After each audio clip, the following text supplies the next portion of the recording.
Book 17, Chapter 13, Greed. Book 17, Indigo Prefecture, Chapter 13, Greed. Linley was currently walking outside the door. His power had risen after the ancestral baptism, so naturally, he was quite happy.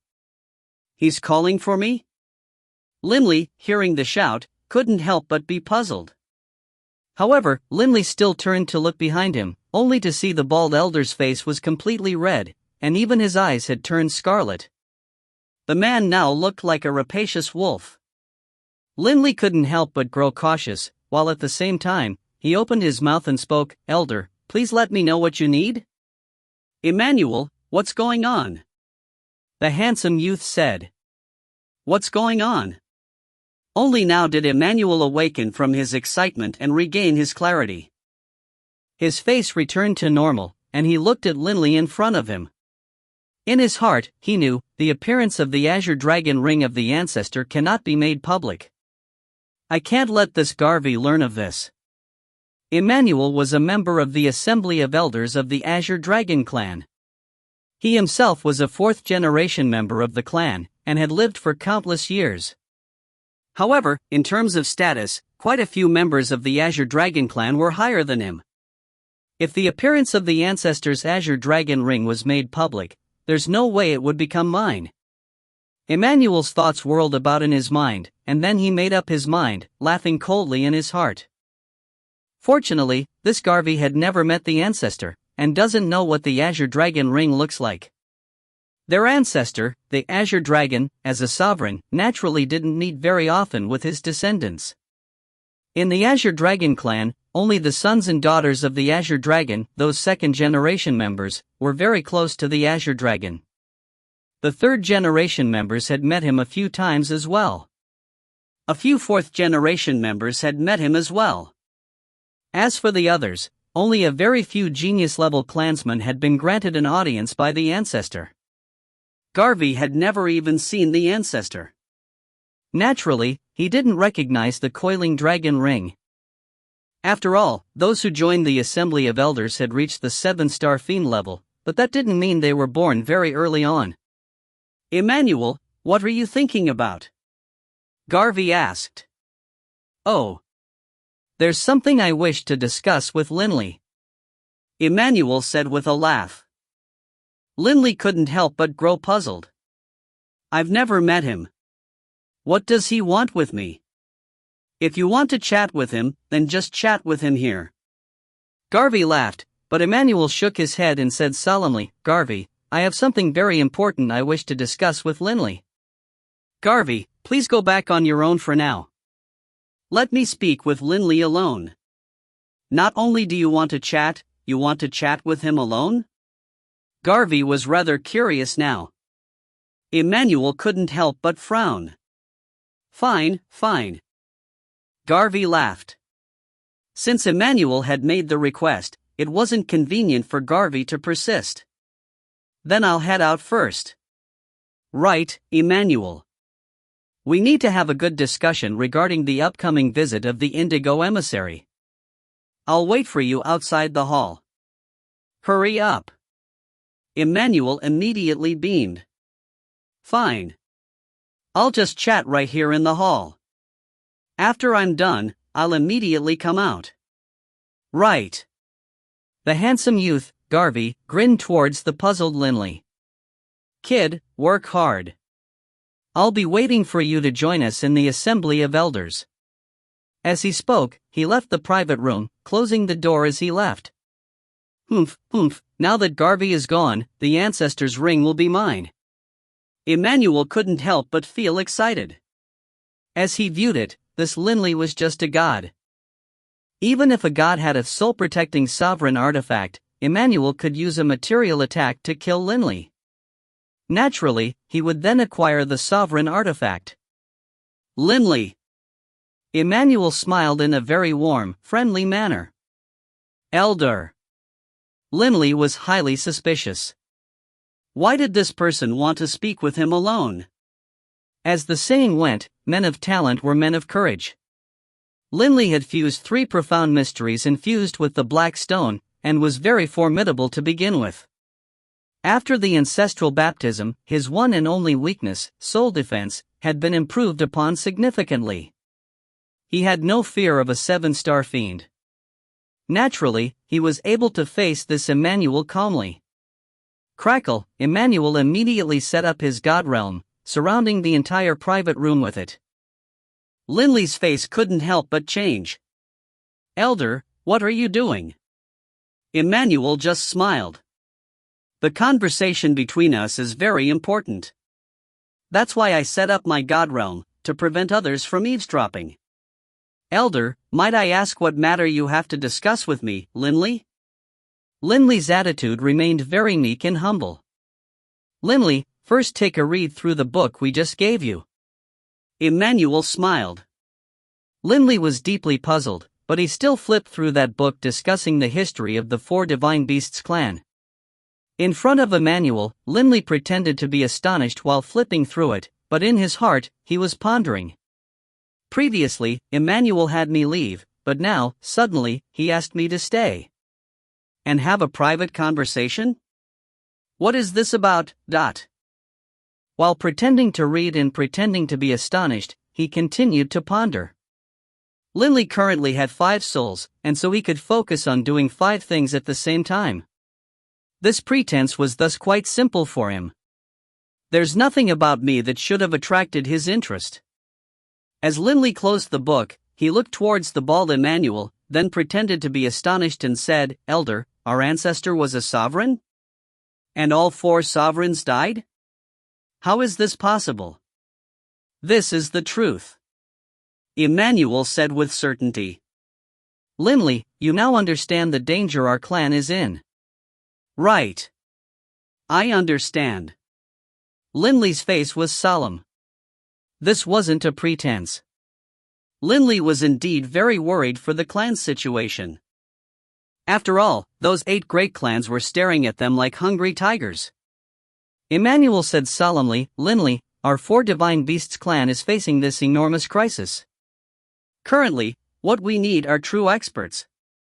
True experts, aside from their own innate power, also need good divine artifacts. Linley, tell me, am I right?" Linley nodded in agreement. Divine artifacts are indeed important. Emmanuel looked at Linley. "Linley, you have a sovereign artifact, right?" "Sovereign artifact?" These words struck Linley like a bolt of lightning. The look on Linley's face couldn't help but change as his head trembled. Only Bibi and Delia knew about his possession of a soul-protecting sovereign artifact. Linley immediately regained his clarity. "Elder, you are joking with me." Linley stared at Emmanuel. Emmanuel let out a chuckle. "Linley, in front of me, you can stop pretending. I'll tell you this, I am a 4th-generation member of the Azure Dragon clan, and I have personally met the ancestor." "So what if you have?" Linley was extremely cautious right now. Emmanuel looked towards Linley's finger, and Linley's face couldn't help but change. Emmanuel laughed.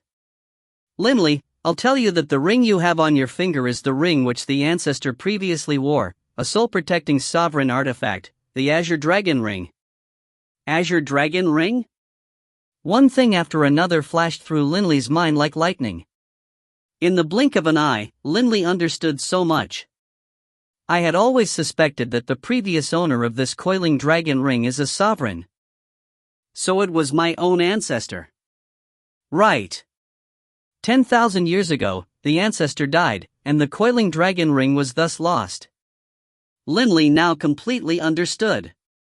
"And that drop of blood which allowed my body to transform, so it was the blood of the ancestor. The blood essence used to refine this sovereign artifact was, without question, the blood of the Azure Dragon himself. That drop of blood had caused Linley's blood to become very pure as well. No wonder there were 3 drops of water-type sovereign's might. The ancestor himself was a water-type sovereign." Linley now completely understood what Emmanuel wanted, and he looked at him.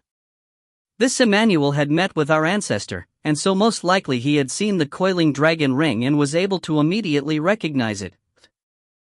Linley's thoughts spun rapidly, but his facial expressions had returned to normal. "Oh, Azure Dragon Ring?" Linley laughed. "Elder, since you recognize it, then I won't deny it. This is indeed a soul-protecting sovereign artifact, but that was just in the past. It no longer is. Elder, think about it. The ancestor died. If his soul-protecting sovereign artifact wasn't broken, would he have died?" Emmanuel chuckled. "Poof. When a sovereign artifact is broken, it definitely won't be completely destroyed. Otherwise, this Azure Dragon Ring would be completely shattered. Elder, you've said so much. What do you want?" Linley said solemnly. Emmanuel said solemnly, "Linley, given the rules of our clan, this Azure Dragon Ring is one of the treasures of our Azure Dragon clan. A communal possession of the clan. If news that you are in possession of the Azure Dragon Ring were to spread out, the clan would definitely confiscate it from you." Linley frowned. Confiscate? After knowing that this was the sovereign artifact of their ancestor, the Azure Dragon, Linley was indeed worried about this possibility. This coiling dragon ring wasn't just a guarantee of his own strength, it was also a keepsake which cherished the memory of Grandpa Doring. There was no way Linley would give it up. Right. The clan is currently in a state of crisis. This sort of treasure definitely cannot be left on you, where it is wasted. Emmanuel said solemnly. A good treasure has to be matched with an expert. Only then can its full power be drawn out. Linley let out a cold snort. Emmanuel continued, "If it is confiscated, this sort of treasure would be given to someone of at least the 7-star fiend level, and a formidable one. The Azure Dragon Ring, in the hands of an ultimate expert, can cause a powerful 7-star fiend to become an Azura level expert." Linley naturally understood this logic. It was precisely because he himself had this coiling dragon ring that he could ignore the difference which gods and high gods had in terms of the soul. "Therefore, Linley, for the sake of the clan, and for your own sake, please give me this Azure Dragon Ring," Emmanuel said. "Do you think that is actually going to happen?"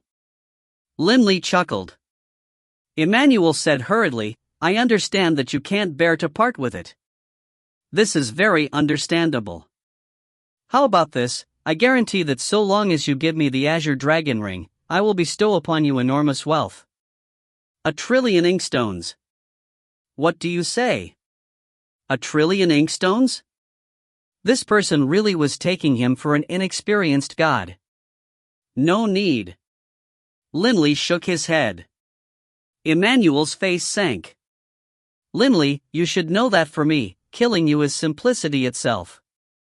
In his heart, however, Emmanuel knew that first of all, it was forbidden for the Azure Dragon clansmen to casually kill each other, and secondly, he was worried that he wouldn't be able to kill Linley in one blow. This was because Linley had a sovereign artifact, hence his worry.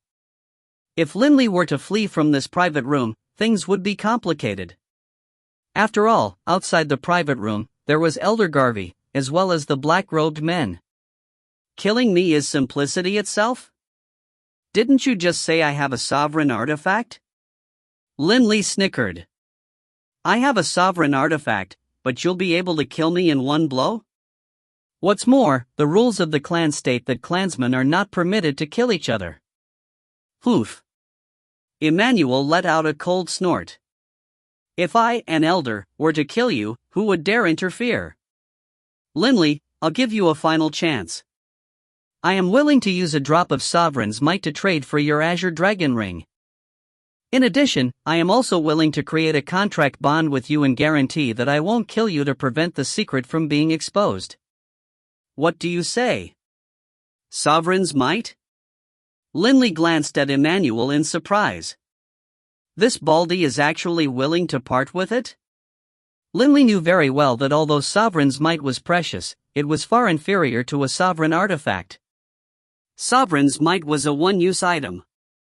Almighty sovereigns were able to easily bestow more sovereign's might. To sovereigns, sovereign's might was something that they could provide as much of as was needed. But sovereign artifacts were different. Sovereign artifacts were to sovereigns what divine artifacts were to deities. To create a sovereign artifact, the sovereign had to expend both time and effort. It was very difficult, which was why sovereign artifacts were incomparably precious. Right. Sovereigns might. Emmanuel laughed coldly. This drop of sovereign's might is one of my most important treasures. Linley, I hope you won't force me. An attempt to cow him through threats? Most likely, an ordinary god, when faced with this circumstance, would have surrendered in fear long ago and offered the sovereign artifact. But Linley was different. Because, even if he had to fight Emmanuel head-on, Linley wouldn't fear him at all. Force you? How am I forcing you? Linley smirked as he spoke. Emmanuel's gaze instantly grew cold, and rage began to fill his chest. The angry Emmanuel let out a furious snort. You are looking for death. Ignoring all else, Emmanuel sent a backhand blow directly towards Linley. He was hoping to kill Linley with a single blow, then seize the sovereign artifact. Boom! The power of this slap caused Linley to feel the whole world was turning dark. Linley's right hand immediately transformed into a draconic claw, colliding with that palm. Bang! Linley was sent flying outwards, smashing viciously against the door of that secret room. The door blew apart, and Linley immediately flew out. Save me, Elder Garvey, save me! Linley's voice was like a thunderclap, echoing throughout the main hall. Emmanuel's face instantly turned exceedingly ugly to behold. He's going to die. Swish! Emmanuel immediately flew out from the private room. If you find any errors, ads pop-up, ads redirect, broken links, non-standard content, etc., please let us know. Report chapter so we can fix it as soon as possible. Book 17, Chapter 14, The Challenge. Book 17, Indigo Prefecture, Chapter 14, The Challenge. As Linley was sent smashing to the corridor outside, a hint of blood appeared at the corner of his lips. He immediately launched himself from the ground, transforming into a ray of light and scurrying towards the main hall. Linley laughed coldly to himself. Emmanuel thinks he can kill me? However, unless it becomes necessary, there's no rush for me to reveal my power. At the same moment Linley was fleeing, he was also shouting, Elder Garvey, save me, but... The explosion of the door, and Linley's loud shout, given the hearing prowess of high gods, how could they not hear this? Whoosh! Whoosh! From afar, multiple figures flew over at high speed, with the handsome youth, Garvey, at their head. Don't even think about escape. An angry voice rang out, and Emmanuel's body flashed out in pursuit of Linley, as fast as an arrow. Linley, seeing Garvey and the black-robed men, immediately fled behind them. Only now did he say, Elder Garvey, Elder Emmanuel wants to kill me. When Garvey heard this, his handsome face became filled with anger. Emmanuel, what are you doing? Garvey thundered. The bald Emmanuel came to a halt, staring angrily at Linley, then looked at Garvey. Garvey, step aside. Linley is our clansman. Why do you want to kill him? Garvey was extremely upset. So the reason you wanted to speak to him privately was so you could kill him? No, that's not it. Emmanuel said hurriedly. Emmanuel, seeing Garvey appear, knew that this situation had just grown complicated. This was what he had feared the most. But he was astonished as well. That palm blow of mine actually didn't kill Linley. Sovereign artifacts truly are powerful and useful in protecting one's life. Linley had blood dribbling from his lips, and his face was ashen. Emmanuel had believed that the reason he wasn't able to kill Linley with one blow was because of the coiling dragon ring. He didn't realize that the blood leaking from the corner of Linley's lips and his ashen face were all part of Linley's pretense. A simple palm like that, given my defense, won't be able to harm me at all. Linley snickered internally. However, it's best to hide my true strength for now. After having arrived in the Four Divine Beasts clan, he had decided to first spend some time quietly accompanying his family and friends. After he became a high god, he would then go out to do battle.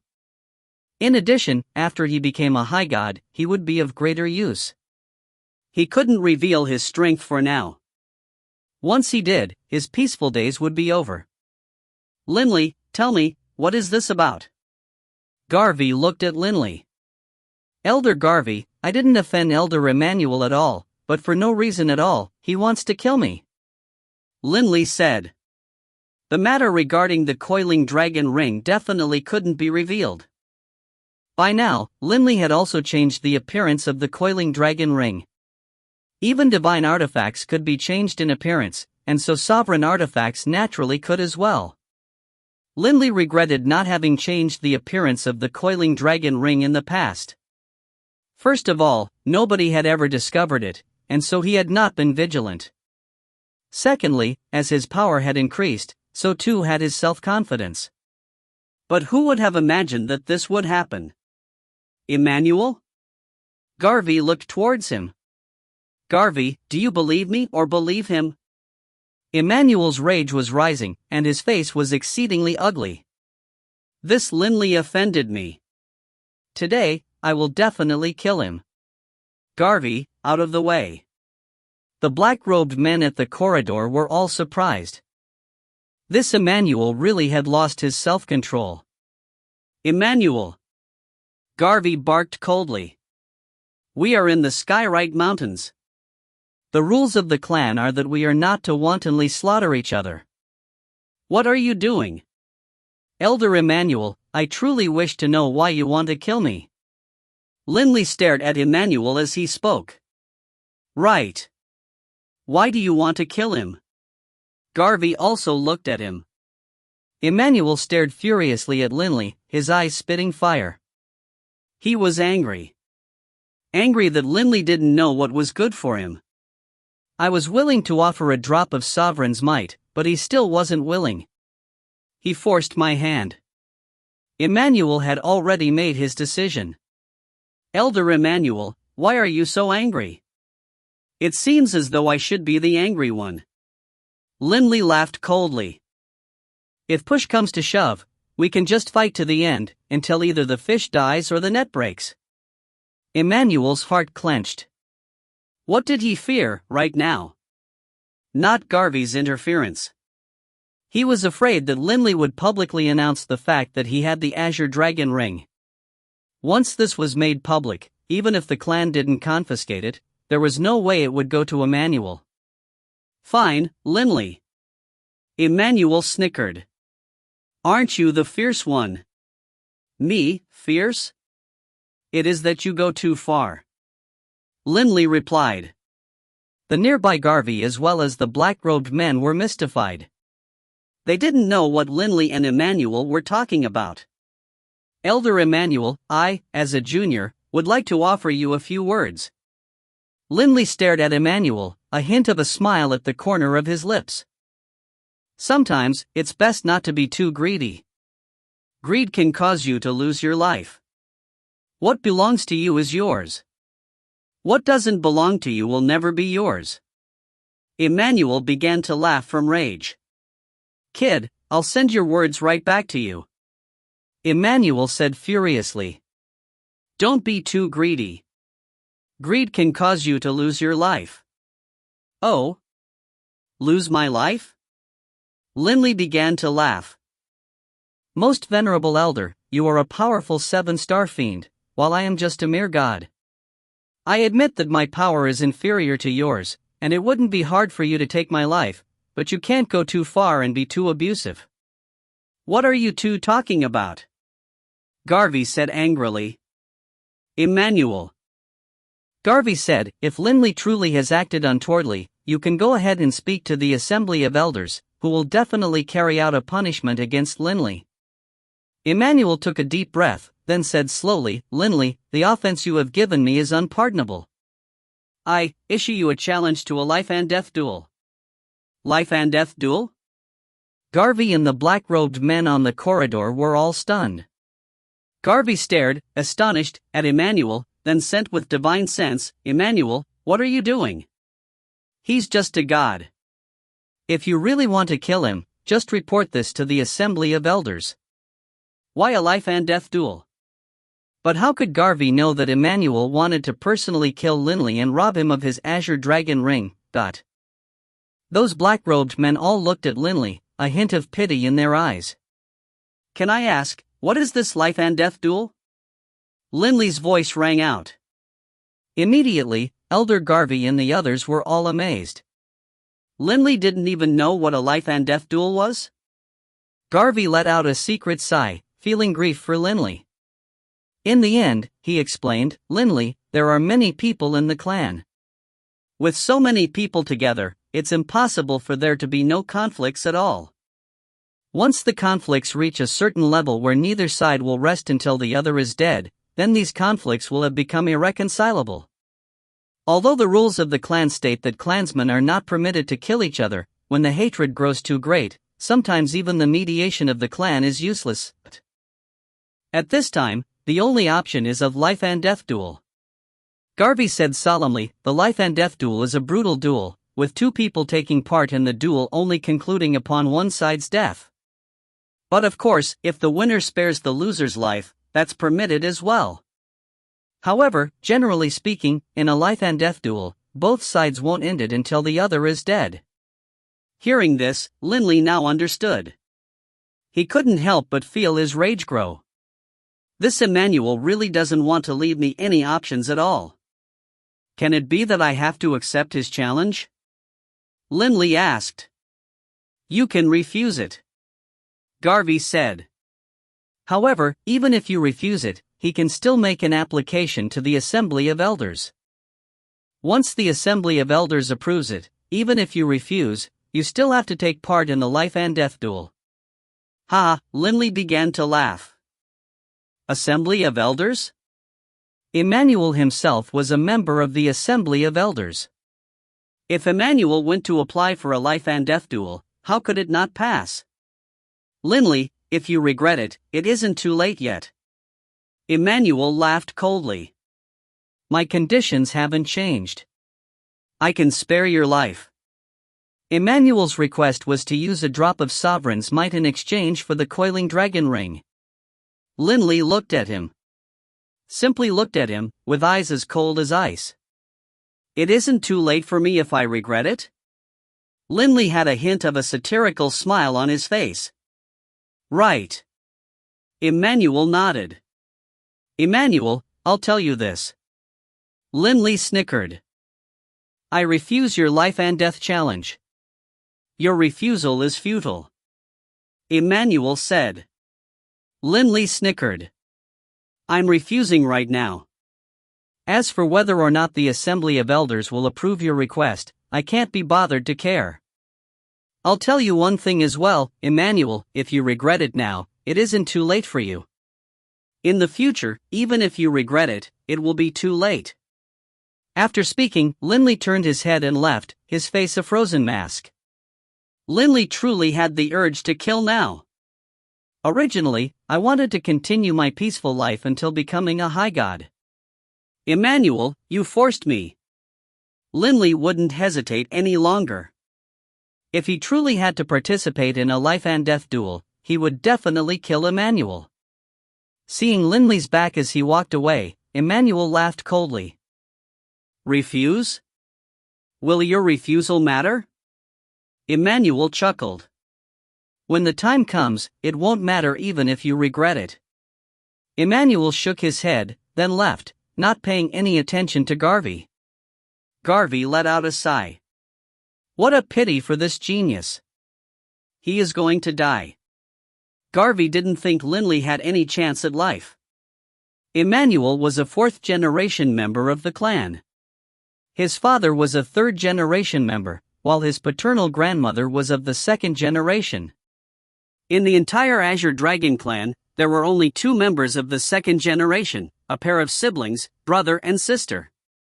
The first was the patriarch of the Azure Dragon clan, the son of the ancestor, the Azure Dragon. The other was the sister of the patriarch. In the clan, Emmanuel's status wasn't that high, but his influence was significant. As for Garvey, He had come countless tens of thousands of generations later. Although he was also a 7-star fiend, his influence was naturally inferior. Late at night. The violet moon hung high in the sky. Linley flew by himself on Dragon Avenue. He clearly remembered the way back home. This coiling dragon ring. Linley lowered his head, glancing at it. In his mind, he couldn't help but think back to so many scenes from his childhood. Because of the coiling dragon ring, he had met Grandpa Doring. Because of Grandpa Doring, he had become a powerful expert. Over the many years, because of the coiling dragon ring, he was able to compensate for the difference in his soul when compared to high gods. Because of the coiling dragon ring, he dared to do battle against 7-star fiends. Unconsciously. His entire life had become intertwined with the coiling dragon ring. Nobody should even dream of trying to take my coiling dragon ring from me. Linley said softly. If I truly am forced to take part in a life and death duel. Linley's gaze was cold and clear. I will definitely kill that Emmanuel. Right now, he is the only one who knows that I have this coiling dragon ring. He definitely won't be so stupid as to spread the news. If I kill him, no one else will know about it. That very day, Emmanuel returned and immediately went to find the 3 elders who were in charge of managing the life and death duels. Ordinary duels could be agreed to by 3 elders. Emmanuel, why did you summon the 3 of us in such a rush? 2 men, 1 woman. The 3 were dressed in resplendent azure armor with golden patterns, and a billowing cape covered with complicated magic runes. 3 elders. There's a god who has offended me. He holds me in no regard at all. Emmanuel said angrily. I am going to kill him. I'm applying for a life and death duel. The 3 of you, help me out and approve this request. As he spoke, he handed over a piece of paper. The 3 elders glanced at the paper, then looked at each other. This was a joke, right? An elder was going to engage in a life and death duel to kill a god? The golden-haired woman laughed. Emmanuel, as someone who has a revered position as an elder, how can you possibly squabble with the likes of a god? I am definitely going to kill him. Emmanuel said. Another elder, a silver-haired old man, laughed. Emmanuel, if you really want to kill him, just tell us the reason he offended you. We'll send people to go arrest him. In accordance with the rules of the clan, we can execute him for having offended an elder. Why the need for some life and death duel? You, a venerable elder, are going to duel a god. Isn't this laughable? The 3 of you, just consider this being me, Emmanuel, asking the 3 of you to help me out. All right? Emmanuel said. The 3 exchanged glances. Fine. We agree. The 3 elders each withdrew a feather quill, recording their names on the paper. Emmanuel, seeing this, laughed. In his heart, he said to himself, Linley, it's now too late for you, even if you regret it. If you find any errors, ads pop up, ads redirect, broken links, non-standard content, etc., please let us know. Report chapter so we can fix it as soon as possible. Book 17, Chapter 15, Life and Death Duel. Book 17, Indigo Prefecture, Chapter 15, Life and Death Duel. The morning sun had just risen, and the sanguine light of the blood sun could be seen peeking through the thin mists of the gorge. Linley walked out from his room as well. The weather's not bad. Linley took a deep breath, letting the cool air fill his chest. Swoosh! A human figure jumped down from above. Boss, it seems you are in a good mood. DB laughed. DB lived on the 2nd floor of this building. Yes, a pretty good mood. It's been 82 years since we came to the Skyrite Mountains, and I haven't had a good battle this entire time, nor have I killed anyone. But I'm about to go kill someone and about to have a good battle. Of course my mood is good. Linley laughed. DB was puzzled. Boss, what do you mean by this? No rush. You'll know soon enough, Linley said. Bibi, seeing that Linley was intentionally being mysterious, couldn't help but purse his lips. At this time, Delia also walked out from the room, and Bibi immediately went to greet her. Delia, the boss says that he is about to engage in a battle and kill someone. Do you know what this is about? Is that so? Puzzled, Delia turned her head to look towards Linley. Linley chuckled. Suddenly, the sound of the wind could be heard. He immediately raised his head to look. Multiple figures flew down from the skies, all dressed in the battle armor uniform of the Azure Dragon clan. Linley laughed calmly. They are here. Bibi and Delia raised their head to look, puzzled. They saw 3 Azure armored warriors fly over. Linley! The leader recognized Linley right away. Clearly, the Assembly of Elders, when giving the order, had provided a clear description of Linley's appearance as well. Everyone, is there something you need? Linley said. The leader of the Azure armored warriors sighed inwardly. He, too, didn't understand how a god could have offended one of the lofty, high-ranked elders. But he still said, Linley, Lord Emmanuel has issued a life and death challenge. The Assembly of Elders has already approved it. Come with us. Right now? Linley was rather surprised. The approval of the application by the Assembly of Elders was something which Linley had predicted long ago, but for the duel to start immediately was outside of Linley's expectations. The life and death duel will be held today during noon. Right now, you just need to get there in advance. The Azure armored warrior said. In his heart, he still felt some sympathy for Linley. After all, as he saw it, Linley was a bottom-ranked figure of the clan, not too different from patrol warriors like them. But although they sympathized for Linley, there was no way they could help out. Boss, what is it? Bibi said frantically. Linley, what is this life and death duel? Delia said urgently as well. Linley laughed. In our clan, an Elder Emmanuel insists on killing me. Fortunately, at that time, Elder Garvey was present, but in the end, Elder Emmanuel still issued me a life and death duel.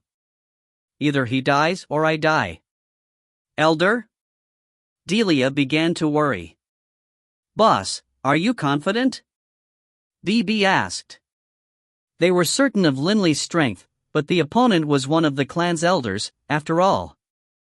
In the past 80 years, they had gained an understanding of the Assembly of Elders. To enter the Assembly of Elders, the first requirement was to reach the 7-star fiend level. Linley sent mentally, Delia, Bibi, don't worry. If this was before my ancestral baptism, I wouldn't be completely certain, but after having undergone the ancestral baptism, I have confidence. Delia immediately relaxed. She trusted Linley. Linley, is the reason he wants to kill you because of the coiling dragon ring? Delia sent through divine sense. Linley nodded, sending back through divine sense. I myself learned just now that this sovereign artifact, the coiling dragon ring, had actually belonged to the ancestor of our Azure Dragon clan. Emmanuel recognized it at a single glance. Bibi and Delia now both understood. They both could understand the powerful allure of a soul-protecting sovereign artifact. No wonder Emmanuel was acting this way. Linley, can you leave now? The Azure armored warrior said. These Azure armored warriors actually weren't in a rush. The life and death duel would only be held at noon. For Elder Emmanuel, he would just come over from his residence when the time came. But Linley, as the person of lower status, had to arrive earlier. It doesn't start until noon. Why the rush? Bibi said unhappily. The 3 of you, what are you doing? Several figures flew over at high speed. It was Baruch and several other clansmen. They, too, had begun to worry after seeing the Azure armored warriors fly over. These Azure armored warriors' arrival definitely portended an important matter. Elder Emmanuel is about to initiate a life and death duel with Linley. The Assembly of Elders has already approved it. An azure armored warrior said. Baruch and the others were stunned, their eyes filled with disbelief. The elder and Linley? They couldn't accept this. A revered, venerable elder, how can he challenge Linley to a life and death duel? Hazard said furiously. Linley's arrival had caused the status of their Yulon branch to rise considerably in recent days. In addition, all of them were fond of this descendant of theirs, Linley. An elder, challenging a god? This was too unfair. The Assembly of Elders has already approved it. There's no way to change it. The leader of the Azure Armored Warriors said. Unless you can ask the Patriarch to intervene. In the Azure Dragon clan, without question, the person of the highest status was the Patriarch. He was the son of their ancestor, the Azure Dragon. When the Azure Dragon had been alive, he had naturally expended enormous amounts of effort in training and cultivating his son.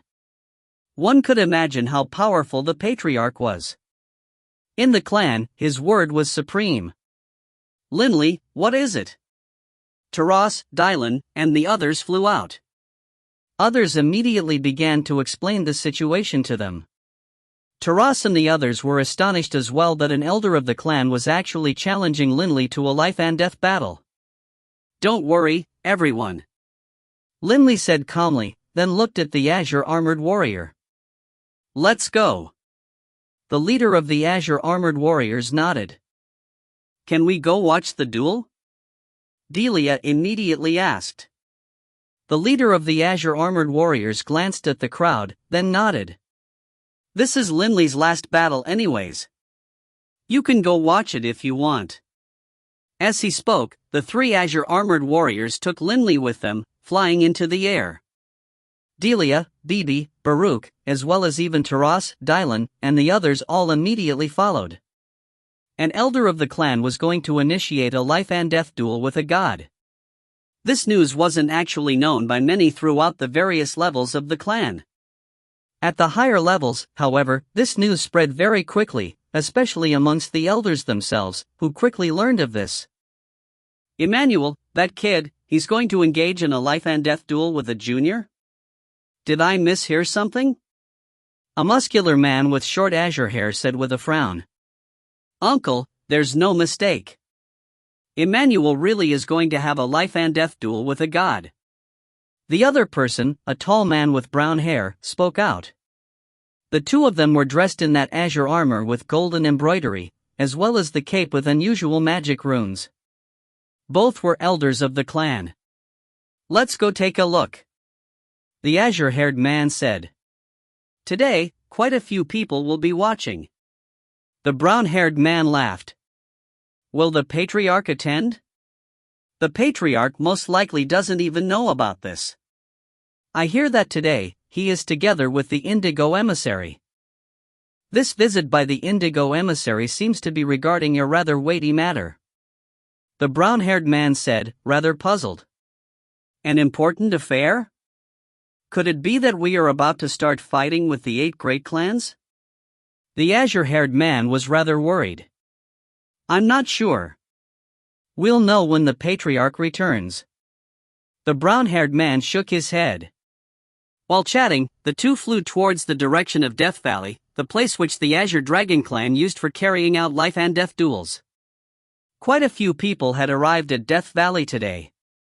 Aside from the high-level members of the clan and Linley's people, there were also a large number of patrol warriors who knew about this matter. Bored, they came to watch this battle. This was an elder against a god, Something like this was something which they wouldn't see even in 100 million years within the clan. That Emmanuel really does put on airs. Bibi said unhappily. We've already arrived, but he still hasn't shown himself. Perhaps it really will be like what the Azure Armored Warriors said and that he won't come out until noon. Linley laughed as he stood above Death Valley. Bibi, don't be impatient. Linley, you seemed completely confident. Taras laughed. I had wanted to live the peaceful life for a bit longer, after having returned to the Azure Dragon clan. It seems that won't be possible any longer. Linley swept his gaze across Death Valley. Currently, quite a few elders of the clan had already arrived. But of course, most of the spectators were azure-armored warriors. There were thousands of azure-armored warriors present, and they were all chatting amongst themselves. I hear that today, the god who is being challenged by the elder to a life and death duel is named Linley. Which one of those guys is Linley? That one, the one with brown hair. The one standing next to the kid with the straw hat. Someone immediately pointed him out. Amongst the patrolling guards who had come to watch this duel, information regarding Linley had quickly spread out. What a pity. A god is going to die today. I wonder why Elder Emmanuel is acting this way towards a god. If he wants to kill a god, he doesn't need to go to all this trouble. The elder is going a bit too far. Linley is quite impressive as well, that he actually has the courage to come, but it was natural for people to pity the weak, and of course the patrolling guards were also considered commoners within the clan, those of the lowest rung. In the bottom of their hearts, they were filled with both fear as well as respect for those venerable, lofty elders. It was only natural for them to feel sympathy for Linley and stand on his side. But of course, although in their hearts, they stood with Linley, they wouldn't dare display it. Elder Emmanuel has arrived. Someone suddenly called out. Immediately, everyone turned to look. Linley, hearing the commotion, also turned his head to look. From midair, the bald Emmanuel, dressed in the garb reserved for elders, came flying down alongside several other elders. They finally came. Linley looked at him. Emmanuel looked back at him. He's bold at least. Emmanuel had a hint of a smile at the corner of his lips. He swept his gaze across Linley, and saw the flash of light from the ring on Linley's finger. He couldn't help but grow excited. He knew that was a sovereign artifact. Fortunately, he didn't flee last night. The previous day, Emmanuel had ordered that the gorge be completely sealed off from above, precisely to defend against Linley fleeing. In accordance with the rules of the clan, once conflicts reach an irreconcilable level, a life and death duel will be initiated. No regrets in death. Today, the parties to this life and death duel are Emmanuel and Linley. An elder hovered in midair and said in a loud voice. The entire Death Valley became silent, with no one saying a word. Gentlemen, make your preparations. The elder said calmly. Emmanuel flew over gracefully to the center of Death Valley, immediately looking arrogantly towards Linley. Boss, go kick that elder's ass and kill him. Be sent through divine sense. Linley, be careful. Delia said. Linley just laughed calmly, then flew straight to the center of Death Valley as well, staring directly at the distant Emmanuel. In the entire Death Valley, everyone, elders and patrolling warriors alike, had fallen silent. Begin, then. The elder shouted. Linley's face instantly turned solemn. Linley, as long as you admit defeat, I can spare your life. Emmanuel floated down, laughing calmly as he spoke, as though he held Linley's life in his hand. Admit defeat? Linley let out an emotionless chuckle. Today is a life and death duel. Either you die or I die. Immediately, there was an enormous commotion. The elders and the patrolling warriors were all rather astonished. As they saw it, Linley was going to die for certain. For Emmanuel to be able to say what he had just said could already be considered quite benevolent and merciful. But Linley had actually refused. Oof. It is you who is asking for death. Emmanuel's face immediately turned cold. Suddenly, Emmanuel frowned. From the corner of his eyes, he noticed Delia, Bibi, Caesar, and the others standing at the corner of Death Valley. These people look rather familiar. It seems I've seen them somewhere before. Emmanuel had this sudden thought, but instantly, the thought disappeared. After all, a battle was about to begin.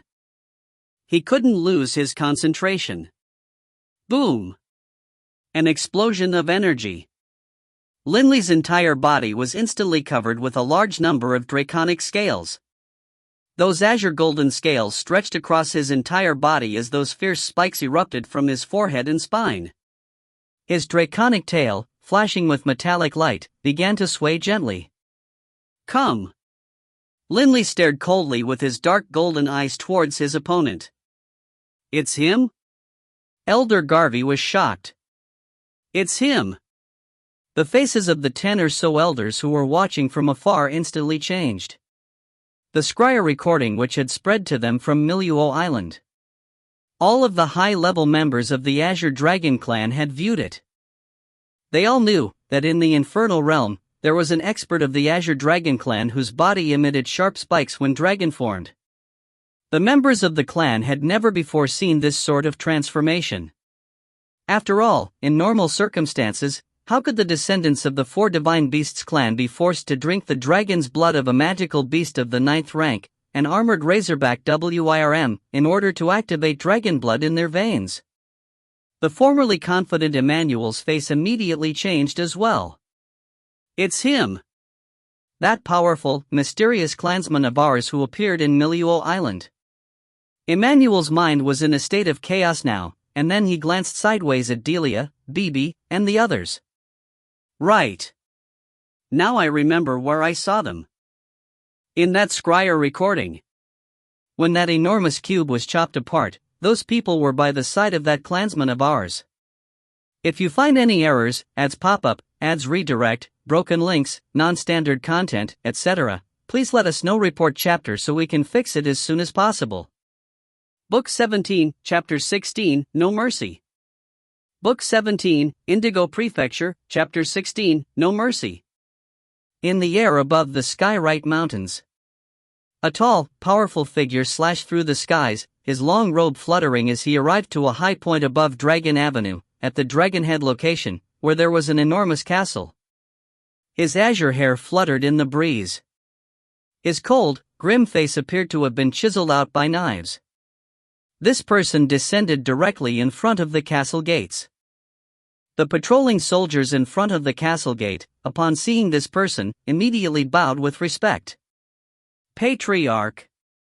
The person was the awe-inspiring patriarch of the Azure Dragon clan, the number 1 expert of the Azure Dragon clan, Gislason, Gaiaselesang, Redding. The son of the sovereign Azure Dragon. Gislason's power was simply unfathomable. Why are none of the elders present in the castle? Gislason frowned. He had been able to instantly tell that the castle had no elders within it. The elders all went to Death Valley to watch a life and death duel. A patrol warrior immediately replied. Life and death duel? Patriarch Gislason frowned. A single life and death duel attracted so many elders? What's this about? Elder Emmanuel initiated a life and death duel against a god named Linley. The patrol warrior said. Linley? A god? Gislason was utterly confused. A venerable elder, engaging in a life and death duel with a god? Hoof. A cold snort. The patriarch Gislason transformed into a streak of light, flying at high speed towards Death Valley. At this moment, the situation at Death Valley was very peculiar. The duel had begun, but Elder Emmanuel, who clearly should have had the upper hand, was actually hesitating. He hadn't attacked yet, and his face was filled with shock, fear, anger, and regret. It's actually him. It's actually him. Emmanuel was utterly enraged. He has the Azure Dragon Ring. His soul defense is definitely very powerful. But his body, Emmanuel had originally been planning to use material attacks to gain victory. He was very confident, as his own body was very powerful. But he had seen the scryer recording. Emmanuel knew very well that Linley's body was even tougher than his. Who would have imagined that Linley was actually that expert who had appeared at Miluo Island? Emmanuel, what is it? You want to let me go first? Linley laughed coldly. Instantly, the entire Death Valley buzzed with conversation. Those patrol warriors, in particular, were puzzled as to why Emmanuel still hadn't attacked. Linley, Emmanuel wanted to say something. Since you were letting me go first out of courtesy, Elder, then I'll go first. Linley said coldly, and then he exploded with speed, transforming into a blur that slashed through the skies. Emmanuel immediately let out an explosive shout. Rumble, the world suddenly gave birth to enormous watery waves, and these waves swept down towards Linley. And then, instantly, the wave transformed into mist, ensconcing Linley within. For a moment, Linley wasn't able to see what was going on in front of him. Swish! Swish! Swish! Sharp icy bolts suddenly emerged from the mist, all of the icy bolts arcing in curved lines. The countless icy arrows were actually all arcing in different curved lines towards Linley, and as the icy arrows drew near, they actually tore the skies apart. Multiple tears in space appeared. He lives up to being an elder, Linley said to himself. Linley didn't even dodge. He just stood there in mid-air, like a celestial divinity. Rays of divine earth power emerged from Linley, sweeping outwards with Linley at the center. Immediately, that dim earth and yellow light spread out, forming an enormous sphere that was 500 meters in diameter. Emmanuel was unable to dodge, and he was immediately trapped within Blackstone space. The terrifying gravitational pull, when applied to those icy arrows, caused their direction to change slightly. This slight change in direction caused the vast majority of the icy arrows to very naturally miss their mark, and be unable to converge on the target. Crunch! Crunch! Crunch! Dot! 8 icy arrows struck Linley, but a clear sound like metal clashing on metal rang out. The icy arrows immediately shattered, while only a few white spots were left on Linley's draconic scales. What? Emmanuel's face changed dramatically. Although he had been mentally prepared already, he was still astonished at Linley's defensive power. Terrible. Emmanuel could feel that his body was under the effect of that inexhaustible gravitational power. He immediately wanted to throw it off, but in an instant, the downwards gravitational pull suddenly transformed into a pull towards Linley's direction. You want to flee? Linley let out an angry laugh, then threw himself towards Emmanuel. Emmanuel's speed was naturally inferior to Linley, now that he also had to fight off the gravity. How did this come to pass? The thousands of patrol warriors were all flabbergasted.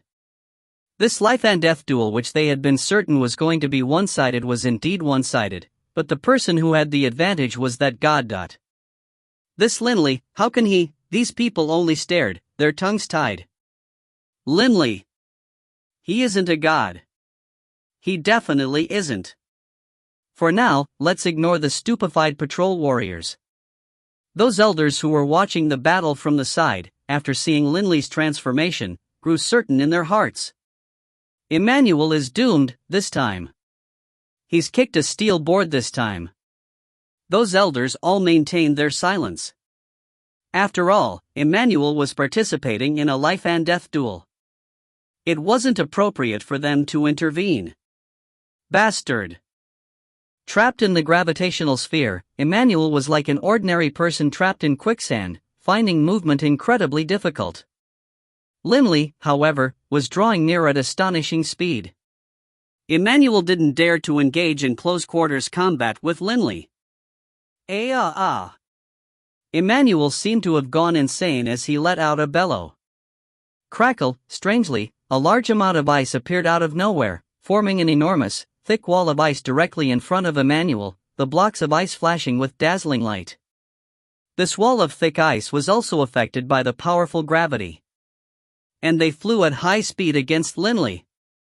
Not only was the wall of ice affected by the gravity, Emmanuel himself also intentionally sent the ice wall flying towards Linley. In an instant, the ice wall reached Linley's body. Break! Linley let out a low growl. His right fist, carrying boundless power, utilized the profound mysteries of strength of the laws of the earth, smashing down viciously against one point on the icy wall. Bang! The entire icy wall trembled, then exploded into countless shards of ice. As Linley was flying past those shattered shards of ice, Emmanuel had managed to flee to the edges of the gravitational field. But right at this moment, Emmanuel actually stopped fleeing, turning and letting out a low roar.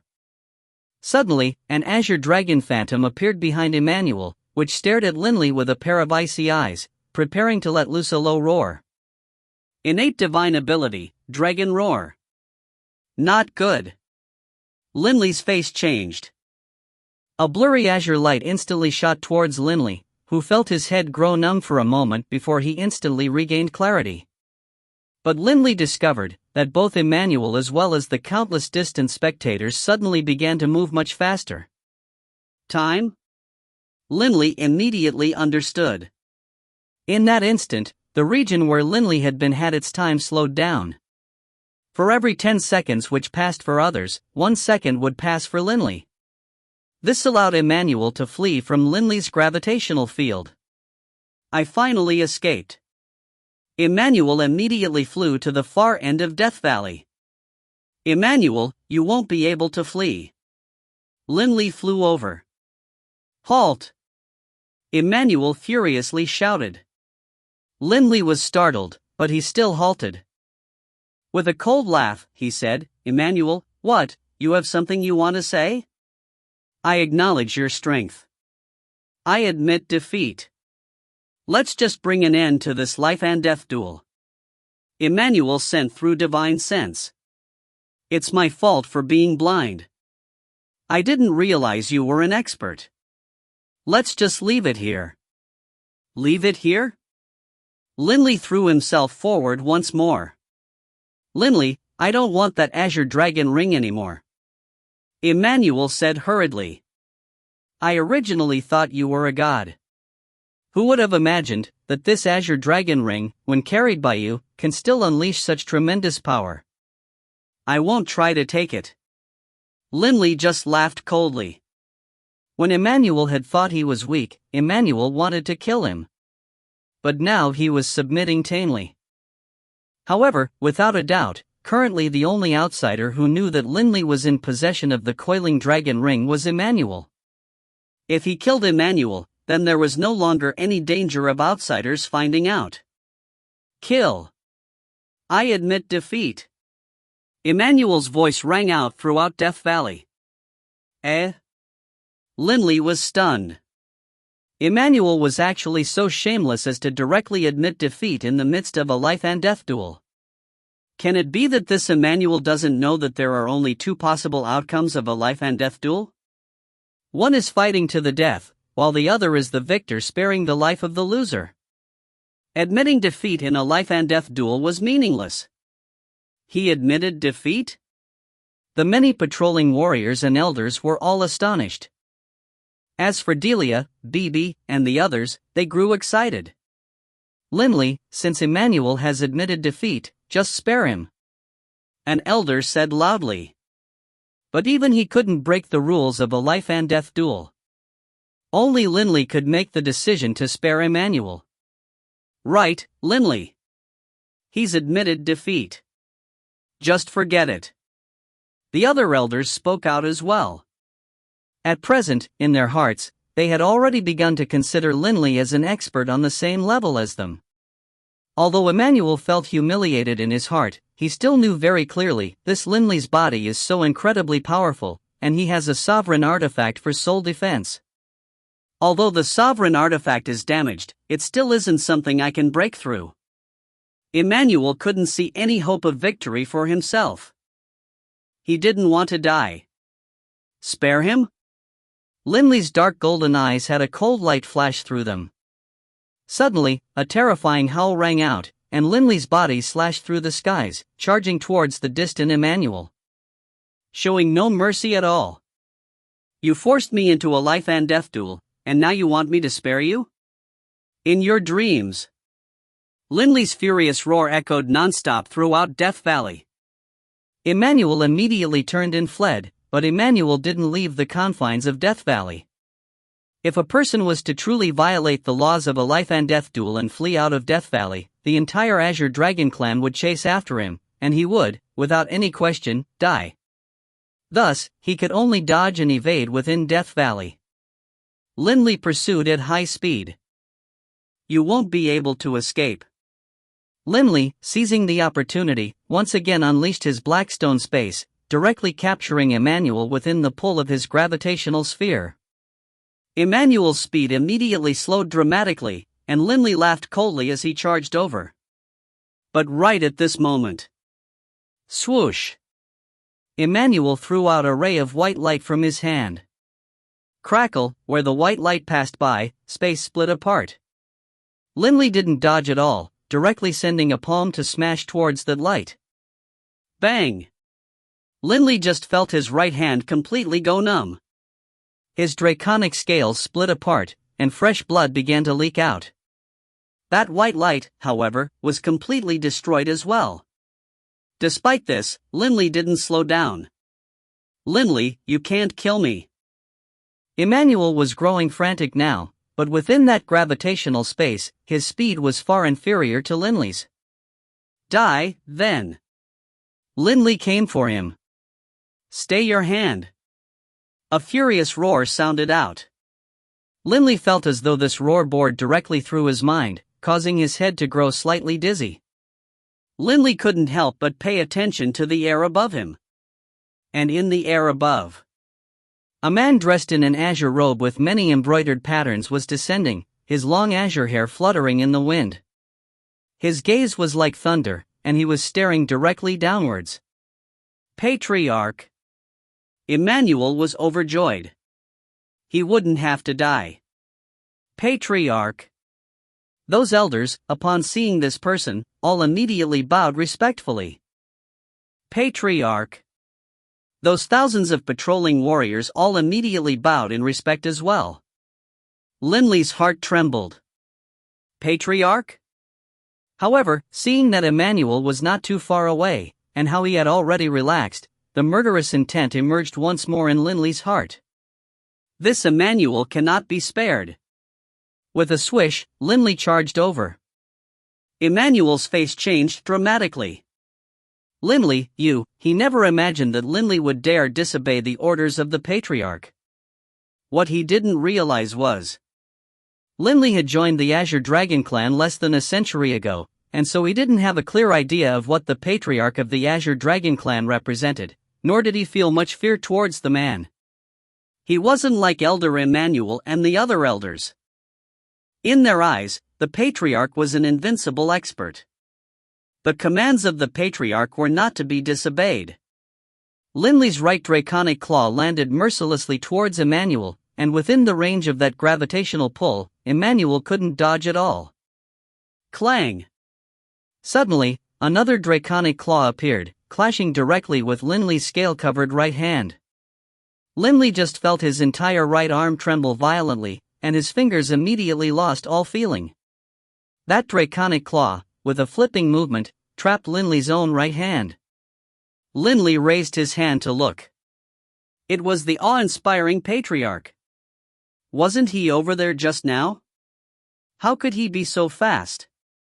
Lindley didn't dare believe that the Patriarch's speed could be so incredibly fast. I told you to stay your hand, and yet you still attack? What audacity! The Patriarch's gaze was like ice as he stared at Lindley. The Patriarch's draconic scale-covered right hand grabbed Lindley, and Lindley actually had the feeling that wasn't able to resist at all. This was the first time. The first time Lindley had encountered a person whose body and physical strength completely, utterly outclassed his own. The #1 expert of the Azure Dragon clan, the Patriarch, Gislason Redding. If you find any errors, ads pop up, ads redirect, broken links, non-standard content, etc., please let us know. Report chapter so we can fix it as soon as possible. Book 17, Chapter 17, Prestige.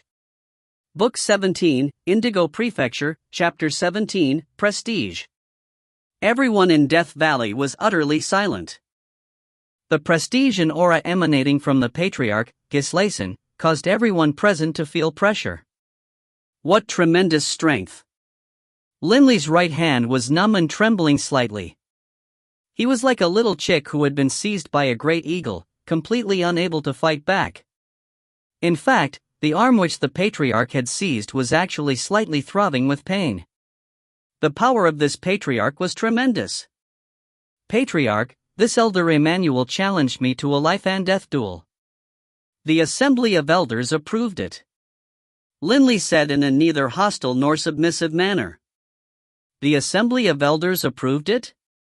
The patriarch, Gislason, glanced sideways at the distant elders, none of whom dared to make a sound. In their hearts, they felt misery, especially those three who had approved this application. How could any of them have known that Linley was so strong? So what if they approved it? "Didn't you hear my order just now?" Gislason stared fiercely at Linley. Linley was stunned. Emmanuel also said, "Linley, in our Azure Dragon clan, nobody can disobey the commands of the Patriarch. What the Assembly of Elders has approved, the Patriarch can, with a word, forbid. You actually dared to disobey." From the corner of his eyes, Linley noticed the look on the faces of those distant elders, then glanced at the look on Emmanuel's face. He couldn't help but sigh to himself. It seems within the Azure Dragon clan, the power of this patriarch is extremely high, vastly outstripping that of the Assembly of Elders. When a person's power reached a certain level, an entire clan would easily become a place where his word alone was supreme.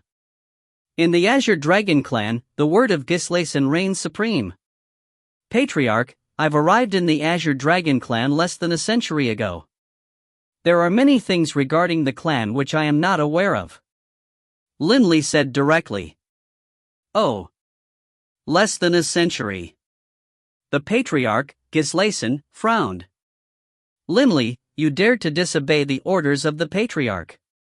This has nothing to do with how long you have been in the Azure Dragon clan.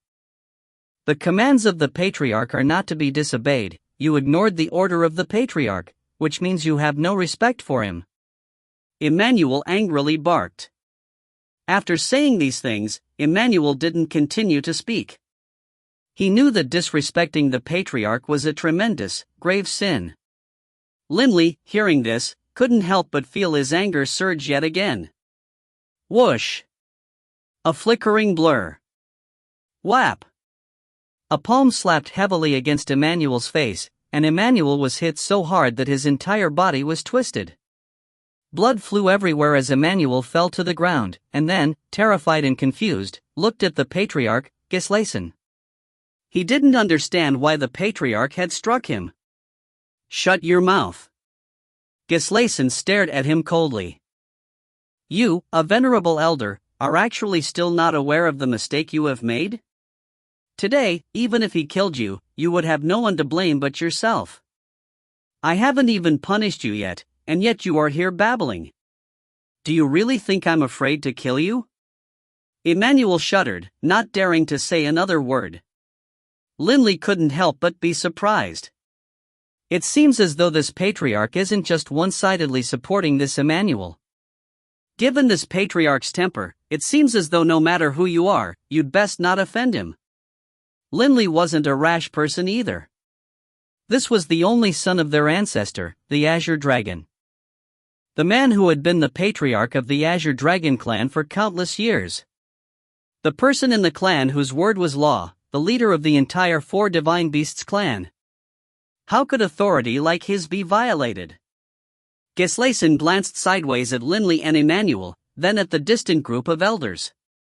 He couldn't help but let out a cold snort. "The two of you, and you elders. Follow me." As he spoke, Gislason flew into the air. "Kid, you are in for it." Emmanuel glanced at Linley.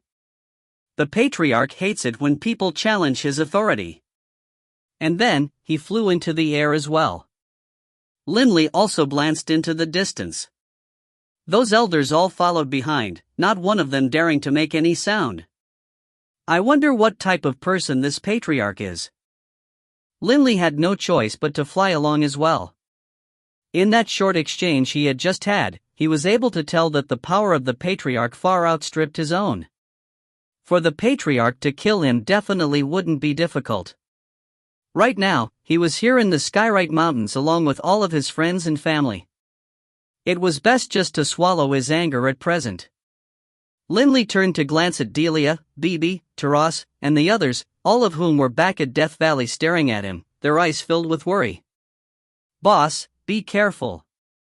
Don't anger that patriarch. I have the feeling he's not a good person to piss off."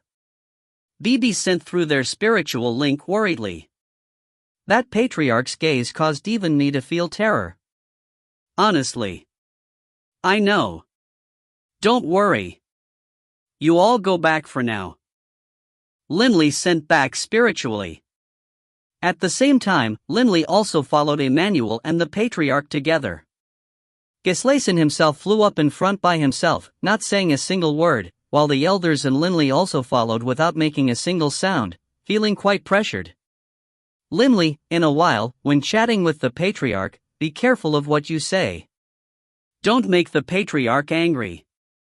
The handsome youth, Elder Garvey, drew near to Lindley and sent through divine sense.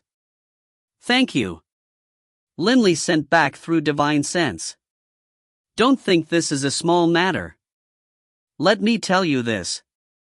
The patriarch hates it when clansmen kill each other. In addition, he will not accept anyone disobeying him. In the entire clan, only the Grand Elder is able to sway the patriarch." Garvey said solemnly. "If you disobey his will just a single time further, even if the Grand Elder comes, she won't be able to rescue you." Lindley nodded gratefully. "Elder Garvey, how do you think the patriarch will deal with me?" Lindley wasn't confident. After all, he had never met or spoken to this patriarch. Although in this short period of time, he was able to tell that the patriarch was extremely domineering, he didn't know anything else. "Given that our clan is currently in a state of crisis, I expect that the patriarch probably won't kill you. He'll just punish you." Garvey sent back. Lindley felt slightly more settled. Moments later, the patriarch Gislason as well as the various elders reached the top of the Azure Dragon clan's Dragon Avenue, where a large castle stood. This ancient castle's doors were open, and the guards all bowed respectfully. This group, with the patriarch leading them, slipped into the castle. The main hall of the castle. The patriarch sat high up above them on the throne, while the elders and Lindley stood beneath the throne.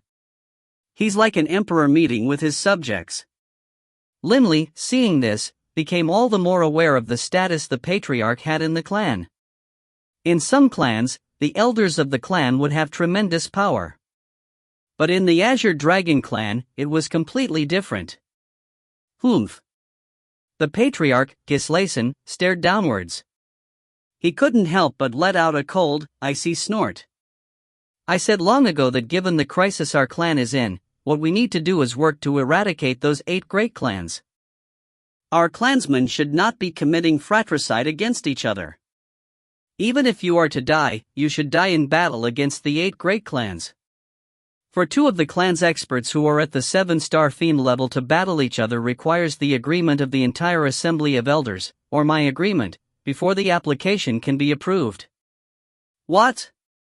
Has the entire assembly of elders agreed to their life and death duel?" Gislason said furiously. Immediately, a silver-haired elder who was standing in the front said clearly, "Father, this Lindley had hid his power quite deeply. We had all previously viewed him as being just a god. Thus, to the clan, a god was nothing much. But 7-star fiends were precious to the clan. Permitting 2 7-star fiends to kill each other was something which the clan definitely would not do. If they wanted to engage in a life and death duel, they had to get permission from either the patriarch or the entire assembly of elders. This was also the primary reason why Gislason was so enraged when he saw Lindley and Emmanuel engaged in a life and death duel. If one was to die, one had to die in a worthwhile manner, in battle against the 8 great clans. "Enough," Gislason said coldly. The elder immediately fell silent. Although he was an elder, he was also Gislason's son. So what if a father rebuked his son? In the Azure Dragon clan, the two longest living members were Gislason and his sister. The others were all junior to them. This was also one of the reasons why Gislason's word was law. This doesn't need to be discussed any further. Gislason said calmly. In the past, you weren't aware of Linley's power. Since it is now obvious that Linley has the power of a 7-star fiend, then this life and death duel can no longer proceed. Linley. Emmanuel. Do you have any objections? Gislason swept the two with his gaze. No objections. Emmanuel hurriedly said. No objections. Linley said as well. Very good. Gislason continued to stare at the two of them. Emmanuel, you previously believed Linley was just an ordinary god. I want to know, why would you, an elder, engage in a life and death duel with a god? Tell me the reason. Linley glanced sideways at Emmanuel. The reason Emmanuel wanted to kill him was for his sovereign artifact. Would Emmanuel dare admit it now? Emmanuel began to sweat, large beads appearing on his forehead. Patriarch, this Linley didn't show me any respect at all. He went too far. In my anger, I thus. Humph! An icy snort shook the entire palace. Emmanuel's body couldn't help but tremble. You dare to lie to my face? Gislason chuckled. I gave you a chance to tell the truth, but you didn't take it. Emmanuel's face instantly turned white. I won't kill you. Gislason stared coldly at him. The Grand Elder is currently in need of assistances. Starting tomorrow, go to the Grand Elder's side. As for what the Grand Elder will arrange for you to do, that's for her to decide. Emmanuel's body trembled, his heart filled with terror. Yes, Patriarch. Emmanuel still replied. Now, scram. Go stand over there. Gislason snapped with disgust. Emmanuel immediately retreated to one side of the main hall. Gislason's gaze now turned to Linley. The corner of his lips curved upwards slightly. Linley, right? Yes, Patriarch. Linley replied. Over all these years, those people who dared to directly ignore my orders, do you know what happened to them? Gislason said. Linley trembled slightly. He couldn't help but have a bad feeling. Could it be that this Gislason was going to kill him? However, Linley still spoke out. Patriarch, it was less than a century ago that I returned to the Azure Dragon clan. I still know very few things regarding our Azure Dragon clan. Gislason's face instantly sank down. You really know how to equivocate. Linley suddenly found, to his amazement, that Gislason suddenly moved forward from the throne, walking directly in front of him. After inspecting Linley carefully, he immediately turned and walked to a side room by the side of the main hall. Linley, follow me. Everyone else, wait here. Yes, Patriarch. Linley immediately followed. After the Patriarch and Linley left, the other elders finally dared to let out sighs of relief. The Patriarch wants to speak privately with Linley. What do you think will happen? A private meeting with the Patriarch is definitely nothing good. Immediately, an elder spoke out with concern. The members of the Azure Dragon clan all held the Patriarch in dread and awe. If this were the past, Father would kill Linley. The silver-haired elder said. However, at present, Father probably will not kill him. However, although he won't kill him, his punishment definitely won't be a light one. It won't be any lighter than the punishment he gave Emmanuel. Immediately, the other elders looked towards Emmanuel. Emmanuel, by the side of the Grand Elder, you'll have a chance to truly serve the clan. Someone laughed. Humph! Emmanuel just let out a low snort. Emmanuel, tell the truth. What's the real reason why you insisted on killing Linley? The elders began to ask. Nobody believed that just because of a simple offense, Emmanuel would have gone so wild. Stop asking. Suddenly, a golden-haired elder barked out. Father. Emmanuel looked towards the golden-haired elder. This golden-haired elder was a third-generation expert of the Azure Dragon clan, and a figure who commanded great respect amongst the elders. After all, his mother was the Grand Elder. Tell me, what's this about? The golden-haired elder sent through divine sense. Emmanuel knew that his chance to gain the coiling dragon ring was most likely lost. If he couldn't gain it, he couldn't let an outsider gain it either. Thus, he sent back through divine sense, Father, that Linley is carrying a soul-protecting sovereign artifact, the Azure Dragon Ring of our ancestor. The golden-haired elder was instantly stunned. What did you say? The golden-haired elder didn't dare to believe it. It's true. It is the Azure Dragon Ring. There's no mistaking it. That Linley truly is just a god. The reason he was able to withstand a high god soul attack was because of that Azure Dragon Ring. Emmanuel hurriedly sent through divine sense. Many thoughts immediately flashed through the mind of the golden-haired elder. Emmanuel looked at his father. The Azure Dragon Ring won't end up in my hands. However, Father, as long as you strive to seize that Azure Dragon Ring, it shouldn't be too hard for you. Kid, you should have told me sooner. The golden-haired elder glanced at him. But telling me now isn't too late either. If you find any errors, ads pop up, ads redirect, broken links, non-standard content, etc., please let us know. Report chapter so we can fix it as soon as possible. Book 17, Chapter 18, Punishment. Book 17, Indigo Prefecture, Chapter 18, Punishment.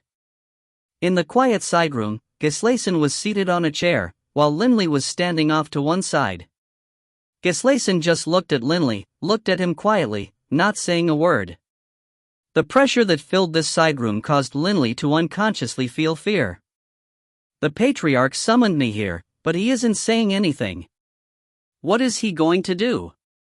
Linley was panicking. After standing in the side room for a long time, Linley finally couldn't resist from speaking out. Patriarch. Gislason, startled out of his pondering, looked at Linley. He let out a low sigh, that icy, tyrannical aura that had been present in the main palace hall now gone from his face. The only thing left was grief. Gislason sighed, Linley, where are you from? From another plane. Linley said. The Yulan plane, right? Gislason said casually. Linley was startled. How did this Gislason know? Could it be that he had already investigated Linley's background? Right. Linley nodded. The Yulan plane. It really is. Gislason raised his head. Silently, a tear dripped down his face, landing on the ground. Drip. As it hit the ground, the teardrop broke apart. The patriarch is crying? Linley was completely stunned. The leader of the Azure Dragon clan, this ultimate expert, Gislason, was crying? Linley could even understand it if Gislason wanted to kill him, but why had Gislason just shed a tear? Let me take a look at your Azure Dragon ring. There's no need to remove the blood binding.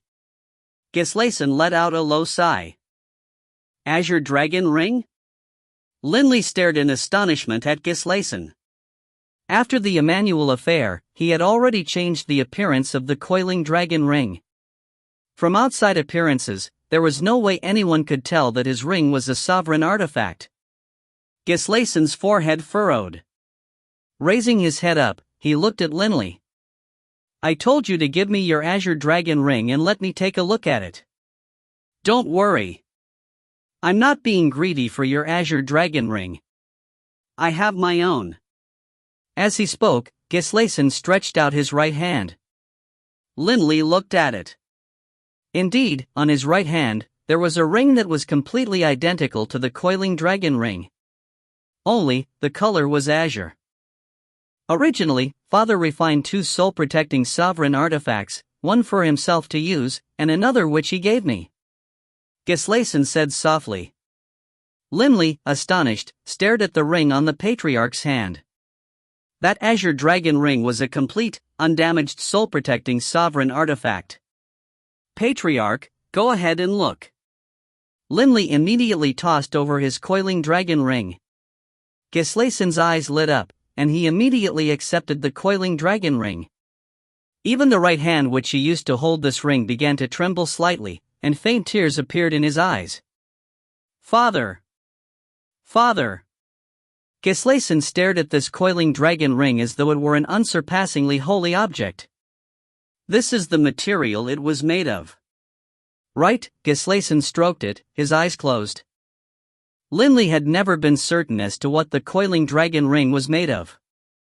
In the Yulon Plain, Limley didn't know, and even now, he still didn't know. This sovereign artifact is damaged, right? Gislason opened his eyes, then tossed the coiling dragon ring back to Limley. Right. Limley nodded. What's the situation on the damage? Gislason asked. The soul-protecting sovereign artifact appears as a membrane.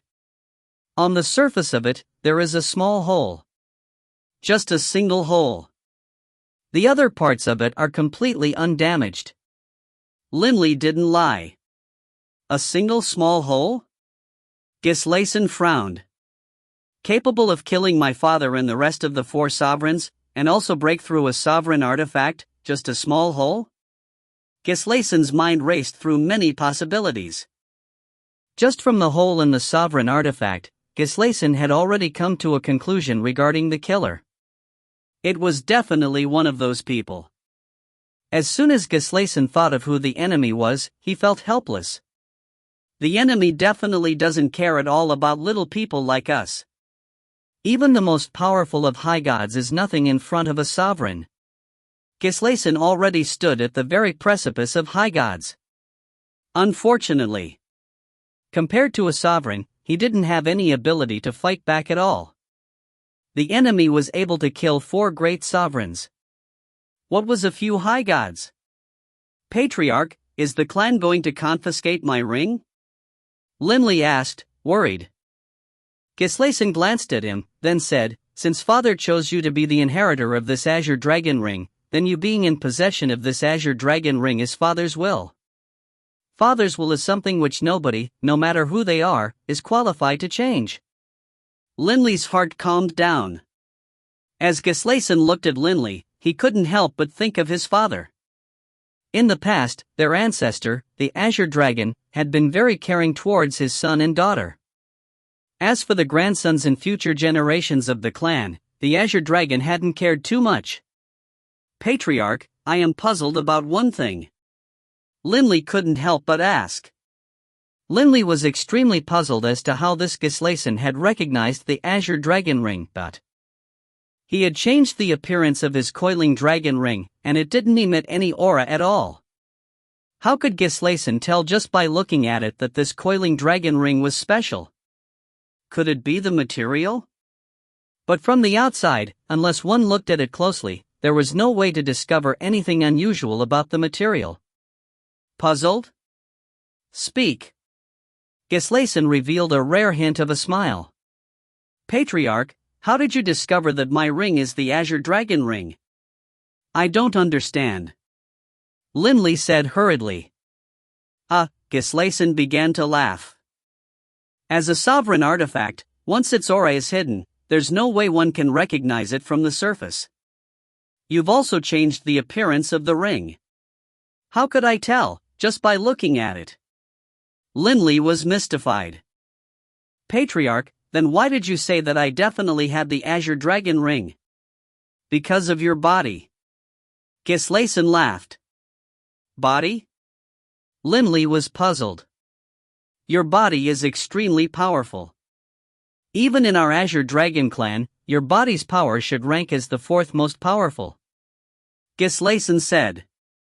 Even the 3rd and 4th generation members cannot compare to you in terms of body strength. If a person's body was powerful, that meant they had a sovereign artifact? Limley still didn't understand. However, he was indeed proud of how powerful his body was. Is the power of your body related to the absorption of a drop of water-type sovereign's might? Gislason asked. Linley, rather surprised, nodded. It is. Linley, think about it. The ancestor of our Azure Dragon clan was a sovereign. How could our clan possibly be lacking in water-type sovereign's might? Gislason asked him. Linley couldn't help but nod. Sovereign's might, to sovereigns, was like divine power to deities. Naturally, it wouldn't be too precious. However, this drop of liquid sovereign's might still had to be formed through the compression of quite a bit of gaseous divine sovereign power.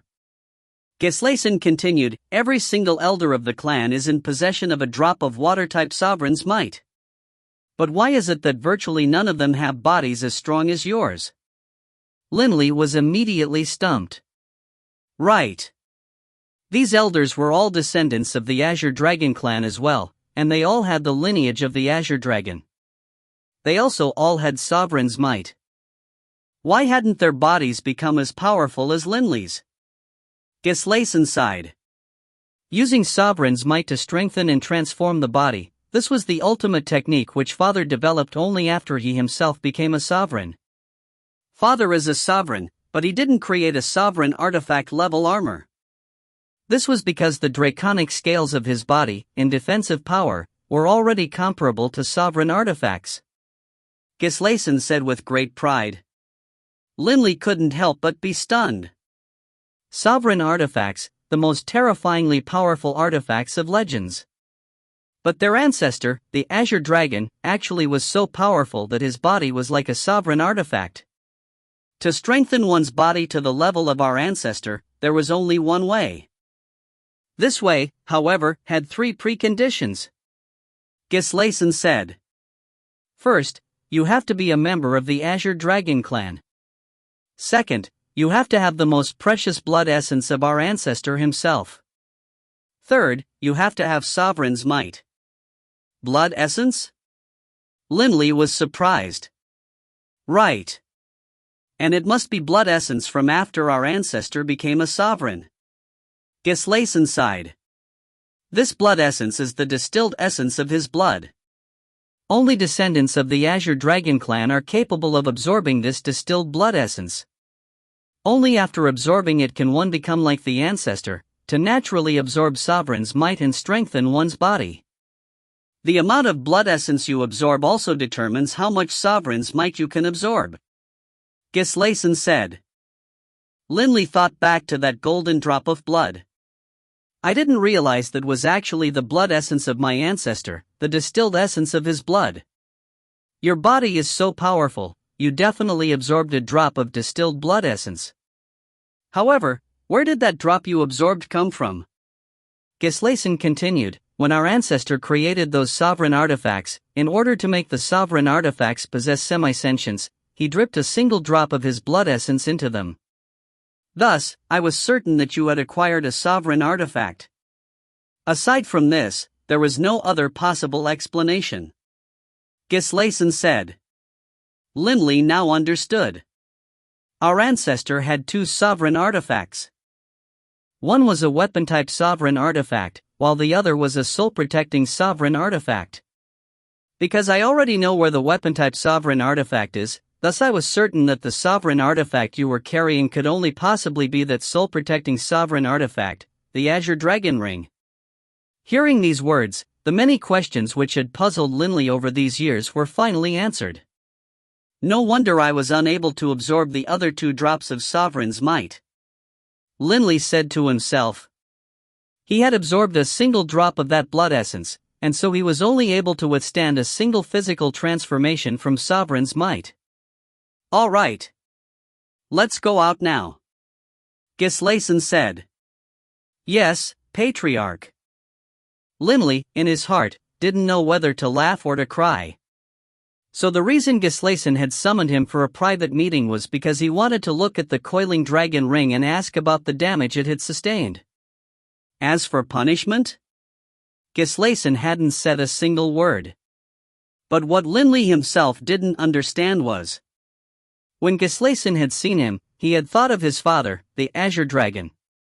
Naturally, he wouldn't punish Linley much. In the main hall. He's coming. The patriarch is coming. These elders all immediately stopped talking and rose to their feet with respect. Gislason's face returned to its usual icy expression, and he walked to the throne at the front of the palace and sat down. As for Linley, he stood alongside with the elders. Linley glanced sideways at Emmanuel, who just sneered coldly at him. This Emmanuel definitely has some bad ideas. If I find an opportunity, I have to kill him. Linley had encountered countless waves and storms in his life. Naturally, he could determine that between himself and Emmanuel, the conflict was now at a level where it would only end with one party's death. I already know clearly what has happened. Patriarch Gislason swept his gaze across the people below. Emmanuel and the golden-haired elder, hearing this, couldn't help but be shocked. Linley disobeyed my orders. This was a pardonable misunderstanding. However, it can be considered that I have already punished him. Gislason continued. Linley was stunned. Punished? It seemed as though although they had chatted for quite a bit, he hadn't been punished at all. However, everyone is now also aware of Linley's power.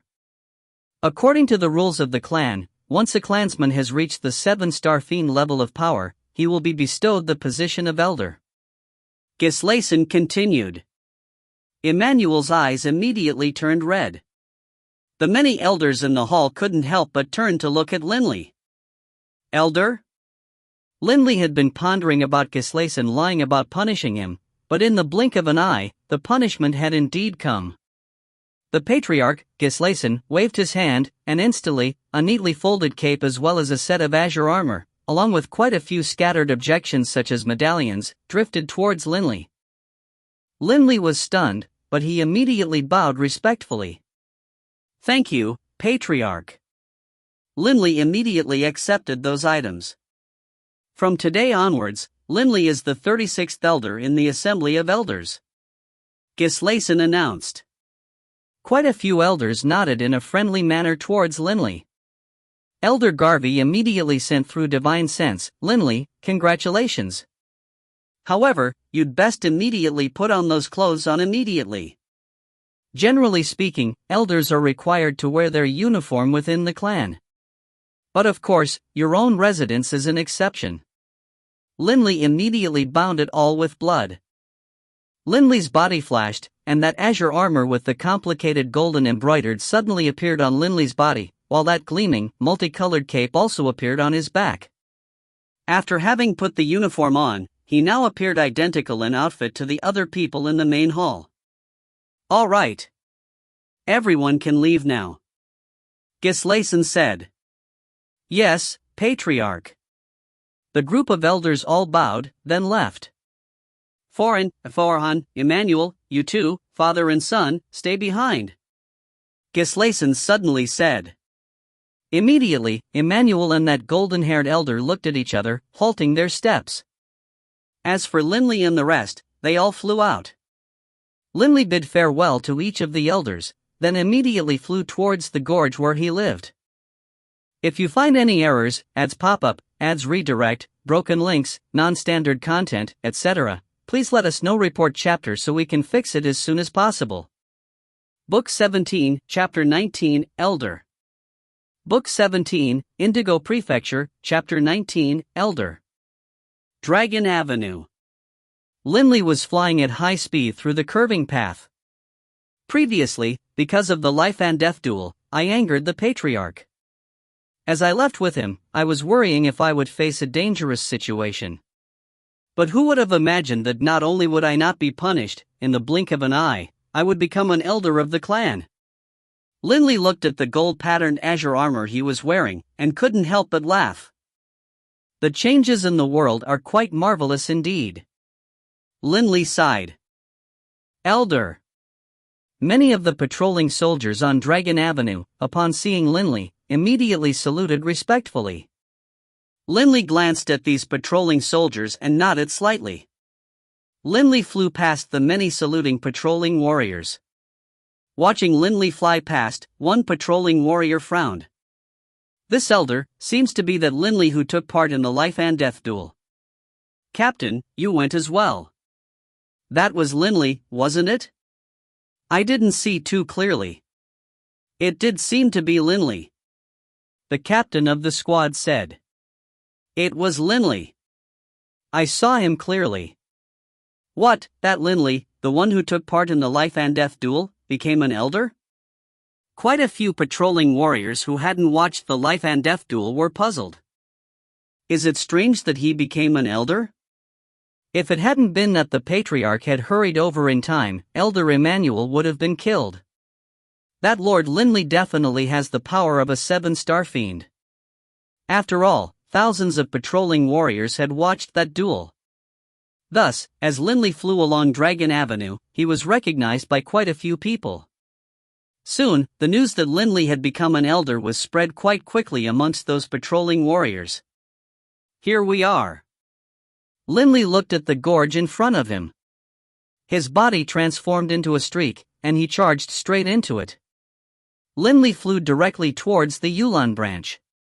In mid-air, Linley saw that at the door to his residence, a group of people were gathered. Baruch, Taras, Olivier, and tens of others were there. I hope Linley is fine. Hazard sighed softly. It's so rare for our Yulon branch to produce an expert like him. If he is, ugh.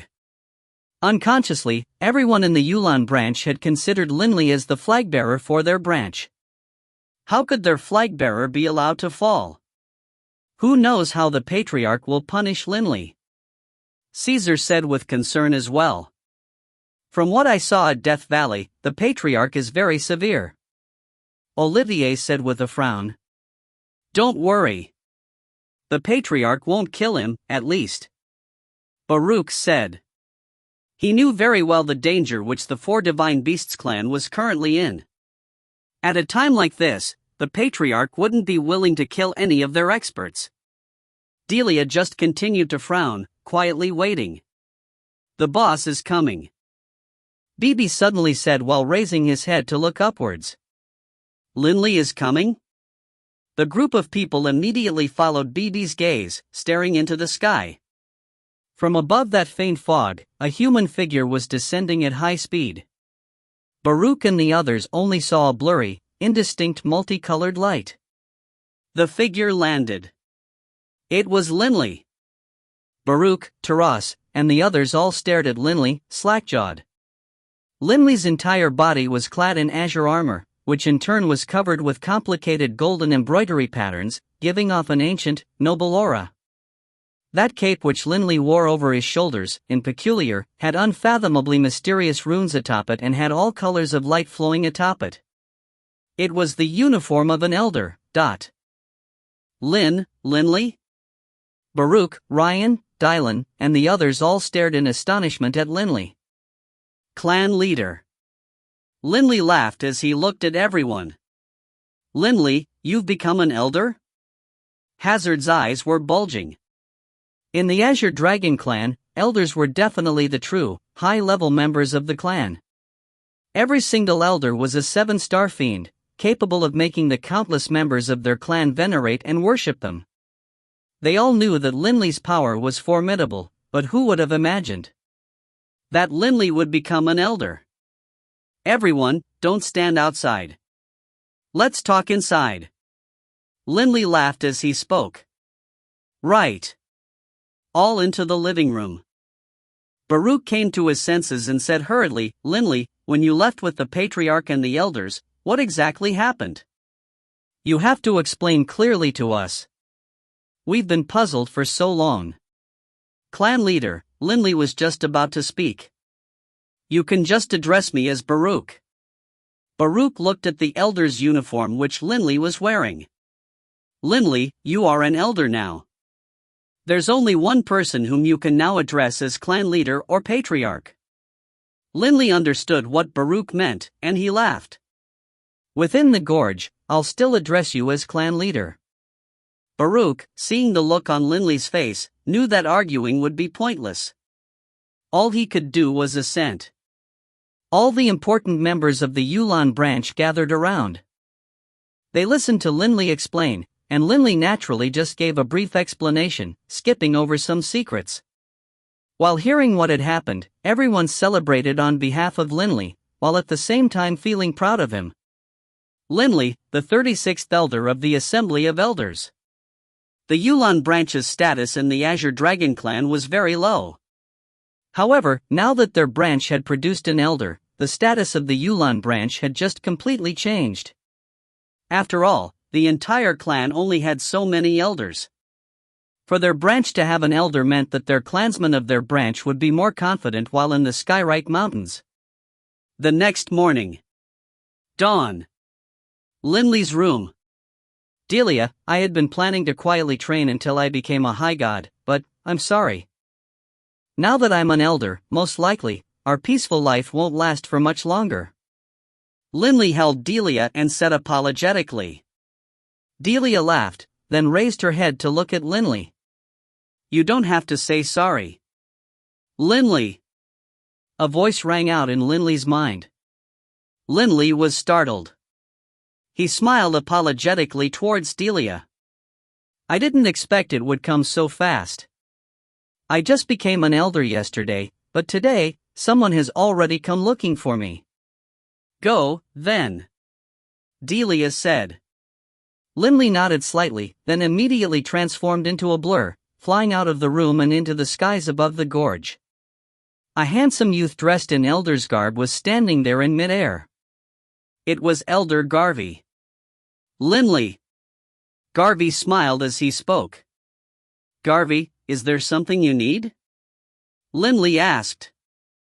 Yesterday, you became an elder. I imagine you don't know anything about the powers and responsibilities of elders. Garvey laughed calmly. The clan leader thus ordered me to come and give you a detailed explanation. Linley's eyes lit up. Thank you. Are you going to make me just stand here as I talk? Garvey laughed. Linley glanced around. At present, he and Garvey were standing in mid-air above the gorge. This was indeed a rather poor way to treat a guest. He immediately laughed. Garvey, let's go. Come to my residence. We'll have a good chat. As he spoke, Linley and Garvey, the two elders, flew directly downwards. At this time, a human figure descended towards the gorge. It was the person whom Linley had met on his first day in the Skyrite Mountains, the person who wanted to embarrass the Yulan branch, Asru. These past few days have been so boring. Those 8 great clans are always vigilantly watching our 4 divine beasts clan, and when we patrolling warriors are off duty, we still can't leave. We have to stay in the mountains. Fortunately, in half a month, it'll be time for my next 1,000-year assignment. It'll be my turn to go patrol. Patrolling is better than always being here in this gorge. Asru was in an excellent mood. But suddenly, Asru turned his head to stare into the distance. 2 blurry figures had suddenly flickered and vanished. Elders? Asru was shocked. 2 elders. Why did they come to an out-of-the-way place like our gorge? This gorge was a fairly remote place within the Azure Dragon clan's territory. How could an elder come here, normally?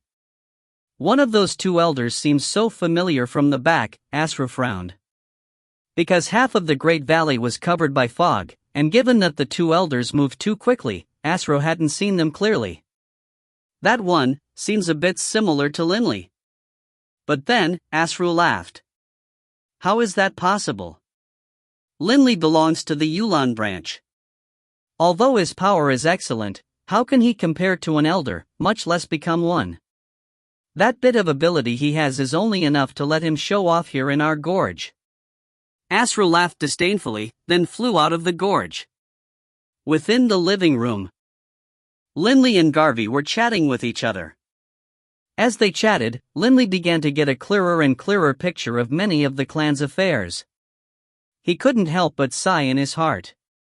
The power of the Assembly of Elders truly is enormous. In the entire Azure Dragon clan, virtually all affairs are managed by the elders. Although the patriarch is powerful, he normally never takes part in matters.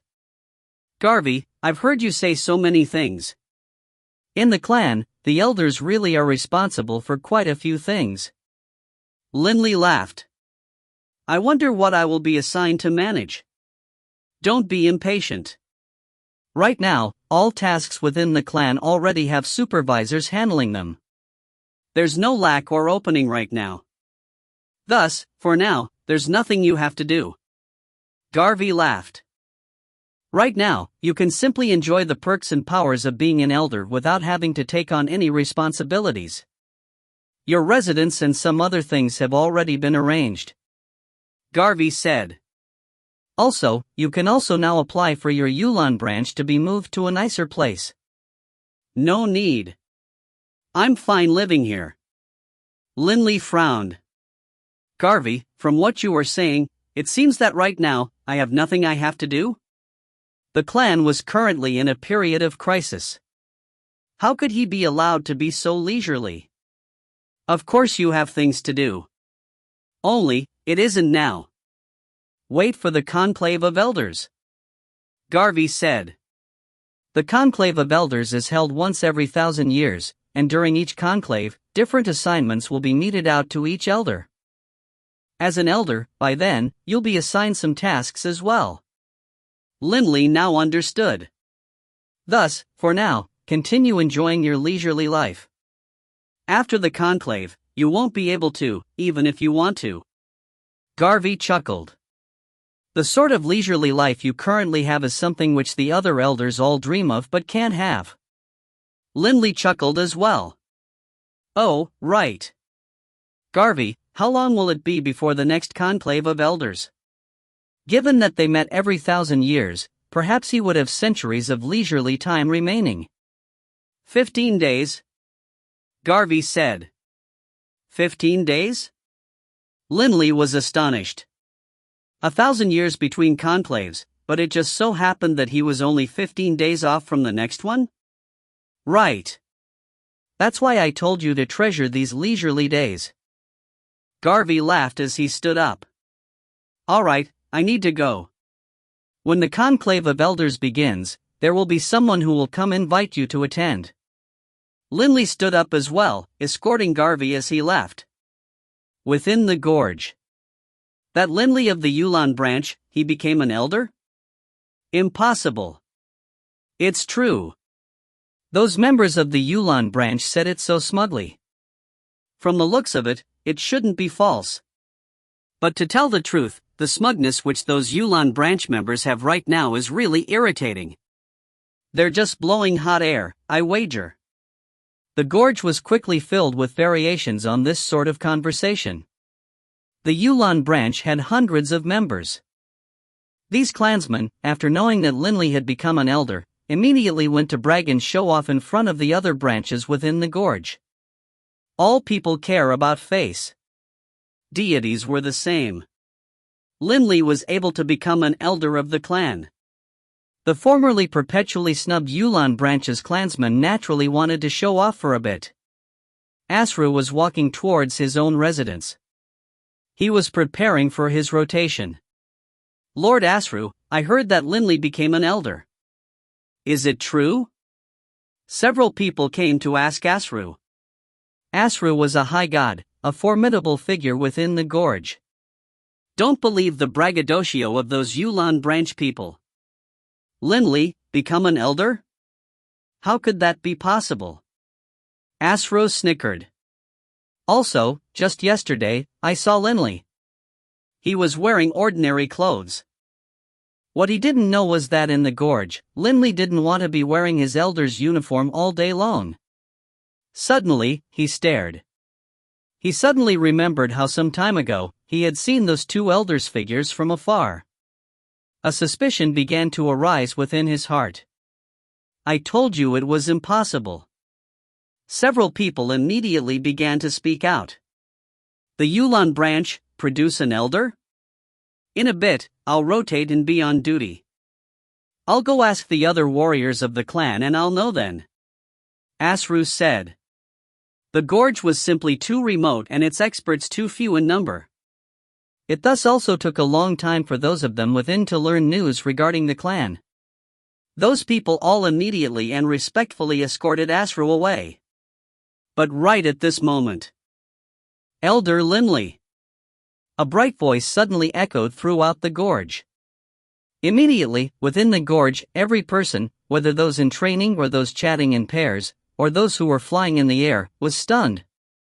Asru was stunned as well. Immediately, a large number of figures flew towards the source of that voice.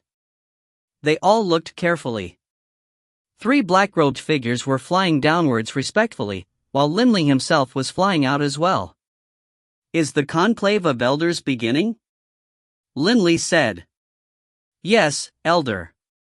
The 3 black-robed men bowed. Let's go, then. Linley immediately flew in the air, and those 3 black-robed figures followed behind respectfully. The many people in the gorge all stared, slack-jawed, at this scene. After seeing Linley dressed in an elder's uniform, with that flashing, gleaming cape, quite a few people were truly stunned. If you find any errors, ads pop up, ads redirect, broken links, non-standard content, etc., please let us know. Report chapter so we can fix it as soon as possible. Book 17, Chapter 20, Conclave of Elders. Book 17, Indigo Prefecture, Chapter 20, Conclave of Elders. As he strode into the large hall, Linley swept it with his gaze. Only 12 elders have arrived? The Azure Dragon clan had 36 elders. The other elders in the hall, upon seeing Linley, all laughed while greeting him. Linley, sit over here. Elder Garvey beckoned towards him. Linley walked over and sat down by Garvey's side. This conclave of elders was held in a large hall, where a very large, dark red circular table was placed in the center, with a ring of chairs around the table. Linley swept it with his gaze and discovered, just 16 chairs? The round table was very large, and there was more than enough space for 40 chairs. But they had only 16 chairs prepared. Garvey, there's only 16 chairs? Aren't there supposed to be 36 elders? Linley said softly. The elders of Bloodbath Gorge do not attend. Garvey explained. Linley sighed to himself. Bloodbath Gorge was the most central area of the entire Skywrite Mountains. It was also the place where the most powerful experts of the Azure Dragon clan, the Vermilion Bird clan, the White Tiger clan, and the Black Tortoise clan gathered. The Azure Dragon clan had 20 elders stationed there. They won't even attend the conclave of elders. On the day that Linley had become an elder, there had only been 10 or so elders present in the palace. Not a single one of the elders who had been in the Bloodbath Gorge had come on that day either. The elders at Bloodbath Gorge truly are risking their lives to battle for the clan. 15 days ago, Linley had chatted with Garvey, and had discussed the responsibilities of elders. At that time, Garvey had explained Bloodbath Gorge to him. The 8 great clans were always watching like rapacious tigers. The 4 Divine Beasts clan were faced with great danger, and although they could hide in the Skywrite Mountains and live their lives there like turtles hiding in their shells. Given the arrogance of the 4 Divine Beasts clan, how could they possibly forever hide? In addition, how could a large clan like theirs be perpetually cut off from the outside world? The 4 Divine Beasts clan was connected to the outside world, but the people who connected them would be slaughtered and attacked by the 8 great clans. Would the 4 Divine Beasts clan just quietly accept this? Impossible. The 4 Divine Beasts clan would counterattack, deliver vicious counterblows to its enemies. Thus, the Bloodbath Gorge was formed. Bloodbath Gorge was where more than half of the experts of the 4 Divine Beasts clan were gathered. The Azure Dragon clan had 20+ elders, and of course, many 6-star fiends were present as well. The requirement for one to enter Bloodbath Gorge was having the power of a 6-star fiend. Bloodbath Gorge.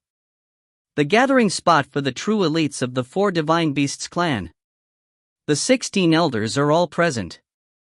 A silver-haired elder at the side of the round table said clearly.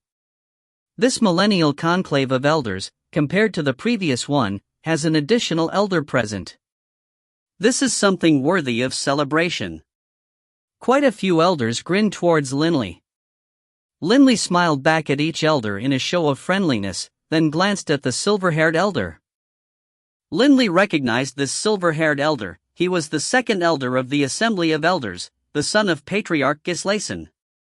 With regards to everyone's assignments, let's set that aside for now. The second elder said solemnly. Let me first explain to everyone the final battle results of our 20-plus elders of our Azure Dragon clan in Bloodbath Gorge over the past millennium. The faces of all the elders turned solemn. Bloodbath Gorge was a representation of the constant slaughter and warfare between the 4 Divine Beasts clan and the 8 Great Clans. Our 20-plus elders of the Azure Dragon clan, in the past millennium, killed 2 enemy 7-star fiends and 36 enemy 6-star fiends. The number of other high gods slain was not recorded. The second elder said forcefully. So many? Linley was secretly shocked. 1,000 years, to deities, was a very short period of time. But in 1,000 short years, the Azure Dragon clan alone had killed 2 of the enemy's 7-star fiends, and 36 of their 6-star fiends. How many enemies, then, had they killed in Bloodbath Gorge in total? The battle between the 4 Divine Beasts clan and the 8 Great Clans truly is vicious. Linley said to himself. However, amongst our 20-plus elders, 2 of our elders had their power dramatically reduced. They were the 21st elder, Bang Den, Bang Dun, and the 9th elder, Jeffs, GFOSI.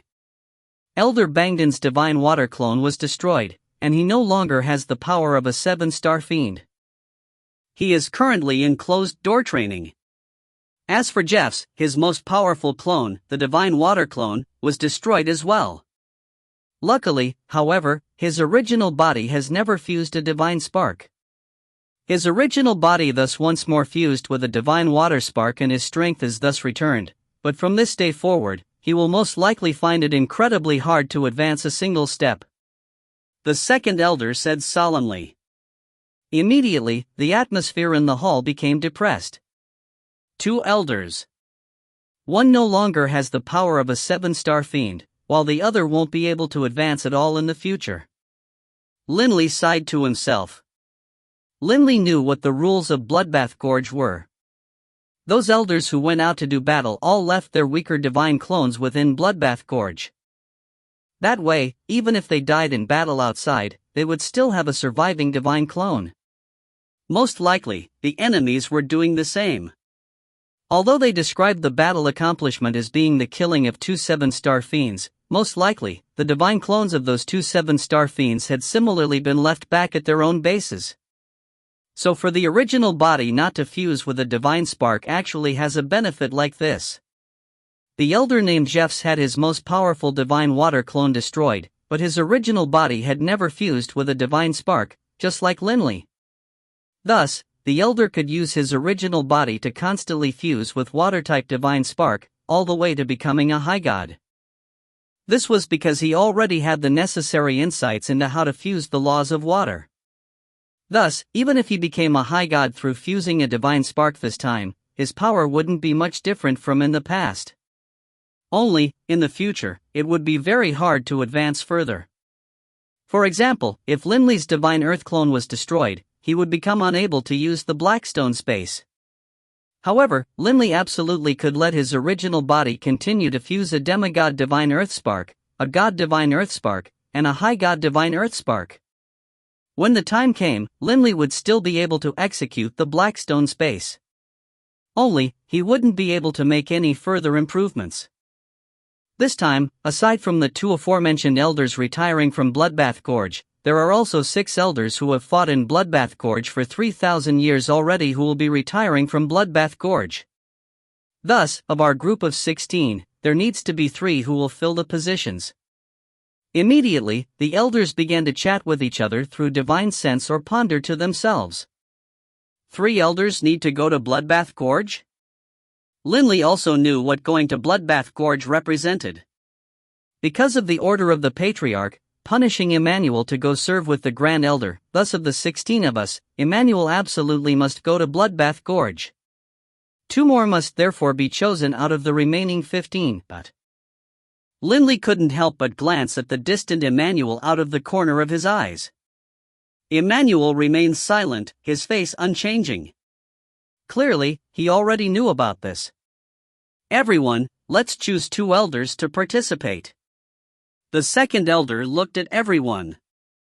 Me. A voice rang out from next to Linley. It was Elder Garvey. Elder Garvey laughed. I wanted to go last time, but in terms of power, I was weaker than the others, so I was excluded. This time, it is my turn, right? I nominate myself for a slot. Immediately, another elder spoke out. The other elders are battling for the clan outside, while I am remaining within the mountain. I feel miserable. Garvey, it's not your turn yet. Yet another elder spoke out. I nominate myself. There were differences in power amongst the elders as well. Garvey was clearly a fairly weak one. As for Bloodbath Gorge, the more powerful one was, the better it was when they entered.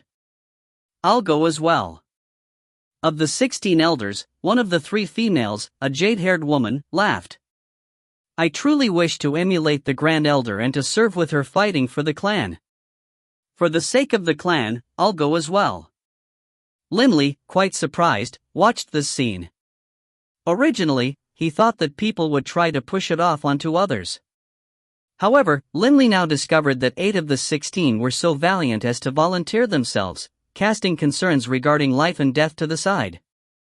Enough! The golden-haired elder shouted with a frown. Linley turned to look. The golden-haired elder was the 3rd elder of the clan, the son of the Grand Elder. His name was Foran. Foran had another status, he was the father of Emmanuel. The golden-haired elder, Foran, said in a low voice. I understand that everyone wishes to do battle for the sake of the clan. But in battle, the more powerful a person is, the better. Thus, in my heart, I have made 2 choices. The first is... Foran suddenly pointed at Linley. Elder Linley. Linley was slightly startled. Foran, the question of who goes is a decision each person individually. It isn't a matter for others to decide upon. The second elder said.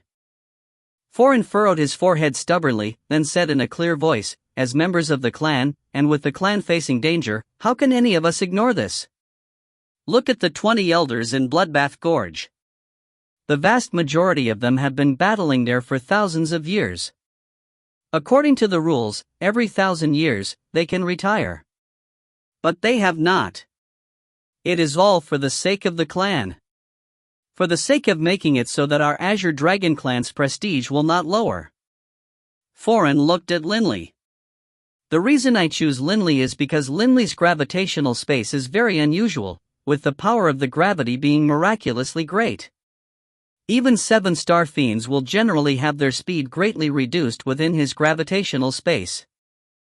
When experts do battle, if Linley were to coordinate with several elders, his power can definitely be unleashed to an extremely great effect. The elders in the hall all immediately understood.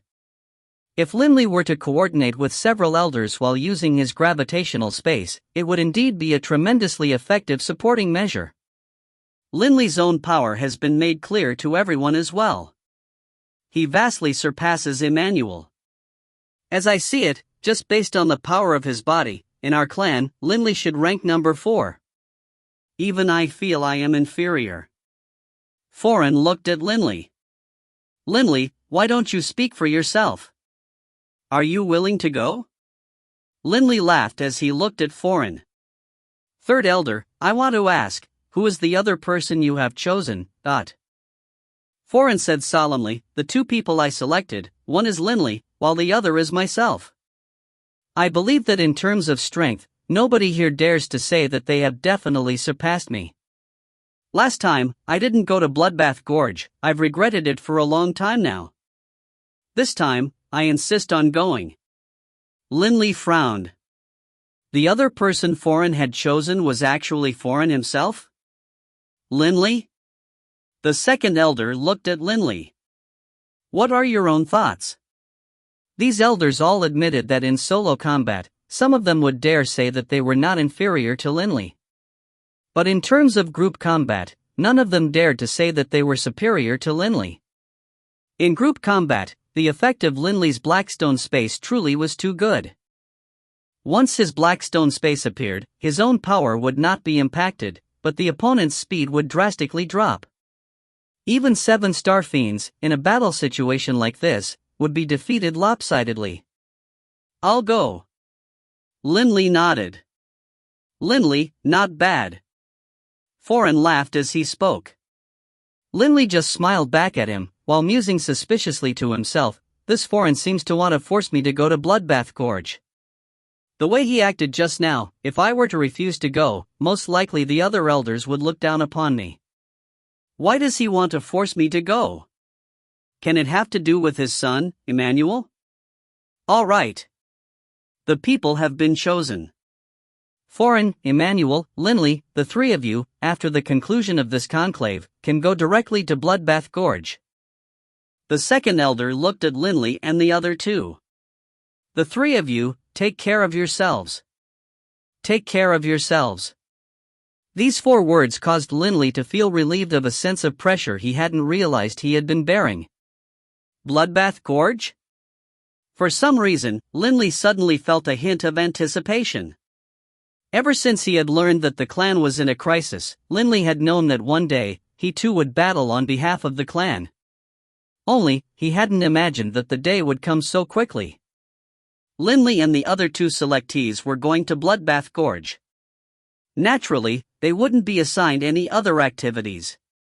After the conclave of elders concluded, the other 13 elders all bade farewell to and sent off Linley, Foreign, and Emmanuel. Linley, I truly want to go with you.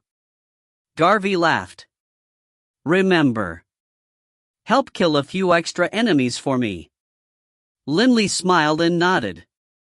Garvey's face suddenly turned solemn. Remember, you need to be careful. Protecting yourself is most important. Killing enemies is secondary to that. Right. Linley nodded. Enough. The 3 of you, you can head off. After arriving in Bloodbath Gorge, obey the commands of the Grand Elder. The second elder said. Linley, Foreign, and Emmanuel immediately made their farewells to each of the elders, then immediately started to fly into the heart of the Skyrite Mountains. The Skyrite Mountains were divided into 4 major areas, which each of the 4 Divine Beasts clan were in control of. In the core of the Skyrite Mountains, deep within a mountain valley, was Bloodbath Gorge. The place where the elites of the 4 Divine Beasts clan gathered. The security here truly is tight.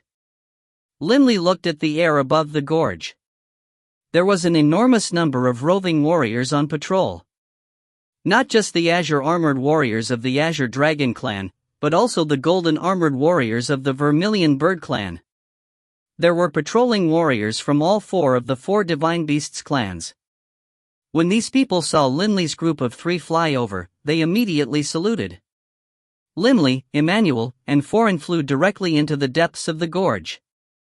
If you find any errors, ads pop up, ads redirect, broken links, non-standard content, etc., please let us know. Report chapter so we can fix it as soon as possible. Book 17, Chapter 21, The Grand Elder. Book 17, Indigo Prefecture, Chapter 21, The Grand Elder. Within the quiet, gloomy depths of Bloodbath Gorge, 3 human figures were descending at high speed, landing on the ground. Linley inspected his surroundings. Bloodbath Gorge was sparsely populated. As he stared straight forward, the only thing he could clearly see was an erect stone monument. As for the other buildings that could vaguely be seen through the mist, there was no way to see them clearly. There are so many soldiers of the 4 Divine Beasts clan above the gorge, but so few people within Bloodbath Gorge itself. That makes sense. After all, everyone in here is at least a 6-star fiend. Linley continued to carefully inspect Bloodbath Gorge. As for Emmanuel and Foreign, they strode forward with large steps. Just as they walked away, Emmanuel turned his head to look at Linley. "Linley, you've never been here before, right?" "No, I've never been here before." Linley didn't have any goodwill towards Emmanuel at all. Whoosh! Suddenly, a cold wind began to howl. Linley felt his body turn cold, and he couldn't help but be startled. The wind is actually so icy, here in Bloodbath Gorge. Foreign couldn't help but laugh. Linley! Bloodbath Gorge is at the heart of the Skyfire Mountains, and is an extremely cold location. The cold wind within the gorge would cause any demigods who came here to immediately be frozen. However, to you, Linley, this cold wind naturally doesn't have much impact. Elder Foreign, let's continue to move forward. Linley couldn't be bothered to chat too much with this father-son pair in front of him. He immediately advanced deeper into the gorge. There were quite a few round stones located within Bloodbath Gorge, as well as some wild grass. However, the center of it was a neatly paved stone road. In front of Bloodbath Gorge, on one side of the stone road, there was a tall, massive stone monument. The stone monument was covered with two dark red words that were written in cursive, like flying dragons or dancing phoenixes. The two words were, Bloodbath.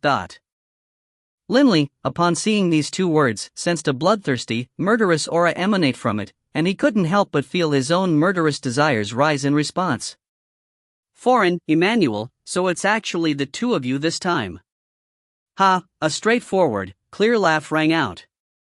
Linley turned to look, and saw an amiable, friendly-looking middle-aged man laugh as he walked over.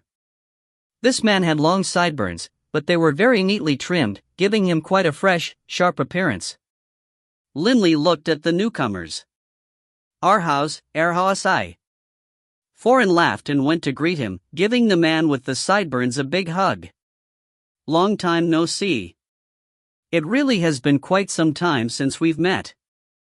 This man named Arhaus beamed towards Foreign as well, then looked at Linley. "Rather puzzled," he said. "I knew that this time, 3 elders were coming, but I've never met this one before." "Oh, I know." Arhaus had a look of sudden understanding on his face, and he laughed as he said to Linley, "In Bloodbath Valley, I've heard that our Azure Dragon clan has a new elder." "I am Arhaus." "Elder Linley, right?" Arhaus laughed as he extended his hand. "Right. Elder Arhaus, greetings." Linley laughed and extended his hand as well. Linley had a good impression of Arhaus, but as for Foreign and Emmanuel, Linley, from the bottom of his heart, disliked this father-son pair. Both Emmanuel and Foreign made him feel as though they were sinister and vicious. Emmanuel's actual actions, in turn, had confirmed Linley's judgment. "We warmly welcome the 3 of you. Come, let's go meet the Grand Elder." Arhaus laughed. "Mother?" Foreign's eyes couldn't help but light up. Linley glanced sideways, seeing the looks on Foreign and Emmanuel's faces. The two clearly were very eager to meet the Grand Elder. The Grand Elder and Patriarch Gislason were actual siblings, brother and sister, and in the clan, her power was second only to that of the patriarchs. "Linley, it's been a long time since our clan has had a new elder," Arhaus said warmly. "I've heard that you've previously sparred with Emmanuel, and that you are incredibly strong. In the future, when you do battle for the clan, you definitely have to win some glory for our Azure Dragon clan." "Definitely." Linley laughed and nodded. Foreign, seeing how Arhaus was continuously chatting with Linley, couldn't help but interrupt. "Arhaus, what's the current situation in the struggle between our 4 Divine Beasts clan and the 8 Great Clans? How good can it be?" Arhaus shook his head and sighed. "The 8 Great Clans are simply relying on superior numbers to win. All combined, their 8 clans have more 7-star fiends than we do. If we continue fighting like this, most likely in just 10 or 20,000 years, our entire 4 Divine Beasts clan will have less than 10 7-star fiends." Hearing this, Linley was shocked. "In 10 or 20,000 years, we'll lose that many?" Linley couldn't help but say. Currently, our 4 Divine Beasts clan should have nearly 107 Star Fiends, but the Azure Dragon clan alone had 36. The 4 clans, combined, should have more than 107 Star Fiends. How could it be possible that in as short a period of time as 10 or 20,000 years, only 10 would be left? Linley, I hear that you just joined the clan recently. Arhaus said resignedly. You aren't too familiar with the situation. However, I trust that at the Conclave of Elders, you should have learned of our losses in the past 1,000 years. Linley nodded. In the past 1,000 years, they had killed 2 enemy 7-star fiends, while 2 of their own 7-star fiends had been weakened as well. Our Azure Dragon clan alone has lost 2 7-star fiends in the past 1,000 years. Of course, Jeffs, when using his original body to fuse with a divine spark, will be able to recover his strength. But still, he'll have lost any chance to gain in strength in the future. Arhaus said, in 1,000 years, our 4 Divine Beasts clan, all combined, has lost 5. In especially brutal periods, it's normal to lose as many as 10 elders. You do the math. How many will we lose in 10,000 years? Linley did the math, and he was stunned. In 10,000 years, at least 70 or 80 elders would be doomed. That's why I said that if this continues, in 10 or 20,000 years, our clan will have lost almost all of our 7-star fiends. Arhaus said bitterly. Nothing we can do. The 8 great clans, even if we exhaust all of our elders against them, they will most likely still have half of their 7-star fiends remaining. Linley nodded. As soon as he had arrived in the Azure Dragon clan, Linley had heard that any one of those 8 great clans were comparable to the Azure Dragon clan. The number of 7-star fiends in the 8 great clans, all combined, definitely was far greater than the number the 4 Divine Beasts clan had. Linley, do you know how many elders we had before the ancestor died? Arhaus said. How many? Linley asked. More than 60. And that was just our Azure Dragon tribe. Arhaus said, and Linley couldn't help but sigh in shock. No wonder it was said that the 4 Divine Beasts clansmen dominated each of the major planes. Not only did we have a strong supporter, we ourselves had tremendous power. Only, while we were regrouping, enemies attacked from every direction. Linley, you must understand that the clans which pursued us all the way to the infernal realm just represent the minority. We have many enemies in the other planes. Arhaus said resignedly. The 4 Divine Beasts clan truly had too many enemies. As many as 8 clans were still in pursuit of them. Most likely, when the 4 Divine Beasts clan had been spread across each of the major planes, the number of enemies they had was far more than their current number. All we can do is go all out. Foran said solemnly. Right. We can only go all out. Arhaus said as well. If we just hide in the Skyrite Mountains like turtles in a shell and don't even fight back, most likely we'll become the laughingstock of the major clans of the infernal realm. Our 4 Divine Beasts clan cannot be humiliated like that. While they were chatting, Linley and the others were heading deeper into Bloodbath Gorge. Within Bloodbath Gorge, there was an organized array of buildings that were arranged in rows like soldiers, divided into various areas. On the way over, Linley encountered small groups of experts as well, all of whom were at least of the 6-star fiend level of power. Linley couldn't help but sigh in amazement. This is the true foundation of a great clan. And a great clan which has fallen, at that. Linley was amazed, while at the same time, stunned by the savagery of the warfare between the 4 Divine Beasts clan and the 8 great clans.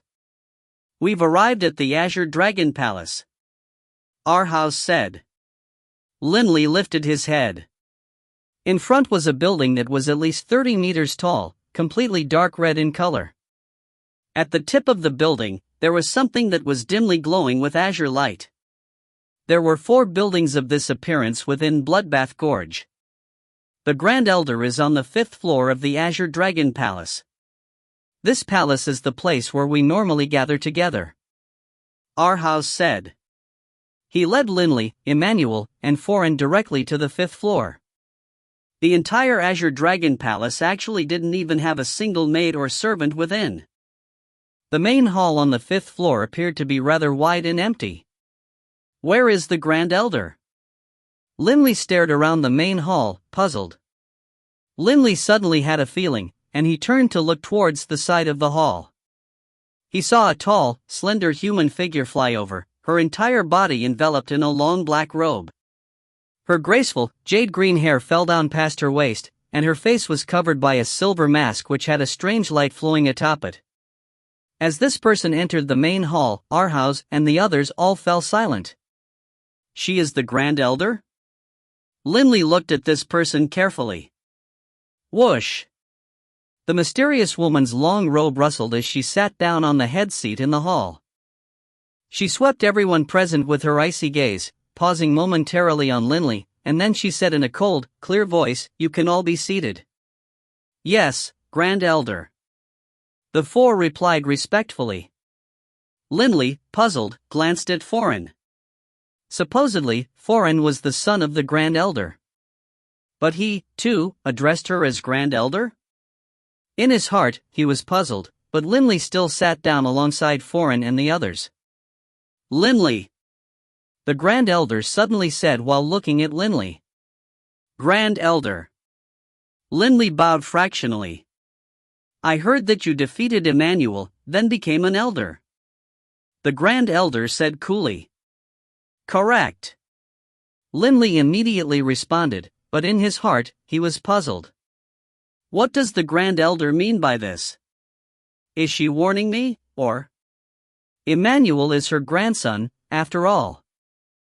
Although he didn't understand, Linley remained calm.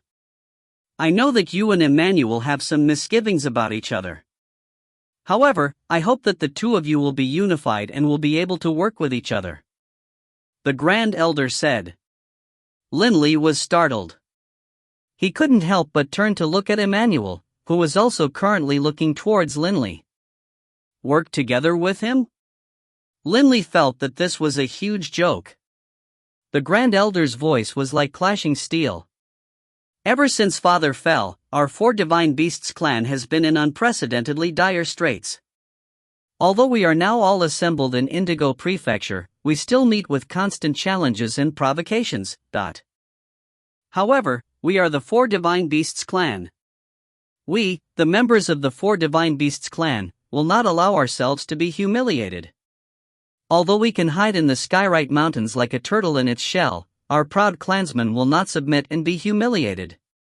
One elder after another, leading the elites of our clan, has gone out to do battle against the enemy. Any who challenges or provokes our clan will be punished. The experts of our Four Divine Beasts clan are not as numerous as those of those 8 great clans. Thus, we absolutely must be unified." The Grand Elder swept her gaze across the people present. "Linley, I don't care what sort of problems you and Emmanuel have had in the past. From today onward, you two are not permitted to battle against each other. If such a thing happens, I will be the first to kill both of you." "Yes, Grand Elder." Linley and Emmanuel replied in unison. Our Azure Dragon Palace has, in total, 20 squads. Currently, there are 3 squads that do not have a captain. They are Squad 13, Squad 15, and Squad 19. The Grand Elder said calmly. "I will make the arrangements." Linley took a step forward. "From today onward, you will be the captain of Squad 13 of the Azure Dragon Clan in Bloodbath Gorge." "Yes." Linley acknowledged respectfully. The Grand Elder's gaze turned to Foreign, her voice as cold as ever. "Foreign, from today onward, you will be the captain of Squad 15 of the Azure Dragon Clan in Bloodbath Gorge." "Yes." Foreign took a step forward as well as he acknowledged respectfully. "Emmanuel, from today onward, you will be the captain of Squad 19 of the Azure Dragon Clan in Bloodbath Gorge." Emmanuel also strode forward and assented. "Very good." The Grand Elder nodded slightly, then looked at Arhouse. "Arhouse, you can now lead Linley to the location of Squad 13. Afterwards, come back." I have an assignment for you. An assignment? Arhaus' eyes lit up. First take Linley to his place. The Grand Elder ordered. Yes. Arhaus immediately turned and looked towards Linley, who nodded, then followed Arhaus away. As he left, Linley heard the Grand Elder's voice. Foreign, Emmanuel, you stay here. There's something I will discuss with you, . And then, Linley and Arhaus left the Azure Dragon Palace. If you find any errors, ads pop-up, ads redirect, broken links, non-standard content, etc., please let us know. Report chapter so we can fix it as soon as possible. Book 17, Chapter 22, Comfort. Book 17, Indigo Prefecture, Chapter 22, Comfort. Why did this Grand Elder have Foreign and Emmanuel stay behind? Linley felt suspicious. The Grand Elder, on the surface, said that we have to be unified, but in the end, Foreign is still her son and Emmanuel is still her grandson. It's unlikely that she'll be completely impartial. Whoosh! A cold wind blew past, interrupting Linley's pondering. Linley and Arhaus walked together on the stone road. There were quite a few courtyards on each side of the stone road, all seeming quite plain. Linley and Arhaus were both thinking on their own matters, and so didn't speak to each other. Ah, Linley. Arhaus suddenly laughed.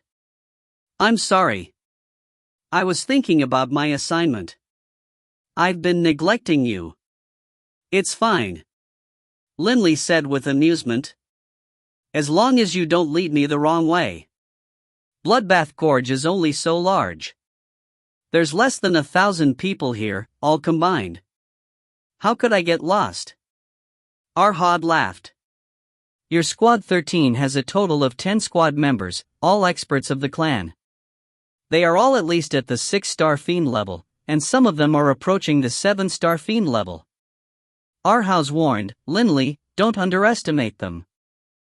After all, there isn't a huge difference between 6-star fiends and 7-star fiends. Linley nodded. For example, that Learmonth he had encountered in the Redbud continent was a 6-star fiend, but he was very nearly at the level of a 7-star fiend in power. Some are skilled in soul attacks, others specialize in material attacks, while still others specialize in escaping. Everyone has their own special techniques as well. Some rely on sound, others rely on venom. In short, 6-star fiends aren't necessarily weaker than 7-star fiends. As long as you lead them well and give good guidance and seize the weaknesses of the enemies, it's not impossible to overcome a deficit in power. Arhaus said. Well spoken. Linley nodded in approval. For example, before he himself had undergone the ancestral baptism, he was capable of defeating a 7-star fiend who specialized in material attacks, but was afraid of 6-star fiends who specialized in soul attacks. Power wasn't an absolute concept. Arhaus, look. The aura those warriors have is extraordinary. Linley saw that in the distance, there were 3 blood-robed warriors walking on the road. These 3 had callous, grim faces. Even when smiling, they made others feel great pressure. This was because experts like them were brimming with killing intent. The warriors of Bloodbath Gorge have all encountered countless life and death battles. Naturally, they will carry the aura of those battles with them. Arhaus said in praise. We arrived at Squad 13. Arhaus suddenly said. Linley saw as well that up ahead, there was a stone pillar, atop which was carved the word, 13. At the sides of the stone pillar were carved names, quite a few of which were red. The names on top are those of the members of Squad 13 over the past 10,000 years. Arhaus said solemnly. A single squad usually has 10 squad members. Each time a squad member dies, they will be replaced. The deceased squad members will have their names turn red. Linley looked carefully at each of the names. Squad 13. Arhaus suddenly roared. Instantly, people came flying out from rooms nearby the stone pillar, each of them dressed in a blood-colored war uniform. In the blink of an eye, the 10 6-star fiend squad members had all arrived. Lindley carefully looked at them. 8 men, 2 women. These 10, just judging from their aura alone, are all extraordinary. They feel like 10 Learmonts. Lindley said to himself. When he had just entered the infernal realm, how could Lindley have imagined that today he would be commanding 10 6-star fiends? Elder Arhaus? A woman with short jade hair said. Who is this person by your side? The other 6-star fiends also looked at Lindley in puzzlement. They clearly didn't recognize Lindley. This is our Azure Dragon clan's newest elder, Lindley. Arhaus said. He is also the captain of your Squad 13. Captain? The 10 6-star fiends looked at each other. He really is an elder? A man asked. Laughing, Lindley flipped his hand, revealing a medallion. This was the elder's medallion he had received after becoming an elder. Upon seeing this medallion, the 10 squad members were no longer dubious. They all said respectfully, Captain. Any of the battle squads within Bloodbath Gorge had an elder as the captain. Thus, when they saw that Lindley was an elder, they naturally recognized him as their captain. Captain, my name is Melina. The jade-haired woman laughed. I wonder, Captain, if you can demonstrate your ultimate technique to us? Lindley was slightly startled, then glanced at the other 6-star fiends. None of them said anything, but from their gazes, it was apparent that they wanted Lindley to give a demonstration.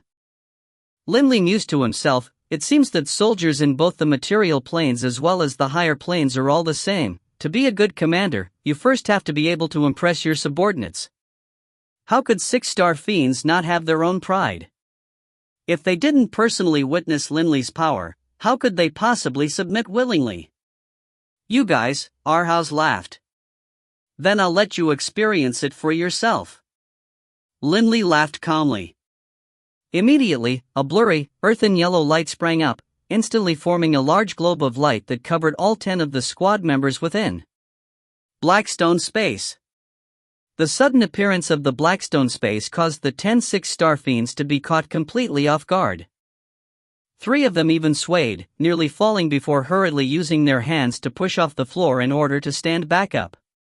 In the Blackstone space, even 6-star fiends would still sense that astonishing gravity. When you are under such tremendous pressure, tell me, would it be easy for me to kill you? Lindley laughed calmly. The 10 squad members, having experienced the terrifying gravity, looked at each other then laughed. Captain! The 10 simultaneously fell to one knee, paying their respects to him. They completely submitted. Lindley laughed, then withdrew his Blackstone space. You can all rise. Captain, this is wonderful. With your gravitational space, when fighting against enemies, we will have a huge advantage. A muscular man said excitedly. In the gravitational space, the enemy's movements will be restricted, but ours will not. Even if the enemy is a 7-star fiend, I'd still dare to give them a good fight. That the personal strength of the captain was strong wouldn't cause these squad members to be too excited. After all, the strength of the captain was a personal matter. What truly made them was when a captain was skilled at supportive techniques and able to assist all the squad members. Like Lindley. As long as Lindley didn't apply the gravitational space to them, they could easily battle against more powerful 7-star fiends. What is your name? Lindley laughed as he looked at the muscular man in front of him. My name is Shanta. The muscular man immediately laughed. All of you, introduce yourselves to me. Lindley laughed as he looked at his subordinates. From today onwards, as long as he wasn't dead, he would be the leader of this squad. They would battle together and share life and death together. Lindley deeply valued these subordinates of his. These squad members were very excited as well, now that they had a captain whose ultimate technique was a supportive ability. They naturally were very exuberant in chatting with Lindley. Lindley! The nearby Arhaus finally spoke out. Oh. Apologies. Lindley immediately said. While chatting with them, I forgot that you, Elder Arhaus, were still here. Arhaus shook his head and laughed. It's fine. However, I can't stay here much longer. The Grand Elder has an assignment for me. I have to make a trip.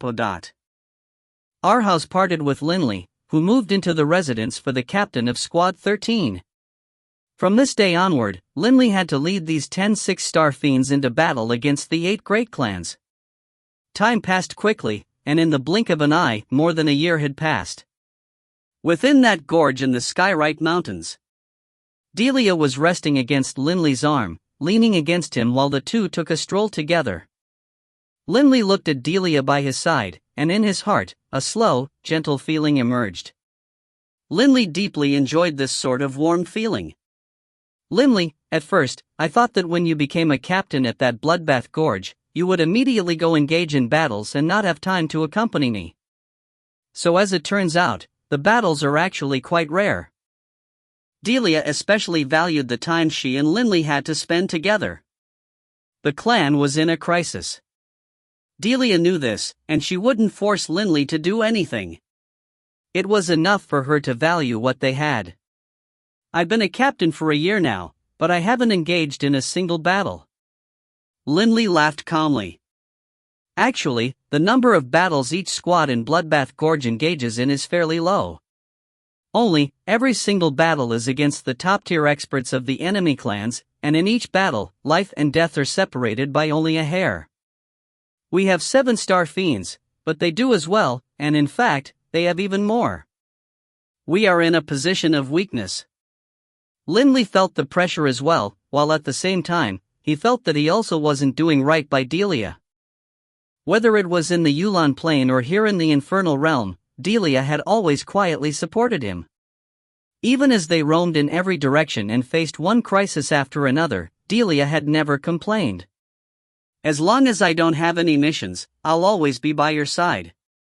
Linley said gently into Delia's ear, while at the same time he kissed her by her earlobe. Delia's face instantly turned slightly rosy. We're outdoors. Delia immediately looked around. She couldn't help but glare at Linley, her cheeks flushed. Linley just laughed. No matter what sort of battles or difficulties he encountered, when he was with Delia, Linley felt incredibly relaxed. With Delia here, his soul had a harbor to return to. The second year Linley was serving as the captain of Squad 13. Bloodbath Gorge didn't have too many requirements of its captains, who normally were able to live in other places throughout the Skyrite Mountains. If there was an assignment, they naturally would be informed. As for those ordinary squad members, each year, they were permitted 1 month outside of the gorge. Elder! Elder! As Linley walked on the stone road within Bloodbath Gorge, quite a few blood-robed warriors called out to him respectfully upon seeing him. This was true for not just the Azure Dragon clan, but also the White Tiger clan, or the other 2 clans. In Bloodbath Gorge, they were all the same. After such a long period of time, they all recognized Linley. Arhaus. Linley saw, to his surprise, that in the distance, there was a familiar figure. Arhaus. Only, Arhaus had a terrible look on his face.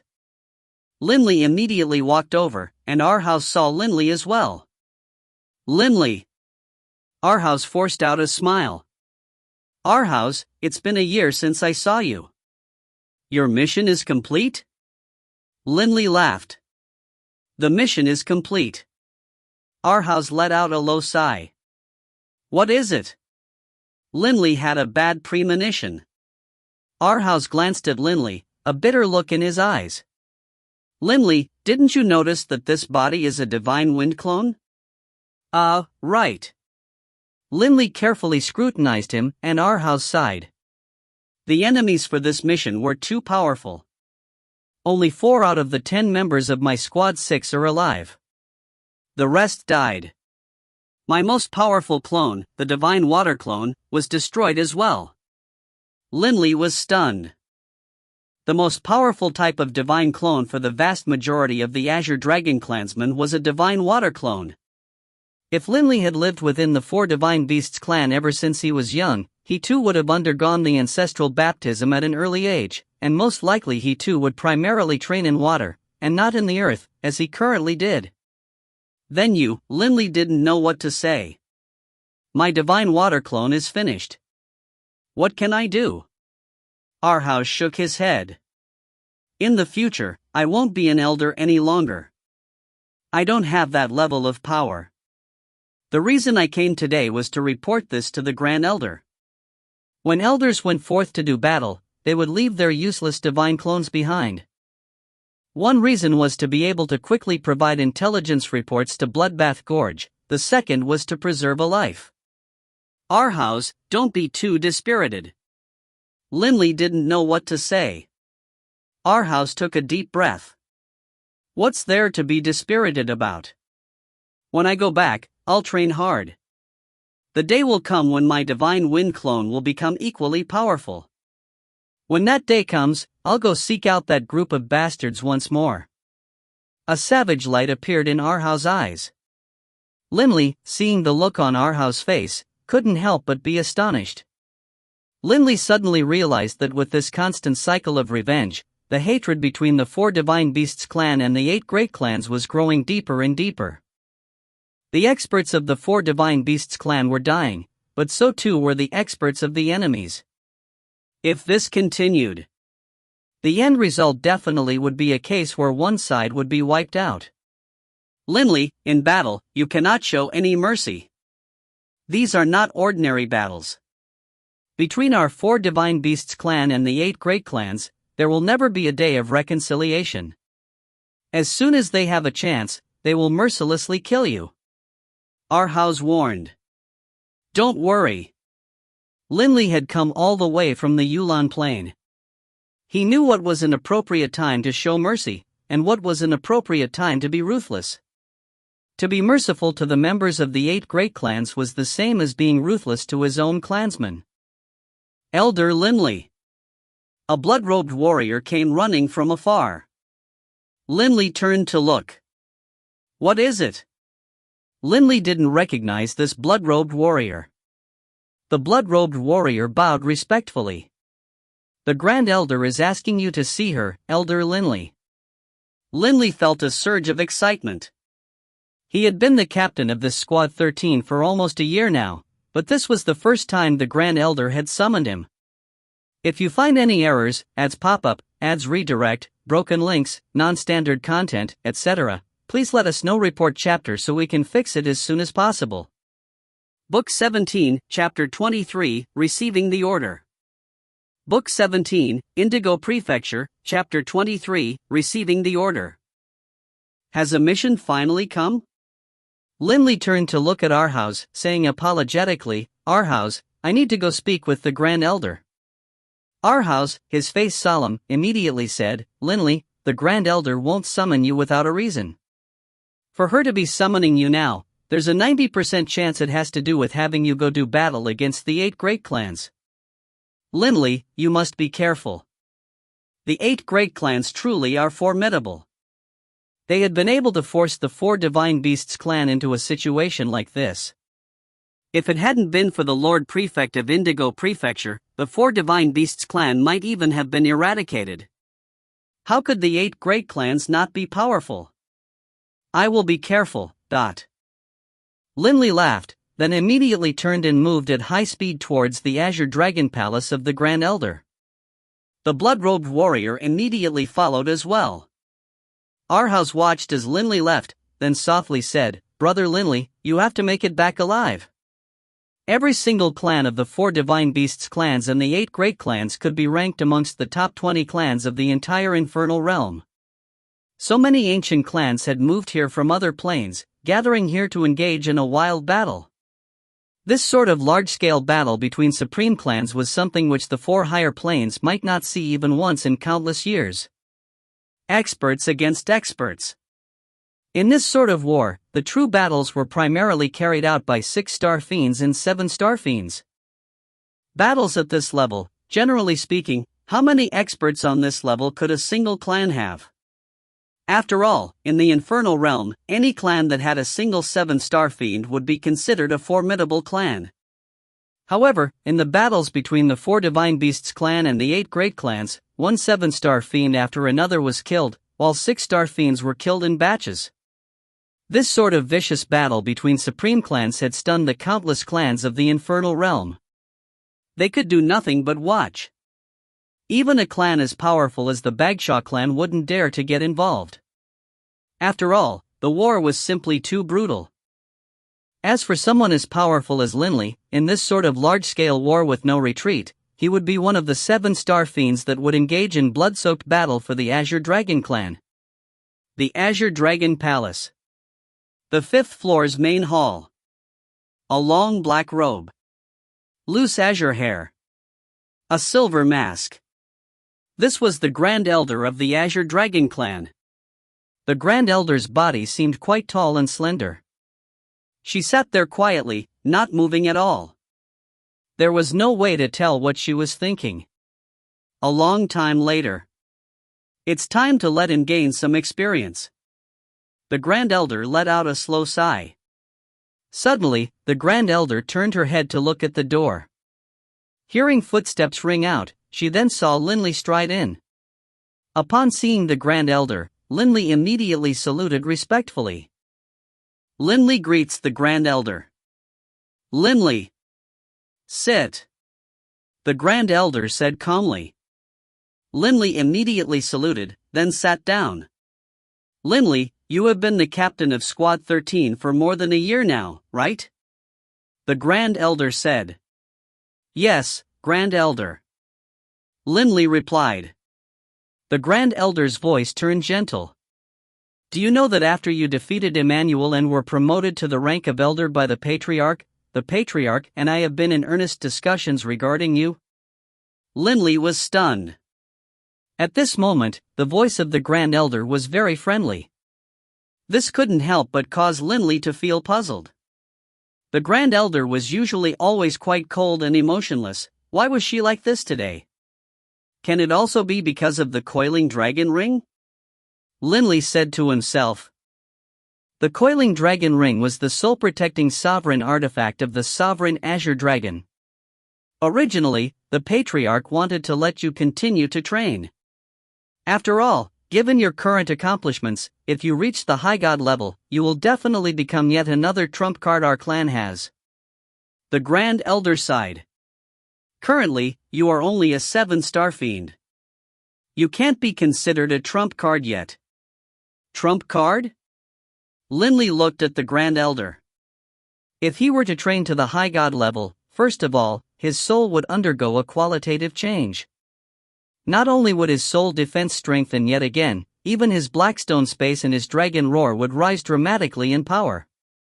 When we say trump cards, we refer to experts who have surpassed ordinary 7-star fiends, and are comparable to the Asuras of the Infernal Realm or the Commanders of Purgatory. The Grand Elder said. Linley nodded. The Infernal Asuras and the Purgatory Commanders were indeed far mightier than most 7-star fiends. For example, Reesgem. Linley had just learned the Blackstone space from him, and had consequently become so powerful. But if Reesgem himself had used the technique? Also, the Purgatory Commander who was behind the Bagshaw clan, Mosi. He was able to easily defeat Lomio, whose power had already approached the Azura level. The Infernal Realm's Asuras, the Commanders of Purgatory, each and every one of them was a terrifyingly powerful opponent. They were all very close to being at the very peak of possible power for high gods. In our Azure Dragon clan, only 3 people, throughout all these countless years, have been considered trump cards. The Grand Elder said. Aside from myself and the Patriarch, the only other one is that genius Elder, Blue Bulu. Elder Blue? Linley knew this person as well. He himself had been publicly acknowledged by the many elders as having the 4th most powerful body in the Azure Dragon clan. The 1st and the 2nd most powerful bodies naturally belonged to the Patriarch and the Grand Elder. As for the 3rd, that was their genius Elder, Blue. Blue's might was utterly unquestionable. A true trump card cannot have any weaknesses, be it in material defense or spiritual defense. On this foundation of having no weaknesses, one then needs to have an ultimate technique that can allow one to dominate the infernal realm. This is what a trump card is. The Grand Elder shook her head. You are currently just a god. Although by relying on the Azure Dragon Ring, you are able to make up for the difference in soul strength, I imagine that the Azure Dragon Ring should be a damaged one, and so you still have a flaw. Linley nodded. Thus, your weakness is your soul defense. After all, in terms of quality, your soul strength is just at the god level. The Grand Elder shook her head as she spoke. Only once you become a high god can you be considered as flawless. When the Patriarch saw you. The Grand Elder's voice contained a hint of joy. He knew that our clan would in the future have our fourth trump card. Linley couldn't help but laugh. Naturally, he felt happy upon hearing praise. Only, Linley also knew that he would only in the future become the fourth trump card. The Grand Elder glanced at Linley, then sighed softly. Unfortunately, you aren't a high god. Linley didn't know whether to laugh or to cry. He said to himself, Grand Elder, do you know that if it hadn't been for your grandson Emmanuel, I would only have gone out to do battle after training to the high god level? In addition, it had been Foreign who had used verbal traps to force him to go to Bloodbath Gorge. Linley had no choices. Linley, how is your soul defense? The Grand Elder asked. Even if I encounter 7-star fiends skilled in soul attacks, I would dare do battle against them. Linley said very proudly, but then he said with resignation, but of course, if I were to encounter a super expert who is extremely skilled in soul attacks, then I won't be able to fight. For example, the Purgatory Commander Mosi. This person was able to control the souls of even 7-star fiends. Soul attacks as powerful as his definitely weren't manageable for the likes of Linley. If that's the case, that's good enough. The Grand Elder's voice contained a hint of exuberance. In order to make things safer, you can go ambush the forces of the Barbary clan. Actually, only against their forces will you have an above 90% chance of survival. Above 90% chance of survival? And only against the Barbary clan? Linley couldn't help but feel speechless.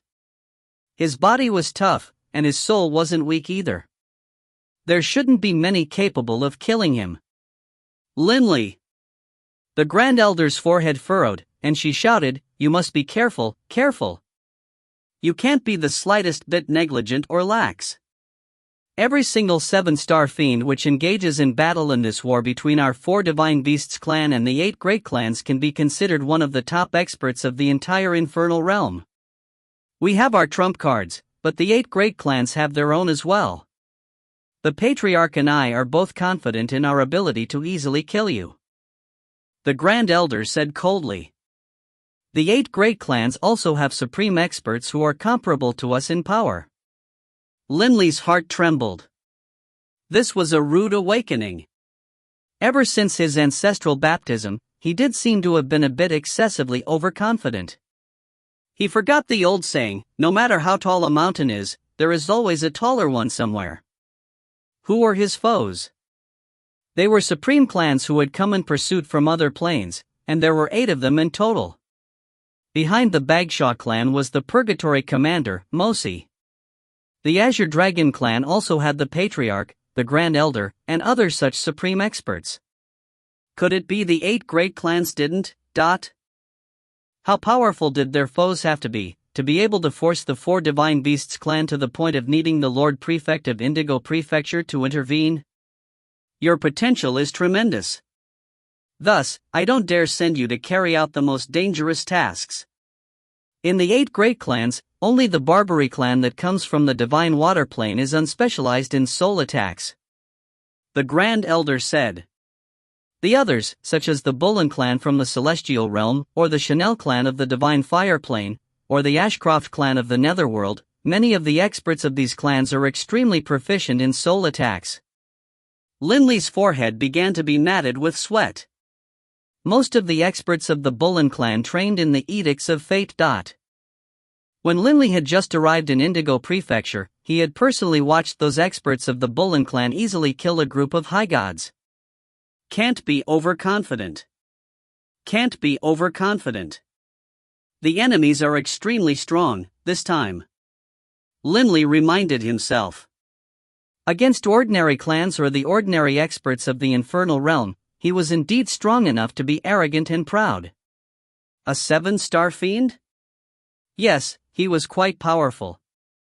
But in this war between the 4 Divine Beasts clan and the 8 Great Clans, this bit of power he had was only enough for him to participate. There were many who were more powerful than he was. The Barbary clan stems from the Divine Water Plane, and thus specializes in the elemental laws of water. The elemental laws of water are not very suited for soul attacks, but their soul defenses and physical defenses are all exceedingly powerful. The Grand Elder said. But as I see it, you have an advantage over them. Linley nodded. As long as the opponents didn't specialize in soul attacks, he still had some degree of confidence. But you cannot be too overconfident. For example, our Azure Dragon clan also produced someone like you, who specializes in the laws of the earth. It is possible that perhaps this Barbary clan has also produced an expert who specializes in soul attacks. The Grand Elder warned yet again. Understood. How could Linley dare to continue to be overconfident? With a flip of her hand, the Grand Elder retrieved a large map and began to point out directions on the map. As the Grand Elder continued to explain, Linley completely understood what this mission was about. Linley, leave behind a divine clone here at Bloodbath Gorge, just in case. The Grand Elder said. Right. Linley nodded. Then Grand Elder, I'll go summon my forces. Go. The Grand Elder nodded. Linley directly flew out from the 5th floor's window, leaving the Azure Dragon Palace and heading to the residences of Squad 13. The Grand Elder watched as Linley flew away, and then she said softly, the clan doesn't have enough time. We have to let Linley go participate in battle. Perhaps in the middle of the war, he will make breakthroughs faster. All members of Squad 13, assemble. We have a mission. Linley flew to a location directly above the residences of Squad 13, then shouted. Immediately, one figure after another shot out. Instantly, all 10 of them were assembled. Those people who saw from afar that Squad 13 was assembling all silently prayed for them. Every single time a squad was sent out for a mission, they were dancing between life and death. Currently, Squad 13 was fully manned, but after this mission was concluded, who knew how many would remain?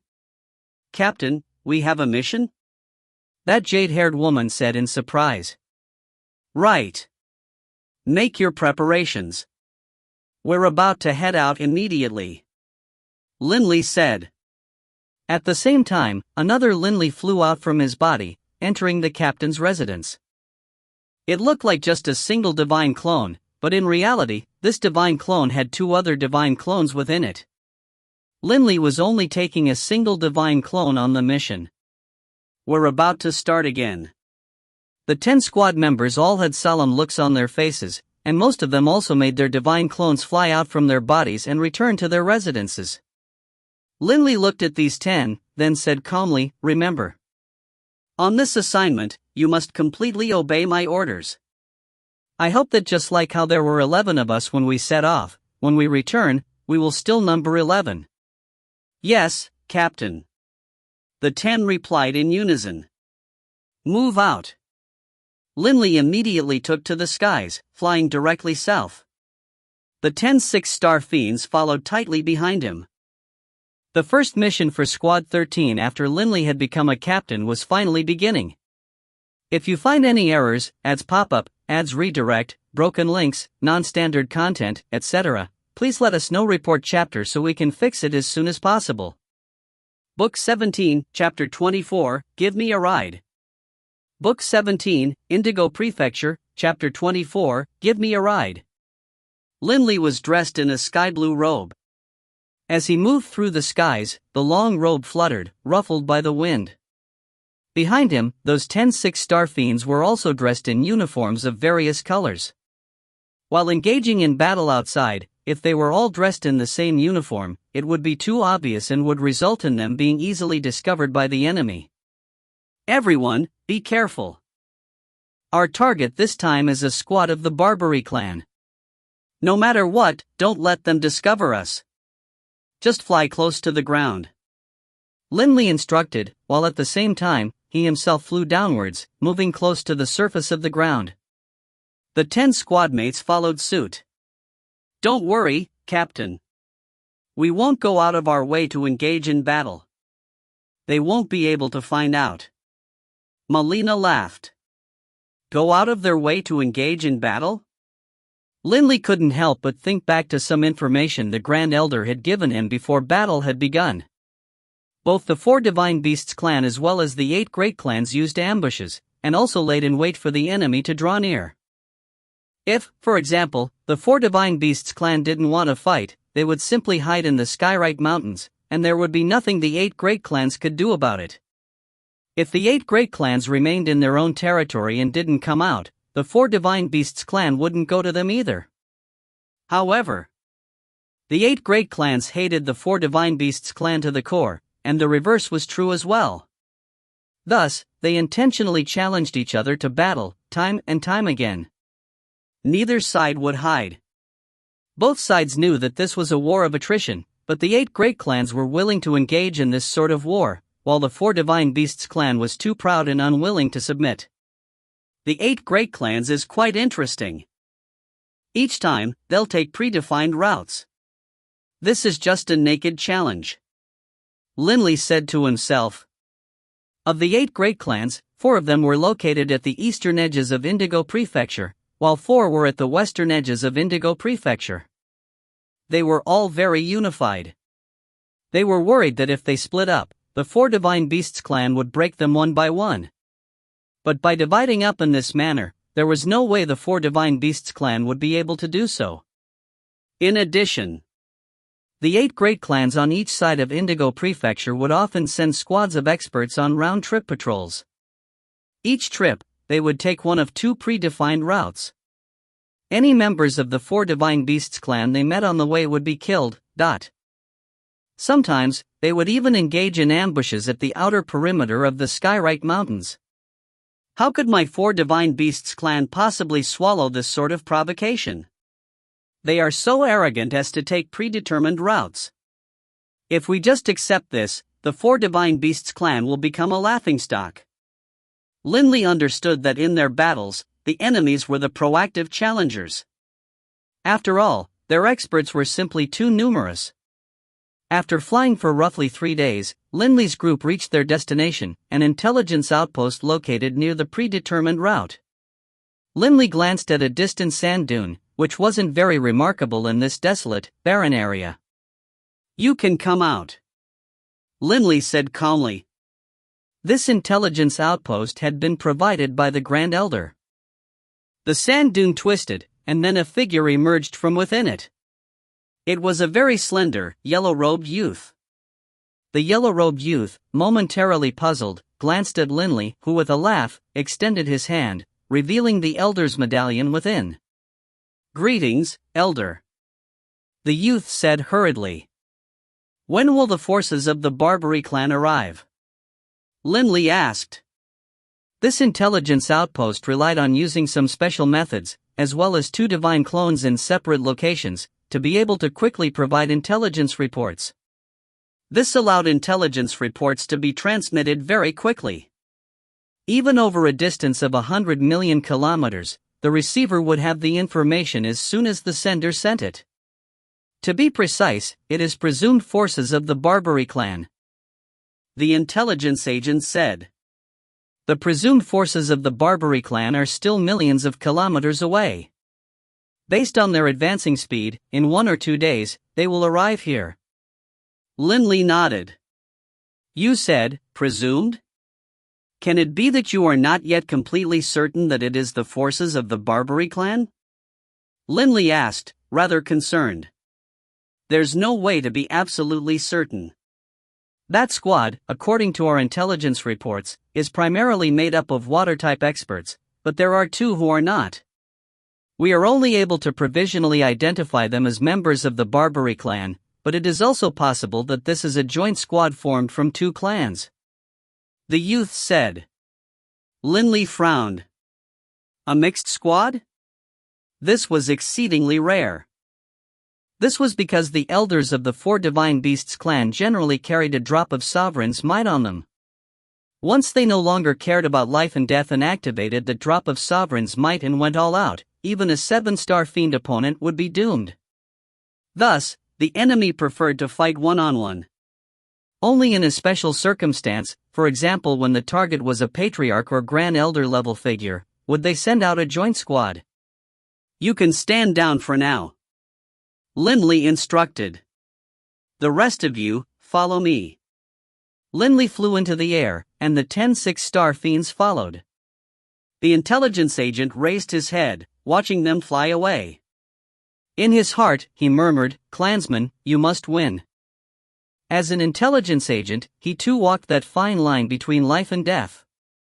If he were to be discovered by the enemies wouldn't hesitate at all to kill him. In addition, most of these intelligence agents were very weak. Their only hope was that experts like Linley would avenge them if they were killed. A few thousand kilometers away from the intelligence outpost, Linley's group came to a halt, hiding themselves within a mountain forest. Everyone had very grave expressions on their faces. They all knew that once the battle started, they would very possibly die. Captain. When the enemies come, what is our plan? The big fellow, Shanda, asked. The other squadmates looked at Linley as well. The first target is the enemy's 7-star fiend. Linley laughed calmly. Ambushing is pointless. Given their divine sense, they'll be able to locate us. You just need to wait here. Once the enemies draw near, you can fly into my Blackstone space and begin battle against them. Us, fly in? Immediately, some squadmates grasped Linley's meaning. Captain, you aren't going to attack alongside us? If they were to remain together, Linley would naturally include them within the Blackstone space, and thus there was no need for them to fly in. Right. I'll go ambush them. Linley laughed. What? The 10 people were shocked. Captain, you can't risk yourself like that. It's better if we stay together. How can you attack by yourself? It is too risky. Even if the 10 of us die, you can't die, Captain. A skinny man said hurriedly. 7-star fiends were extremely precious to the clan. They represented a mighty pillar supporting the clan. Don't worry. By attacking by myself, I have more than 90% confidence of success. Linley laughed. Ha! The 10 squadmates were stunned. As I will be hiding my aura, they'll only take me to be a god. They won't be on guard against me. Linley said. Indigo Prefecture was like other places, there were many tribes to be seen everywhere. Gods were very common in the infernal realm. Linley's group, while flying over, had encountered quite a few gods and demigods. Naturally, they didn't pay them any mind. They won't care about me, but when I draw near to them, I'll launch a sudden attack against them. This will definitely have an extraordinarily good effect. Linley said confidently. Captain. That Melina said worriedly. Based on what we can see, you are indeed just a god. Your aura-hiding abilities are indeed formidable. But the enemies are 7-star fiends as well. There might be one of them who is capable of detecting your true power, that you are a high god. The fact that Linley really was just a god was something which only a very, very small number of people in the entire Azure Dragon clan knew about. For example, the Patriarch and the Grand Elder had discovered this on their own. As for others, even Emmanuel believed Linley to be a high god who had previously been hiding his power. Discover my true power? Discover that I'm a high god? Linley laughed. He himself really was a god. Why would he need to hide his aura? Don't worry. The enemy won't find out, Limley said with supreme confidence. Immediately, another squad member said worriedly, Captain, you can't risk yourself like this. We should join forces and attack together. If we work together, we can still. Enough. Limley frowned. I've made up my mind. Stop talking. The 10 squadmates looked at each other, but they had no choice but to accept resignedly. Limley was the captain. At a time like this, they had to obey the orders of their captain. This was a basic requirement. You stay here. I'll be 10 kilometers away, Limley instructed. At such a short distance, once the battle starts, you'll notice it right away. You can immediately hurry to my location.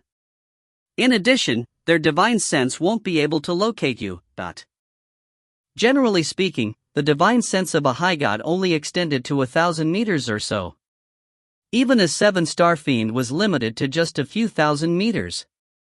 But normally, would they extend their divine sense to the maximum range? Even in a battle squad, the 7-star fiend leader would generally just extend his divine sense to 1,000 meters, to guarantee a degree of safety. Remember. Once battle begins, immediately come. But before it begins, you are not to draw near. Limley snapped. The 10 were all worried for Limley.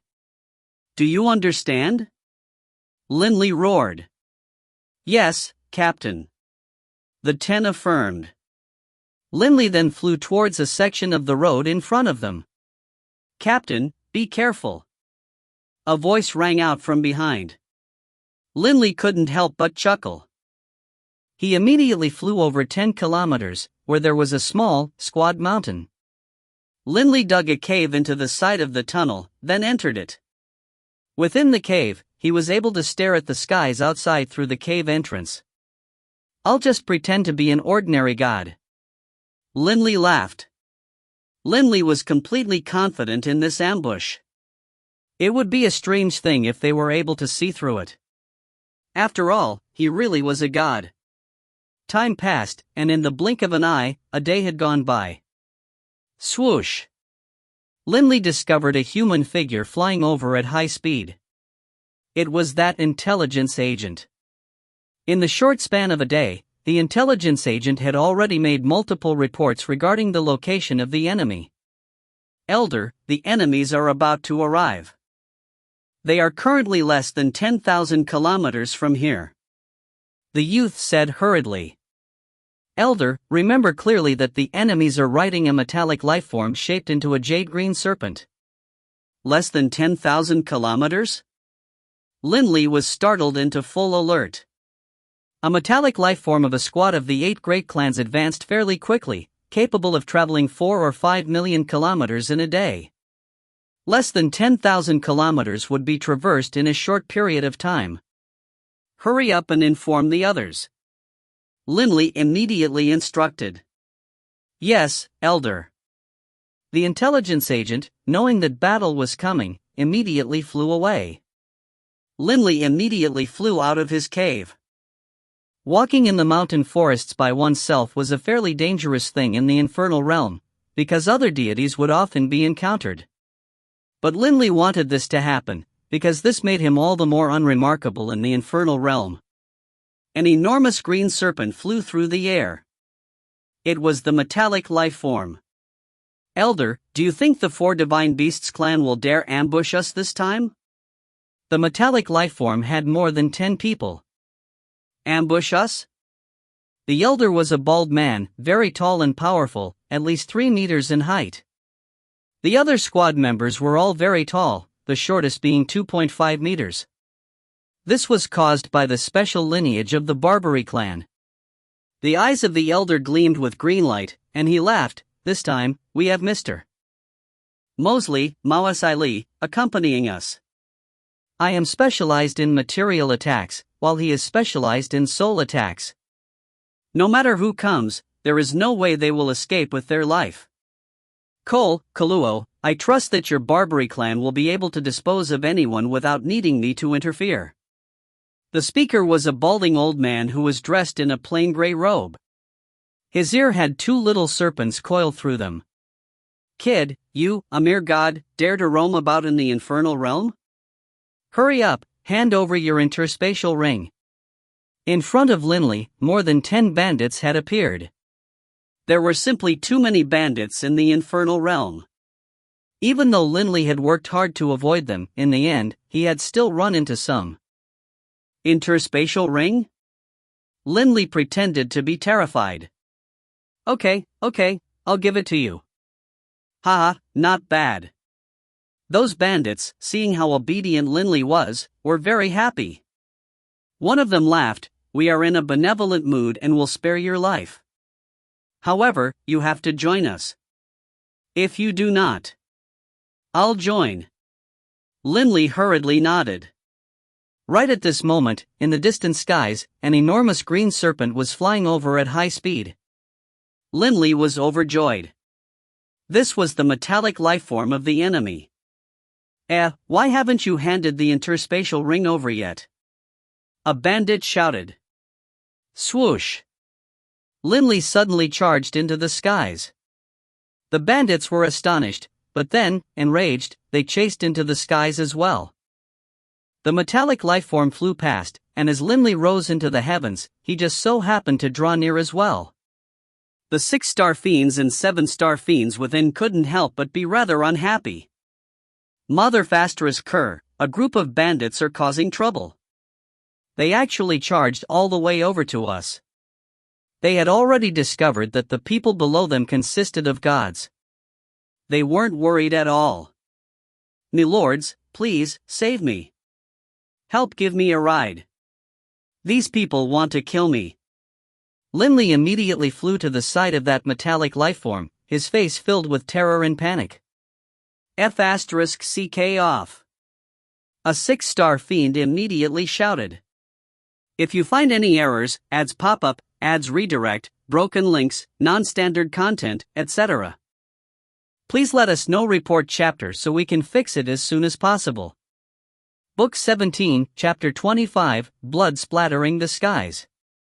Book 17, Indigo Prefecture, Chapter 25, Blood Splattering the Skies.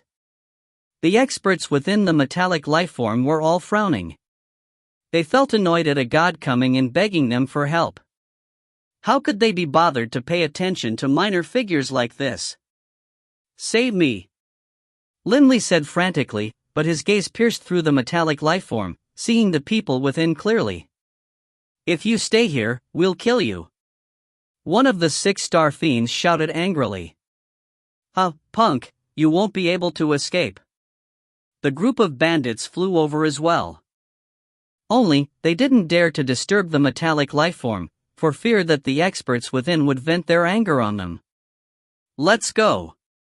Stop paying attention to them," the bald captain said calmly. Bang! Suddenly, the metallic lifeform blew apart violently. All of the experts within the metallic lifeform were immediately shocked into wakefulness, while at the same time an earthen yellow light spread out, encapsulating a spherical region with a diameter of 500 meters, Blackstone space. A powerful gravity that was pulling towards Linley. Whoosh, whoosh. The shattered metal scraps of the metallic lifeform flew out wildly towards Linley as well. During the explosion, everything was in a state of chaos, and none of the experts within the metallic lifeform had any idea what was going on. In particular, that bald captain. He saw, to his amazement, that a clawed hand covered with draconic scales had appeared in front of his eyes. Not good, the Azure Dragon clan. The bald captain only had enough time to be shocked and know what was about to happen. Slash! Linley's sharp claws moved as fast as lightning, piercing directly into the bald captain's head. Bang! The skull exploded, sending fresh blood flying everywhere and colliding with the shattered remnants of the metallic lifeform. A single high god spark fell into Linley's palm. In an instant, a 7-star fiend had died. The 7-star fiend really had died an unfair death. When Linley had flown next to the metallic lifeform's window, the distance between him and the captain was less than 5 or 6 meters. 5 or 6 meters, to experts on Linley's level. In but an instant, like the striking of a flint, he had killed the opponent. The only thing the 7-star fiend had done wrong was that he had not been on guard at all. He didn't suspect that the god who had been begging for help was actually a 7-star fiend. 1.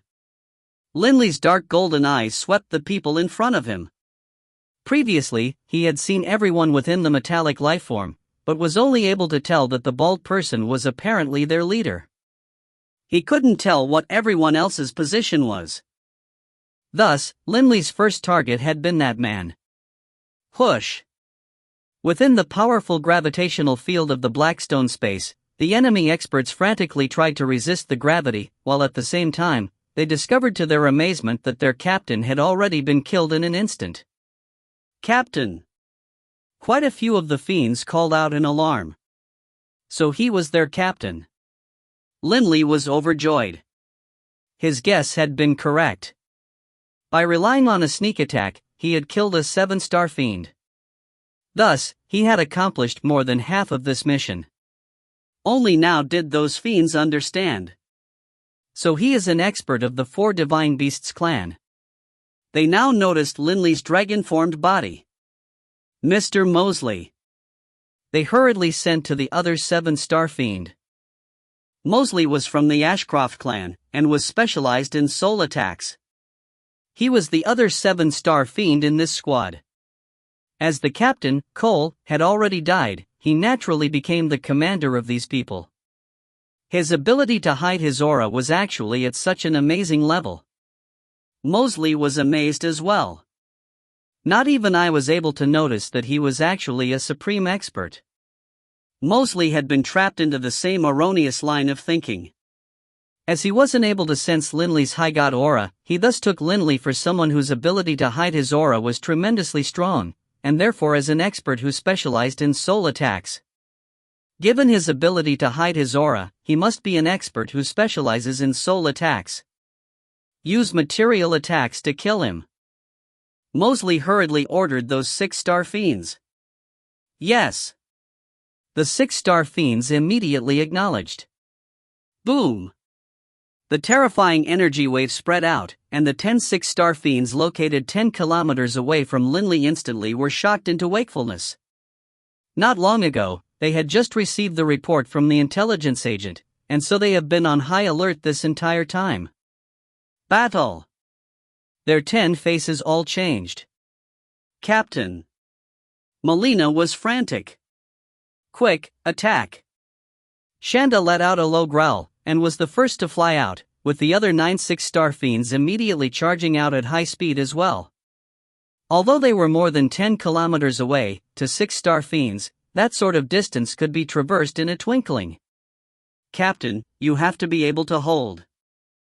The 10 6-star fiends silently prayed as they moved. To traverse 10 kilometers, 6-star fiends only needed a second. However, a second, in a battle between supreme experts, was enough for many attacks to be exchanged. When 6-star fiends or 7-star fiends did battle, every 1,000th or 10,000th of a second, a person could die. Material attacks. All of the 6-star fiends, after receiving the order, trusted in Mosley's judgment. This was because they all knew that in the 4 Divine Beasts clan, the clan with the most powerful physical defense was the Black Tortoise clan, while the Azure Dragon clan's physical defense wasn't too powerful. Only those 3 famous figures amongst them had truly powerful bodies. But Linley clearly wasn't one of those 3, nor was he on the list of high-danger individuals that their intelligence reports had provided him. His body shouldn't be too tough. Not hesitating at all, the 6-star fiends all forcibly attempted to resist that gravitational pull while simultaneously attempting to launch their most powerful material attacks. Shattered metallic scraps flew out at high speed from within that Blackstone space, and a white fog was beginning to spread out. It was like a phantom, a bizarre illusion. Swoosh! A completely translucent icy all tore through the air, shooting towards Linley. Harg! His clothes exploding, a muscular expert of the Barbary clan brandished a giant ice sword, the edge of the ice sword gleaming with light. Clutching that giant ice sword, he chopped down it with from midair in a dominating manner against Linley. Crackle! One slender icy needle after another shot out, translucent and thin, the size and shape of embroidery needles. If one wasn't paying special attention to them, one wouldn't even be able to see them clearly. Seeing this response from the enemies, the corner of Linley's lips curved upwards. The second one. Linley flew directly towards the man who was chopping down at him with that ice sword, completely ignoring the icy needles shooting at him from behind.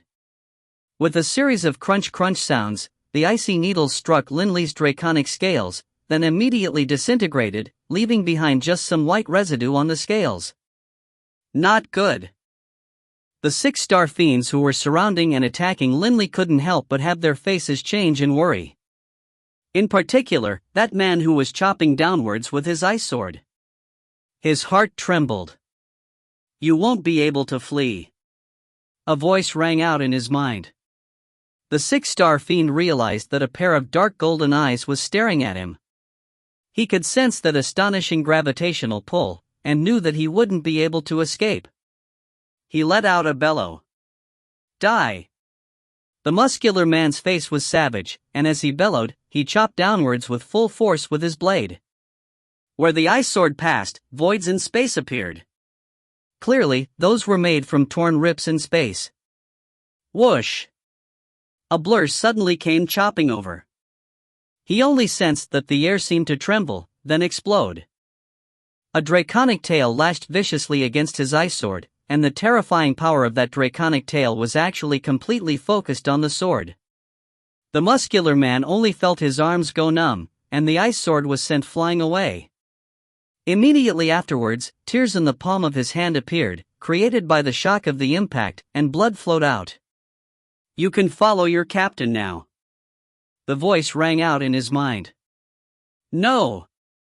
The muscular man roared angrily, his entire body instantly emitting streams of water that completely surrounded him. Whoosh! After whipping the ice sword aside, Linley's draconic tail whistled through the air as it shot backwards, slashing directly against the muscular man's head. It must be said that Linley's body was simply too powerful, and that his strength was simply too terrifying. Bang! A powerful tremor. The muscular man's head immediately exploded, and a divine spark fell out. Yet another 6-star fiend had died. That group of bandits just stared, slack-jawed, at this scene. Linley's Blackstone space was made in a way which specially focused his divine earth power against his opponents, and thus didn't have much of an impact on these bandits. After all, if he drew the bandits over, they'd just get in his way. The bandits all immediately flew out of the Blackstone space's range, but the battle that was going on above them caused them to be utterly dazed. The speed of this battle was too fast. The power was too terrifying. Those are spatial tears. Spatial tears. One of the bandits, a god, called out numbly like an idiot. Only the material attacks of someone who was at least at the 6-star fiend level of power was capable of creating spatial tears. These bandits normally would never have a chance to see such a thing. To the likes of them, creating spatial tears in the infernal realm was something out of legends. When those icy needles that created spatial tears hit that god, they didn't do anything. The bandits stared dumbly. For a body to be able to withstand an attack that could create spatial tears was too terrifying. The bandits stared disbelievingly at the dragon-formed Linley. That god, we were actually. What god? He's an expert. A 6-star fiend. No, a 7-star fiend. A true, supreme expert. He was just hiding his power just now. The leader of the bandits immediately shouted. Quick, let's run farther away and watch from a distance. Let's not get hit by any shockwaves. In battles like this, the slightest shockwaves can take our lives with ease. Right. The bandits were completely stunned, and all of them hurriedly ran farther into the distance. From Linley's killing of the captain to the execution of the 6-star fiend, barely any time had actually passed, perhaps just as long as it took for the sparks of a flint to emerge when struck. But that instant had caused the 10+ enemies to be completely stunned. Lord Mosley, his body is very powerful. The 6-star fiends hurriedly sent through divine sense. We used our full force against him in material attacks, but weren't able to hurt him at all. Just now, Linley had only dodged slightly. Even if a few attacks landed on him, he wasn't too concerned. He didn't even fear the material attacks of 7-star fiends. How could he fear the material attacks of 6-star fiends? He's a soul expert, and his material defense is so powerful as well. Mosley had a bad feeling, but then he made his decision. Since material attacks are useless, I'll have to test a soul attack. I want to see if he'll be able to endure my soul attack. Mosley had no other options. Soul attacks, en masse. Mosley gave the order. Mosley knew that no matter how tough one's soul was, if one was hit by a large number of soul attacks from many experts, one would still be doomed. This was because when a true expert was dealing with group attacks, the way to successfully deal with them wasn't to take them all head-on, it was to make sure that each time, only a few attacks would actually land. The third. Linley instantly stared at Mosley. Based on quick reaction from the other side, Linley became certain that this devilish man with serpents hanging from his ears should be a tough opponent. Swoosh! Linley immediately flew over. Mosley was resisting the gravitational pull. There was no way he could escape Linley's attack. Mosley didn't try to escape either. His right palm stretched out, and his eyes shot out with a hazy black light as his lips began to move as he mumbled some strange words. Captain! Right at this moment, Melina and the others flew over at high speed. Linley felt a surge of jubilation in his heart. His right hand flipped out, and a devilish violet light flashed. Blood Violet, carrying Linley's force, chopped directly towards Mosley. His powerful physical strength, when matched with the profound truths of velocity, caused Blood Violet's speed to reach an extreme. Where the sword passed by, space cracked apart. Mosley's right palm struck out towards Linley, and instantly, a pitch-black, semi-translucent handseal shot out towards Linley. Linley's face changed, and at just this moment, the other 6-star fiends all launched their own soul attacks as well. Harg! Linley hurriedly changed the direction of his gravitational space. He made gravity pull downwards. Caught by surprise, those 6-star fiends couldn't help but drop, and their soul attacks were impacted as well. Crunch! The translucent hand seal covered by that black light shot directly into Linley's body. There was no way to block it at all, and Linley himself hurriedly pulled away from the enemy while wholeheartedly focusing on defending against this soul attack. The black hand burrowed its way into Linley's body, then dug towards Linley's mind. Not good. Linley's face changed dramatically. He immediately flew into the sky, striving to put some distance between him and his opponents, for fear that another attack would come. Bang! When that black hand seal entered his mind, it struck directly against that translucent membrane.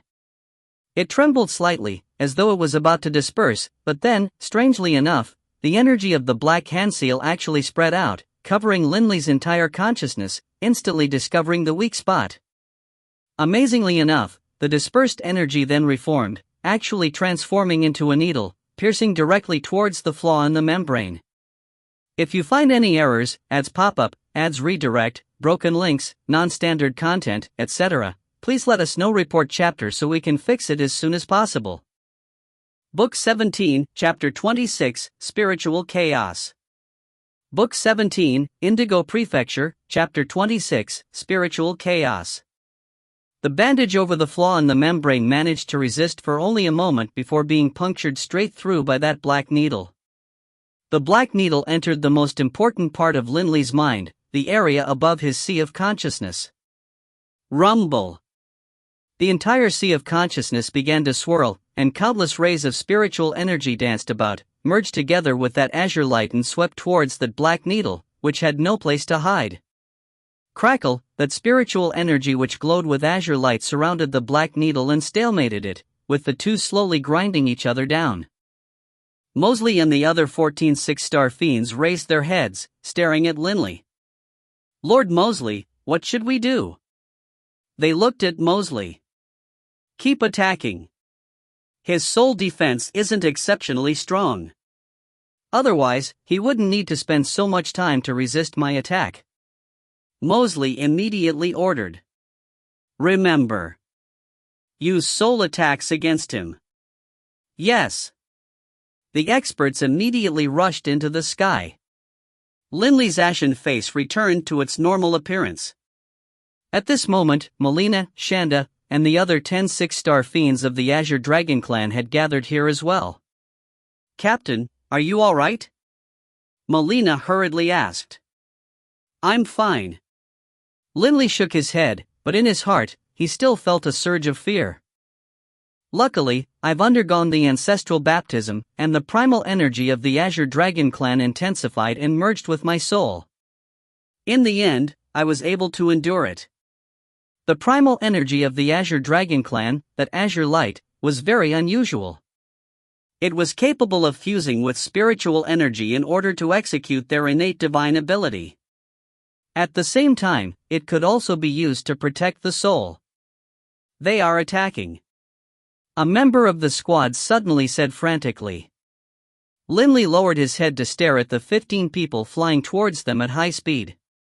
He immediately ordered through divine sense, "That bald, gray-robed man is a 7-star fiend who specializes in soul attacks.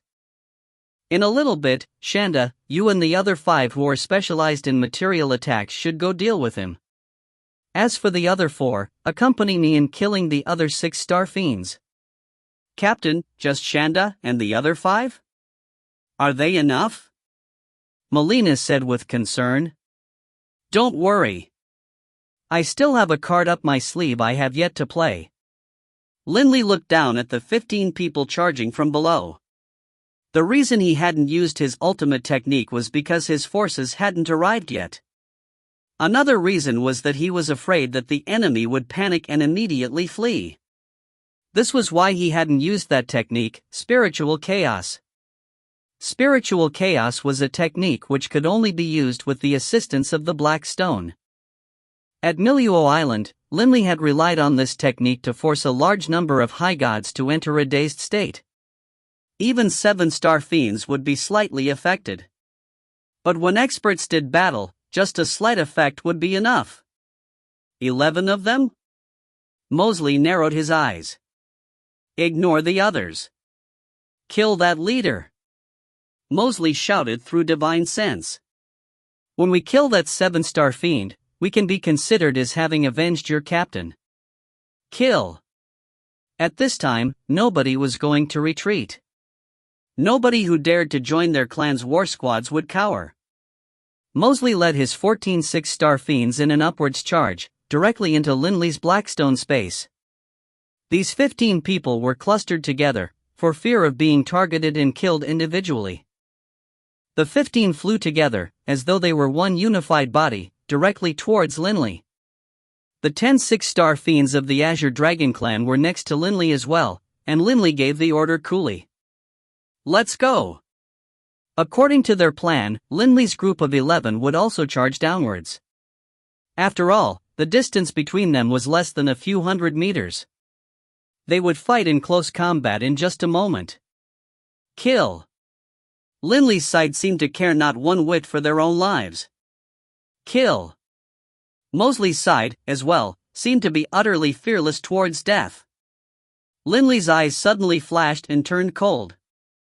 In his sea of consciousness, his spiritual energy, centered around the black stone, began to turn, and strange rays of spiritual energy instantly spread out, surrounding the entire gravitational space. This spiritual chaos effect was immediately applied against those 15 people. Whoosh! Mosley's group of 15 simultaneously heard a very strange, unique wind sound reverberate in their minds. This sort of wind sound caused their minds to uncontrollably feel dazed for a moment. But that moment of being dazed was also the most critical moment in this battle. Slash! Slash! Slash! Just like slicing watermelons, more than half of the 6-star fiends of the Barbary clan who were affected by the spiritual chaos were killed. Linley was like a tiger or like a pack of wolves, instantly killing 3 of the 6-star fiends. Shanda and the other 5 who were specialized in material attacks launched their assaults directly against Mosley. Mosley just felt his head go slightly dizzy, but his mind was still clear. As a supreme expert who specialized in the soul, this sort of soul effect didn't impact him too much. But when he saw how many people on his side had been killed, he was instantly enraged. Mosley let out an explosive howl. A translucent, fan-shaped ripple burst out from Mosley, spreading out towards those 6 attackers coming from in front of him. Shanda and the other 6-star fiends only had enough time to unleash a single fierce material attack before they themselves were hit. The translucent ripple passed through the bodies of Shanda and the other 5. Their bodies trembled, and then 3 of them collapsed from the skies. The 3 had died. Shanda! Melina called out frantically. Big brother! Another squad member, a female one, howled bitterly as well. Shanda was one of the 3 who had died. Not good. Watching this from behind, Linley was deeply shocked. This person was actually unaffected by my spiritual chaos technique. In Miluo Island, he had battled against 7-star fiends before, and that time, his opponent had been affected. However, Mosley clearly was highly specialized in the soul, and thus his endurance in taking these attacks was greater as well. Swish! Swish! Swish! Dot. The material attacks which Shanda's group of 6 had launched had transformed into the shapes of sabers, needles, awls, threads, and all of them shot out towards Mosley. Although Mosley's soul was strong, his material defense was average. The gravity was too strong. Mosley didn't have enough time to dodge. Arg! Mosley let out an angry roar, a deep, rumbling roar. Immediately, the illusory image of an enormous long, black, coiling serpent appeared behind Mosley. This black serpent naturally emanated a heart-shaking aura. Its entire body was as black as tar. It only had a single eye, and this eye was vertical, as red as blood. Slash! Slash! The material attacks slashed down on Mosley's body. His armor shattered, and his body was cut into. Mosley, knowing that he didn't have enough time to dodge, had focused on allowing the energy attacks to strike non-lethal parts of his body, guaranteeing that his head was undamaged. This was the problem with material attacks. They weren't like soul attacks, which could be aimed at a specific weakness, making it so that there was no real way to protect an important part of the body. Material attacks were generally only effective in close combat. Die! Mosley stared at Linley. That enormous coiling black serpent behind him also stared at Linley with its solitary, blood-red eye. Not good. Linley hurriedly controlled his blackstone space, making the direction of the gravity orient downwards, wanting to impact his opponent. Rumble, a translucent ray of light shot out from the center of Mosley's forehead, piercing directly towards Linley. Innate divine ability, Soul Extinguisher. Captain. The other 6-star fiends were greatly shocked. No time. The attack of this innate ability was simply too fast. He wasn't even able to dodge. Linley couldn't help but just grit his teeth, planning to take it head-on. Swish! An arm suddenly appeared in front of Linley, blocking for him just as that translucent ray of light was about to hit him. That translucent ray of light shot directly into the arm. Linley turned to look. Shocked, he said, Scar, Sika. Scar, one of the 10 6-star fiends under Linley's command. Scar normally was a man of few words, but he had never hesitated with regards to Linley's orders. Who would have imagined at this moment, Scar would suddenly sacrifice himself to save Linley? Scar fell directly the skies. Kill! At the same time, the other squad members transformed into rays of light, attacking directly towards Mosley's head. Roar air! Mosley once more emitted that furious roar. But before he was able to launch that soul attack yet again, the sound of the air exploding could be heard, and his head transformed into a pile of mud-like flesh as a divine spark flew out. Mosley, dead. The world suddenly turned quiet. In midair, Linley and the others remained quiet for quite some time. In this battle, they had killed 2 enemy 7-star fiends and 12 6-star fiends, with 3 6-star fiends escaping. 3 still managed to flee. Melina said unhappily. "It's my fault. I didn't expect that Mosley would be completely unaffected." Linley said. Although they had killed the vast majority of the enemy's 6-star fiends, when Linley and Mosley had been fighting, those remaining 6-star fiends had known that there was no hope of victory, and so had immediately fled. Scar. Thank you. Linley turned to look at a 6-star fiend.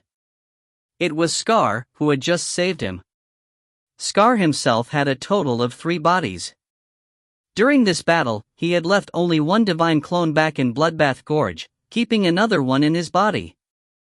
Just now, when Mosley had used his innate divine ability, Soul Extinguisher, Scar had immediately separated his 2 clones, allowing his divine clone to stretch his arm out and block that attack. "Captain, it doesn't matter too much that I lost a divine clone. 7-star fiends are the true pillars of our clan.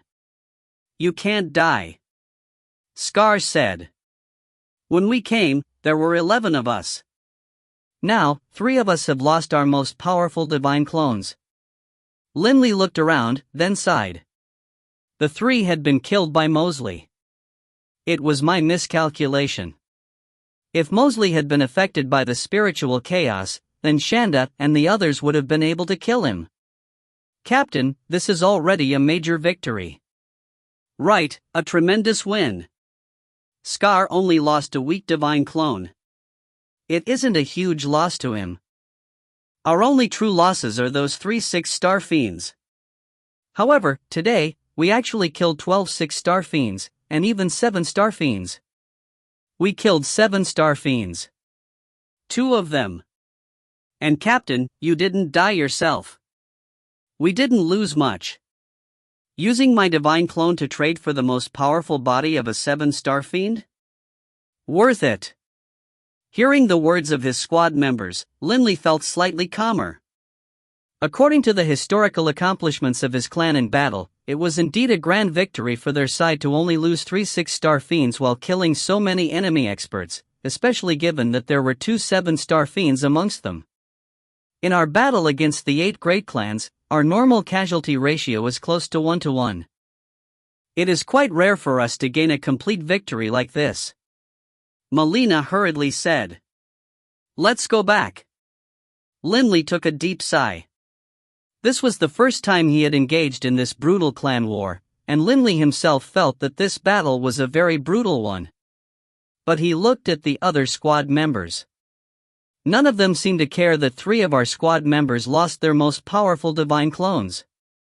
Clearly, they've experienced too much. Linley thought back to those red-lettered names written on the stone pillar outside Squad 13's residences. Those names represented dead squad members. The war between the 4 Divine Beasts clan and the 8 Great Clans is nothing more than a war of attrition. Many in our clan have died, but the same is true for theirs. Linley sighed to himself. At the same time, he flew into the air alongside the other 7 squad members. "Captain, your ambush was truly formidable. You immediately killed one of the 7-star fiends." "Ambush?" "It was a one-use strategy. In the future, the enemy won't give us such a good opportunity." Linley understood that both Mosley as well as the 7-star fiend he had killed at the very start would most likely have divine clones back in their base. By now, the enemy clan was definitely aware of his ambush. From today onwards, the enemy squads would definitely be very vigilant against enemy gods. They wouldn't be caught off guard again. In the distant mountain forests, a group of bandits watched as Linley's squad flew away. For a long moment, they remained speechless and terrified. "Leader, what was that enormous black serpent just now? It was so terrifying." "That was the innate divine ability of a divine beast. I've seen a divine beast use an innate divine ability before.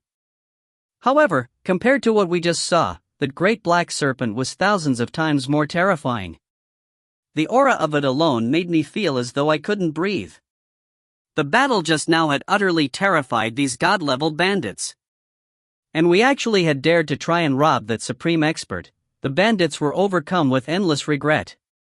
After having witnessed this battle, they knew that for Linley, killing them was something that could be accomplished in the blink of an eye. Most likely, this memory would remain with them for the rest of their lives. They would never forget that they once tried to waylay a supreme expert. Linley led his squad of 7, quietly sneaking back towards the Skywrite Mountains. They were very careful on the way back, afraid that the 8 great clans might discover them. After flying for a long time, Linley's group finally arrived at the Skywrite Mountains. They flew directly to the air above the Skywrite Mountains. Why are there so many people? Linley stared in astonishment. There were quite a few people in the air above Bloodbath Gorge, with the leader of the group including the Patriarch, the Grand Elder, and some others. Patriarch Gislason currently had a hint of a smile on his face. If you find any errors, ads pop up, ads redirect, broken links, non-standard content, etc., please let us know. Report chapter so we can fix it as soon as possible. Book 17, Chapter 27, Bestowal. Book 17, Indigo Prefecture, Chapter 27, Bestowal. Above Bloodbath Gorge, at the edges of the cliff. A large group of people was standing here, with the leader being the Patriarch and the Grand Elder. What are they doing here? Linley was somewhat puzzled. Linley immediately flew over, but before he even had the chance to salute, the Patriarch, Gislason, laughed and said, "Welcome back, Linley." By the side of the Patriarch was the Grand Elder, dressed in a long black robe and wearing that silver mask. "Well done, Linley." The Grand Elder spoke as well. "Linley, quite impressive. You killed 2 7-star fiends. Admirable, admirable." The nearby Elder Garvey laughed loudly as well. Elder Linley's very first act is so impressive. The golden-haired Elder, Foreign, laughed brightly as well. Faced with the praise of the Patriarch and this group of elders, Linley was rather stupefied. My clones as well as clones of the other squad members left behind in Bloodbath Gorge haven't gone to inform the Patriarch or the Grand Elder of this matter yet. Because the trip back wasn't too long of a trip, Linley had been planning to make the report upon returning. Who would have imagined that the Patriarch and the Grand Elder already knew about it? What he didn't know was that this sort of wonderful news pertaining to their clansmen would also be very quickly reported back to the 4 Divine Beasts clan by their intelligence agents. Enough! Everyone, don't just stand here. Come.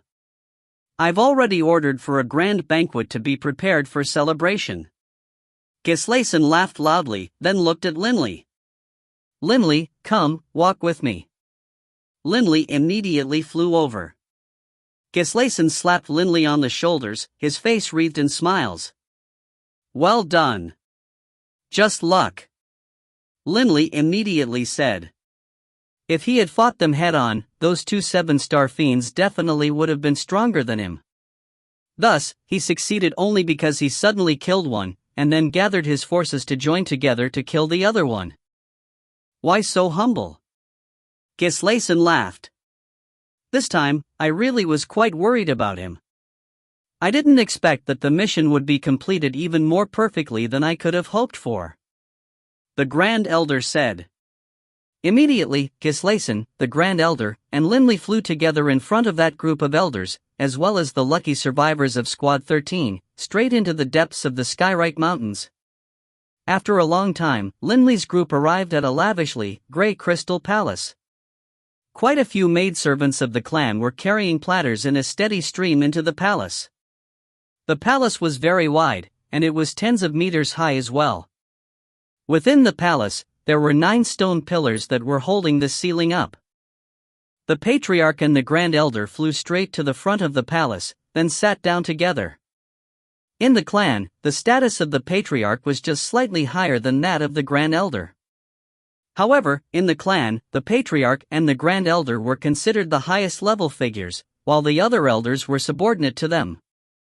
All of you, take your seats. Patriarch Gislason waved his hand and laughed.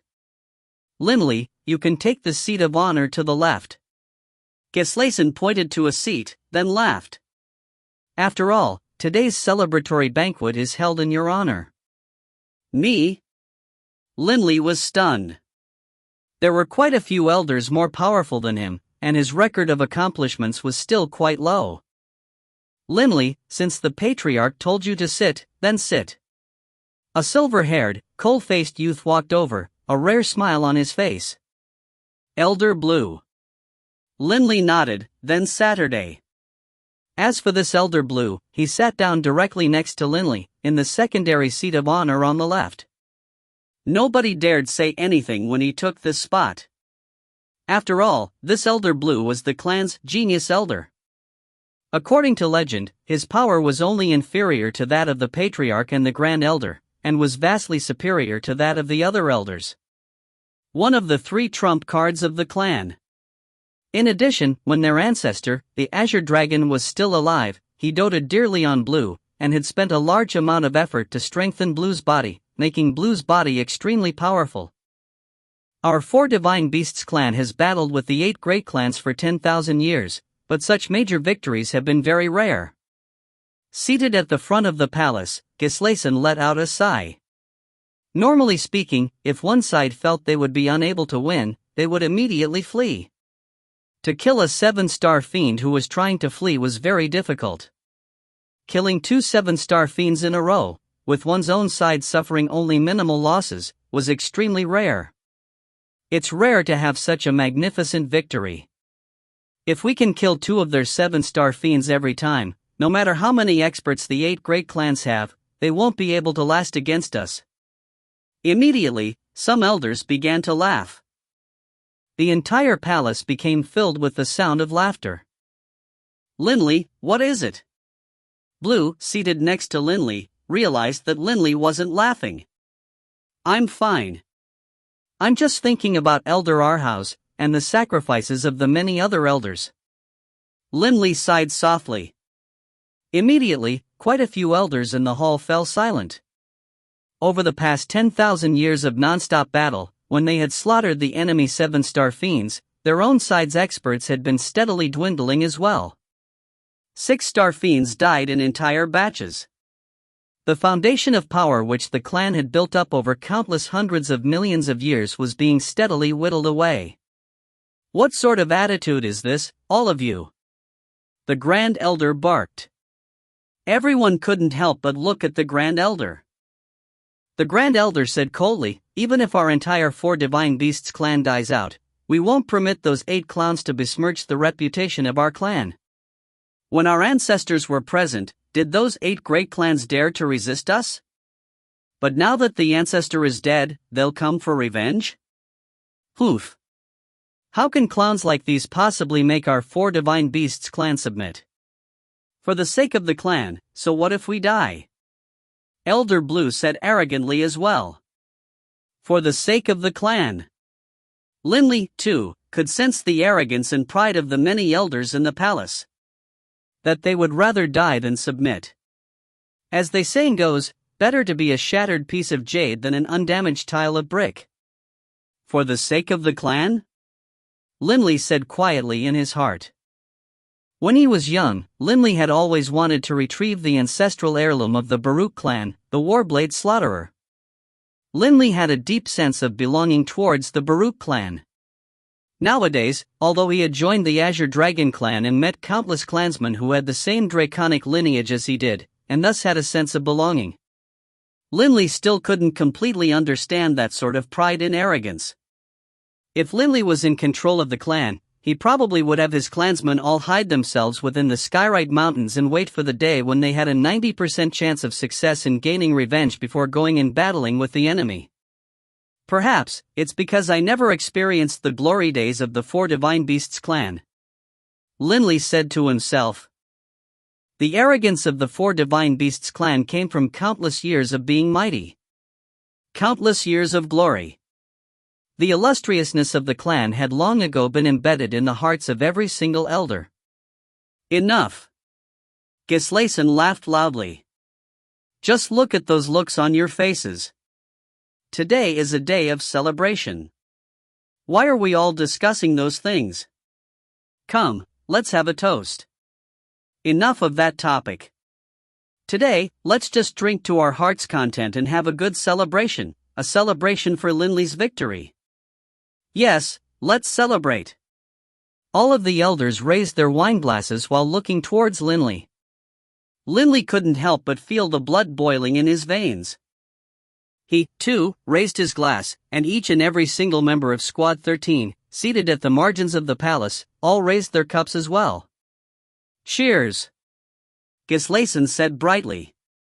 Cheers! Everyone in the palace replied, and they all downed their wine in one gulp. During this banquet, nobody else raised any dispiriting matters. There had been far too many brutal, vicious happenings over the past few years. A good celebration was long past overdue. But this sort of happiness only made Linley feel all the more aware of the dreary sadness hidden behind this formerly unsurpassably powerful Four Divine Beasts clan. The dreary desolateness of an ancient clan which had fallen. But although they had fallen, the clan still had their pride. Even in the face of despair, they wouldn't compromise at all. Anybody who wanted to attack the clan in their moment of weakness would have to pay an enormous price as well. The celebratory mood of the banquet finally came to an end, and each of the elders left. Linley and the members of Squad 13 were about to leave as well. Linley! Stay! The voice of the patriarch came from the front of the palace. Linley couldn't help but feel puzzled, but he immediately instructed the members of Squad 13, "You can go back first." "Yes, Captain." Melina and the others all flew back. Linley returned to the palace. The many platters within the palace were currently being taken away by the serving maids at high speed. Patriarch Gislason walked down from his position at the front of the palace, then instructed, "Linley, let's chat inside." "Yes, Patriarch." Linley followed Gislason into a side room next to the palace. The side room wasn't very large. After Linley walked into it, he only heard a squeak as the door actually closed automatically. "Sit." A hint of a smile was on Gislason's face. Linley sat down, then asked, "Patriarch, is there something you need?" "I made you an elder, but I didn't expect that during the conclave of elders, they would actually have you go to Bloodbath Gorge. By the time I found out about it, I couldn't order you to come back." Gislason sighed. "You are only a god. It isn't very appropriate to have you in Bloodbath Gorge." Gislason valued Linley very highly. One reason was because of Linley's connection to his father, the Azure Dragon, while the other reason was because of the power which Linley had displayed. "I originally thought that my younger sister wouldn't give you any assignments, but who would have thought that she did?" Gislason continued. "The other elders are all fighting on behalf of the clan. How can I be an exception?" Linley said. Gislason's eyes lit up. Laughing, he nodded. "Actually, my younger sister and I were both mistaken about each other. I had thought that my younger sister wouldn't send you to do battle. But my younger sister thought that I had already given you Sovereign's Might, and so you would be able to protect yourself. That's why she sent you off." "Sovereign's Might?" Linley said, puzzled. "Right. Gislason nodded as he spoke. "Generally speaking, anyone who can become an elder of our Four Divine Beasts clan would soon afterwards be bestowed a drop of Sovereign's Might. But there must be an explanation given for this bestowal of Sovereign's Might. You have to have accomplished some sort of meritorious deed, at least." "That matter between you and Emmanuel?" "That was just causing trouble. Although you became an elder, it wasn't appropriate for me to bestow a Sovereign's Might upon you right away. But this time, you can be considered to have rendered great merits." With a flip of his hand, Gislason revealed a drop of azure water. Contained within that azure water drop was a power that made one's heart tremble. Today, I bestow upon you this drop of water-type sovereign's might, Gislason said. As he spoke, the drop of sovereign's might floated towards Linley. Linley, watching that drop of sovereign's might float towards him, was utterly stunned. Bestowing sovereign's might to him? He himself already had 2 drops. But of course, at a time like this, Linley couldn't refuse. Thank you, Patriarch. Linley hurriedly stretched his hand out, accepting this drop of sovereign's might. Gislason laughed and nodded. Now that you have a drop of sovereign's might, even if you run into some sort of critically dangerous situation, you'll be able to stay alive. But Linley, unless the situation is truly critical, you cannot waste this drop of sovereign's might. If you are forced to use it, you need to wipe out the enemy. Linley lowered his head to look at the drop of sovereign's might. This was a drop of the power of a sovereign, but could it truly be used to save his life? Would it be able to defend against the soul attacks of others? Linley still clearly remembered that scene of how that Mosley executed his innate divine ability. Patriarch, can it be that sovereign's might can be used to defend against soul attacks? Linley hurriedly asked. As Linley saw it, a sovereign's power should be to a sovereign what divine power was to a deity. It shouldn't have much to do with the soul. Of course it can. Gislason laughed. How? Linley said, puzzled. It shouldn't be possible for ordinary material force to block soul attacks, right? Gislason laughed even harder. Linley, are you under the impression that a sovereign's power is just the advanced version of divine power? Isn't it? Linley said, puzzled. Wrong. Gislason shook his head. Sovereign's might is very unique. For example, it can actually strengthen our bodies. Gislason took a deep breath, then said seriously, Linley, that year, my father explained to me that after you became a sovereign, his body only contained a single type of energy. Sovereign power. What do you mean? Linley said, puzzled. Of course a sovereign would have sovereign power. What I mean is, sovereigns don't even have spiritual energy. Gislason said. Wha? Linley was stupefied. The soul was a person's foundation. Anyone who had a soul would naturally have spiritual energy. Or, to be more precise, sovereign power is the same as spiritual energy. Gislason laughed. Thus, sovereign's might is capable of not just being a material energy source, it can also be used an energy source for the soul. Ah! Linley was shocked. You can rely on it to unleash material attacks, but you can also use it to unleash soul attacks. Naturally, you can also rely on it to block against soul attacks. Gislason said. If you find any errors, ads pop up, ads redirect, broken links, non-standard content, etc., please let us know. Report chapter so we can fix it as soon as possible. Book 17, Chapter 28, Freedom. Book 17, Indigo Prefecture, Chapter 28, Freedom. In the past, Linley had known very little regarding sovereign's might. Thus, he had taken it for an advanced form of divine power. But now, it seemed, it was completely different. Sovereign's might was actually capable of being used like spiritual energy.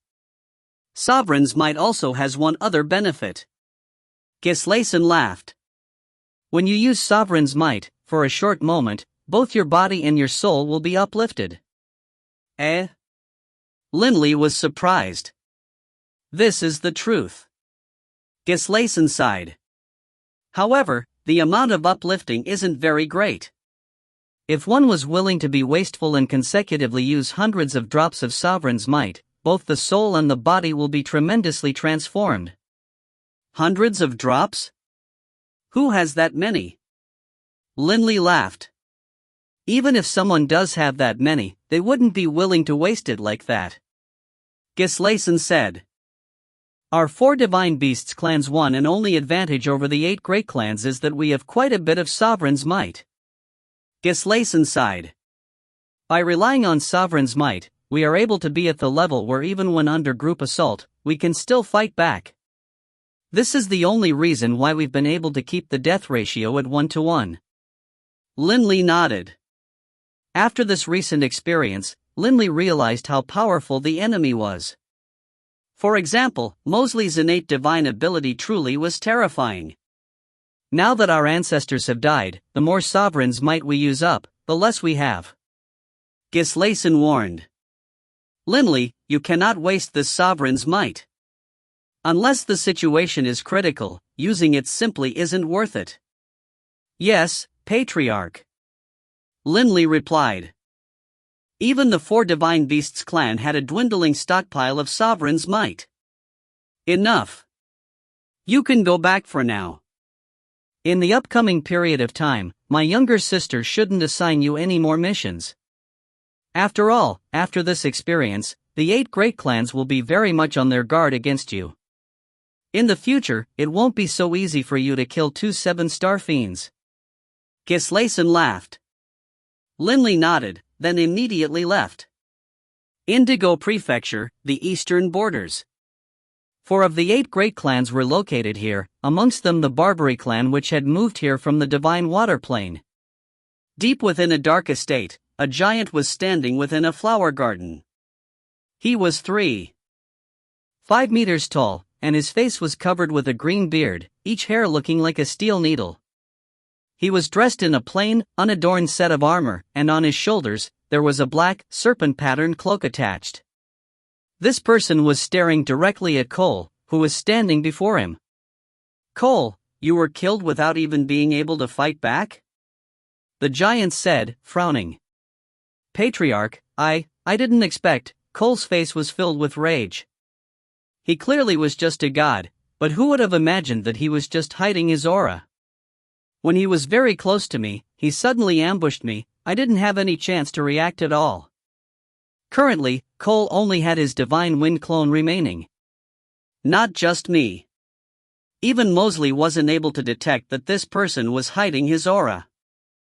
Cole said hurriedly. This patriarch of the Barbary clan frowned even more deeply. Patriarch, based on what the clones of my subordinates told me, the person who killed me didn't have an extremely powerful soul defense. Cole said hurriedly. The Barbary clan's patriarch couldn't help but grow puzzled. He swept his gaze towards the outside of the garden, and instantly, a black shadow flitted in from outside, standing there respectfully. Quickly go investigate if there is a new elder within the Azure Dragon clan who is skilled at hiding his power. The patriarch of the Barbary clan instructed. Yes, elder. The black shadow vanished once more. After having completed the last mission, the Grand Elder wouldn't possibly send Linley into battle once more in the near term. Thus, Linley rejoined Bibi, Delia, Caesar, and the others in the gorge, enjoying some rare, peaceful days. More than 2 years had passed since the last assignment. In the past 2 years, not many things happened. On this day, Linley and Delia were currently eating some food together. Delia, she seems to have something she wants to say. Linley laughed to himself. Today, Delia was very absent-minded as she ate, as though she wanted to say something but didn't. Linley. Delia hesitated a long time, then finally spoke. Linley chuckled. He had been waiting a long time for her to speak. Delia, what is it? Delia paused a moment, then said, Linley, we've been here in the Skyrite Mountains for quite some time. It's been 80 years now, right? Right. Linley nodded. What of it? Linley, we rushed all the way here to Indigo Prefecture, then entered the Skyrite Mountains.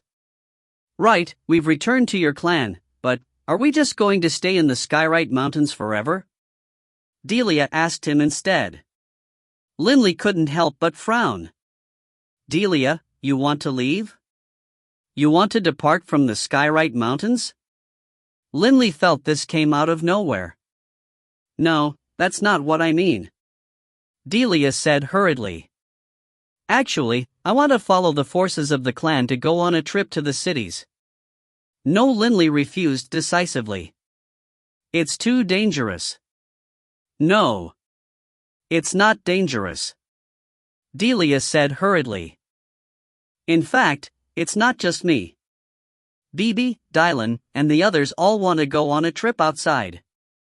Linley, we've been in this same place without going anywhere else this entire time. It's not as bad for you. You can train and you can go battle. But the rest of us are just here in this gorge every day. After a long period of time, we all feel rather stifled. Linley was stunned. He understood what Delia meant. To be in a single place with no contact with the outside world, it wouldn't be so bad at first, but after more time passed, one would feel terribly depressed. If a very long period of time passed, one would be accustomed to being depressed and lonely, at which point one's very temperament would change. Delia, in particular, had accompanied Linley on their long journey over here. Her heart, like his, was a free one, which couldn't endure this sort of restrictions. Delia, I understand your feelings. Linley nodded. In the past, when he had entered the mountain range of magical beasts for training for 3 years, he only had Bibi by his side for those 3 years. That sort of solitary, lonely life was indeed quite stifling. He himself had only been able to hold on and persevere because of his hatred, which had let him endure it all. Delia, I'm sorry. Linley reached out to take Delia's hand. At this moment, Linley came to a realization. He had been too selfish. He always thought of things from his own viewpoint. He wanted to return to his clan. He wanted to battle in Bloodbath Gorge for the clan. But he hadn't considered the situation from Delia and Bibi's viewpoints. He himself could live a very exciting life. But what about them? Always in their little gorge, living a leisurely, dull life. Bibi was the lively sort, and Delia enjoyed her freedom as well. Linley himself liked an exciting, lively life. Nobody liked to live a flavorless, boring life. He had completely neglected Delia and Bibi. Thinking of this, Linley couldn't refrain from saying, Delia, I truly am sorry. Say no more. Delia laughed and shook her head. It's fine. I just want to go for a slight change in atmosphere. Once I'm in a better mood, I'll be fine. I want you to go out and relax as well. Only, it really is very dangerous. Linley said nervously. Linley, it really isn't dangerous. Delia said hurriedly. Actually, the Azure Dragon clan has quite a few clansmen who often go to the nearby cities to go sightseeing and shopping. It truly isn't dangerous. It isn't dangerous? Linley didn't understand. Linley, if you don't believe me, you can ask the other elders. Delia immediately said. Oh? Linley nodded. How about this? Delia, you wait here. I'll go ask the other elders. If there really isn't much danger, I'll let you go. Linley didn't want his wife to be too stifled either. Linley immediately flew up through Dragon Avenue, constantly pondering in his mind Delia's words. The more he thought of it, the more he felt that he had neglected Delia, Bibi, and the others. They had all accompanied him to the Skywrite Mountains. But in the end, they had to stay in that gorge and didn't dare to leave it at all. This sort of life, akin to living in a prison, was this what he had to offer for Delia and Bibi? From afar, through the corner of his eyes, Linley saw a person flying in the air. It was the familiar figure of Elder Garvey. He hurriedly shouted, Elder Garvey. Puzzled, Elder Garvey turned to look, then laughed and flew over. Linley, what a coincidence. Linley laughed, Elder Garvey, there's something important I want to ask you about. Come, let's chat over there. Linley and Garvey flew together to a nearby location halfway up the mountain. Linley, what is it? Garvey asked, puzzled. Our clan often has people who go to the cities? Linley asked. Oh. Yes, we do, actually. Garvey laughed. First of all, our clan needs to buy some things on occasion. Secondly, our clansmen are always trapped here within the Skywrite Mountains. Quite a few of them can't stand this type of restriction, and so they'll go out to improve their mood. However, each time, the number of people permitted to leave is limited. Is it dangerous? Linley asked. There's not much danger. Garvey laughed. In the past 10,000 years, there hasn't been a single incident. Aren't we in a state of war against the 8 great clans? How can it be that our clansmen are in no danger when heading out? Linley didn't understand. Linley, think about how vast the infernal realm is. Do you think running into someone is a simple matter? The battles which occur between us and the 8 great clans occur because both of us are consciously seeking them out. It's only because they travel on predetermined routes and because we have intelligence agents constantly monitoring those routes that we are able to so easily run into them. Linley nodded. As for our clan, when a group of us ride a single metallic lifeform and go to a city, there's no way we can be on a predetermined route. Garvey said. This world is incomparably vast, and we can go anywhere we please. In addition, on our way over, even if the 8 great clans see a metallic lifeform, there's no way they would know that it belongs to our Azure Dragon clan. Linley began to understand. More important, they can't send 7-star fiends just running around randomly everywhere.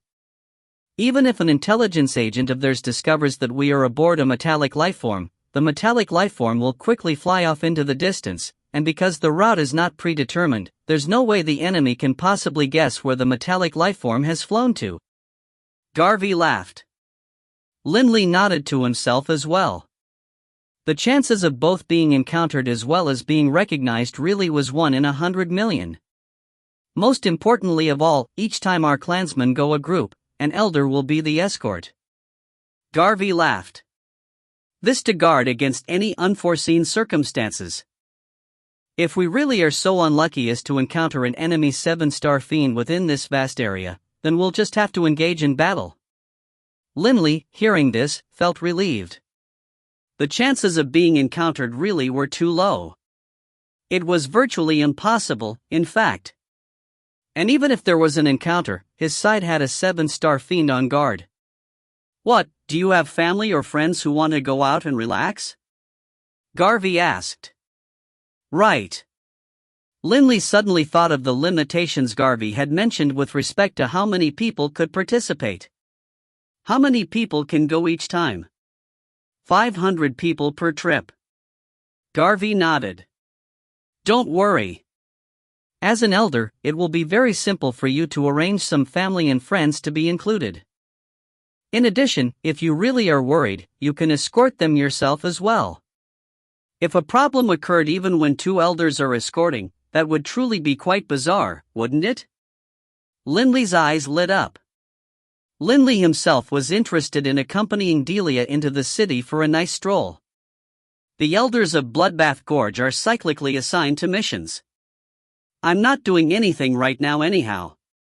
Linley immediately flew back towards Bloodbath Gorge and asked to meet with the Grand Elder. In the Azure Dragon Palace, the Grand Elder stared at Linley through her mask. What? You want to go out? The Grand Elder said coldly. Grand Elder, I just want to accompany our clansmen on a trip to the city.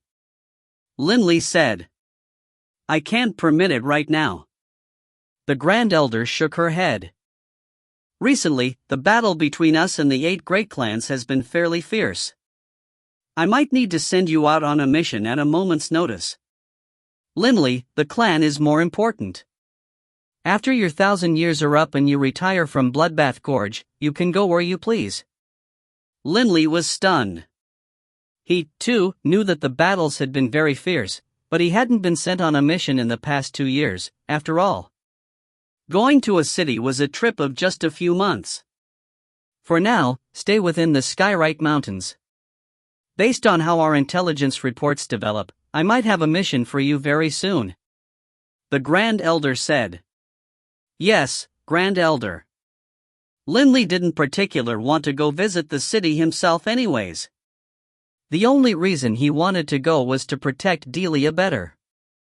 It's within an area of 1 trillion square kilometers, and why would a 7-star fiend be so bored as to just wander about randomly? And the chances of them recognizing that this was a group of our clansmen? And also being to defeat one of my clan's elders? Linley considered it, then set his mind at ease. The chances of something going wrong were virtually zero. If you find any errors, ads pop up, ads redirect, broken links, non-standard content, etc., please let us know. Report chapter so we can fix it as soon as possible. Book 17, Chapter 29, Joining Forces. Book 17, Indigo Prefecture, Chapter 29, Joining Forces. Deep within the Skyrite Mountains, an enormous metallic lifeform in the shape of a black phoenix was hovering there. The giant metallic lifeform was like a little mountain hovering in the skies. Currently, quite a few people were entering into this metallic lifeform. In the cliffs beneath the metallic lifeform, there was a large group of people who were traveling together, sending off their family and friends. Amongst them were Taras, Dylan, O'Brien, Bibi, Delia, and others, all of whom were standing next to Linley. Taras, Dylan, Olivier. Be careful in your travels. After you arrive at the city of Mir, whenever you have a chance, you have to come visit. I'll miss you all very much. Linley looked at these people and laughed. After he returned and told Delia that they could go to the cities, Linley came to understand that although Delia and Bibi were just going for a visit and would come back, Taras, Dylan, Caesar, and the others were preparing to immigrate to that city. Definitely. Dylan said very apologetically. Linley, actually, we originally wanted to stay here at your place, but the control and supervision within the Skyrite Mountains is very strict, and we also aren't members of your clan, so we normally aren't even allowed to leave the gorge and wander around. So? I understand. Say no more. Linley laughed. In his heart, he couldn't help but sigh. Due to the struggle with the 8 great clans, the 4 Divine Beasts clan, to guard against the possibility of spies entering, was always very strict. Unless there was a special circumstance, the clansmen weren't permitted to wander about freely. As for Taras and Dylan, they weren't even members of the clan, so the patrolling warriors kept an even tighter watch on them. Taras and the others had nothing to do, yet they couldn't wander about either. Naturally, it was like sitting in prison for them. It was my fault for being inconsiderate. Linley said apologetically. Linley, don't say that. Taras said hurriedly. In their hearts, Linley had saved their lives, and so they were filled with gratitude towards Linley. Linley, in the future, when you have time, you need to come to Mir City to visit us. Definitely. Linley nodded. Then we'll head out for now. Taras, Caesar, Olivier, Dylan and his children, these people bade farewell to Linley, then flew towards the distant metallic lifeform. As for Delia and Bibi, they remained by Linley's side. Linley. Delia looked towards Linley. Linley smiled as he looked at Delia. He couldn't help but give her a hug, then said gently, "Safe journeys." Delia couldn't help but feel a warm feeling surge in her heart. Nestling into Linley's arms, she acknowledged softly, and then lifted her head up to look at Linley. Linley, don't worry about me. I won't be in any danger. It's you who I worry about. The battle between our clan and the 8 great clans is so fierce.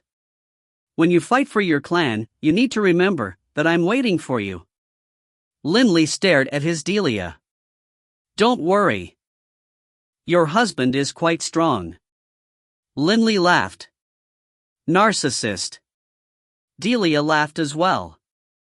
Oh man, I refuse to watch this any longer. I'm leaving.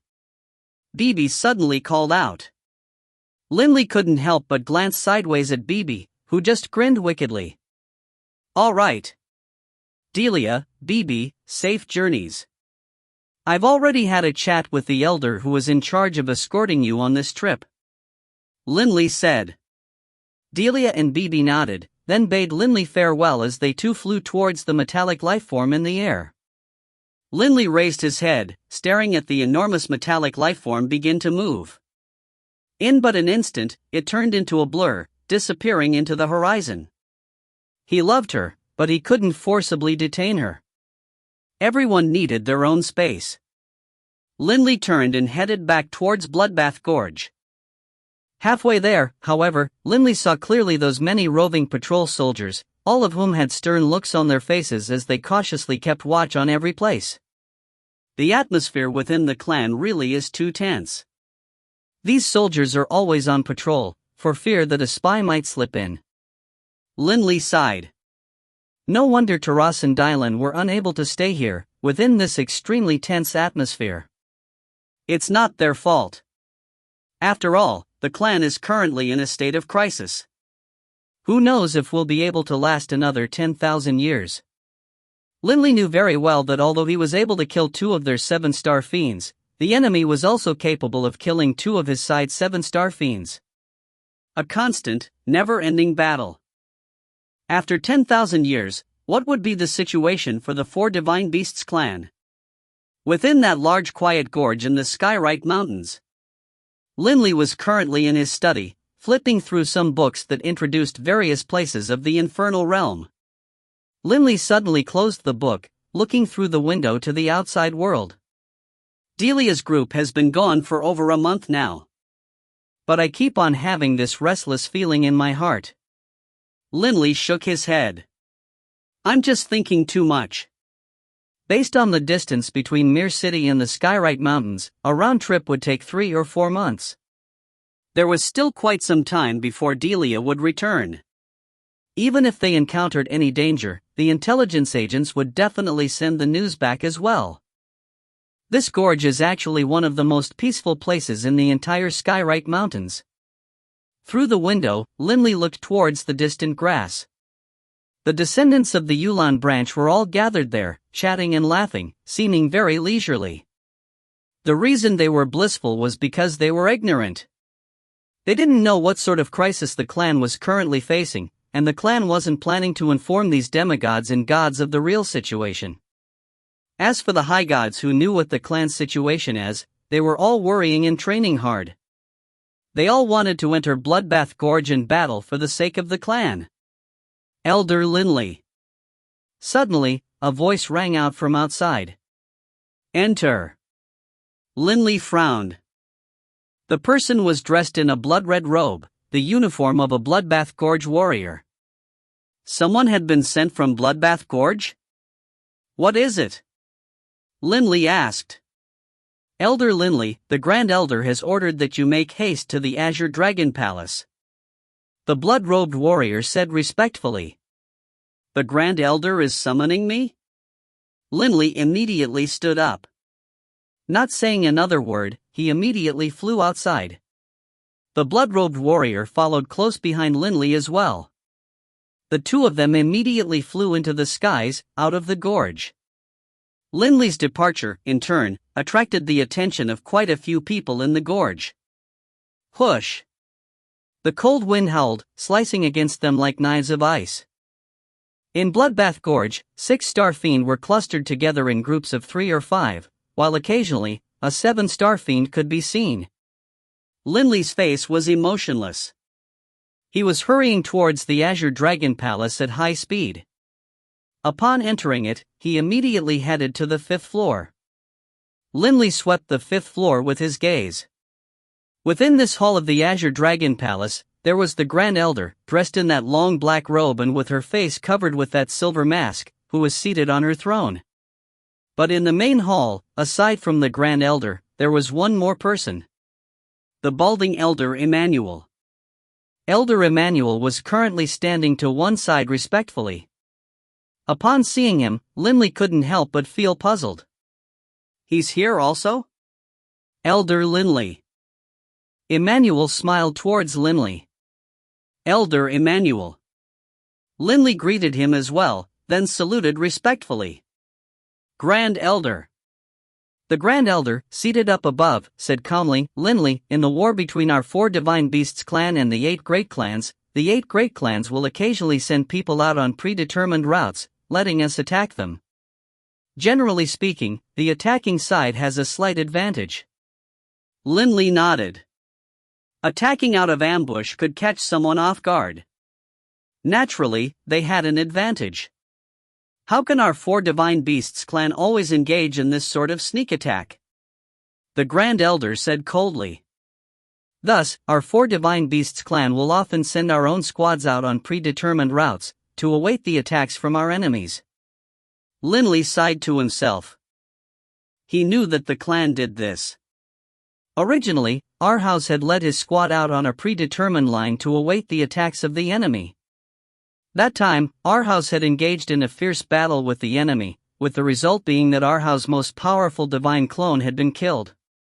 Once again, it is because of the glory of the clan. Linley sighed to himself.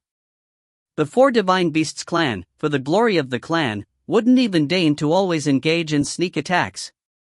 One could imagine how arrogant they were. This time, I was planning to just send Emmanuel to lead the squad out on the predetermined route. The Grand Elder said. However, this is Emmanuel's first assignment, and he himself isn't confident, so he recommended you to me. Linley was startled. What was this supposed to mean? The assignment tasked to Emmanuel could shift to someone else? Grand Elder, he recommended me? What does that mean? Linley said, rather irritated. At the same time, he couldn't help but glance sideways at Emmanuel. Emmanuel hurriedly laughed. Linley, I know that you are very powerful, and so, I recommended that the Grand Elder allow you to accompany me on this assignment. Together? Linley was stunned. The Grand Elder nodded. Right. Normally, when our squads are on assignment, we have one elder leading each squad. Only occasionally will we send 2. This time, I want you to accompany Emmanuel. Linley glanced at Emmanuel. He couldn't help but feel a hint of dissatisfaction in his heart. After all, this was supposed to be Emmanuel's mission. Linley, it's been 2 years since you've been out on a mission. It's about time for you to have one anyhow. The Grand Elder said. Linley felt a surge of resignation. Going out to fight wasn't the issue. It was that this mission had come in a very unfair manner. What, you aren't willing? The Grand Elder asked. Emmanuel sighed emotionally. Linley, if you aren't willing to accompany me, then I'll go by myself to do battle. Even if I'm alone, I won't let the forces of the 8 great clans have an easy time of it. If push comes to shove, I'll just lose my divine water clone. Linley glanced sideways at Emmanuel. At a time like this, how could he refuse? Grand Elder, I'm willing to go. Linley said. Emmanuel's eyes lit up, and a smile unconsciously crept onto his face. Grand Elder, there's one thing. Linley said. Speak. The Grand Elder said. Linley said respectfully, Grand Elder, when our clan normally has an assignment, we just send out a single squad, with just a single 7-star fiend. I was hoping that on this mission, we can put on a facade. Facade? The Grand Elder stared at Linley, puzzled. Linley, after their last experience, I imagine the experts of the 8 great clans won't be so incautious as to let a god draw near again. Linley chuckled. That sort of trick was a one-use trick only. Grand Elder, what I mean to say is, Elder Emmanuel and his squad should ride their metallic lifeform forward, while I will take just a single high god with me. The 2 of us, by ourselves, will ride on a metallic lifeform, pretending to be ordinary travelers. Linley laughed. A high god traveling with a god in the infernal realm is very common. It won't arouse the suspicion of the enemy intelligence agents.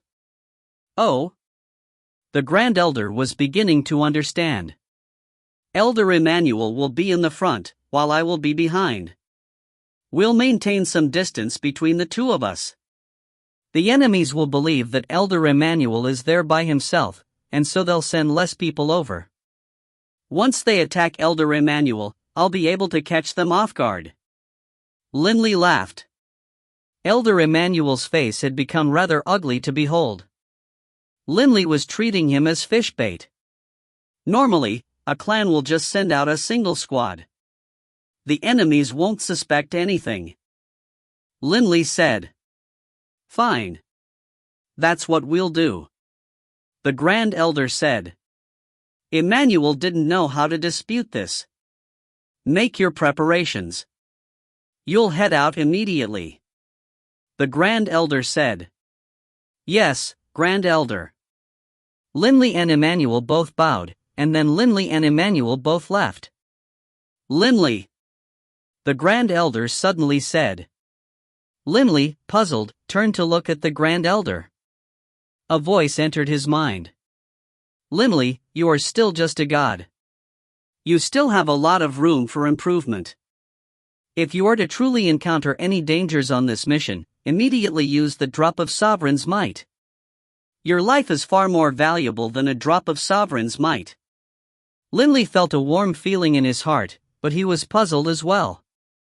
When the Grand Elder assigned this mission, it seemed as though she was showing partiality towards Emmanuel. And yet, here she was, saying this to him. Yes, Grand Elder. Linley didn't continue to ponder it, and just acknowledged.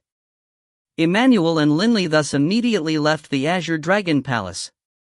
Linley, this time, will be joining forces. I hope that when we do battle, we won't have any suspicions of each other. Emmanuel sent to Linley through divine sense. Linley glanced at him sideways, then chuckled and sent back, naturally. As he spoke, Linley flew directly towards the residences of Squad 13. Emmanuel watched as Linley left. He let out a cold laugh, then he flew towards his own squad as well. If you find any errors, ads pop up, ads redirect, broken links, non-standard content, etc., please let us know. Report chapter so we can fix it as soon as possible. Book 17, Chapter 30, Surrounded and Attacked. Book 17, Indigo Prefecture, Chapter 30, Surrounded and Attacked. Within Indigo Prefecture's borders. Within the vast, empty skies, a serpentine, dragon-shaped metallic lifeform was flying through the air. Moments later, another metallic lifeform in the shape of a black panther followed from behind. Within the dragon-shaped metallic lifeform, there were 12 people in total. To be precise, there was Emmanuel's group of 11, along with a Death God Golem. Emmanuel looked at the Death God Golem, and he couldn't help but feel rather uncomfortable in his heart. This Death God Golem belonged to Linley. By placing the Death God Golem here, Linley would be able to accurately determine the location of the metallic lifeform at all times. Elder Linley, your metallic lifeform had best not be too far away from mine. Otherwise, if battle begins and you were unable to make it over, that would be terrible. A yellow light flashed through Emmanuel's eyes as he said in a low voice. The Death God Golem's eyes opened, and it looked towards Emmanuel. Elder Emmanuel, don't worry. Although the location of the metallic lifeform that I am on is constantly changing, the distance between us won't become too great. Once battle starts, I'll immediately hurry over. Linley's voice came out of the Death God Golem. That would be good. Emmanuel said. By having the Death God Golem ride on Emmanuel's metallic lifeform, Linley was able to easily locate Emmanuel at all times, which naturally allowed him to more easily control the location of his own metallic lifeform.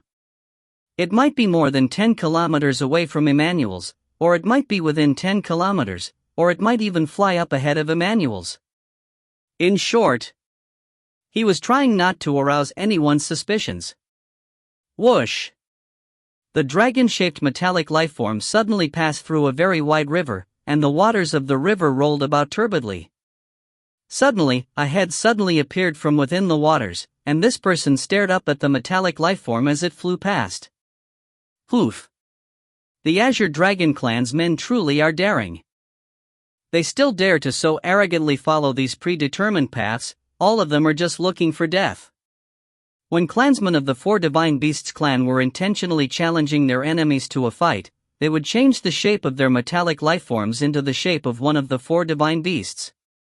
That way, the intelligence agents would immediately be able to recognize it. Adding a divine sense sweep, they would thus be certain. I need to immediately report this back to the clan. This person didn't even glance at the other metallic lifeform. This was because the metallic lifeform Linley was on was more than 7 or 8 kilometers away, and it wasn't following in a direct line. After all, the line of sight for a deity was limited, and so too was their divine sense. Given that he was 7 or 8 kilometers away, and that there were many mountain forests blocking the line of sight, how could anybody notice? The intelligence network of the 8 great clans was extremely efficient. That very day, the news made its way back.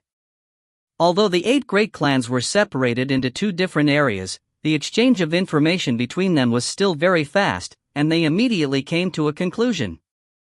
This time, the assignment of assaulting the Azure Dragon Clan's squad was assigned to the Ashcroft clan and the Barbary clan. This was because last time, each of the 2 clans had lost a 7-star fiend to the Azure Dragon clan. This time, it was their turn for revenge. Whoosh! Whoosh!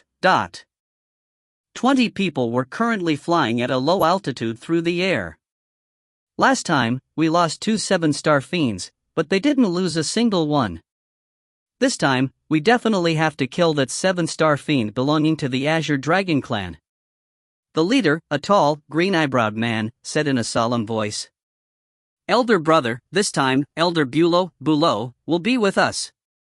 There definitely won't be any problems. Another person, a somewhat skinnier, green-eyebrowed man, laughed. These 2 siblings were both 3 meters tall, a typical example of a Barbary clan member. The only thing remarkable about them was their green eyebrows. The green eyebrow brothers of the Barbary clan were a pair of very famous 7-star fiends, and were exceedingly strong. As for Bulow, his fame was widespread in the Netherworld, and he was one of the supreme experts of the Ashcroft clan. For 3 commanders to be sent on this mission was because this time, the clans were determined to avenge the previous humiliation.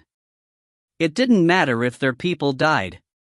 But 2 7-star fiends of theirs died without killing a single 7-star fiend of the enemy? There was no way the 8 great clans would accept this.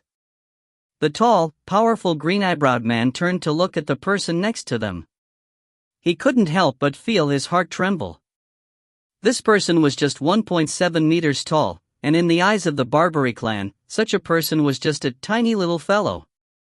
But nobody dared to look down this person. His entire body was covered in a long gray robe. He was bald, and his dry, wavy hair was slick against his head. His hair seemed yellow and dry, as though it had no life in it at all. His face was covered in frowns and wrinkles, giving him an ancient appearance, and in his ears hung a pair of green serpents.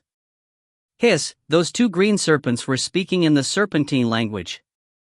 I hope that this time, the Azure Dragon clan sent out that person named Linley. Bulow opened his eyes, which were of a very muddy color, with some occasional yellow light flashing through them. He said in a hoarse voice, last time, it was he who killed my grandson. If Linley goes, then Elder Bulow, we will definitely let you personally deal with him. The skinny, green-eyebrowed man said hurriedly. Mosley had been Bulow's grandson. Right. Bulow nodded. The green-eyebrowed siblings, although powerful members of the Barbary clan, in terms of status, were just middling amongst their assembly of elders. But this Bulow was different. Elder Bulow's status in the Ashcroft family was extremely high. In terms of power, he was within the top 3 for his clan as well. For the Ashcroft clan to send him out meant that, clearly, this time they were determined to kill the Azure Dragon clan's forces. I wonder how this Linley compares with that genius Elder, Blue, of the Azure Dragon clan. Elder Bulow chuckled. He's definitely inferior. The tall, green-eyebrowed man said. Although that Linley has a tough body, it seems his soul defense isn't that great, far weaker than that genius Elder. For you to kill him, Elder Bulow, he should feel honored, Bulow, as a member of the Ashcroft clan, was a soul attack specialist to begin with. At the same time, his body was also extremely powerful. Anyone capable of being in the top 3 of one of the great clans was a person of terrifying power. That year, when Bulow had battled with the genius elder, Blue, neither had been able to kill the other. If Linley and Emmanuel had known that this time, the enemies had sent out this many experts, and especially that Bulow was amongst them, they probably would have retreated long ago. But Linley and Emmanuel didn't know, so naturally, they continued to advance. Within that Black Panther-shaped metallic lifeform, Linley was currently drinking wine with a high god. It's been half a year. The 8 great clans really are inefficient. Linley sighed. Captain, the 8 great clans live at the borders of Indigo Prefecture. They are hundreds of millions of kilometers away from us. Even if they are efficient and fast, they'll still need half a year before making their way to us. If they are slow, it might even take them 1 or 2 years. That squad member said. Linley glanced at this squad member. This squad member was named Isidore Esaduo. During the last attack, some members of Linley's Squad 13 had been lost. Although Shanda and the others still had divine clones, the power of those divine clones was insufficient, and so they retired from Bloodbath Gorge. Isidore was one of the replacements. Isidore, be careful during the battle. Linley laughed. When he had gone and informed Squad 13 that this time, he only needed to bring one person, Isidore had very excitedly convinced the others to allow himself to be the one to accompany Linley. I know, Captain. Isidore's eyes were gleaming. But Captain, although I have to protect myself, I need to kill our enemies as well. Over the past 10,000 years, I've been waiting for this day the entire time. The forces of the 8 great clan were merciless in their pursuit of us that year. When our 4 divine beasts clan was powerful, they all cowered before us, but now that our ancestors are dead, they begin attacking like wild dogs. Men, women, the elderly, the young, they'll wipe out any member of our 4 divine beasts clan. Isidore's heart was filled with anger and hate. Linley couldn't help but sigh. This hatred and enmity truly has become a great one. That year, each of the great clans had wildly pursued and attacked, all the way to Indigo Prefecture. This had been a very major event. When Linley had just arrived in Indigo Prefecture and been buying books, even that staff member had known that the 4 Divine Beasts clan was engaging in a major battle within the dragon-shaped metallic lifeform. Everyone, be careful. The enemy can appear at any moment. Emmanuel said quietly. Remember. Don't permit anyone to draw near our metallic lifeform. Anyone who draws near, be it demigod or god, will be executed. But last time, Linley had relied upon drawing close to the metallic lifeform before launching a sudden ambush, thus causing Emmanuel to be wary as well. Nearby, Linley's death god golem began to laugh. The death god golem had Linley's consciousness within, and it could thus be considered one of Linley's clones, in a way. There's nothing funny about it, Elder Linley. You were able to hide your strength. Perhaps others can do the same. It's best to be cautious. Emmanuel said. Yes. It's best to be cautious. The death god golem spoke in Linley's voice. Right at this moment. Not good. The enemy arrived. Emmanuel's face changed, and he instantly collected this metallic lifeform. Immediately, the 11 of them and the death god golem were now hovering in midair. Linley, through the death god golem, was able to see everything clearly. On the ground below them, 20+ figures were charging up at high speed. So many? Emmanuel's face changed dramatically. Elder Linley. Emmanuel immediately urged. Hurry over. Don't worry. The death god golem said. Child of the Azure Dragon clan, you can die now. Amidst the loud laughter, 2 tall, powerfully built green-eyebrowed men who looked similar charged up, wielding double-edged greatswords in their hands. Behind them, 25 6-star fiends attacked as well. Emmanuel's face became ugly to behold. The difference in power was too great. Raw air. Emmanuel let out a fierce roar, and his entire body became covered in draconic scales. Instantly, he entered dragon form, while at the same time, a white mist spread out from around his body, covering the entire area and making all sorts of illusions appear. "We aren't weaker than you in the elemental laws of water." The Green Eyebrow brothers laughed loudly as they surrounded and attacked Emmanuel. Slash! Bang! The 25 6-star fiends of the 8 great clans attacked the 10 6-star fiends of the Azure Dragon clan. The difference in numbers was simply too great. The 6-star fiends wildly battled against each other, and exploding sounds thundered non-stop. The air trembled, blood splattered everywhere, and one figure after another fell from the skies. Bang! Emmanuel's right arm exploded, and he was knocked flying backwards. Die! An indistinct, freezing light flashed towards him. Right at this moment, Emmanuel suddenly opened his mouth. The strange thing was, behind him appeared an enormous coiling illusion of an azure dragon. The enormous azure dragon phantom was like the size of a mountain, and it stared at the 2 7-star fiends with its illusory eyes. Not good. The faces of the Green Eyebrow twins changed. Retreat! The two retreated towards different directions at the same time at high speed. But at the same time, an indistinct azure light rippled outwards through space as though it were water, and the ripples instantly struck the 2 Green Eyebrow brothers, and their bodies both trembled. Innate divine ability, Dragon Roar. Captain! The 6-star fiends of the 8 great clans saw that their captains were in danger. Rhea Arg! All of them hurriedly charged towards Emmanuel.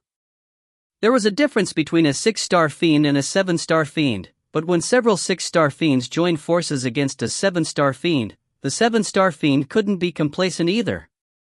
Emmanuel had no choice but to retreat, while at the same time, he cursed mentally, "Why hasn't Linley arrived yet?" The Green Eyebrow brothers had retreated towards different directions, trying to put some distance between each other, so as to force the scope of the innate divine ability, Dragon Roar, to be wider, and thus lessen the power of the attack. At this moment, that larger, taller green-eyebrowed man laughed angrily. This innate divine ability really is powerful. And then, they charged over as well. But right at this moment, the green-eyebrowed man noticed one of his subordinates was frantically messaging him through divine sense, "Captain, careful."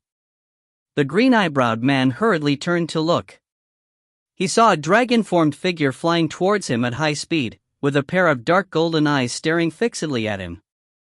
What shocked this green-eyebrowed man was, the newcomer actually had fierce, sharp spikes on his back. "He is Linley." The green-eyebrowed man was immediately shocked to his senses.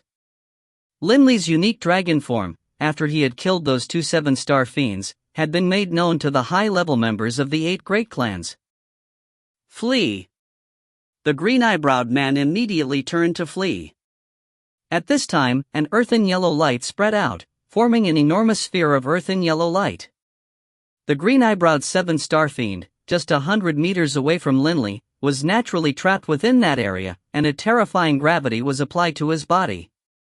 His speed slowed drastically. Arg! Knowing that he wouldn't be able to flee, the green-eyebrowed man turned and delivered a full-force sword blow towards Linley. An illusory, translucent sword shadow flew out of his greatsword, shooting straight towards Linley. Linley didn't have any time to dodge, and he didn't try to dodge. He still charged straight towards that green-eyebrowed man. As that translucent sword shadow pierced into Linley's body, Linley also delivered a vicious, smashing fist blow against the head of the green-eyebrowed man. Bang! The head was shattered, and the divine spark flew out. Big brother! The distant, skinnier green-eyebrowed man, upon seeing this, couldn't help but call out in agony. On a distant mountaintop, Elder Bulow, who hadn't been planning to get involved, couldn't help but raise his head and stare, his eyes gleaming. So he is Linley. Oof. Those idiots from the Barbary clan. As soon as they meet someone with a tough body, they are useless. Elder Bulow's lips trembled slightly. Instantly, an enormous phantom in the shape of a black serpent appeared behind Elder Bulow. This enormous black serpent covered the entire mountain. Its body was so enormous as to be astonishing. A terrifying aura suddenly filled the skies. After having just killed a 7-star fiend, Linley, for some reason, felt a sense of fear in his heart. Linley turned to stare below him, and he saw Elder Bulow staring at him coldly. The shadowy illusion of that enormous black serpent, in particular, caused Linley to unconsciously think about what he had seen last time. Not good. This is the innate divine ability, Soul Extinguisher. Linley's face changed dramatically.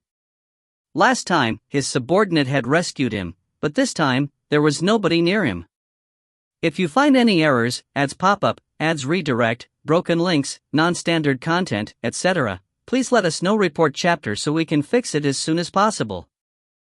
Book 17, Chapter 31, A Battle of Sovereigns' Mights. Book 17, Indigo Prefecture, Chapter 31, A Battle of Sovereigns' Mights. The speed of this innate divine ability, Soul Extinguisher, was simply too fast.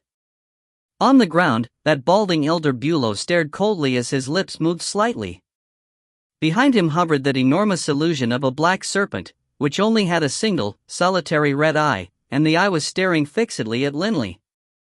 A crack appeared in Elder Bulow's forehead, between his eyebrows, and a translucent light instantly slashed through the skies, piercing into the range of the Blackstone space, shooting directly into Linley's body.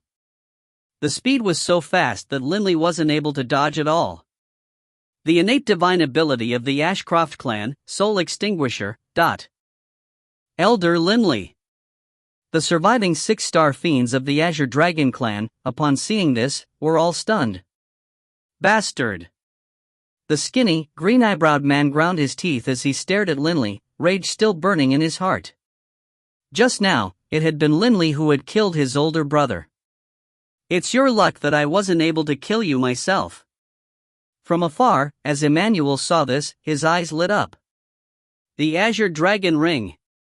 Emmanuel immediately flew towards Linley at high speed. Within the limitless space in Linley's mind, outside his sea of consciousness, there was that protective membrane of scales which was a soul-protecting sovereign artifact. This enormous membrane had a single tiny flaw, and that flaw was its weakness. On the surface of the soul sea. Beneath the 7-colored sword-shaped soul, a Linley dressed in a light green robe was standing. This was Linley's Divine Wind clone. When battling, Linley only brought out a single one of his divine clones. In the hands of his Divine Wind clone, there was a drop of azure water, water-type Sovereign's Might. Let's see if you can break through. If you can break through, then I'll be forced to use the Sovereign's Might. Linley had been prepared long ago, and he had his Divine Wind clone carry the drop of Sovereign's Might at all times. As for the Divine Wind clone, within the Soul Sea, it was standing right next to that sword-shaped soul. Once danger came, his Divine Wind clone would immediately activate the drop of Sovereign's Might and use it to protect the soul, as well as counterattack. Crunch! That translucent ray of light shot out at incomparable speed, as straight as an arrow, piercing forward, drilling down with vicious precision against that semi-translucent scaled membrane. It was so fast and so vicious, that it was definitely the most powerful attack that Linley had ever encountered. Crack! Like an egg striking a stone, the ray of light struck directly atop the scaled membrane, and then it completely shattered apart. This is the Soul Extinguisher? Linley was stunned. How come it didn't hurt me at all? Even that simple soul attack which Mosley had used was more dangerous to me than this innate divine ability. It seems as though this attack doesn't have any sentience at all. Indeed. Innate divine ability were very rigid, fixed types of attacks. For example, the God-Eater ability could only be used to devour divine sparks. If it succeeded, it succeeded.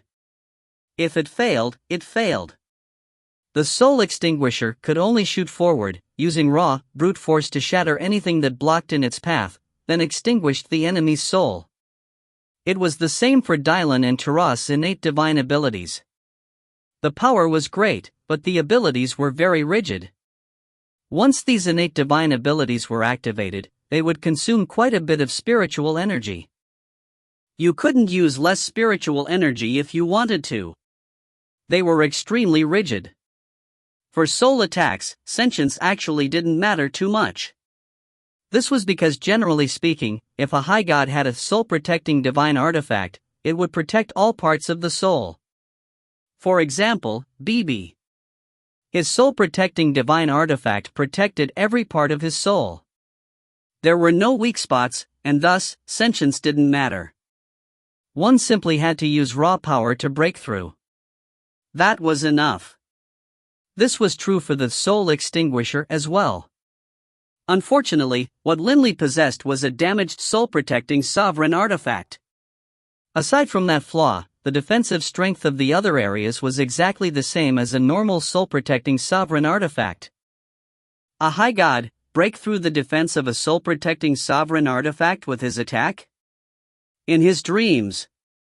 Thus, this technique by a supreme expert, Bulow, failed.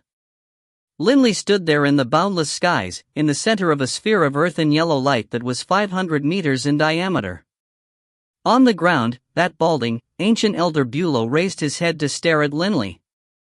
That originally cold, sinister expression of his gradually changed into astonishment. Swoosh! Emmanuel flew towards Linley at high speed, laughing mockingly in his heart. Those idiots!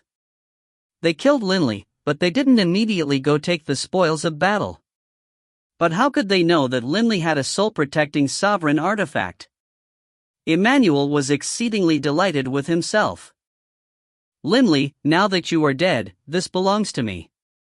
Emmanuel was very smug, but as he entered the region of the Blackstone space, he couldn't help but be puzzled. Why hasn't Linley's Blackstone space collapsed? If a person died, his space should collapse. Emmanuel. A cold, emotionless voice rang out. Emmanuel was stunned. He turned to look, and saw Linley's dark golden eyes staring at him. Why have you come over? To help me out? Linley stared at Emmanuel, who had a look of astonishment on his face. Linley couldn't help but laugh coldly in his heart. This Emmanuel has never given up on acquiring my coiling dragon ring. Emmanuel immediately recovered from his shock.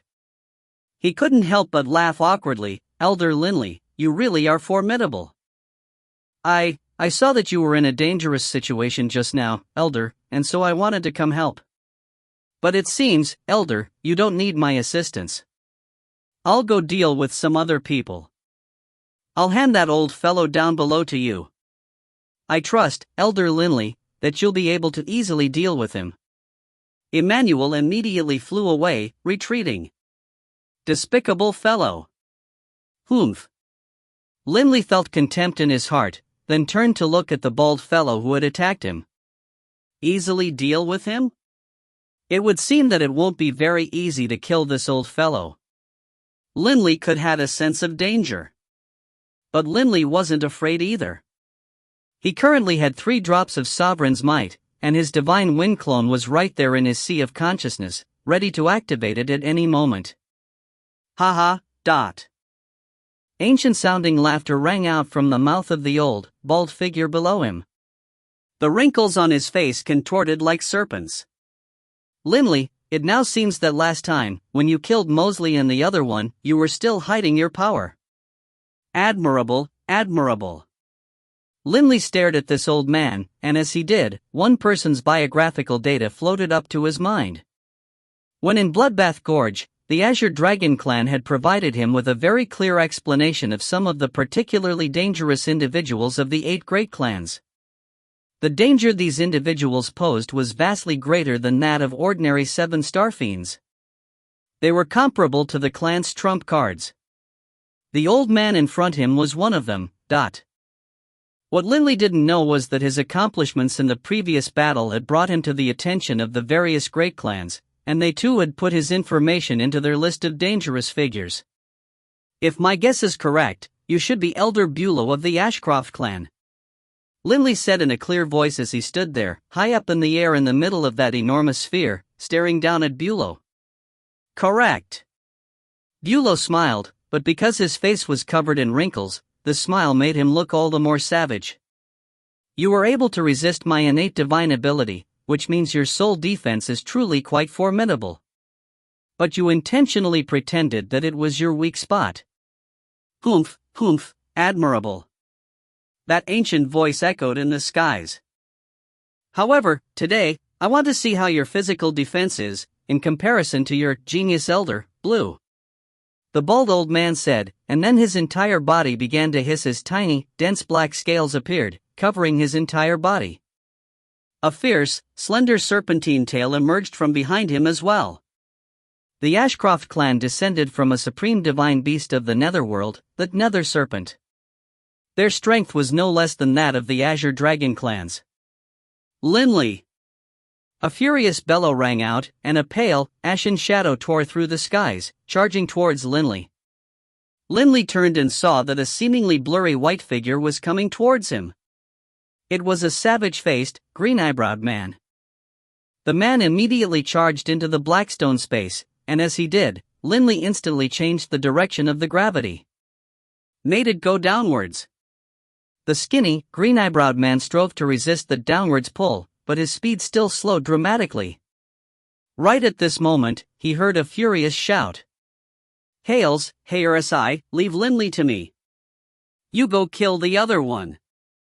The skinny, green-eyebrowed man turned to look at the already serpent-formed Bulow, then said in a hateful voice, Fine, Elder Bulow, I'll hand this Linley to you. You absolutely must kill him and avenge my elder brother. Don't worry. Bueller was completely confident. The skinny, green-eyebrowed man, Hales, glared hatefully at Linley, then with a cold snort turned and charged towards the distant Emmanuel. Emmanuel had been watching this entire time. When he saw that Hales went to attack Linley as well, his joy was indescribable. Who would have imagined that with but a single word from that bald old man, Hales had come to attack him instead? Mother Fastris Cur, with a low curse, Emmanuel had no choice but to charge towards Hales. Linley stared up in front, at the freak located outside his Blackstone space. Elder Bulow's entire body was densely covered by the tiny black scales of the Nether Serpent. Only his chest still had a patch of large violet scales. His slender serpentine tail quivered slightly, while in the center of Elder Bulow's forehead, a single red eye had appeared from a crack. So this is the transformation of the Nether Serpent clan? Linley was secretly astonished. In truth, Linley's dragon form was just as bizarre as Bulow's. He had multiple fierce spikes radiating out from his spine, while his elbows and knees had sharp spikes jutting out as well. Linley's entire body looked akin to a human-shaped weapon. Freak against freak. Linley, today, you absolutely will die. Elder Bulow said in his hoarse voice. Only, I want to see how long you can hold out for. Bulow, today, you too must die. I, too, want to see how long you can hold out. Linley said coldly. Linley had already made his plans in advance. First, he'd rely on his body to battle. If he wasn't able to hold out, then even if he had to sacrifice a drop of Sovereign's might, he had to kill this Bulow. An expert of this level was worth sacrificing a drop of Sovereign's might for. Bang! Elder Bulow suddenly shot forward, charging directly into the Blackstone space, and as he did, his speed couldn't help decline. In my Blackstone space, you will be at a great disadvantage. Linley charged towards Elder Bulow. But right at this moment, Linley discovered, to his astonishment, that Elder Bulow's entire body wriggled forward like a serpent, easily and agilely gliding forward. Even within the Blackstone space, although Elder Bulow's speed wasn't that fast, he was still incredibly agile. How is this possible? Linley was shocked. This was the first time a person within his Blackstone space had been affected so weakly. Elder Bulow laughed wildly, and suddenly, he transformed into a black shadow, piercing through the skies and charging directly towards Linley. Linley, astonished, released a backhand palm blow, carrying within it the profound truths of velocity as he smashed towards the black shadow. Two terrifying surges of energy collided. Whap! A sound that was so clear and sharp, it caused space itself crack apart. Spatial ripples spread out in every direction, while Linley himself was sent flying backwards from the vibrations of the clash. His already dragon-formed right hand was uncontrollably trembling, and the palm of his hand was filled with a heart-boring pain. "Your body's strength really isn't bad." Elder Bulow snickered. "Why the smugness?" Linley gritted his teeth. "In my Blackstone space, although the effect on you isn't great, it isn't small either." Linley flashed forward like a bolt of lightning, while Elder Bulow didn't show any weakness either, immediately moving forward to welcome him. Spiritual chaos. Linley instantly used his spiritual energy through the black stone to affect Elder Bulow, while at the same time, his twin fists struck out mercilessly. Although Elder Bulow was able to resist the spiritual chaos technique, he still was slightly distracted. Whap! Bam! Bang! Linley's fists, legs, and even his draconic tail struck viciously in succession against Elder Bulow. Linley discovered, to his astonishment, that Elder Bulow's body was very slippery. It felt as though only half of the power of his blows had been applied. Elder Bulow, with a somersault, flipped far away, then recovered in midair. He began to laugh from his rage. "Your soul really is quite formidable." However, Elder Bulow's body actually began to lengthen, as though he was transforming into a serpent, becoming soft and boneless as his serpentine tail extended as well. Elder Bulow, normally just the height of an ordinary person, had now transformed into a serpentine shape that was dozens of meters long. Suddenly, from afar, a wild burst of laughter erupted, and a surge of terrifying power blasted out. Even Linley and Elder Bulow, in the midst of their battle, couldn't help but be distracted and turn to look. "You want to kill me?" "In your dreams, dot." Emmanuel's entire body was encased in azure light, and every part of his body was emanating with that heart-shaking aura. As for that green-eyebrowed Hales, he was already dead, the shattered remnants of his corpse having already fallen to the ground. Emmanuel used his sovereign's might? Linley was shocked. Sovereign's might? Elder Bulow's face changed dramatically as well. Because the person who had used the sovereign's might belonged to the enemy. If you find any errors, ads pop up, ads redirect, broken links, non-standard content, etc., please let us know. Report chapter so we can fix it as soon as possible. Book 17, Chapter 32, Wanting to Steal a Chicken, Instead Losing the Bait. Book 17, Indigo Prefecture, Chapter 32, Wanting to Steal a Chicken, Instead Losing the Bait. Wonderful! Linley rejoiced. Although Emmanuel and I have some conflicts between us, we are of the same clan, after all. Emmanuel, upon having used his sovereign's might, had gained tremendous power. As for the enemy, the two Green Eyebrow brothers had both died, leaving behind only Elder Bulow. It was easy to see who held the advantage. Elder Bulow suddenly let out a savage growl, and the eye in the center of his forehead turned so red, it seemed as though it was about to drip blood. Suddenly, he swiped out with his arm, and that soft, boneless arm actually elongated, slashing through the air and clawing towards Linley. The space which the arm danced through began to tremble. Swish! A devilish violet light flashed. Where the devilish sword light flashed past, space split apart, revealing tears. Blood violet chopped directly against that black scale-covered arm. Hiss, an ear-piercing sound suddenly came from long, slender arm. The scales split open, and blood violet plunged into the flesh. However, it wasn't able to cut any deeper, as the flesh was incomparably tough. Hararg! Linley, with his savage right fist, swung directly at that long arm, but with a bang sound, the arm actually twisted, clawing towards Linley's elbow. Linley wasn't able to dodge in time at all. Elder Bulow managed to seize his right arm. Elder Bulow's fingernails suddenly turned black, and as sharp as daggers. At the same time, Elder Bulow suddenly applied pressure through his left arm, using those sharp fingernails to try and pierce into Linley's right arm. Linley let out a low growl, and the muscles on his right arm instantly bulged. Ah! Linley kicked out mightily, smashing directly towards that long arm. Bang! When the tip of his foot connected with the flesh on that long arm, it was like having kicked a wad of cotton. Elder Bulow's arm trembled slightly, but he had actually managed to deflect Linley's attack. Swoosh! Elder Bulow borrowed the counterforce to come charging closer, and as he did, this giant that was tens of meters long came hurtling towards Linley. A bloody aura was throwing itself towards Linley at the same time as well. This Elder Bulow's defense is not only powerful, it is also as slippery and soft as a serpent. How odd. Linley began to sense how hard to deal with this person was. This Nether Serpent clan, capable of stalemating the Azure Dragon clan, really did have its own unique abilities. Emmanuel, hurry up and join up with me to kill him. Linley hurriedly sent through Divine Sense. After having used a drop of Sovereign's Might, Emmanuel was now extremely powerful. But Linley discovered, to his amazement, that Emmanuel was pretending to have heard nothing, and was instead chasing after and pursuing those fleeing enemy 6-star fiends. Join forces with you?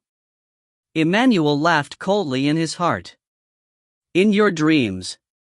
I'll first let that Bulow kill you, and then I'll take that Azure Dragon ring. Although you have clones, and I won't be able to bind it with blood right away, but your remaining divine clones are so weak. How will you fight against me? It was only because Linley was powerful that he was able to maintain ownership of the coiling dragon ring. As Emmanuel saw it, if Linley's most powerful divine clone was destroyed, how could Linley continue to keep the Azure Dragon ring? Bastard! Linley cursed in his heart. He was cursing both Emmanuel as well as this Elder Bulow who was right in front of him. In a physical close combat, Elder Bulow occasionally hit hard and occasionally was soft and slippery, causing Linley to be at complete disadvantage. Bang! The two separated once again. This Linley really is tough to deal with. Elder Bulow felt a headache coming as well. Just based on close quarters combat, he was stronger than Linley. But, in that Blackstone space, he was at a disadvantage to begin with. In addition, Linley would constantly, randomly change the direction of the gravity, sometimes upwards, sometimes downwards, sometimes towards Linley, sometimes away from Linley. The bizarre changes of the gravity's direction caused Elder Bulow a headache, causing him to be unable to have any advantage at all. Emmanuel, come over and kill him together with me. Linley called out loudly. Emmanuel? Elder Bulow was shocked. Emmanuel couldn't help but turn over. Just now, when Linley had used Divine Sense, Emmanuel could pretend that he didn't hear.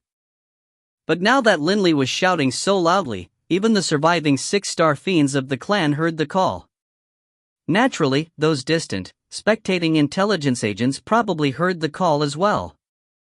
If he still didn't act, then if Linley were to die, when the intelligence agents made their report, Emmanuel would be in trouble.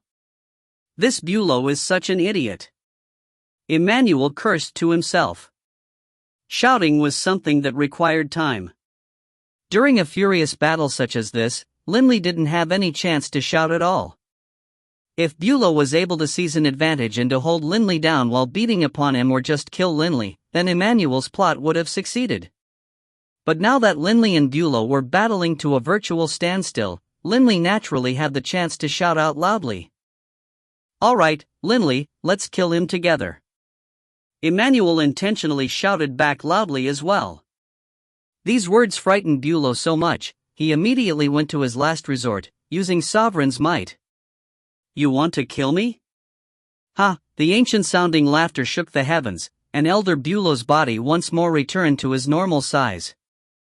At the same time, his entire body became covered with a layer of a black glow, which at the same time also emanating a terrifying aura, completely comparable to Emmanuel. He also used Sovereign's Might? Linley was shocked. The Elder said that the advantage our 4 Divine Beasts clan has is that we have some more Sovereign's Might. I didn't expect that this Bulow has Sovereign's Might as well. Terrible. The ancestors of the 4 Divine Beasts clan were sovereigns. Naturally, they had an excess of Sovereign's might, giving virtually every single one of their elders a drop. As for the ancestors of the 8 great clans, they weren't that formidable. Sovereign's might was extremely rare, and only the most supreme of elders would be in possession of a drop. And thus, Bulow had one. Emmanuel, hurry over. Linley sent through divine sense, shouting frantically. Emmanuel just stood there in midair, not in a hurry to charge over at all. Linley instantly understood. This Emmanuel actually has this sort of plot. Emmanuel laughed coldly in his heart. He used Sovereign's might? Excellent. Then first kill Linley. Linley! A low growl, and Elder Bulow charged directly towards Linley. Linley's face changed. Rumble, the direction of the gravity of the Blackstone space suddenly changed, transforming into a repulsive force. The powerful repulsive energy forced Elder Bulow outwards. However, the power of Sovereign's might was simply too great. Even when trapped within the Blackstone space, Elder Bulow was still able to forcibly resist that repulsive force, and his speed was still very fast. He wildly chased after Linley, who turned and ran directly towards Emmanuel. If you won't come to me, I'll go to you, Linley said to himself. In an instant, Linley charged over to him. Oof. I might as well kill you first, actually. Elder Bulow, seeing the nearby Emmanuel, could sense the aura of Sovereign's might emanating from him, and thus he immediately turned to attack Emmanuel instead. After all, Emmanuel was more of a threat to him. Linley couldn't be bothered to care about Emmanuel. This Bulow is too powerful. When trapped in the Blackstone space, he was still able to fight me to a draw. As for his soul attacks, it's only because he used his innate divine ability that he became deceived into thinking my soul defense is strong. Once he begins to use soul attacks, I definitely won't be a match for him. This misunderstanding had caused Elder Bulow to not use any soul attacks at all. But Linley could tell that even if he used Sovereign's might, he still probably wouldn't be able to overcome Bulow. After all, in a normal situation, he was weaker than Bulow. If the two of them were both to use Sovereign's might, the ratio of power between the two of them wouldn't change. Flee! Linley directly fled towards the north. Bang! A terrifying explosive sound rang out. The battle between two experts who had both used Sovereign's might was fierce and terrifying. Whoosh! Linley flew at high speed, while at the same time, he could sense the terrifying explosive vibrations from behind. This is too high profile. Linley was secretly shocked. If he was able to defeat the opponent by using Sovereign's might, Linley definitely would use it. But since he knew he wouldn't be able to win, it was best to flee. Whoosh! Whoosh! Dot! Two figures, one after the other, actually suddenly appeared in the skies above him. At the same time, a voice entered Linley's mind. Linley, hurry up and use your Sovereign's might. The two of us can join forces and kill him together. Linley raised his head to look. He saw, in midair, an azure ball of light fleeing for his life, with a black ball of life in pursuit. Linley! The azure ball of light suddenly turned, flying over to Linley once more. Linley was now in the same situation that Emmanuel had been in. He didn't want to help Emmanuel, but Emmanuel was now running towards him, forcing him to intervene. Linley, if you still refuse to act, once my divine water clone dies, I will definitely go tell the Grand Elder of this. Definitely. Emmanuel sent to Linley frantically through his divine sense. A drop of Sovereign's might contained an astonishing amount of energy. After all, it was liquefied sovereign power. Generally speaking, in a battle, it could only last for a while. But Emmanuel had used his Sovereign's might earlier on, and it was quite some time ago. Once the energy of the Sovereign's might was used up, he would definitely die. Hurry up, Linley! Emmanuel called out frantically. Bang! The azure ball of light once more exchanged blows viciously with that black ball of light, and the azure ball of light was actually sent smashing down towards the ground. Emmanuel clearly was at a disadvantage. "Hey, what an exciting battle, eh?" A carefree voice suddenly shook the skies, entering the ears of these three. Unconsciously, Emmanuel, Elder Bulow, and Linley all turned to stare towards the source of that voice. A muscular man, 3 meters tall, dressed in fiery red armor, with long, scarlet red hair fluttering freely in the breeze. His tiger-like eyes swept the area, and a smile was on his face. "Oh, Linley!" The muscular man laughed as he looked towards Linley. "Long time no see. I heard that you became an elder of the Four Divine Beasts clan? It seems as though it's been less than 1,000 years since we parted, but you've become so strong." Linley stared at this person. He was stunned for a long moment, then finally, Linley said, "Fusro." You still remember me?" Fusro began to laugh loudly. This man in front of him, amazingly enough, was that volcano titan. That person who had been subject to a master-servant bond, and so had been forced to transform into a small kitten and endure countless years of servitude and humiliation. That supreme expert, Fusro. Even a 7-star fiend, in front of Fusro, could only choose to flee. Swoosh! The azure ball of light scurried towards Linley's side. Linley turned to look towards Emmanuel, only to see the azure light covering Emmanuel's body grow weaker and weaker, then completely vanish. "My sovereign's might is all used up." Emmanuel stared at him. "It's up to you, now." But Elder Bulow, his entire body still covered with that black aura, was hovering not too far away. "Used up your sovereign's might? The two of you can die now." As he spoke, he transformed into a ray of black light, shooting directly towards Linley. Bang! A ray of fiery light collided with the black light, and the black light was actually sent flying backwards. Fusro stretched out his arm, retrieving that fiery, giant red awl. Elder Bulow stood there in midair, staring at Fusro in shock. Just now, Fusro's awl blow had smashed him backwards. Even an Azura couldn't so easily send him flying backwards after Bulow had used Sovereign's might. "Hey, what's going on here?" Fusro frowned, staring at him. "Who are you?" Elder Bulow growled softly. "That's none of your business. This Linley is my friend." "You want to kill him," Fusro grinned.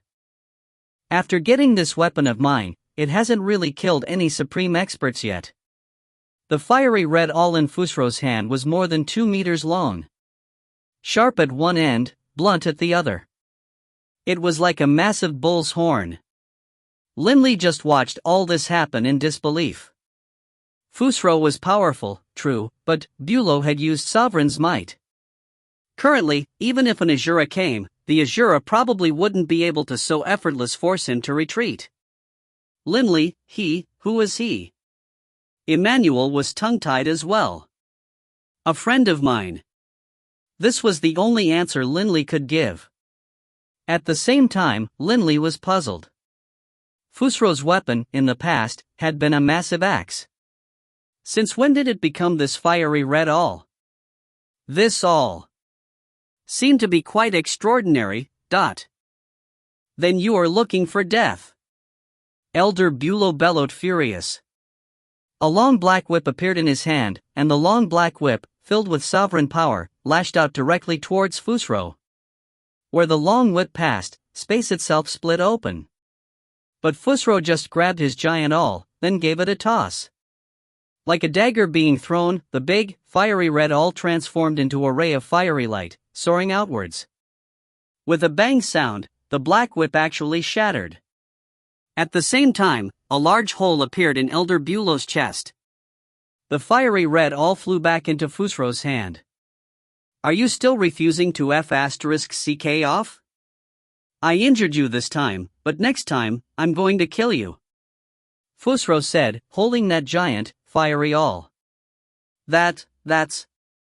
Elder Bulow stared in disbelief at that red awl. "A sovereign artifact? Not bad. Good eye. Fusro laughed smugly. Sovereign's might, to a sovereign, was a commonplace thing. But a sovereign artifact, that was something which a sovereign had to spend countless amounts of time, effort, and sovereign power to nurture and develop. The power of a sovereign artifact vastly exceeded sovereign's might. In particular, weapon-type sovereign artifacts. Using them to kill high gods would result in an utter massacre. If you find any errors, ads pop up, ads redirect, broken links, non-standard content, etc., please let us know. Report chapter so we can fix it as soon as possible. Book 17, Chapter 33, Bulow, Unwilling to Give Up. Book 17, Indigo Prefecture, Chapter 33, Bulow, Unwilling to Give Up. Given how the situation had developed, in his heart, Bulow was filled with unwillingness to accept this outcome. Hales and his brother both died. On this assault, our side lost a pair of 7-star fiends, but not a single one of the 7-star fiends of the 4 Divine Beasts clan perished. And I even used up a drop of Sovereign's might. Humiliation. Once the results of this battle became widely known, this would definitely result in the other members of the clan looking down at him, and the Patriarch would definitely be unhappy as well. But this person has a sovereign artifact. Bulow looked towards Fusro. Although his heart was filled with rage, he could only choose to submit. After all, resisting meant death. There was no question about this. Based on your transformation, you should be from the Netherworld's Ashcroft clan. Fusro stared down from up above, then said casually, when you go back, convey some words back to your Patriarch. Just say that this time, I'm giving your Patriarch face and so I'm not killing you. But if next time, you guys still dare to do anything to my friend Linley, then well, you can go imagine what the repercussions will be. Just remember, the only thing that matters is that you don't do anything to Linley. As for the others, I don't give a damn. Bulow's heart trembled. As for Emmanuel, his face turned ugly to behold. He glanced sideways at Fusro. This big fellow seems to have some sort of friendship with Linley, rather than some sort of friendship with my clan. Fusro's words made it very clear. He wouldn't get involved in the battle between the 8 great clans and the 4 Divine Beasts clan. Linley's heart was filled with questions. Fusro and I, in actuality, the only time we met and chatted was that time when he escaped. In truth, the relationship between us isn't that deep. For my sake, he would be willing to turn his face in opposition against the 8 great clans? Linley didn't understand. Could it be that he was just that charismatic? It was easy to understand why Fusro would save him, but threaten the enemy's Patriarch? This was very hard to understand. Right. I will definitely convey your words. Bulow's heart still held rage within it, but on the surface, he still lowered his head in submission. At present, Bulow had already completely reverted back to his human form, and even the 2 serpents hanging from his ears didn't dare to hiss.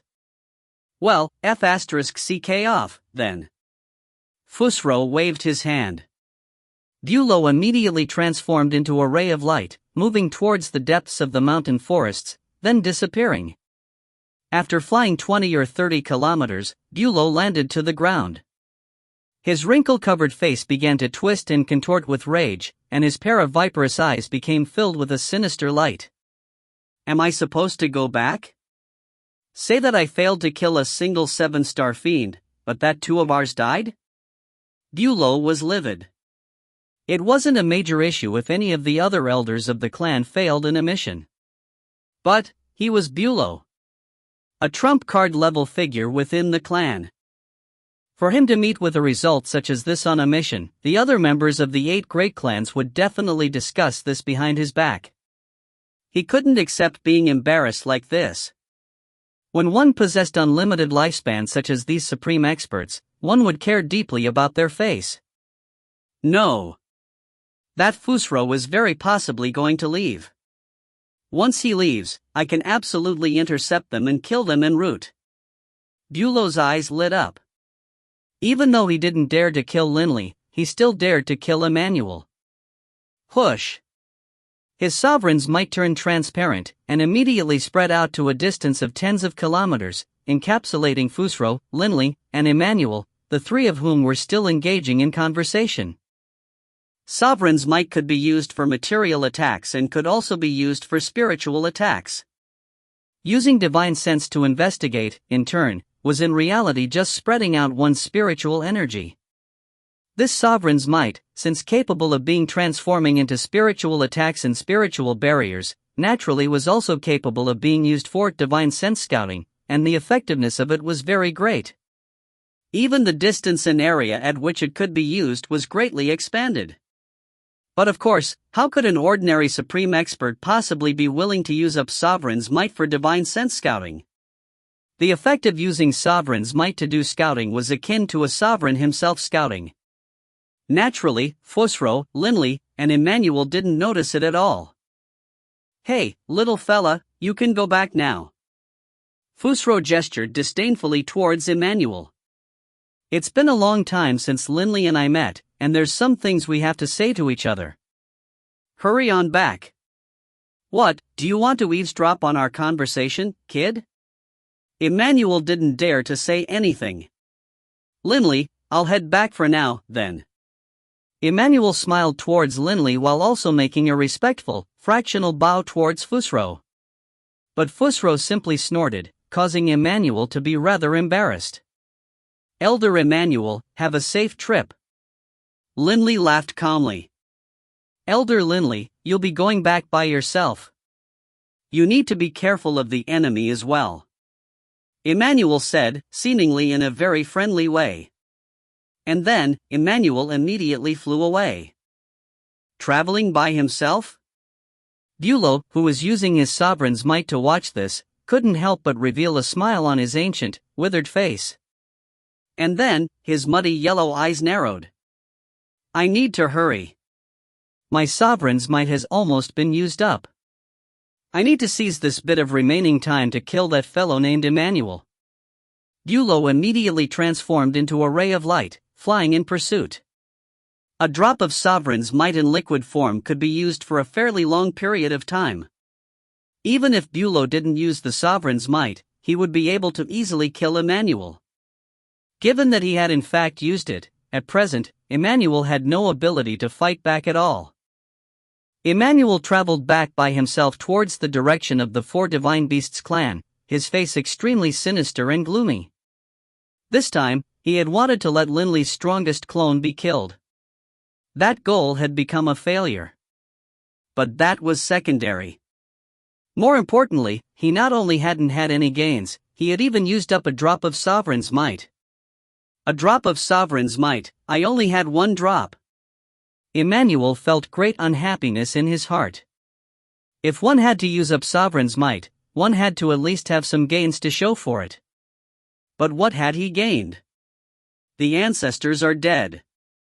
The clan's stockpile of sovereign's might has continuously dwindled, and is in fact personally overseen by the patriarch. The patriarch has always been biased against me. How can he possibly give me another drop of sovereign's might? While flying back, Emmanuel continued to consider what to do. It's all Linley's fault. He didn't use his sovereign's might to join forces with me in killing that Bulow. If we killed Bulow, the patriarch definitely would have bestowed another sovereign's might upon me for rendering such a great merit. Emmanuel's heart remained filled with discontent. But right at this moment. Emmanuel suddenly felt his heart clench in fear. He couldn't help to turn and look, and as he did, a black bolt of lightning seemed to strike towards him. The terrifying aura which emanated from that black flash caused Emmanuel's face to change, instantly turning white. That sovereign's might. Emmanuel's eyes turned round and huge. Bang! Emmanuel's entire body was blown apart, and his divine spark fell down. At this moment, a figure appeared in mid-air. Bald. Ancient. The figure was Elder Bulow. Oof. At least I've killed a 7-star fiend.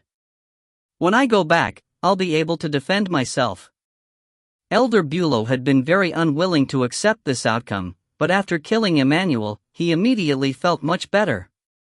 When he went back to make the report, he could completely explain that the reason why Linley didn't die was because of that Fusro. He himself didn't have the ability to do anything about it. But at least he had killed the other 7-star fiend. Whoosh, dot. With a wave of his hand, Elder Bulow collected the interspatial ring, then let out a low snort. So he really did have a divine clone staying in the Skyrite Mountains. This ring is pointless to me, then. Applying a bit of force to it, he made the interspatial ring shatter. As for that divine spark hovering in front of him, Elder Bulow couldn't even be bothered to grab it. He didn't care about such a thing. Elder Bulow lowered his head to look at himself. The black aura surrounding him had almost vanished. Better leave. Elder Bulow seized the remaining moments to immediately fly towards the east, vanishing. And, just moments after Elder Bulow left, 2 figures pierced through the skies and appeared here. It was Linley and Fusro. Linley lowered his head, looking down carefully at the ground. He had been chatting idly with Fusro, but suddenly, he had sensed an astonishing energy ripple, and so he had immediately hurried over. The remnants of Emmanuel's shattered corpse were still on the ground, and his divine spark and divine artifacts were hovering there as well. I still came late. Linley said.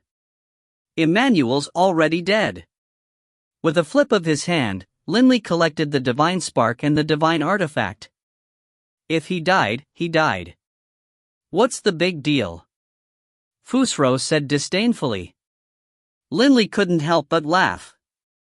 Died? Linley didn't feel the slightest bit of grief for Emmanuel's death. Earlier, at that dangerous moment, Emmanuel had intentionally pretended that he didn't hear Linley's divine sense. He hadn't helped, hoping to use Bulow to kill Linley. However, with him dead, I'll have quite a few difficulties once I return. Linley frowned. Emmanuel, in the clan, was connected to quite a few people. Oof. We'll wait and see. It was Bulow who killed him, after all. Upon sensing the aura of Sovereign's might from this place, Linley was able to guess that this was Bulow's doing. Hey, Fusro. You weren't finished speaking just now. Linley turned to look at Fusro and laughed as he spoke. Oh. Right. That year, when I arrived at the Muja continent, I acquired my sovereign artifact. As Fusro spoke, he began to laugh so happily that his eyes half-closed. Clearly, he felt quite delighted. Muja continent? Linley knew that this was one of the 5 continents of the infernal realm. Linley, have you ever seen a sovereign? Fusro said in an intentionally mysterious manner. Linley shook his head. No.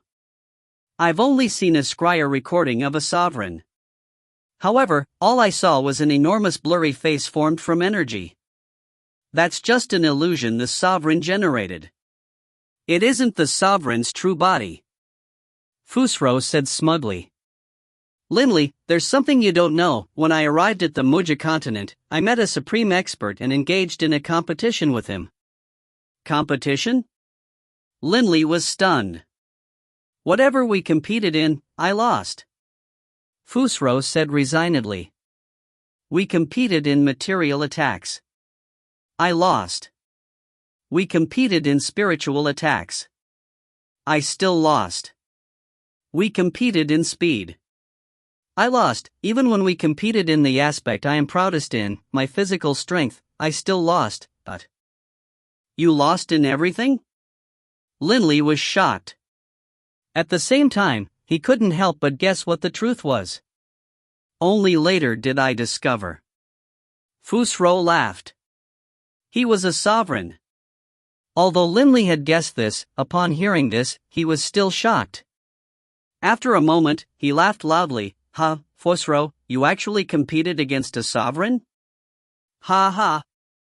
How was I supposed to know that he was a sovereign? He hid his true power. I only took him to be another high god. Fusro said resignedly.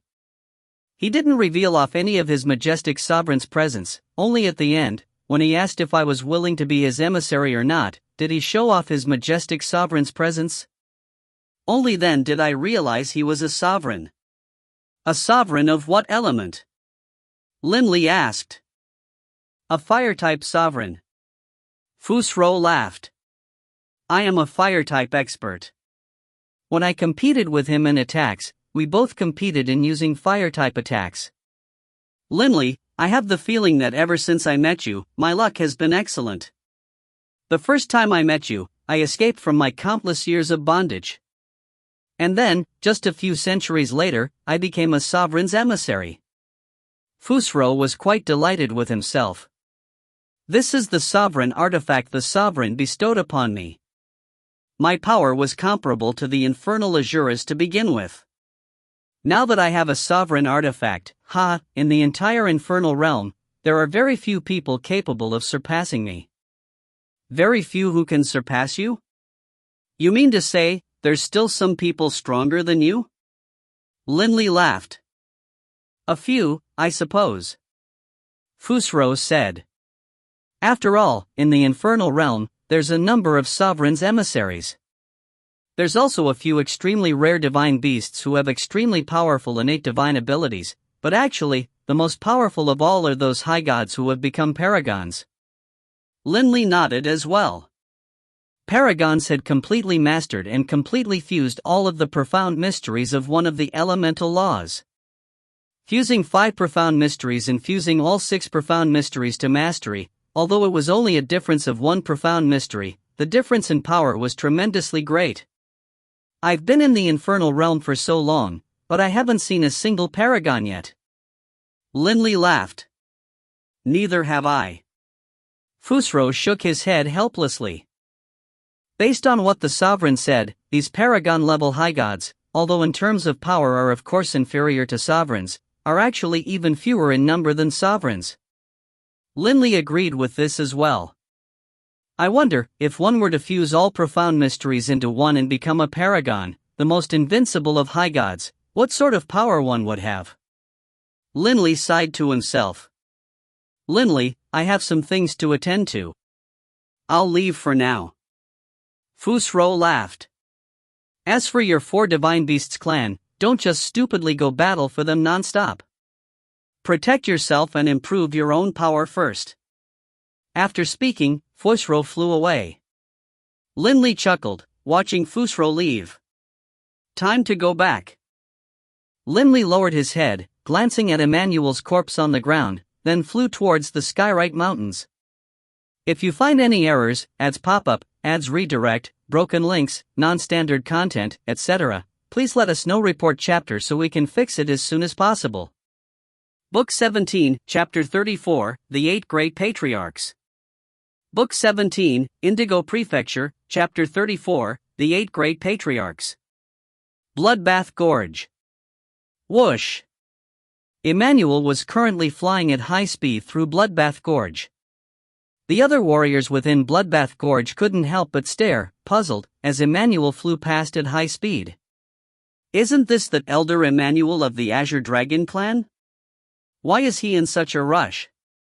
No idea. Must be something urgent. The warriors within Bloodbath Gorge all couldn't help but comment to themselves. Currently, Emmanuel couldn't be bothered with the idle chatter of others. A ball of fire was blazing in his heart, and fury had filled his mind. He charged directly to the residence of his father, Foreign. Smash! The door was pushed open. Foreign had been seated in his room, quietly drinking tea. He couldn't help but raise his head in amazement. Emmanuel, what are you doing here?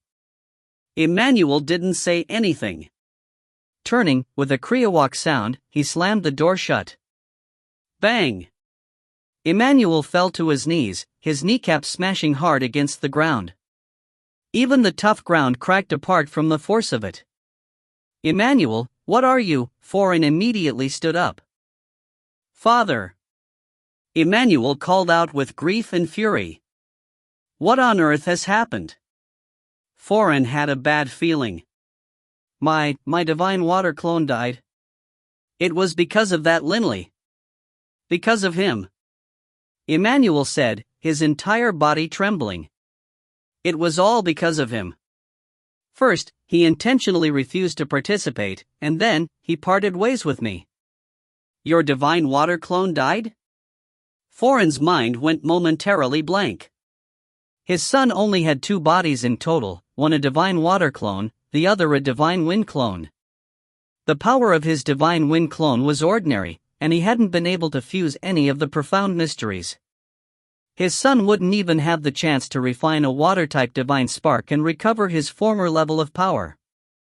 What exactly happened? Explain clearly. Foreign said hurriedly. Yes, father. Emmanuel's face was covered in rage. Now that he had found someone to complain to, he immediately began to speak in detail.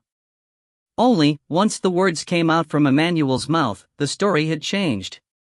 It seemed as though everything Linley had done, he had done to try and harm Emmanuel.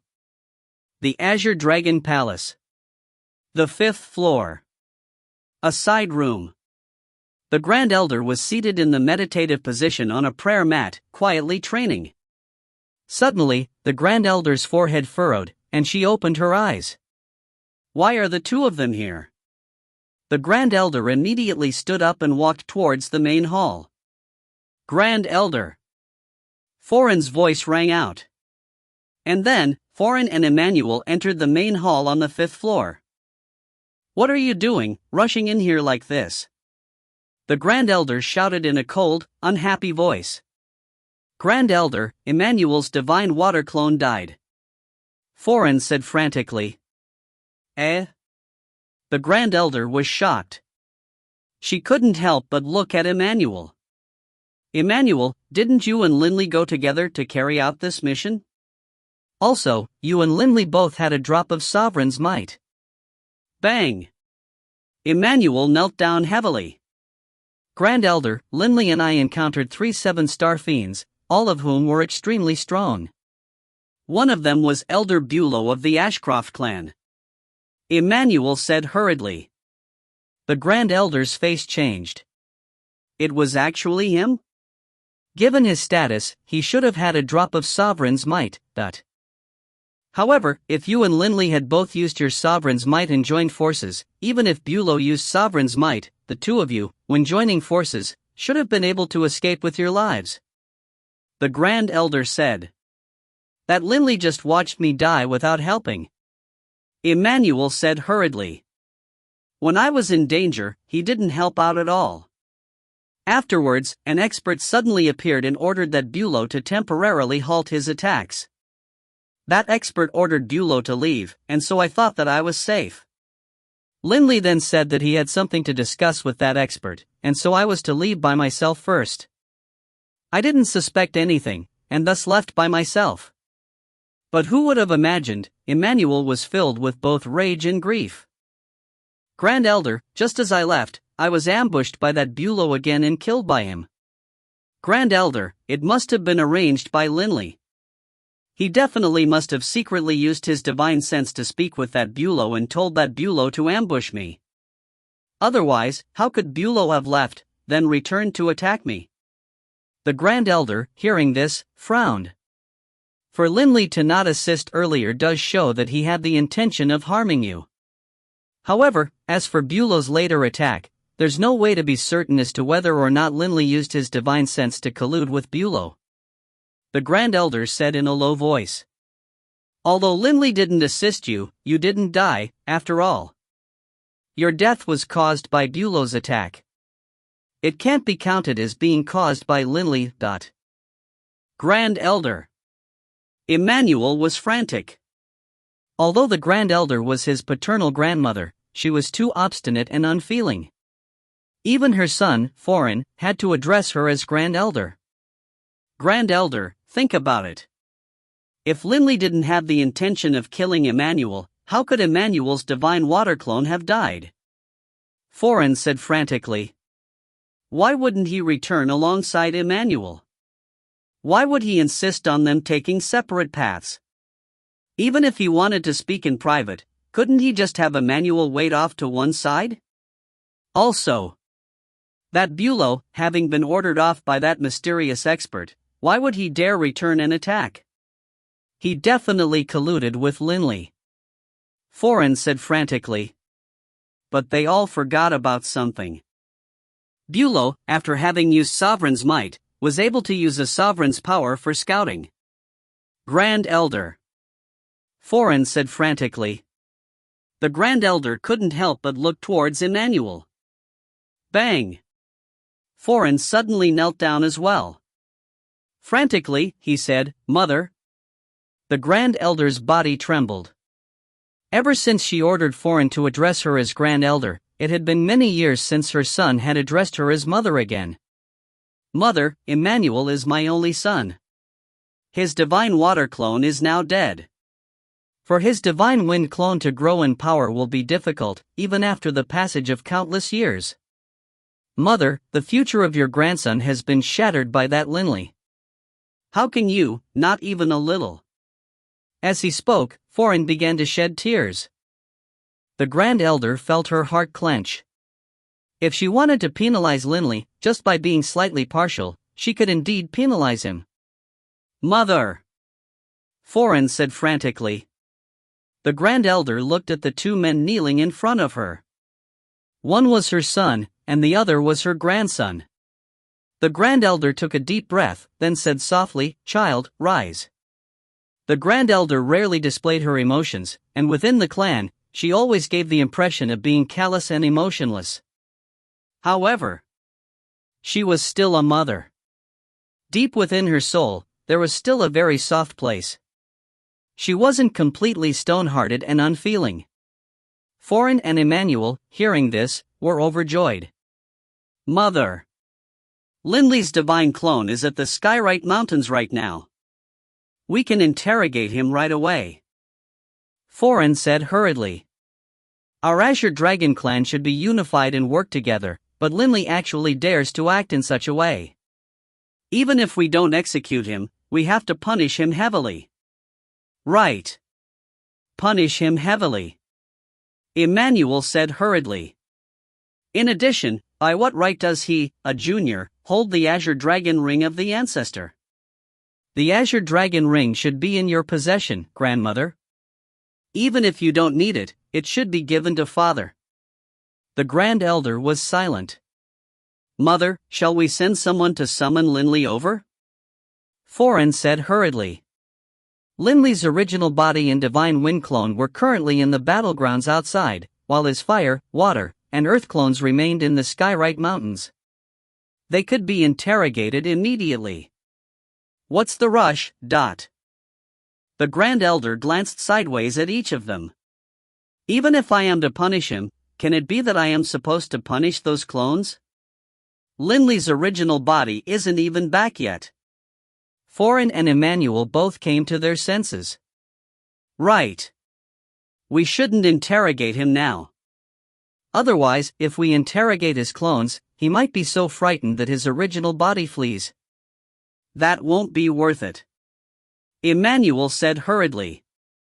As Emmanuel and Foreign saw it, the value of Linley's clones was far inferior to the value of his original body. After all, generally speaking, there were differences in power between the clones of an expert. The most important one was the one which mattered the most. Within the borders of Indigo Prefecture, a place where 4 of the 8 great clans were stationed.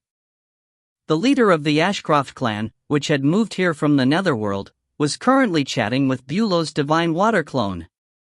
After all, Bulow's divine death clone was still on the way back. "Bulow, did you say he has a sovereign artifact?" This patriarch's eyes were scarlet red, and his eyebrows appeared very devilish. His long black hair which glowed with a green light extended to his knees, and the 2 green serpents hanging from his ears were currently staring at Bulow.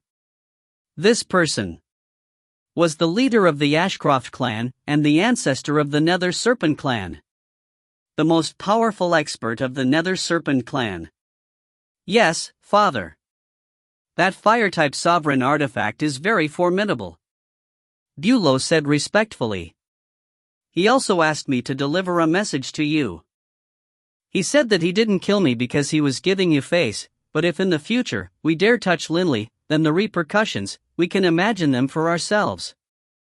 Oomph, impudence. This patriarch let out a cold snort. His sovereign artifact is fire type. He should thus be the emissary of a sovereign of fire. The patriarch of the Nether Serpent clan considered this, then he couldn't help but bark, "Pay a visit to the Bullen clan with me." "Yes, father." Immediately, the patriarch of the Nether Serpents led Bulow directly towards the nearby Bullen clan. The 4 Divine Beasts clan was led by the Azure Dragon clan, while the 8 Great Clans was a temporary alliance. Currently, the most powerful of the clans, the Bullen clan of the Celestial Realm, was their leader. The Bullen clan. The Radiant Palace. The Radiant Palace was over 100 meters tall, with multiple pillars that were emanating a soft white light supporting it.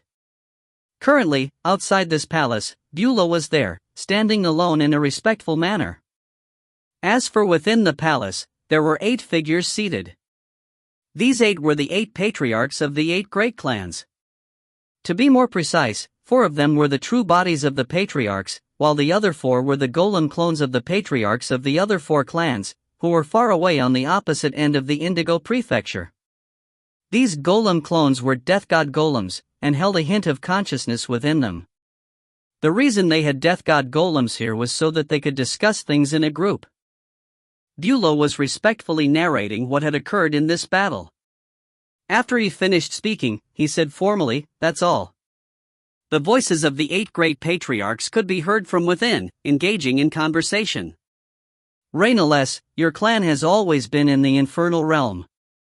You should be familiar with its experts. Have you heard of this Fusro?" "Fusro? I've never heard of a person in the infernal realm who went by this name. No matter what, if he has a weapon-type sovereign artifact, he is definitely a sovereign's emissary. So what if he is a sovereign's emissary? If he dares act wildly against our 8 great clans and really forces us, we can just kill him, as long as we aren't the first to attack. The sovereign behind him won't blame us, but..." Bulow, hearing this, couldn't help but be secretly startled. However, Bulow also knew that of the 8 patriarchs of their 8 great clans, 7 of them were sovereign's emissaries, with the 8th not being a sovereign's emissary but still being in possession of a sovereign artifact. In fact, the 8th was actually the most powerful of them all. After all, the patriarchs of the 4 Divine Beasts clan also had sovereign's artifacts. Given that the 8 great clans to dare act against the 4 Divine Beasts clan, how could they not have sufficient power of their own? How long will it be before I, too, have a sovereign artifact? Bulow thought to himself. However, he understood that even if the 8 patriarchs didn't have sovereign artifacts, they were still incredibly strong. It was precisely because they were so strong that they were noticed and valued, and received sovereign artifacts. In Bulow's mind, the 8 patriarchs were high and lofty figures. Indeed, it was only natural for a sovereign's emissary to be far above other people. "Don't rashly make new enemies." A somewhat hoarse voice rang out in a rebuke from within the palace. "There's no need for us to fear that Fusro anyhow. Right now, I'm more suspicious about another person." "Bulow." The voice came from within. Bulow immediately bowed. "Let me ask you this. When you saw that Linley, you, too, believed him to be a god? You didn't sense any hint of a high god aura?" The hoarse voice in the palace said. "Yes. I couldn't sense a thing. I sent out my divine sense, but could only sense that he was a god," Bulow said. That hoarse voice rang out again. "Right. I am very familiar with Bulow's power. Your Ashcroft clan specializes in the soul to begin with, while Bulow is one of the supreme members of your clan, and has reached a very high level of accomplishment with regards to the soul. The number of people in the entire infernal realm who could hide their strength and prevent Bulow from realizing it can be counted on one hand. Someone with this level of power shouldn't be weaker than me. If Linley really was this formidable, it would be simple for him to kill Bulow. But he didn't. And in fact, it was that Fusro who saved him, but I have a suspicion. I suspect that this Linley really is just a god. The reason why his soul is so tough is that he has a soul-protecting sovereign artifact. The hoarse voice said. He really is just a god?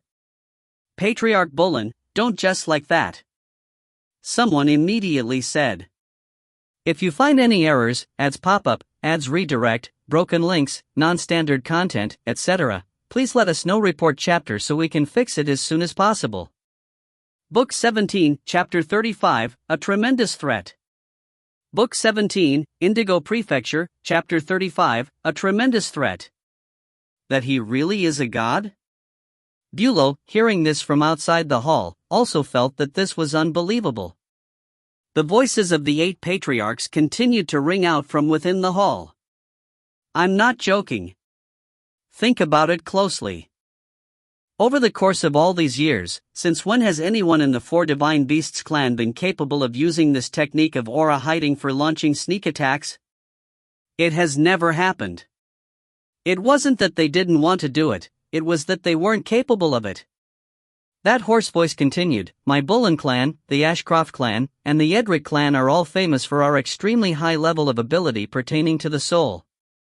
To hide one's aura to a level where even we can't discover it, how many experts in the entire infernal realm can be capable of it? If Linley was at such a level, there is no way Bulow could have returned to us alive. The hoarse voice continued, thus, there's only a single explanation. Linley himself really is a god. Naturally, there's no way anyone would discover a high god aura coming from him. The other clan leaders weren't fools either. They had all been stunned by the astonishing strength Linley had displayed, so none of them had dared to pursue this line of thought. But now that Patriarch Bullen was pointing it out, as they carefully considered this line of reasoning, they felt they suddenly understood as well. All of the clan leaders were stunned. Linley is most likely a god. However, how can his attacks be so powerful? I hear that his gravitational space ability is so strong that most high gods are completely unable to resist it. Even 6-star fiends will have their souls affected, resulting in them being easily slaughtered. Right. In battle, Linley is not weaker than a 7-star fiend. An ancient voice rang out, then the only explanation is that this Linley's level of comprehension with regards to the profound mysteries of the laws is too powerful. I predict that he has already mastered infused 5 of the profound mysteries of the laws of the earth. Otherwise, there's no way a god could have this level of power. The amount of power Linley had displayed was, indeed, at this level. But what they didn't know was that Linley had actually only fused 3 types. However, through the assistance of the Black Stone as well as the unique method of utilizing the law possessed by the Violet Amethyst Beast, allowing his gravitational pull to become more than 100 times stronger, Linley's power naturally was comparable to someone who had fused 5 types of profound mysteries. A god who has fused 5 profound mysteries? All of the clan leaders in the hall were completely stunned. I expect that the reason this Linley hasn't become a high god is because he wants to fuse the mysteries, one step at a time. I imagine that he is currently slowly fusing the 6th profound mysteries. The day he becomes a high god will also be the very same day that he finishes completely fusing all 6 profound mysteries. The hoarse voice rang out. This Linley, I must admit, has tremendous willpower and tremendous ambition. The result of their discussion was, the 8 patriarchs were all stunned. After all, generally speaking, when experts trained, fusing the profound mysteries of a law was simply too hard. Thus, they all decided to become high gods as soon as possible, then slowly fused the profound mysteries. A sharp voice rang out, he is only a god, and yet already possesses such astonishing power. If he reaches the high god level, and reaches the level of perfection in the laws, then he will be at the peak of his power. If one of the patriarchs of the 4 Divine Beasts clan is courageous enough to bestow a sovereign artifact upon him, then this person, with his sovereign artifact, could dominate us all, but when a person reached perfect and became a paragon of a law, that person would have terrifying power. When matched with a sovereign artifact, that person could be said to be undefeatable by all aside from sovereigns. This Linley is actually this formidable.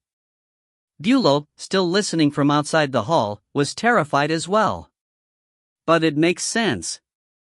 If he, theoretically, is just a god, and yet is still capable of using such a terrifying gravitational space, he has to have fused at least 5 profound mysteries. He definitely is currently gaining insights on the 6th.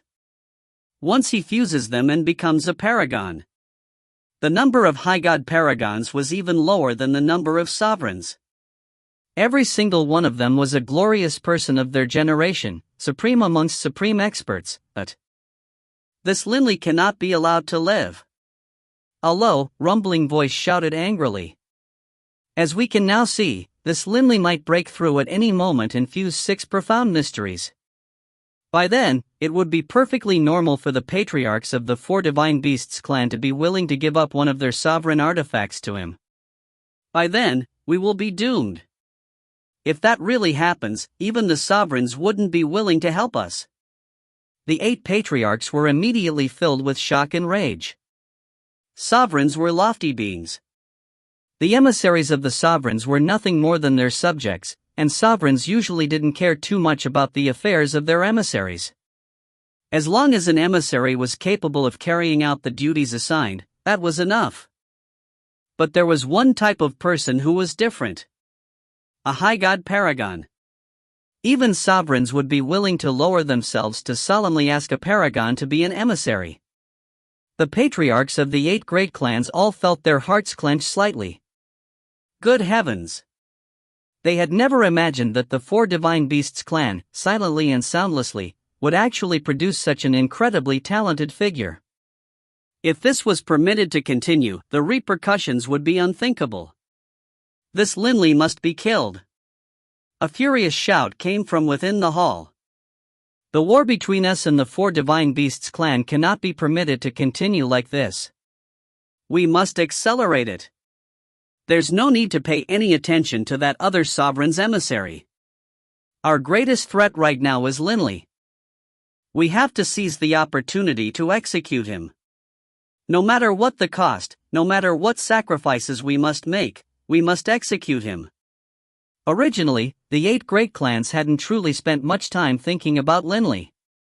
Now that they did, they realized that he was a tremendous threat to them, a threat so great as to cause them to panic. After all, even throughout all 4 of the higher planes, the birth of every single supreme paragon was an event that would shake all the planes. The Skyrite Mountains. Bloodbath Gorge. Emmanuel and Foreign were waiting at the Azure Dragon Palace. Right at this moment, a figure streaked past the skies, flying directly into the Bloodbath Gorge and landing in front of the Azure Dragon Palace. This man with long, unbound azure hair was the patriarch of the Azure Dragon clan, Gislason. Eh? The Grand Elder looked outside the window, puzzled. Emmanuel and Foreign immediately turned to look as well. Gislason strode in with a smile. Little sister. Patriarch. Emmanuel and Foreign immediately saluted. You are here as well? Good. Then there's no need to send someone to find you. Gislason chortled as he walked to the throne, seating himself. He grinned towards the Grand Elder. Little sister, do you know that in the battle Linley and Emmanuel engaged in, 2 7-star fiends of the other side died? Gislason chortled as he looked at Emmanuel. Emmanuel, I heard that afterwards, yet another 7-star fiends attacked you and Linley. Tell me about the results. The news Gislason had received had come from their intelligence agents. Because both sides had used Sovereign's might in that battle, the 3 6-star fiend survivors of the Azure Dragon clan had immediately scattered and fled. Bulow had pursued Emmanuel and had also chased towards Linley. Naturally, the 6-star fiends had fled in the opposite direction. And thus, only Linley, Emmanuel, Bulow, and that Fusro knew what had happened between them afterwards. Patriarch. Emmanuel immediately knelt down, sobbing, my divine water clone was destroyed. Our enemy was Bulow. I used a drop of Sovereign's might, but Linley didn't use his, nor did he help me. What's this all about? Gislason couldn't help but frown. Patriarch, back then, Linley and I, Emmanuel immediately began to retell the story in detail anew. However, he naturally changed some of the details in the words, making it sound as though Linley wanted to harm him. What did you just say? A sovereign artifact. Gislason said, shocked. Emmanuel, did you say a sovereign artifact? The Grand Elder was shocked as well. Yes? Emmanuel was stunned. Why didn't you tell me earlier? The Grand Elder said angrily. Prior to this, when Emmanuel had been telling this tale to the Grand Elder, he had only said that an expert had stopped Bulow. He didn't mention the sovereign artifact. Is that very important? Emmanuel didn't understand. What was his name? Gislason asked hurriedly. Emmanuel still clearly remembered the conversation between Linley and Fusro. He immediately said, that person was named Fusro. Fusro? The Grand Elder was somewhat puzzled. Gislason was momentarily stunned as well, but then he began to laugh. He immediately said, little sister, come, make a trip with me. Yes, elder brother. The Grand Elder immediately followed him. Patriarch Gislason and the Grand Elder immediately left the Azure Dragon Palace, leaving Emmanuel and Foreign behind in the palace, completely confused. Father, what's this all about? Emmanuel said. Could it be that the Patriarch knows that person? Foreign didn't fully understand either. The Skyrite Mountains. Within the gorge. Linley, Delia, and Bibi were currently together. Linley's original body was still on the way back, and so this was naturally just to clone Linley. As for Delia and Bibi, they had already gone and come back from the city of Mir. Bibi, how did it feel to go out on an excursion? From the looks of it, it seems as though you had quite a bit of fun. Linley laughed. Of course I feel great after going out for a trip. Bibi rubbed his nose and laughed. However, the reason I look so happy isn't because I went on a trip. Rather, boss, I've already mastered the fifth profound mystery of the laws of darkness. Linley was startled. Boss, you and I were competing, you know. How about you? Bibi asked smugly. Linley couldn't help but shake his head and laugh. I fell behind. I'm still trapped at the bottleneck for the profound mysteries of strength, and have yet to break through. Humph. Bibi laughed smugly. Look at the two of you. Delia covered her mouth, starting to laugh as well. You are even going to compete in this. You are like a pair of children. Well, we have nothing better to do. Bibi smirked in response. Linley laughed. Delia, Bibi, the two of you viewed Emmanuel with disfavor, yes? As Linley spoke, he set up his god realm, completely sealing off sound from the outside. Right. I hate that guy. Bibi said hurriedly. Last time, he wanted to steal your coiling dragon ring. And he wants to kill you. Delia couldn't help but turn grave. Also, didn't you say that for this mission, he forced you into accompanying him, ? Linley began to laugh. You don't need to worry any longer. Even if he wants to kill me, he doesn't have the ability to do so. Delia, Bibi, it'd be hard for him to even kill the two of you. What's this? Bibi and Delia were both shocked. This time, on our mission, the one he wanted me to go on, the result was that he died. Linley laughed. His most powerful divine water clone was finished. The body that he has left is very weak. He's really dead? Woohoo! Bibi shouted out excitedly. You encountered a powerful foe? How about your clone? Are you all right? Delia asked hurriedly.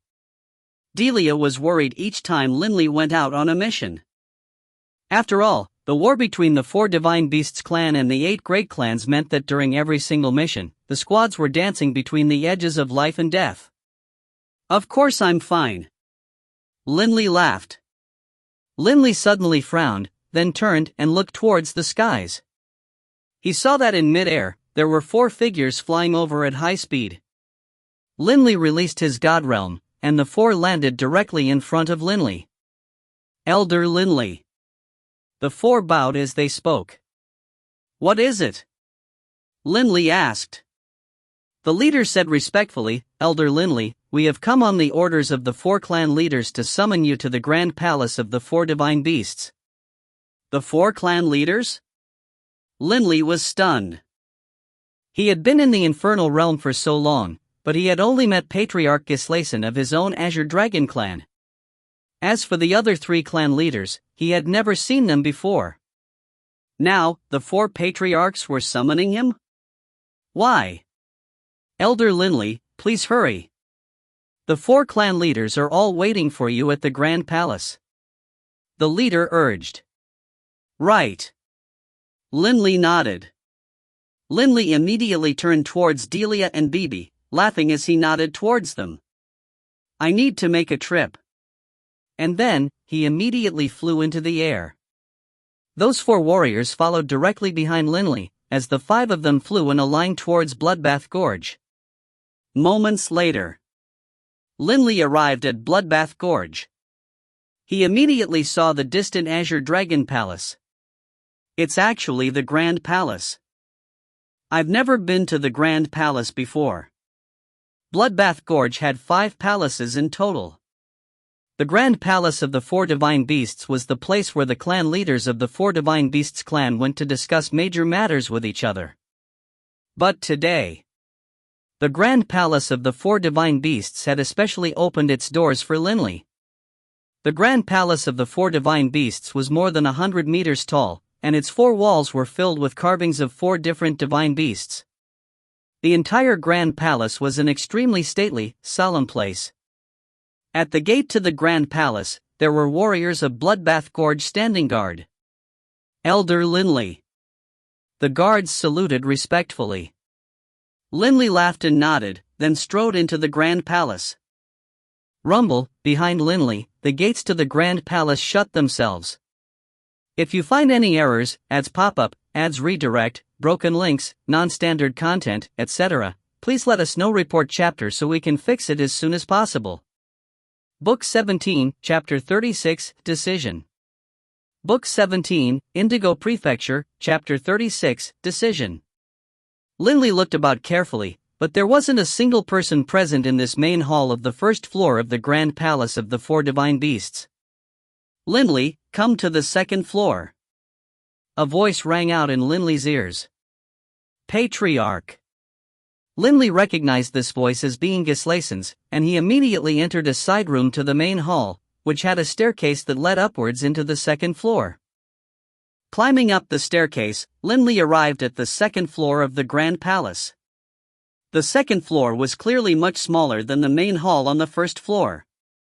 There was an enormous round table placed in the center of the hall, and there were a total of 6 figures seated around the table. Linley recognized only 2 of the 6 figures. One was the Patriarch, while the other was the Grand Elder. Judging from their clothes and their aura, the other woman seated around the table should be the matriarch of the Vermilion Bird clan. Linley inspected them one by one. Azure Dragon clan, Vermilion Bird clan, White Tiger clan, Black Tortoise clan. All 4 clans, without question, had their own unique, bizarre auras and appearances. He could recognize them at a single glance. At the round table, the Azure Dragon clan had 2 representatives, the Black Tortoise clan had 2 representatives, and the White Tiger and Vermilion Bird clans also had 1 each. Linley, sit. Suddenly, the beautiful woman from the Vermilion Bird clan laughed calmly. The others all revealed smiles towards Linley as well, and Gislason laughed. Linley, no need to stand on ceremony. When meeting with you here, we can be a bit more casual. Go ahead and sit. Yes. Linley couldn't help but feel a warm feeling in his heart. Linley knew that these people were the highest level figures of the four Divine Beasts clan, the sons and daughters of those four sovereigns. Linley, the reason we asked you to come was to ask you regarding that Fusro. Gislason said. Fusro? Linley was startled. So the clan had found out about the relationship between himself and Fusro so quickly. One of the men present wore a white robe, and on the white robe, there were some unusual patterns that made it look as though it was made from the fur of a tiger. This man had a grim, callous face, but he currently had a hint of a smile as well. Fusro has a sovereign artifact, but we've never heard of him. Linley laughed to himself. Up until a few centuries ago, Fusro had been just a pitiable little kitten in Elquin's arms. Who would have known him? Linley, this Fusro is a sovereign's emissary. There should be no mistaking this, right? A large man said in a low, rumbling voice. This man's body was even taller than the members of the Barbary clan. Linley knew that this person had to be one of the two leaders of the Black Tortoise clan. He is indeed a sovereign's emissary. He should have only become one a few centuries ago. Linley replied. Around the circular table, the leaders of the four Divine Beasts clan all stared at each other, excitement in their eyes. Which sovereign? Gislason asked hurriedly. I'm not certain. However, it is a sovereign of fire. Linley said. The Grand Elder, by Gislason's side, also asked hurriedly, Linley, do you know why this Fusro saved you? Was it because the two of you have a relationship with each other? Or because he was acting on the orders of the sovereign? Actually, I'm puzzled about this as well. Linley said. Oh? The six looked at Linley, listening attentively. Although Linley didn't understand what the six were interested in with regards to this conversation, there were some things which didn't need to be kept secret and which he could reveal. In truth, this Fusro and I have only met a single time. Although we can be considered friends, our relationship isn't that deep.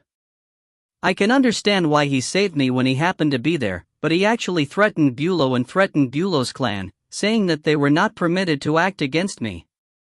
Linley laughed. The six people around the table all frowned. He has a pre-existing friendship with you? Gislason was somewhat frustrated. It seems he wasn't acting on the orders of a sovereign to protect Linley.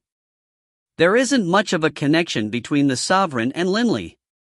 Hard to say. The patriarch of the White Tiger clan rebutted. Fusro threatened them. Perhaps. Enough. Don't have any extravagant hopes. The matriarch of the Vermilion Bird clan let out a long sigh. If the sovereign had the intention of protecting Linley, he would have sent someone directly to the 8 great clans and convey his decree. With the sovereign's decree, the 8 great clans definitely wouldn't dare to touch Linley. There's no need for him to go to as much trouble as this Fusro has. Clearly, Fusro's rescue of Linley didn't have much to do with the sovereign. Alas, Gislason couldn't help but lower his head and sigh. The looks on the faces of the others turned unhappy as well. Linley, seeing this, couldn't help but feel astonished. However, listening to their words, Linley began to understand. So they were actually hoping that I had some sort of a relationship with a sovereign.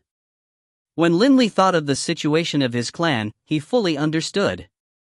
Ever since those 4 ancestors of theirs had died, the 4 Divine Beasts clan had lacked a sovereign to rely on. Thus, even those 8 great clans dared to abuse them. They knew that a sovereign's emissary had rescued Linley, and so they had hoped that this sovereign's emissary had come on the sovereign's orders to rescue Linley. If that were the case, then it would also be possible that in the future, the sovereign might, for Linley's sake, help out the 4 Divine Beasts clan. Their hopes were just extinguished. Linley said to himself, Forget it. Everyone, don't be discouraged. At least we have a sovereign's emissary as our ally now. The matriarch of the Vermilion Bird clan laughed calmly. In addition, it isn't completely impossible that the sovereign's emissary came on the orders of his sovereign. Linley looked at those 6 people around the round table, and he couldn't help but feel a surge of grief in his heart. How could the 4 Divine Beasts clan have fallen to such dire straits? These clan leaders were all pining for a sovereign to stand behind them. However, the 4 ancestors were all dead now. As for the other sovereigns, why would they be so bored as to go help the 4 Divine Beasts clan for no reason? Linley, I'd like to ask you something. Are you a god, or are you a high god? The matriarch of the Vermilion Bird clan laughed as she looked at Linley. To be honest, I can't detect any hint of a high god aura coming from you. Linley couldn't help but look at his patriarch. Quite a few people had already asked this question. Linley is a god. Gislason said hurriedly. This is a secret. It's enough that we know this secret. Do not spread it out. The people present were all the highest level members of the 4 Divine Beasts clan, so it didn't matter if they knew. Still just a god? How is it that you, a god, are able to kill 7-star fiends? The atmosphere of the room grew lively again as everyone began to discuss Linley. Linley, faced with the questions from these clan leaders, was only able to give some general answers. Gravitational space? The patriarch of the White Tiger clan said in amazement, his sword-shaped eyebrows rising. With a simple gravitational space, you are actually able to make it so that most high gods are unable to fly? A gravitational space was normally a very ordinary technique. Linley had only developed his own version, thanks to the intentional guidance provided by the juvenile amethyst beast. Gravitational space. Suddenly, the matriarch of the Vermilion Bird clan let out a cry of shock, then stared at Linley, asking hurriedly, Linley, are you capable of changing the direction of gravity within your gravitational space? The astonishment of the matriarch of the Vermilion Bird clan caused the other people present to be mystified. Quick, tell me. The matriarch of the Vermilion Bird urged. Linley felt completely puzzled. This was a very simple thing. Why had the matriarch lost her cool like this? Right. Linley nodded and admitted it. Ha ha. The matriarch of the Vermilion Bird clan began to laugh with exceeding happiness. She looked at Linley. Linley, you should have learned your gravitational space technique from the Amethyst Mountains, right? Linley was shocked. How did she know? Seeing the look of shock on Linley's face, the matriarch of the Vermilion Bird clan began to laugh smugly again. Elder sister, hurry up and tell us what is making you so happy. The patriarch of the White Tiger clan urged, and the others looked towards her as well. The matriarch of the Vermilion Bird was all smiles as she responded. Everyone, there is no way that this unique gravitational space which Linley knows can be developed simply through training. When my mother was alive, she had once mentioned a sovereign of destruction to me. Sovereign of destruction? Everyone's eyes lit up. Linley stared at her as well. Right. The matriarch of the Vermilion Bird clan nodded. This sovereign of destruction had the innate ability to control and change the direction of gravity, and also exert control over a person's soul. This sovereign is extremely powerful, and my mother said that this sovereign of destruction was the sovereign of the Redbud continent. Everyone was stunned. Linley stared, slack-jawed. Aside from this sovereign of destruction, there shouldn't be anyone else capable of utilizing Linley's type of gravitational space. The matriarch of the Vermilion Bird clan said confidently. Oh, right. I also heard that this sovereign of destruction has a son. Aside from her and her son, no one else knows it. Linley was completely stupefied. Sovereign? Son. Many things flashed through Linley's mind, and many things he didn't understand were suddenly made clear. That juvenile amethyst beast, could he be the son of the sovereign? Immediately, the clan leaders of the 4 Divine Beasts clan stared towards Linley. They were like people who were drowning that had seen a stalk of straw they could clutch onto for survival. They were incomparably arrogant, and felt themselves to be the favored ones of the heavens. However, after their 4 sovereigns had fallen, they discovered that the 4 Divine Beasts clan had instantly fallen into dire straits, and could be wiped out at any moment. They were hoping that a sovereign would be willing to step forward and help them. But none ever had. Linley. Gislason's face was covered with smiles. You know the Redbud Sovereign? No, I don't know her. Linley shook his head. How could you not? The matriarch of the Vermilion Bird clan began to laugh.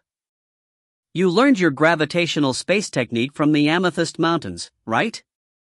Right. Linley nodded. That's right. The Amethyst Mountains is the place where the Redbud Sovereign was born. That's her home. The matriarch of the Vermilion Bird clan sighed in amazement. The power of that sovereign is exceedingly strong. If she is willing to stand out and say but a single word, those 8 great clans will immediately be so terrified that they would flee. Linley still felt completely stunned. So the Amethyst Mountains was the resting place of a sovereign. My gravitational space was taught to me by a juvenile amethyst beast named Reesgem. Linley said hurriedly. Reesgem? The clan leaders all shook their head, indicating they hadn't heard the name before. I haven't heard of him either. The matriarch of the Vermilion Bird clan laughed. But from the sound of it, he's most likely that son of the sovereign. This Reesgem is a commander of Purgatory. You don't recognize him? Linley was puzzled. A Purgatory commander? The 6 people around the table were all startled. A person who becomes a Purgatory commander does so to participate in the planar wars. Gislason said. Our 4 Divine Beasts clan doesn't get involved in the planar wars, so we don't pay too much attention to it. In addition, Purgatory commanders often change. No one knows who is currently a commander. Linley nodded. Linley, you can go back for now. Gislason laughed. Right. You can go back. From today onwards, you don't need to get involved in the matters of Bloodbath Gorge. Go back and train hard, and then, after you reach the high god level, we'll see. The matriarch of the Vermilion Bird clan laughed as well. Although Linley was still rather puzzled, he still bowed. Yes. And then, he left by himself. After Linley left, Gislason began to laugh. Immediately, everyone else began to laugh as well, their faces covered in smiles. The patriarch of the White Tiger clan sighed emotionally. It's been so many years. Our 4 Divine Beasts clan finally sees a ray of hope. Right. We finally have a ray of hope. Gislason sighed as well. Given the glorious former days of the 4 Divine Beasts clan, how could they be willing to forever hide within the Skyrite Mountains? Although the Lord Prefect of Indigo Prefecture had entered into an agreement with the 8 great clans, causing them to be forbidden from attacking within the Skyrite Mountains, all this meant was that the roots and foundation of their clan was protected. As for returning to their former glory, they had to have the support of either an invincible high god paragon, or that of a sovereign. The Redbud Sovereign. The matriarch of the Vermilion Bird clan laughed. Over the past 10,000 years, we haven't seen any signs of hope at all. But today, we finally do. Given that the Redbud Sovereign was willing to pass his ultimate technique to Linley, the relationship between her and Linley has to be a deep one. Elder brother. The matriarch of the Vermilion Bird clan laughed as she looked at Gislason. You have to protect this Linley and take care of him. We need to rely on him to connect with the Redbud Sovereign. Don't worry. Gislason began to laugh as well. I guarantee that nothing will happen to Linley. If you find any errors, ads pop up, ads redirect, broken links, non-standard content, etc., please let us know. Report chapter so we can fix it as soon as possible. Book 17, Chapter 37, Calmness and Savagery. Book 17, Indigo Prefecture, Chapter 37, Calmness and Savagery. Bloodbath Gorge. Emmanuel and Foreign were together. I have a bad feeling, Foreign said with a frown. Father, what is it? Emmanuel said hurriedly. Foreign said, look at how much the patriarch cared about that sovereign's emissary.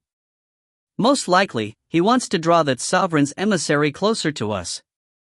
After all, our Four Divine Beasts clan is currently in dire straits.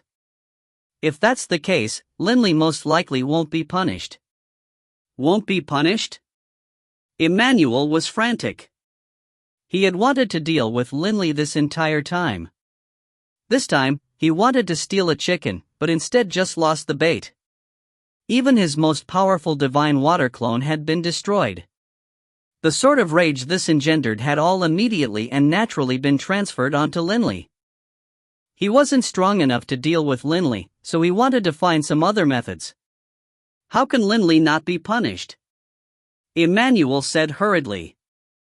The Grand Elder already agreed. Shut your mouth. Foreign frowned and shouted. Emmanuel immediately didn't dare to make a sound. Foreign took a deep breath. After being quiet for a moment, allowing the room to fall into silence, Foreign finally said in a soft voice, as I see it, it's not too likely that the clan will punish Linley. It'll be up to us. What method do we have? Emmanuel said hurriedly. There are many methods. Foreign couldn't help but narrow his eyes, and he laughed coldly. This time, someone rescued Linley. I refuse to believe that in the future, he'll be so lucky as to be rescued again, but... Father, are you saying? Emmanuel laughed. I know each and every one of the elders of the clan. It won't be too hard to set up a trap for him to fall into. There will be plenty of opportunities. Foreign said confidently. During a battle, if we play a few tricks, oomph. When experts are battling each other, even the slightest distraction can be enough to take his life. In particular, if our side loses all of our 6-star fiends in a battle and there are no eyewitnesses remaining, we can kill him directly. Foreign laughed coldly. Even if he cries out at the injustice of it all, who will believe him? Emmanuel's face immediately broke out into a smile. How can a junior descendant like him be worthy of the azure dragon ring of our ancestor? Foreign snickered. Even with the azure dragon ring, he's only an ordinary 7-star fiend. If I were to hold the azure dragon ring, I would be much more useful to the clan than he is. Indeed. If Foreign were to fly out with Linley, Linley wouldn't suspect that Foreign would suddenly attack him. When flying normally, Linley would be in his human form. Once Foreign truly attacked, the results would be easily imagined. Linley could cry out at the injustice, but without any witnesses, so what if he did? Foreign could simply maintain that it was an enemy who had done it. There was nothing Linley could do at all. Foreign. Emmanuel. A voice rang out. Mother's here. Foreign hurriedly rose to his feet, and Emmanuel rose, standing to the side respectfully. Creak. The hall door swung open. The Grand Elder, wearing that silver mask, directly walked in. She looked calmly at the two of them. Foreign, Emmanuel. The matter of punishing Linley comes to an end, here and now. Emmanuel felt shock in his heart. It really is father predicted it. However, although it might not be possible now, in the future, we'll still have our chance. Carrying out missions involved walking a fine line between life and death. If one's partners were to secretly cause trouble, the chance of survival would be very low. From today onwards, Linley will depart from Bloodbath Gorge. He will not take on any assignments from Bloodbath Gorge. The Grand Elder said calmly. Foreign and Emmanuel were stunned. They were utterly stupefied. Mother, how can that be? Foreign said hurriedly. The rules of our clan state that each person can only retire after 1,000 years. Linley hasn't been in Bloodbath Gorge for very long. He's far from reaching the 1,000-year mark. Right. The rules of the clan can't be broken. Emmanuel said frantically as well. If Linley weren't to take on assignments in Bloodbath Gorge and instead remained in the Skywrite Mountains, there was no way at all for them to make Linley die. After all, no private battles were permitted within the Skywrite Mountains. This is the decision of the 4 clan leaders, the Grand Elder said coldly. Foreign and Emmanuel, hearing these words, couldn't help but be stunned. The Patriarch was the leader of their clan. The joint orders of the 4 clan leaders were completely unchangeable. From that day onwards, Linley no longer needed to go to Bloodbath Gorge. He was able to calmly live a peaceful life. Delia and Bibi, upon hearing this news, were extremely happy, and so, in such a peaceful manner, their life proceeded. In the eyes of the 4 Divine Beasts clan, Linley was their hope of a connection to the Redbud Sovereign. But what Linley didn't know was, to the 8 great clans, he was their greatest threat. The Skywrite Mountains. Within the gorge, there was a grassy yard in front of Linley's room, which had a stone table placed in the middle of it. The stone table had a bottle of wine atop it, and Linley was currently holding a book in his hands. Linley's 4 clones were all training, while his original body was enjoying the peace. Delia walked out from her room, holding 2 plates of food in her hands. Seeing Linley reading, she couldn't help but chuckle. She walked over, gently placing the plates down on the stone table. Linley suddenly smelled a fragrant odor, and he turned to look at the platter. His eyes couldn't help but to light up. Delia, it smells so delicious. Your culinary skills have improved greatly. As he spoke, he flipped the book shut. He immediately went to go for a taste, and ate while praising, "Not bad, not bad. The taste is comparable to that of the restaurants in the cities." Far from it. Delia laughed, her face blushing. This is based off of one of several cooking recipes I bought on my last trip to the city. The ingredients for these dishes, I acquired by asking those who went to the cities to buy for me. Delia sat down across from him, resting her chin on her hands as she watched Linley eat. As Linley ate, he suddenly began to chuckle. "Why are you laughing like an idiot?" Delia couldn't help but smile as well. "I'm just thinking." Linley let out a sigh. Training in the laws, adventuring in the boundless infernal realm, then, when free, reading some books, drinking some fine wine, then eating the delicious food prepared by my wife. This sort of life is simply, perfect. Linley laughed, absolutely delighted. Delia laughed as well. "Linley, if you always want to live such a comfortable life, you can, Delia said. "As long as in the future, you don't go to Bloodbath Gorge, that'll be enough. I keep on having the feeling that the 4 Divine Beasts clan care too much about their face. If it was me, I would have ordered the 4 Divine Beasts clan to remain locked in the mountain. The members of the clan would all live quiet lives. Why go battle against those 8 great clans?" Linley put down his chopsticks. "Enough, Delia." Linley laughed. Life, especially for those who possess unending life, is all about face. The glory of the clan is particularly valued. Unless it is absolutely necessary, the clan won't choose to retreat into the mountains and completely turtle up. Delia laughed. "It doesn't matter to me, as long as you don't have to go to Bloodbath Gorge." In Delia's heart, she didn't feel too much of a sense of belonging to the 4 Divine Beasts clan. All she cared about was that Linley had to be safe. Linley chuckled. "Come, you have a taste as well. This flavor really is excellent." Linley laughed as he spoke. In the blink of an eye, 100 years of this sort of life passed. With Linley by her side, Delia naturally didn't feel bored at all. Every day, her face was wreathed in smiles, and she also learned how to cook one delicacy after another, to Linley's great delight, as he could now often taste new food. As for Bibi, he occasionally would be with Linley, or joke around with the members of the Yulan branch, but when bored, Bibi would still join the clan's squadrons and head out to the city for a stroll. Bloodbath Gorge. The Grand Palace of the 4 Divine Beasts. The 4 clan leaders were assembled there. It's only been a century. Gislason's face was gloomy. In the past century, it seems as though those 8 great clans have gone mad. They don't care about casualties at all, nor about wasting sovereign's might. They insist on killing our people. The patriarch of the White Tiger clan said furiously. In the past century, our Vermilion Bird clan has lost 3 elders. The rest of you? The matriarch of the Vermilion Bird clan said, a long, gloomy look her face. Our White Tiger clan has lost 4 elders. The patriarch of the White Tiger clan's words held boundless rage. Third brother, how about your Black Tortoise clan? The patriarch of the Black Tortoise clan let out a low sigh as well. Our Black Tortoise clan's losses have been severe as well. We lost 2 elders. It has only been a century. Elder brother.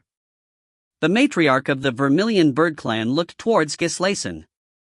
Our Azure Dragon clan has lost 3 elders. Gislason sighed. By my calculations, in a short century, our 4 Divine Beasts clan has lost a total of 12 elders. Based on how things had previously progressed in their war of attrition, the loss of 12 elders was something which would happen in 1,000 years. But now, they reached that number in a mere century. Those 8 great clans have gone mad. The matriarch of the Vermilion Bird clan said angrily. In the past century, each time, they'll send out 3 or 4 7-star fiends. And each time, one of them will be holding a sovereign's might. They don't begrudge using the sovereign's might at all, if it means they can kill all our people. They've lost quite a bit in their madness as well. Gislason said. Our Azure Dragon clan alone has killed 4 of their elders. Our Vermilion Bird clan has killed 3. The 4 clan leaders all reported their results. In the past 1,000 years, the losses of the 8 great clans have been even greater than ours. They lost 15 of their elders. Gislason said. But the 8 great clans have the advantage of numbers. The patriarch of the Black Tortoise clan said in a low voice. Ever since our 4 ancestors died, our 4 Divine Beasts clan has lost, in total, nearly 127 star fiends. Now, our entire 4 Divine Beasts clan has, all combined, roughly around 100 surviving 7-star fiends. But the enemy? They have more than 307 star fiends in total. Any of the 8 great clans could compare with the Azure Dragon clan in terms of experts. Early on, the Azure Dragon clan had over 67 star fiends as well. The 8 great clans originally had nearly 507 star fiends as well. After so many years of warfare, they had killed nearly 127 star fiends of the 4 Divine Beasts clan, while they themselves had lost more than 100. But despite that, the combined forces of the 8 great clans still numbered more than 307 star fiends? If this sort of attrition continued, even after all of the experts of the 4 Divine Beasts clan were dead, the enemy would probably still have 200 or more elders.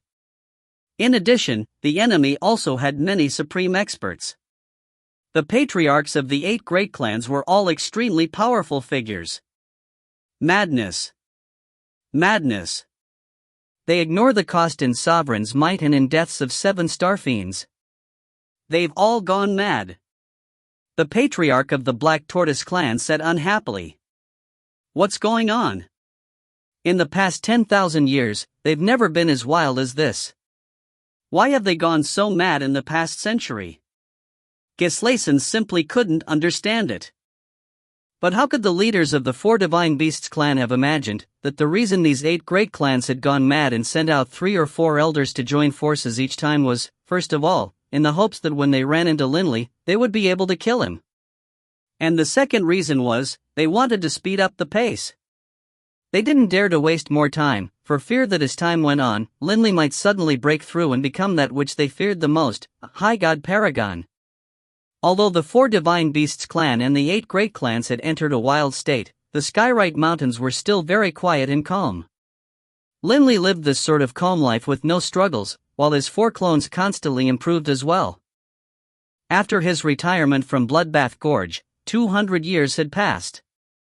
In the past 200 years, Linley had made the greatest improvements in his divine water clone, which could in fact be described as having made monstrous gains. The speed at which he gained new insights into the profound mysteries was absolutely astonishing. It was on a full level faster than even his divine earth clone and his divine wind clone. Naturally, it was countless times faster than his divine fire clone. By now, his divine water clone had already reached the god level long ago, and had mastered 3 profound mysteries and was currently working on the 4th, but actually, if one closely considered it, this wasn't too astonishing. After all, after the ancestral baptism, Linley had naturally understood one of the profound mysteries. His divine wind clone had gained mastery into a 6th profound mystery, but since the laws of the wind had 9 profound mysteries in total, it was harder to advance Indiana. As for his divine fire clone, it was still working on the 3rd profound mystery, advancing at a slow pace. "Linley, your life is quite comfortable." A loud laugh rang out. Linley, Delia, and Bibi were seated around a table, eating while chatting. Linley turned to look. The person who had walked in was Elder Garvey. Garvey seems to have a rather unhappy look on his face. He's worrying about something. Linley could tell this at a single glance. For an expert such as Elder Garvey to so easily reveal his thoughts meant that something major had definitely occurred. Elder Garvey. Bibi was the first to welcome him happily. "Hurry on over. This is the first time my boss cooked. Have a taste, it is so delicious, you could die." Bibi. Linley couldn't help but feel his face heat up. He clearly had done exactly as the cookbook described, but the difference in flavor between what he had cooked and what Delia cooked was simply too vast. However, it wasn't so bad as to cause someone to die. If you find any errors, ads pop up, ads redirect, broken links, non-standard content, etc., please let us know. Report chapter so we can fix it as soon as possible. Book 17, Chapter 38, Most Powerful Attack. Book 17, Indigo Prefecture, Chapter 38, Most Powerful Attack. Ha, Elder Garvey couldn't help but laugh. He immediately pointed at Linley and said, "Elder Linley, I didn't imagine that you are able to cook. I have to taste your dishes." Garvey walked over as he spoke. Elder Garvey was going to eat? If Elder Garvey was to eat, the terribleness of the food would definitely be spread throughout the clan. Elder Garvey. Linley hurriedly stood up, blocking in front of Elder Garvey. Laughing, he said, "Elder Garvey, this is my first time cooking. There's no need to taste it." "Right. Judging from your face, it seems as though you are worrying about something." Linley hurriedly changed the topic. And indeed, as Linley did, Elder Garvey couldn't help but let out a long sigh, then sit down to one side. "What's happened?" Linley asked. Elder Garvey laughed bitterly. "Elder Linley, in the past 2 centuries, you haven't gone to Bloodbath Gorge, have you?" "Right." Ever since he had been summoned by the 4 clan leaders and then instructed not to participate in Bloodbath Gorge, he hadn't gone there a single time. It's only been 200 years. Elder Garvey seemed to have a belly full of resentment and pain. "Linley, do you know? In these 2 short centuries, our Azure Dragon clan has lost 5 elders." 5? Linley was shocked by this number. The Azure Dragon clan usually lost 2 or 3 elders in 1,000 years. To lose 5 in 2 centuries, this was too significant. Factoring in what happened to Emmanuel and our house, our Azure Dragon clan only has 20 or so elders who truly have the power of a 7-star fiend. Elder Garvey said, his eyes turning moist. "My teacher lost his most powerful clone just yesterday on a mission. He no longer has a 7-star fiend level of power either." Linley couldn't help but fall silent. As for Delia and Bibi, it wasn't appropriate for them to interject right now either. It's only been 10,000 years. 10,000 years ago, the elders of the clan numbered more than 60. In 10,000 short years, we've lost more than half. Elder Garvey sighed.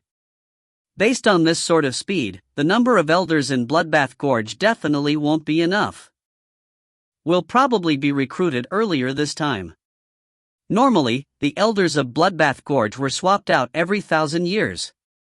However, they were losing them at too fast a pace. As this continued, the number of elders available in Bloodbath Gorge would be insufficient. Those idle elders such as Garvey would have to go make up the numbers. What is going on? How could there be so many casualties? Linley couldn't understand it. Defeating a 7-star fiend is easy, but killing a 7-star fiend is very hard. The 8 great clans have gone mad. Elder Garvey snorted angrily.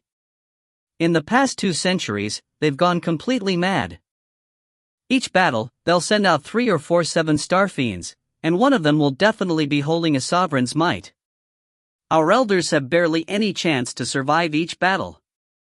As Linley heard this, the look on his face couldn't help but change. Why are the 8 great clans acting like this? Linley felt rather puzzled. The 8 great clans had never gone so mad before, but ever since that last battle of his, the 8 great clans had gone mad. Could it be that it has something to do with me or Fusro? Or was this the original plan for the 8 great clans all along? Linley couldn't help but speculate. All right, Linley. I won't disturb you any further. You need to train hard. Originally, I thought that this battle between ourselves and the 8 great clans would keep on dragging out. But now, it seems, the final battle between us will come soon. Elder Garvey finished his words, then immediately flew into the air and left, departing. The final battle? Linley couldn't help but mumble. Boss, what final battle? BB's eyes were shining. Don't ask. Based on your current power, you aren't qualified to participate. When one day you become a high god, then we'll talk. Linley laughed. Once BB became a high god, given his innate divine ability, God Eater, he would be an absolutely monster. BB couldn't help but pout. I've only mastered 5 profound mysteries. I haven't even gained a basic understanding of the 6th profound mystery. Grandpa Beirut is really the ugh. Why didn't he give me that 6th soul slice fragment to me early on? Wouldn't that be much easier? Both Linley and Delia laughed. BB had currently mastered 5 profound mysteries. The first one was one which he had naturally understood upon becoming an adult.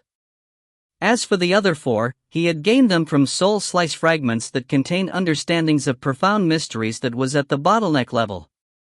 He had succeeded in taking this shortcut. To have BB gain insights on his own? Unlikely. BB, if you can't gain any insights, you can go try fusing other mysteries. Delia chortled as well. Once you successfully fuse something, your power will improve greatly, but that's not a bad idea. Although it's a bit harder, I might just succeed. BB grew animated. He immediately flew towards his own residence, and Linley and Delia both laughed. I wager that BB will be able to hold on for 1 year at most. Linley laughed. A year? He might not even be able to hold on for half a year. Delia laughed. I will definitely persevere for 2 years. BB's voice rang out from above. Linley and Delia glanced at each other, then both began to laugh. Linley then said solemnly, Delia, just now, from what Garvey said, I feel some pressure. I plan to have my original body begin training again, starting today. All right. Delia's eyes became filled with worry as well. I feel rather worried as well. The situation is growing worse and worse. Train hard. I won't disturb you. Linley nodded and chuckled. The 8 great clans continued to act with wild abandon. One elder after another of the 8 great clans and the 4 divine beasts clan fell, while rows on rows of 6-star fiends died as well. The situation was unbearably grim. As for Linley's 4 clones and his original body, they were all quietly training. As he trained, time flowed on like water. Ever since acquiring the Black Stone, Linley had treated his Divine Earth clone as his primary divine clone, wholeheartedly focusing on the laws of the Earth. When fusing profound mysteries, the further one advanced, the harder it became. With regards to the laws of the Earth, Linley had fused 3 types. He had attempted to fuse a 4th, but was completely unable to fuse the world walking technique with the other 3 profound mysteries. At the same time, Linley had also attempted to fuse the not yet mastered profound mysteries of strength with the other 3 as well. Within the gorge, Linley was currently together with Delia. Linley looked into the distance, clearly able to see quite a few clansmen. It had been 3 centuries since Linley had left Bloodbath Gorge. "I've finally made a breakthrough." Linley's face was all smiles. "Look at how pleased you are." Delia laughed. The greatest breakthrough he had made on this training session was that he had begun to link together and fuse the profound mysteries of strength with the throbbing pulse of the world. However, to fuse the profound mysteries of strength with the other 3 required that they had to all become as one. "Of course I'm happy. Delia, this profound mysteries of strength is something that can allow me to unleash my power more effectively," Linley said hurriedly. "The throbbing pulse of the world can allow me to unleash material attacks as well. Once I fuse them, I can unleash the strength I have in dragon form in a much more effective manner." His greatest advantage was his body. The power of his body in dragon form was such that with a single fist, he could block the most powerful sword attack of a 6-star fiend. And that was just by relying on a simple punch. Once he included the might of the profound mysteries of strength, the power would greatly increase. But if he were to then fuse the throbbing pulse of the world, the power would increase still further. Different profound mysteries are suited to different types of attacks. Thus, generally speaking, after fusing certain profound mysteries, one will develop an attack that allows one to best unleash one's power. Linley sighed. 7-star fiends have generally fused 4 types of profound mysteries, but some are specialized in fleeing, some are specialized in soul attacks, and some are specialized in material attacks. This is because their fusion of profound mysteries is different. Delia nodded. Prior to this, Linley had fused the throbbing pulse of the world, the essence of the earth, and gravitational space, these 3 types of profound mysteries. These 3 profound mysteries, when combined with the Black Stone, created the Blackstone Prison, his most powerful technique. But as for material attacks? The profound mysteries of the laws of the earth most suited for material attacks were the profound mysteries of strength and the throbbing pulse of the world. The most suitable were the best. When these 2 profound mysteries are fused, my attacks in dragon form will reach a new level," Linley said confidently. His strength in dragon form was tremendous to begin with. He had a very good base. Once he fused these 2 profound mysteries, it was frightening just to think about how powerful he would be. Linley's Blackstone Prison could be used to trap people, but his attack was too weak, and the energy in his body was only at the god level. He had to rely on his dragon form, but although his strength was great, he still wasn't able to kill someone in one blow. Once I fuse these 2 profound mysteries, I'll first use my Blackstone Prison to trap the enemy, and then give him a punch. Even if he doesn't die, he'll be badly injured. Linley was completely confident. Delia laughed as she watched Linley grow so animated as he spoke. "Boss!" Suddenly, a voice rang out.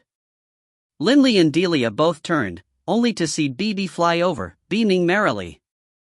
"Boss, I need to go out on a trip." "Go out on a trip? To Mir City?"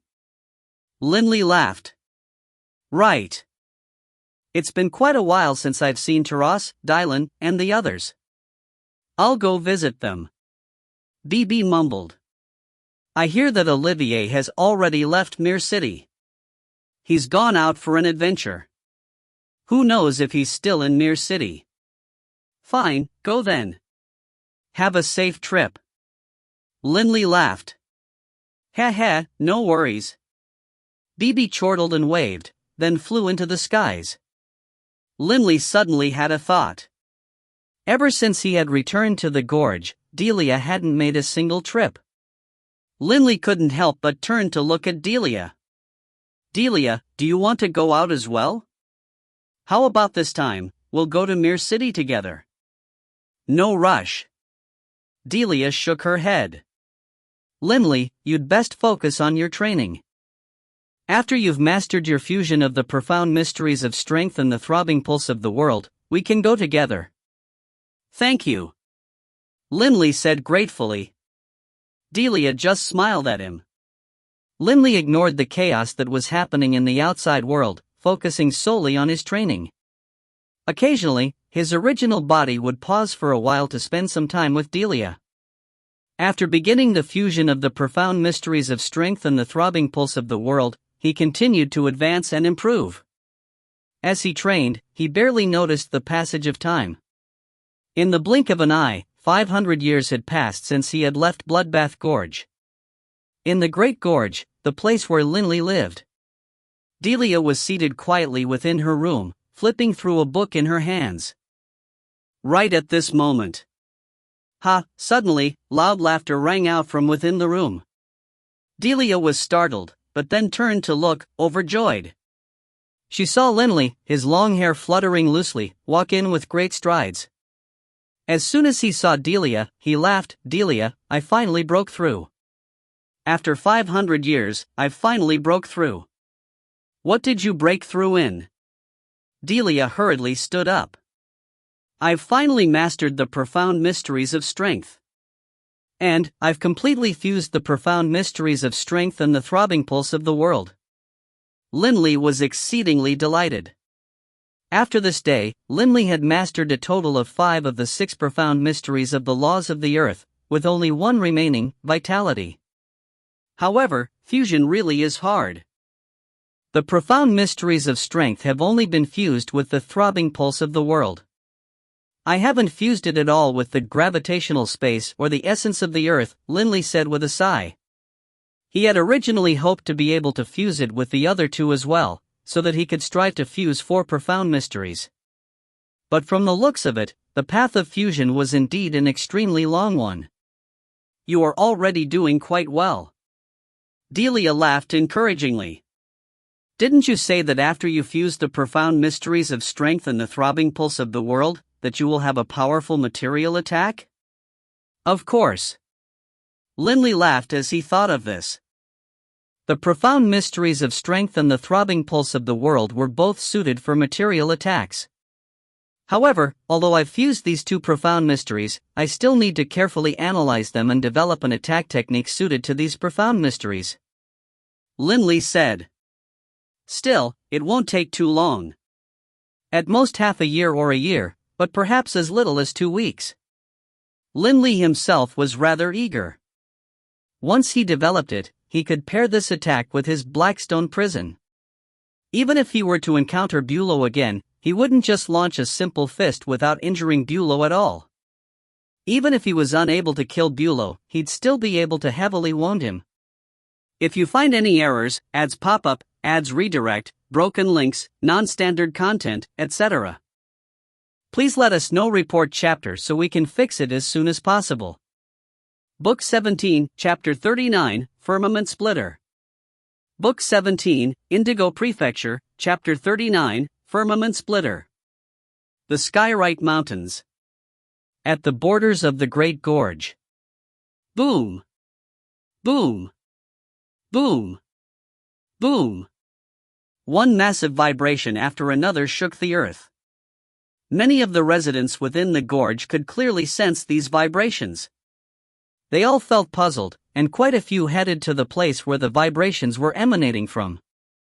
When they did, they saw that Linley was sending one punch after another into the ground. Although his fist didn't actually impact the ground, the pulsating power of his blows still spread into the ground, causing it to tremble. "It's Elder Linley." Those clansmen who had been somewhat annoyed, upon seeing that it was Linley training, didn't dare to say anything. "Still not right." Linley shook his head, then unleashed yet another heavy punch. Although the punches seemed to be coming out at an extremely slow speed, they gave off the sensation of carrying the force of a mountain. When Linley's fist stopped at the end of each punch, vibrations passed through space. But Linley just frowned, once more changing his style of attack. When testing techniques, Linley wasn't in dragon form. After all, once he was in dragon form, the power of each fist would be simply too terrifying. Linley was completely absorbed in his training, constantly testing. In his mind, one type of attack after another arose, and then was quickly discarded. Constant improvement. Patriarch, Elder Linley is currently in his gorge, punching the ground repeatedly, as though he is testing out some sort of technique. Elder Linley has already been training like this for a month. A black-robed figure said respectfully. Patriarch Gislason couldn't help but laugh. Oh? Punching the ground? It seems he must be testing out a material attack. He's been wasting his advantage of having such a powerful body. He should have started training a more powerful material attack long ago. Relying on one's advantages was the intelligent choice. Since Linley's body was powerful, he naturally had to focus on it. I want to see what he's developed. Gislason immediately walked out of his residence. In the past 5 centuries, Gislason had been worrying about the future of the 4 Divine Beasts clan. He was also in a very bad mood. For him to go out and take a look was also a way by which he could relax. Gislason flew at a very fast speed, soon arriving in the air above the gorge. Rumble. Gislason could clearly sense the ripples in air. It seems he's doing quite well. Gislason flew over at high speed, arriving at a place in the sky directly above Linley's training location. Linley was currently completely absorbed in launching one attack after another, gaining insights and improving with each blow, and so he didn't notice that anyone had arrived. Linley's right fist once more struck out. His fist seemed like a giant millstone that was grinding slowly, and yet actually moved as fast as lightning. This punch actually created ripples in space that could be seen with the naked eye. Oh ho! Gislason's eyes lit up. Not right. Still not right, Linley was shaking his head. Each time he discarded a technique, he did so because he had gained a better understanding of it, and so he had made new breakthroughs. As he discovered flaws, he would once more seek an attack with greater power. One technique discarded after another. One breakthrough after another. A look of surprise slowly appeared on Gislason's face. Strange. Why has the ground stopped trembling? Everyone had gotten used to the ground trembling. When the ground stopped trembling, the clansmen who lived in the gorge were actually surprised, and quite a few hurried towards Linley's training area. Can it be that Elder Linley has stopped training? The clansmen all hurried over, but as they did, they saw that Linley was still repeatedly punching towards the ground. All of you, leave. A voice rumbled and echoed throughout the minds of the spectators. Don't disturb Elder Linley. These clansmen were all shocked. Only now did they discover that there was a person standing there in the air above. This person was their patriarch, Gislason. But these ordinary clansmen had never before met their patriarch. That person seems to be an expert of some sort. The clansmen didn't dare to disturb Linley, and so they all left. Gislason turned to look at Linley, a hint of a smile being revealed on his face. Linley struck out with his fist yet again, and at the edges of his punch, many spatial ripples appeared. The strange thing was, these spatial ripples all folded upon each other, rather than emanating outwards. It was as though all of those spatial ripples were connected and building onto each other. Break! Linley had been training for more than 3 months. After 3 months of silence, Linley suddenly let out a growl, striking out with a massive punch. At the edges of this punch, a large number of spatial ripples appeared, and then they vanished. I finally succeeded. A look of surprise and joy appeared on Linley's face. With a crackle sound, draconic scales immediately tore apart his clothes as they appeared from his body. Those savage spikes jutted out as well. Dragon form. Let's see how my most powerful material attack does. Linley wanted to give it a test and see how he could do with a full force attack. Linley suddenly turned and stared behind him, only to see Gislason watching him while grinning. Linley was shocked, and he hurriedly said, "Clan leader." Go ahead and test your attack." Gislason laughed. "Given the strength of your body in dragon form, I am quite eager to see what the power will be like, myself." "Yes, Patriarch." Linley couldn't help but feel itchy in his heart as well, and he immediately prepared for a test blow. Linley's draconic scale-covered right fist suddenly swung out, and in the instant that it did, with a sudden rumble, the sound of space itself exploding could be heard. Wherever his right fist swung past, space trembled violently. The power of this punch was akin to a flood dragon leaving its lair. As the punch struck out, a large number of spatial ripples appeared at the edges of his draconic scale-covered fist, causing the space around his fist to form a rippling half-sphere that was like a bubble of ripples. And then, the explosion. Bang! A sound which caused the soul to tremble. The space surrounding the fist all blew apart, revealing a large black hole in space. Through this hole in space, one could clearly sense the vibrations from the region of chaotic space. In an instant, the hole in space disappeared. Good. Gislason's loud laughter rang out. Linley was filled with joy as well. Although he had developed this attack in human form, that was just hypothetical. There was no way he could be sure what the power of the attack would be like when he was in dragon form. But now it appeared, the power exceeded his expectations. "Linley, what's the name of this technique of yours?" Gislason laughed loudly. Linley paused for a moment, then said, "This attack was formed from the fusing of the profound mysteries of strength and the throbbing pulse of the world. Its name is Firmament Splitter. This blow was capable of shattering space with a single punch. One could imagine how great its power was. Come, have a spar with me." Gislason laughed loudly. "Patriarch?" Linley couldn't help but feel astonished. "Hurry up." Gislason couldn't help but frown. "What, do you think you can actually beat me?" As he spoke, Gislason's body became covered with azure draconic scales as well. The color of the scales was identical to Linley's, but he didn't have any sharp spikes on his body. Linley began to laugh. "Patriarch, so you have this desire, then I will accompany you in a spar." Linley was very confident right now as well. "Linley, even just by comparing bodies, I'm more powerful than you. You have to use all your force." Gislason laughed. Linley laughed, and then immediately set up his Blackstone space.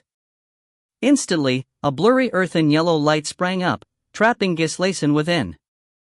Even the body of Patriarch Gislason couldn't help but tremble, and he couldn't help but let out a low curse. "This punk is really..." But before he finished his words, Linley came flying at him. "Patriarch!" Linley laughed loudly, his right fist flashing forward like thunder. "Humph!" A low snort. Gislason, his long azure hair fluttering, also sent his own right fist forward. Boom! Two draconic scale-covered metal fists, carrying countless tons of force, collided. Space itself was immediately torn open like a thin piece of paper. Gislason's right fist couldn't help but shake, and Gislason hurriedly moved backwards, a hint of blood having actually appeared on his fist. "Not bad, kid." Gislason's eyes were shining. "It seems as though it's not enough for me to just use raw force against you." Linley, looking at the Patriarch who seemed to have gone berserk, was shocked inwardly. The Patriarch's body truly is tough. "I used my most powerful blow, but the Patriarch only used raw strength." But of course, the result of the Patriarch just using raw strength was that the draconic scales atop his fist had shattered. From this exchange of fists, Linley was made clearly aware that Patriarch Gislason's reputation of having the most powerful body in the Azure Dragon clan was indeed a solid one. It only made sense. When he had his arm captured by Gislason that time, he hadn't been able to resist at all. What technique is this?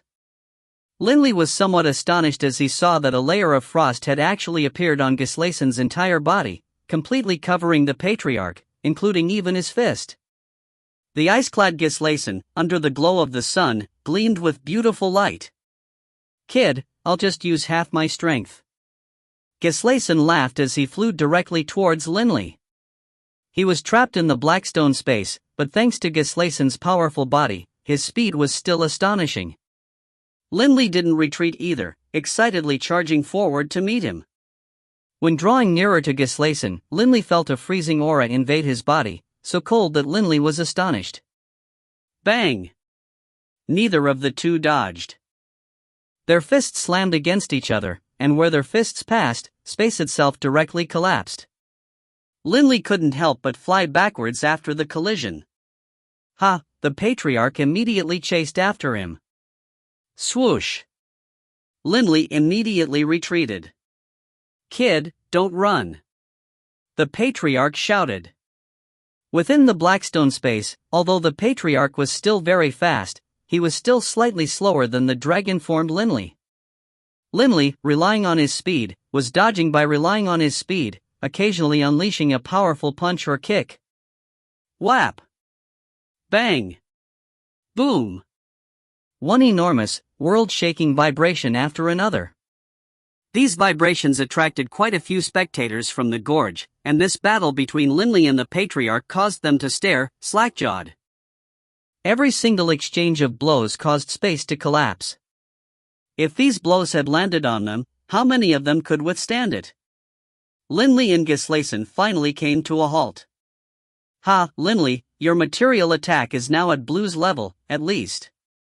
Gislason was very satisfied. But Linley discovered that just now, when he was exchanging blows with the patriarch, even though the patriarch was using only half of his might, he was still able to fight the patriarch to a standstill. "Patriarch, your body is far more powerful than mine. How is it that your attack?" Linley didn't understand. The patriarch, in terms of profound mysteries, shouldn't be weaker than him. This is a difference in the laws. Gislason said resignedly. "I primarily train in the elemental laws of water. The defense of the elemental laws of water isn't bad, but its ability to unleash power isn't that great." Linley nodded as well. Of the elemental laws of water, only the profound mysteries of ice allowed one to use one's physical strength. In terms of physical strength, I'm no weaker than the patriarch of the Black Tortoise clan. But if we were competing in power attacks, he vastly outstrips me. This is because he trains in the laws of the earth," Gislason said. Linley laughed. The laws of the earth even had the specialized, profound mysteries of strength. Thus, it was only natural that those who trained in the laws of the earth were able to easily bring out the power of their bodies. Every single law had its own areas of specialization. The 4 edicts, as well, had their own differences. The elemental laws of water had superb defenses, with exceedingly strong defense against both soul attacks as well as material attacks. The elemental laws of fire, by contrast, was different. It was weak in defense, but specialized in offense. The edicts of fate, meanwhile, specialized in the soul, while having some deficiencies on the material side. It was hard to be truly perfect. The power of your fists is already very great. It even poses a bit of a threat to me," Gislason praised. "In the past, your fleeing abilities were excellent. But now, you will pose a great threat to your foes." Linley knew very well that when he clashed fists with the patriarch, in truth, Linley's own firmament splitter had ablated much of the force of each of the patriarch's punches. Only an extremely small amount of power remained from the patriarch's punches. Otherwise, each blow from the patriarch would have been able to easily smash Linley's fist. Similarly, in receiving each blow of Linley's, the patriarch had to rely on his profound mysteries to ablate the force. Otherwise, it would have been like their first exchange, with the results being shattered draconic scales and a hint of blood. Even someone like you, patriarch, with such terrifyingly strong defense, was injured. How can ordinary 7-star fiends resist it? Linley laughed. In the past, Linley, thanks to his Blackstone space, was very proficient in fleeing. His attacks, however, were far weaker than those which 7-star fiends normally possessed. However, the situation now was different. Even if that Elder Beulah once again encountered Linley, it would be very hard for him to win. Deep within the Skywrite Mountains, Linley, Delia, and Bibi were at the edges of a cliff. Above the edge of the cliff, there was a large metallic lifeform in the shape of a black phoenix. Delia, I haven't accompanied you on a single trip since arriving in the clan. This time, I definitely will accompany you. Linley held Delia's hand. They had agreed that once he fused the profound mysteries, the two would go on a trip together, but Delia couldn't help but reveal a smile of true happiness. Right. This is our first trip. We've been here at the clan for almost 6 centuries now, but I barely noticed anything. I wonder how Sachet and Taylor are doing. Taylor? Linley couldn't help but think of his children. However, Linley still felt that the decision he had made that year was wise. The infernal realm truly was too dangerous. Wharton and Taylor, back at the Yulan continent, would at least be able to enjoy peaceful lives. Elder Linley. A soft voice rang out. Linley turned to look. The person who had come was Elder Tula, Tewela, of the Azure Dragon clan. Elder Tula was a very good-tempered person who had never before entered Bloodbath Gorge. Not only was he not strong enough, he also preferred hiding like a turtle. Linley actually felt very positively towards Tula. Tula, at least, wasn't as sinister and vicious as Emmanuel and Foreign. Elder Tula, you are the escort this time? Linley laughed. Right. Tula laughed so hard, his eyes creased into slits. Then I'll be troubling you to protect us this time, Elder Tula. I'm going to Mir City on this trip as well. Linley laughed. A look of delight and joy immediately appeared on Tula's face. Elder Linley, you are going as well? Ha, this is wonderful. With the two of us present, even if anything dangerous appears on this journey, we won't have anything to fear. Linley laughed, then nodded. Oh, Elder Tula, Elder Linley, you are here as well. A familiar voice rang out. Linley turned to look. The person who had just arrived was Foreign. Foreign's golden eyebrows raised up, and then he laughed. This time, Elder Tula is the escort, right? Tula nodded. Right. Elder Linley is going to Mir City this time as well. Oh. Foreign nodded. Then, Elder Tula, Elder Linley, have a safe journey. However, I imagine that with both of you present, there's no way anything untoward will happen. Elder Tula, let's go. Linley couldn't be bothered to pay attention to Foreign. For some reason, Linley always felt as though there was something in Foreign's gaze that made him feel uncomfortable. Elder Tula nodded in acknowledgement towards Foreign, and then flew alongside with Linley into the metallic lifeform, entering it. Quite a few people were hurriedly flying into the metallic lifeform. As for Foreign, he just stood there at the cliff, looking upwards at the metallic lifeform, watching until it flew away. Oof. This Linley remains so brash? Foreign's face sank, his heart filled with rage. He had always viewed Linley with some disfavor. As he saw it, in their clan, only the second and third generation members of the clan were the noble figures of it. Even if Foreign's mother didn't want to use the ancestor's Azure Dragon ring, he, Foreign, should be the one using it. What was Linley? Foreign's son, Emmanuel, had lost his most powerful divine clone, and would never be able to advance again. He wanted to act against Linley, but the 4 clan leaders had ordered that Linley not be required to carry out any missions. Foreign's heart had been smoldering with rage this entire time without any place to let loose. The more time passed, the angrier he became. Going to Mir City, eh? Foreign's gaze was growing cold. Oof. Then I'll let the forces of the 8 great clans deal with you. When you die, you'll be able to kill a few of their people as well. It won't be a waste at all.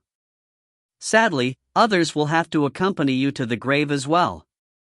If you find any errors, ads pop up, ads redirect, broken links, non-standard content, etc., please let us know. Report chapter so we can fix it as soon as possible. Book 17, Chapter 40, Betrayal. Book 17, Indigo Prefecture, Chapter 40, Betrayal. The Skyrite Mountains. In the ground beneath the palace where Foreign lived. A dark, lightless underground hall. The hall was chilly and forbidding. Currently, the only person within it was Foreign.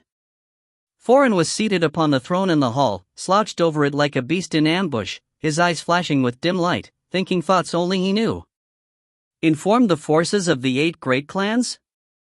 Although Foreign did want Linley dead and to have the 8 great clans do it, it was nothing more than a thought. As he seriously considered it, however, he began to hesitate. This was because the only way to let the forces of the 8 great clans know was to inform them. As for the act of informing them, there was no way someone else could carry out this task, nor could anyone else be allowed to know of it. This was because this act would be considered a betrayal of the clan, a grave crime. Foreign, as an elder, was confident that he would be able to easily pass this information regarding Linley to the 8 great clans. If it were to leak out that he had done so, however, he, Foreign, would never have a place again amongst the 4 Divine Beasts clan. Betrayal of the clan is punishable by execution of all bodies. Foreign remembered this punishment very clearly. For the sake of taking revenge upon Linley, to take such a great risk, is it worth it? Foreign wanted to do it, but he still hesitated. Without question, Foreign was deeply proud of the fact that he was a descendant of the 4 Divine Beasts clan. He wouldn't betray the clan. But he also wanted to kill Linley and worry about the consequences later. The Azure Dragon ring belonged to our ancestor. This Linley, of a generation that is so many times removed from us, by what right does he hold it? Foreign's eyes were cold. Jealousy constricted his heart, causing him to dislike Linley all the more. If Linley is permitted to continue to grow, there will come the day when he will be riding on my head. Foreign still clearly remembered the conversation he had with his mother, the Grand Elder. That time, the 4 clan leaders had ordered that Linley was to no longer participate in Bloodbath Gorge missions. Foreign was puzzled, and so later on, he went by himself to speak with the Grand Elder to ask her about this in detail, to try and understand why the clan leaders had made this decision. The Grand Elder didn't want to discuss the Redbud Sovereign, and so this is what she had said to Foreign. Foreign, are you aware that Linley is just a god? A god who has the power of a 7-star fiend. When he becomes a high god, how powerful do you think he will be? He is the future hope of our clan. He can't be put in danger for now. Foreign, upon hearing the Grand Elder's explanation, was shocked. He had always believed that Linley was hiding his ability, but unexpectedly, Linley actually really was just a god. Within that dark, cold, underground hall. Foreign suddenly stood up, his gaze cold and sinister. In a low voice, he said, "This Linley is already a 7-star fiend. If this continues, once he becomes a high god, he will definitely become a trump card of our clan. His status will be even higher than mine, and he'll be riding on my head. Can it be that in the future, I'll have to forever watch him act so arrogantly in front of me?" When Foreign imagined how glorious and influential Linley would be in the future, the look on Foreign's face became all the uglier. "No!" Foreign bellowed in a growling voice. "Absolutely not. Be beneath him for the rest of my life? I'd rather die. Linley must die. He must." Foreign's body was trembling slightly. "Right. I'm just getting rid of Linley. I'm not destroying the clan. This can't be considered betraying the clan. It can't. Also, I'm not personally killing him, I'm just letting the 8 great clans kill him. Linley can be considered to have died in service to the clan, battling the 8 great clans. That azure dragon ring. Foran couldn't help but frown. If Linley dies, wouldn't that mean that the azure dragon ring would end up in the hands of the 8 great clans? Foran was rather worried. The azure dragon ring was, after all, a precious treasure of the clan. No. It's fine. It'll only be Linley's most powerful clone that dies. The other clones will remain alive in the Skyrite Mountains.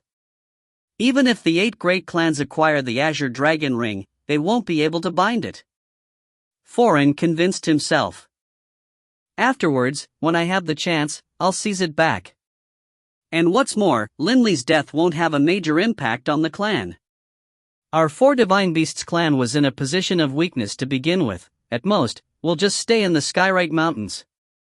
Our clan won't be destroyed. After frantic pondering, Foran finally came to a decision. A clan with Linley in it is a place I cannot live in, no matter how powerful the clan is. A clan without Linley in it, no matter how weak, is a place I can live comfortably. Foran quirked his lips. He had already made up his mind. Whoosh! Foran's cloak fluttered as he walked out from his underground hall. He had already decided on what he was going to do. A shadow appeared out of nowhere in the mountain villages, solidifying into a Foran's figure. However, this was just a divine clone of Foran's. Foran let out a low chuckle, then his appearance changed, from that of a golden-haired old man to a bald youth. Foran, in his disguise as a bald youth, flew directly outwards. Rumble, the waters of the river roiled about, and the bald youth Foran stood there, hovering in mid-air, sweeping the area below with his icy gaze. In a low voice, he said, "Men of the 8 great clans, come out." On the predetermined routes, the people who were hidden belonged to either the intelligence networks of the 4 Divine Beasts clan or of the 8 great clans. Foran knew exactly who his own clan's agents were and where they were. If someone was present who didn't belong to the 4 Divine Beasts clan, then naturally they belonged to the enemy. "Who are you?" A low voice transmitted down from below the river. "Remember this. An elder Linley of the Azure Dragon clan has already mounted an azure, phoenix-shaped metallic lifeform, and is heading to Mir City. If you want to kill him, then seize this opportunity. There's another elder traveling with him." Although the metallic lifeform was in the shape of a black phoenix when they left, Elder Foran knew that each time, when it headed out, the metallic lifeform would change to a different color and appearance. And so, Elder Foran had investigated in advance. This time, the transformation would be to the appearance of an azure phoenix. At the same time, Foran waved his hand, and a crystal ball fell down from the skies. In this crystal ball, there is stored the appearances of Linley's wife Delia, as well as his good friend, BB. When the crystal ball fell to the surface of the water, a ray of azure energy appeared, wrapping around the crystal ball and pulling it underwater. Foran, seeing this, smiled coldly, then turned and flew away at high speed. Long after Foran left, a green-haired figure emerged from the surface of the river. Elder Linley of the Azure Dragon clan? A look of disbelief was on the face of this intelligence agent. "I didn't expect I'd be able to render such a meritorious deed today." The 8 great clans had issued the order to find and kill Linley long ago. Naturally, they had ordered their intelligence agents to be on the lookout for him as well. However, all these years, there had been no one who was successful in locating him. The news from the intelligence agent came very quickly. That very day, the 8 great clans were made aware of this, and immediately, the leaders of the 8 great clans were all excited. None of them had expected this news to come so suddenly. After a discussion, this mission was assigned to the Edric clan and 3 other clans. The 8 great clans were, after all, separately located at 2 different sides of Indigo Prefecture. The 4 clans on the west were the Edric clan who had come from the higher plane of life, the Vena clan from the divine plane of wind, the Dean clan from the divine plane of earth, and the Rainales clan, native to the infernal realm. The western borders of Indigo Prefecture. The Edric clan and the other 3 clans were gathered together. Below the main palace, there were 8 figures dressed in grey robes. Although this Linley is only a god, he has the power of a 7-star fiend. In a few short missions, he has caused our 8 great clans to lose multiple 7-star fiends. A graceful, gentle voice came from a handsome, rather elfin-looking man who stood within the hall. His long green hair fell to his waist, and his eyes seemed to glow like stars. This was Patriarch Edric, in the flesh. He had led his clan here from the higher plane of life. It was he who had founded this clan. He isn't a major threat to us yet, but if a few more years pass and he becomes a high god, then it will be terrible. Thus, the 8 of you must execute this Linley, no matter what the cost. The voice was as gentle as ever. Yes, Patriarch. Outside the main hall, 2 handsome grey-robed men bowed, while the other 6 grey-robed men hurriedly followed. Within the hall, another Patriarch said calmly, "Here are 3 drops of Sovereign's might. Of the 8 of you, Elder Zebu, Jabiu, the strongest, will naturally carry 1. As for the other 2, Elders Tempa, Tanpiu, and Nice, Nisai, will carry them." Yes. The 3 immediately bowed respectfully. Of the 3 men, 1 was of the elfin-looking race. Remember, you must be successful in this endeavor. Even if you have to spend all 3 drops of Sovereign's might. Even if all 8 of you have to die. You must kill Linley. Another voice, a forceful, hard one, rang out. Yes. The 8 elders below couldn't help but feel their hearts tighten.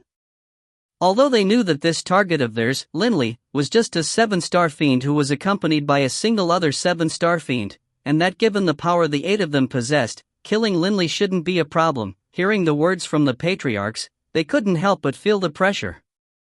Go, then. Move quickly, so that you might arrive at Mir earlier. The gentle voice said. The 8 grey-robed elders bowed fractionally, then immediately left. Within the hall, the 4 patriarchs began to chat amongst themselves. This is an excellent opportunity. Failure is not an option. Only after we kill that Linley will we be able to relax slightly. I refuse to believe that the 4 Divine Beasts clan will be able to produce yet another genius who has the potential to become a high god paragon. Don't worry.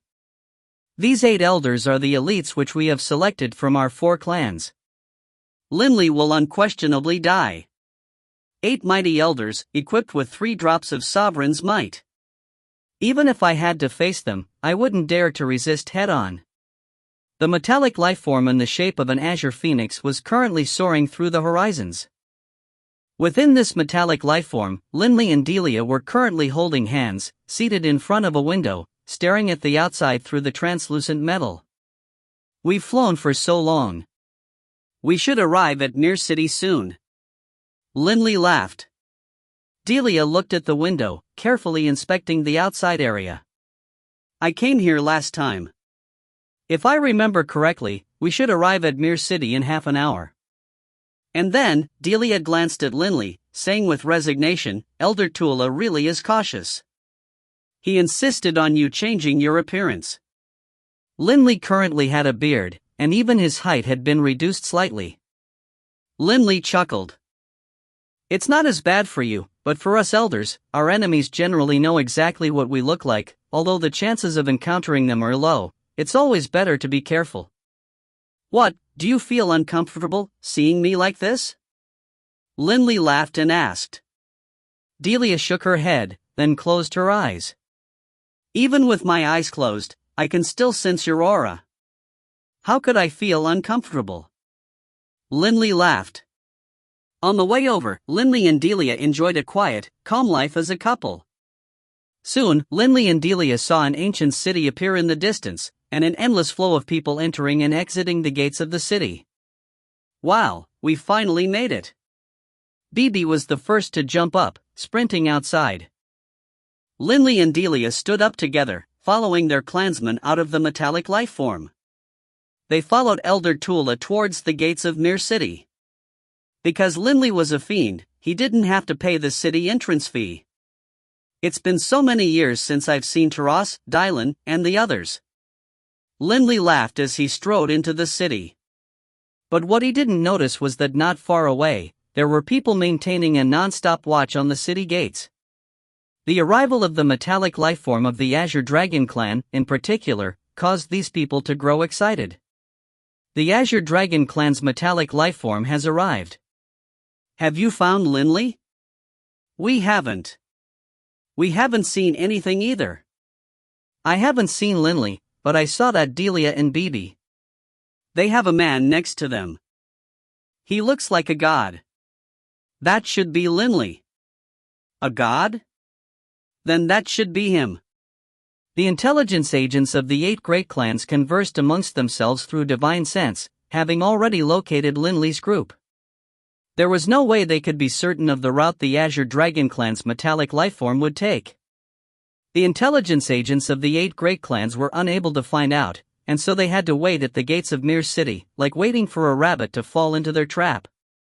After all, sooner or later, Lindley's group would have to arrive at Mir City. Now that they entered the city, there was naturally no way for them to do anything.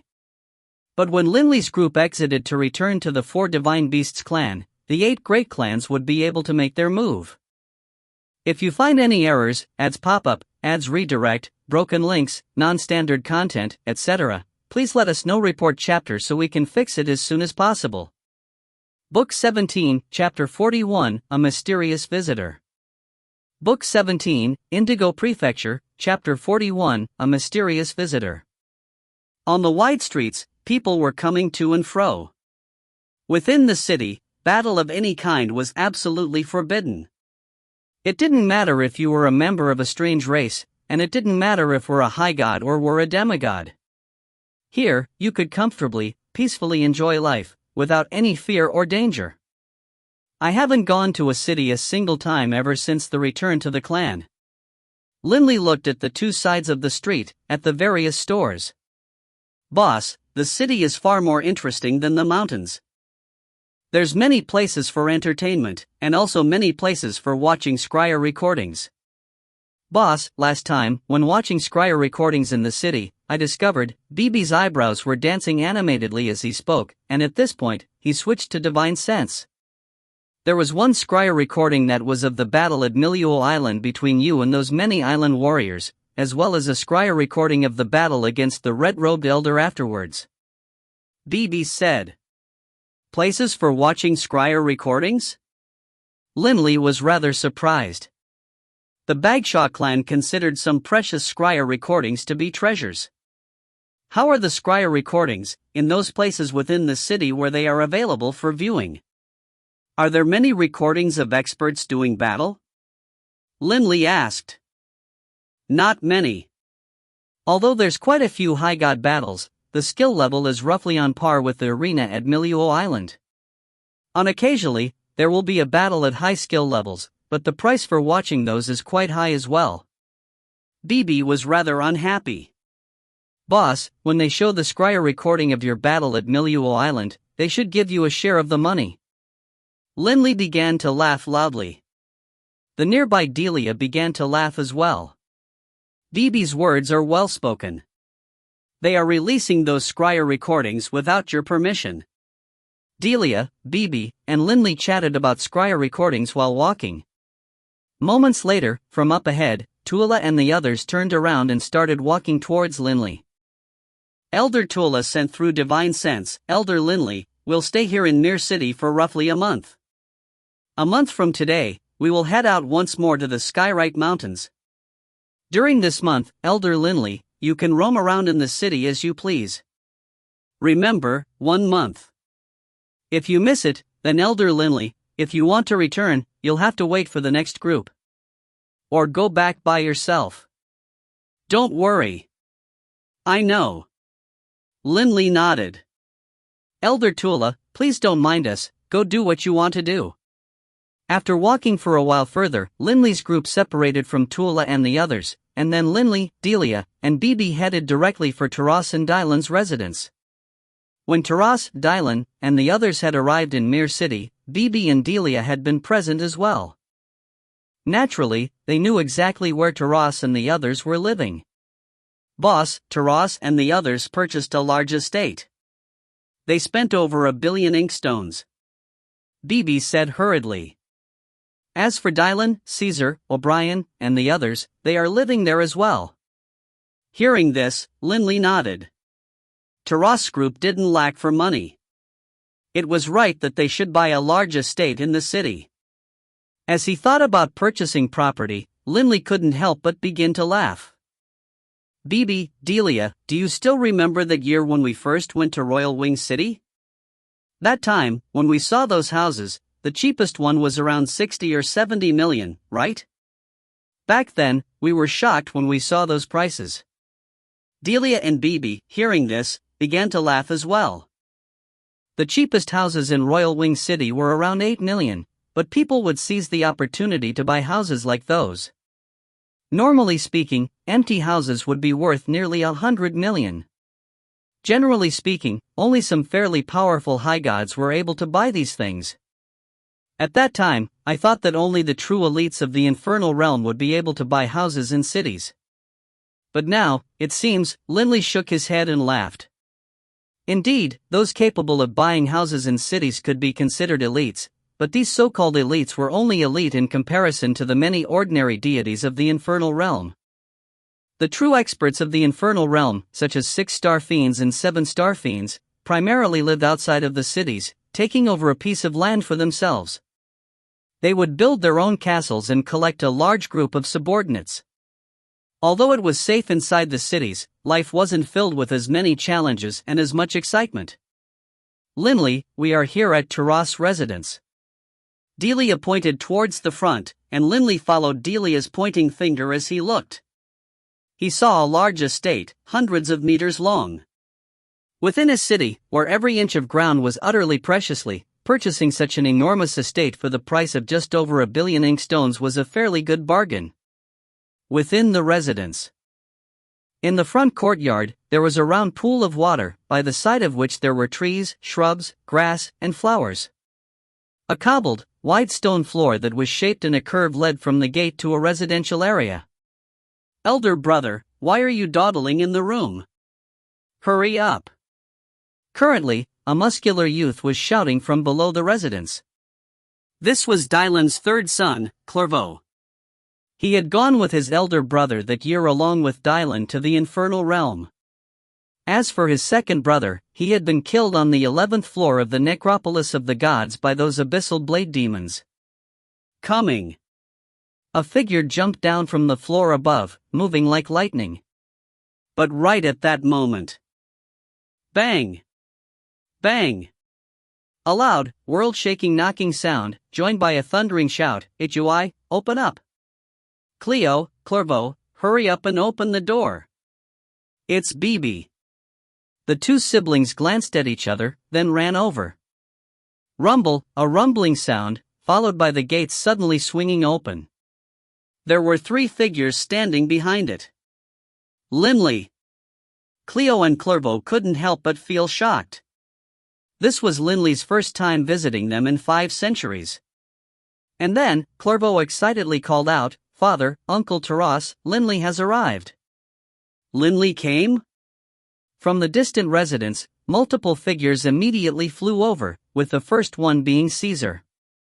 Linley, upon seeing his fellows from his homeland, laughed and greeted them, directly embracing Caesar in a tight hug. "Caesar, long time no see." "It has indeed been a long time. Elder Linley has a high rank, great power, and countless responsibilities each day, and thus has forgotten us minor figures." Caesar teased deliberately. Linley, seeing Caesar be so irreverent, couldn't help but feel happy.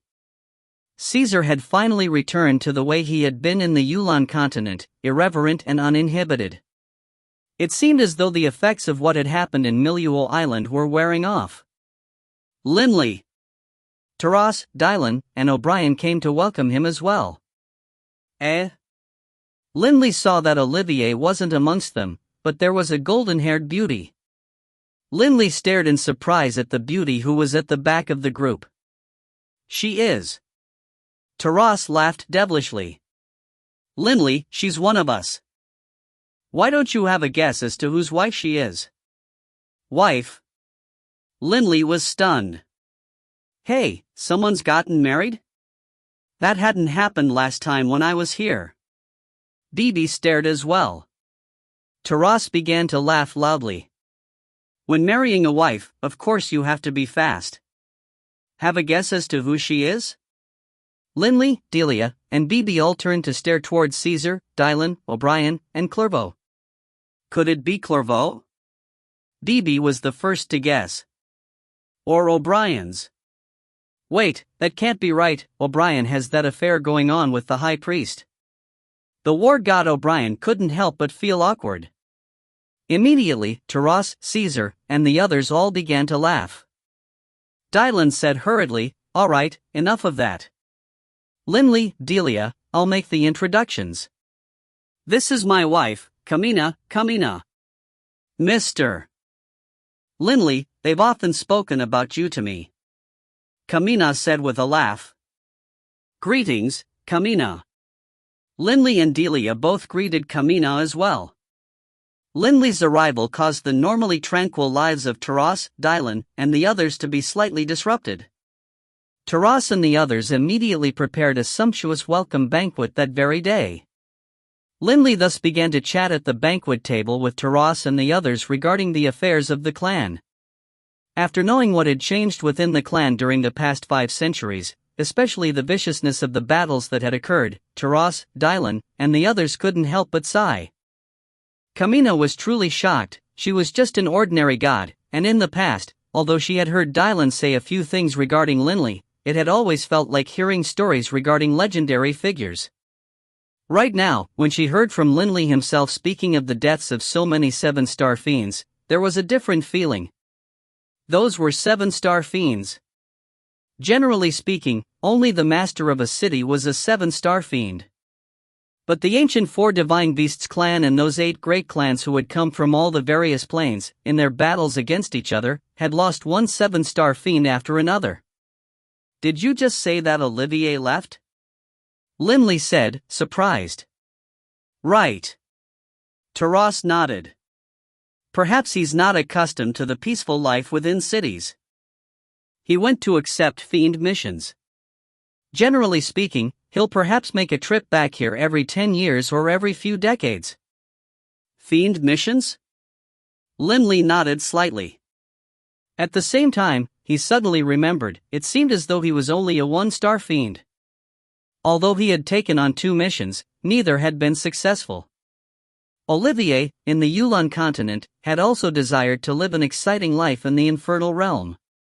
Thus, he was the first to come here. His temperament makes him unsuited for living forever in a city. Lindley sighed. Suddenly. Bang!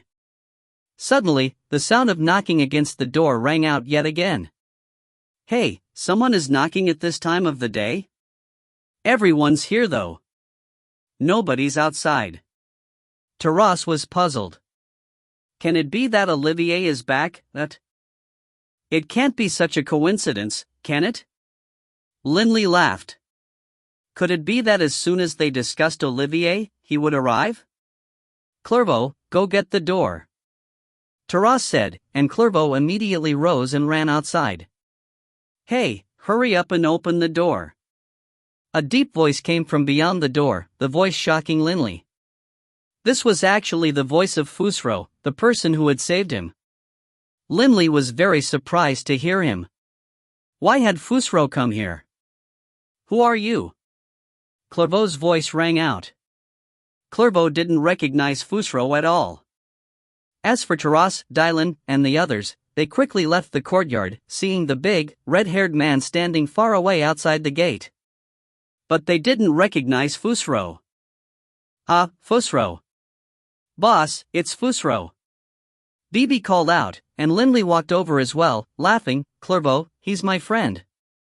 Lindley discovered that Fusro actually had 2 subordinates trailing him.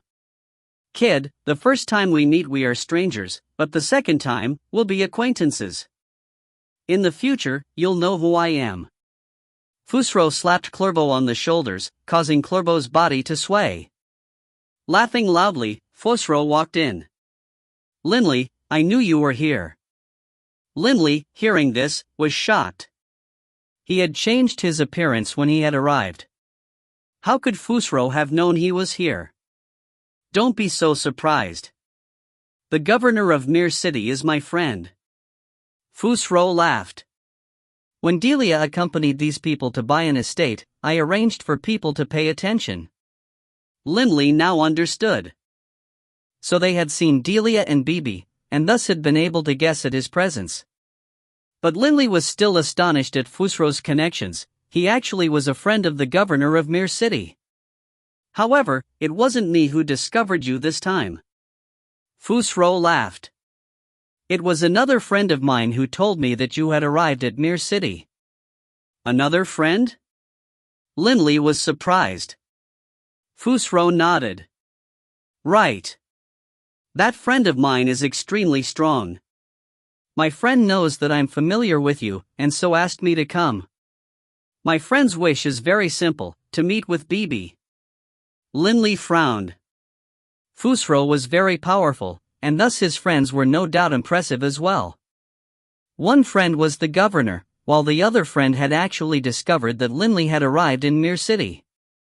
And this other friend wanted to see Bibi? Meet me? Bibi was shocked. Who is this person? Linley asked. Fusro shook his head and laughed. I can't really say. If you want to ask, wait for Bibi to come back, then ask him. Right, do you agree for Bibi to make this trip? To where? Is it within the city or outside? Although Linley trusted Fusro, he was still worried about Bibi's safety. Don't worry. It is inside the city. Fusro laughed. Linley finally relaxed. Not even 7-star fiends would dare to do anything inside the city. After all, the rule that no battle was permitted within cities was a rule that was shared throughout the infernal realm, a rule set by sovereigns. Who would dare violate it? Bibi, what do you think? Linley turned to look at Bibi. Bibi's eyes were gleaming, and he laughed. I very much want to see which mysterious person wishes to meet with me. If you find any errors, ads pop up, ads redirect, broken links, non-standard content, etc., please let us know. Report chapter so we can fix it as soon as possible. Book 17, Chapter 42, Nobody There. Book 17, Indigo Prefecture, Chapter 42, Nobody There. Fusro laughed and said, since Bibi agrees to meet that friend of mine, then how about this? You can follow my 2 servants. They'll take you there. Fusro looked towards Bibi, who was rather surprised.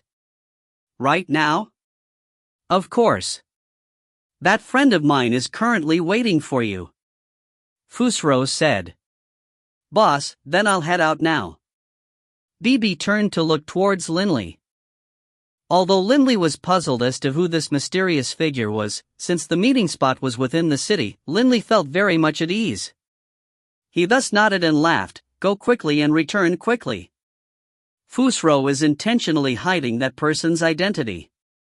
I'll be waiting for you to tell me who it is. Right. Bibi nodded solemnly, and then glanced sideways at Fusro. I'm not like some people, trying to act so mysterious. You punk. Fusro couldn't help but begin to laugh. Bibi strode outside while saying, the 2 of you, hurry up and lead the way. I have no idea where this mysterious person who wants to meet me is living.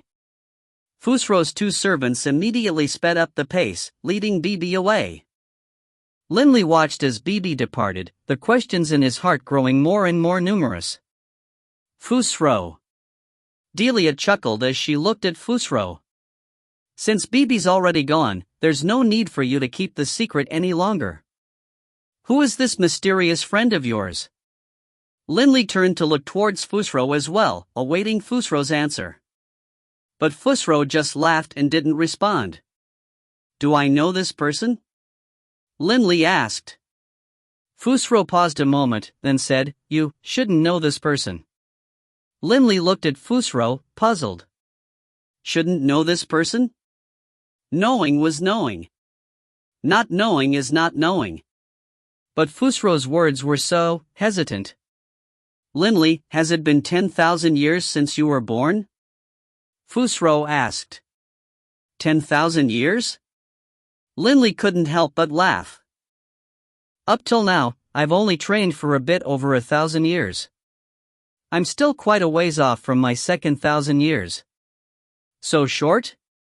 Fusro was rather surprised, and then he said, then I'm certain that regardless as to whether or not you've heard my friend's name, you definitely haven't met my friend in person. This is because, 10,000 years ago, this friend of mine left your Yulan continent and came to the infernal realm. Linley and Delia glanced at each other, astonished. A person from the Yulan continent? Someone from the Yulan continent? Taras, Dylan, Caesar, and the others, standing behind Linley, were surprised as well. Fusro, seeing the looks of astonishment and confusion on their faces, laughed delightedly.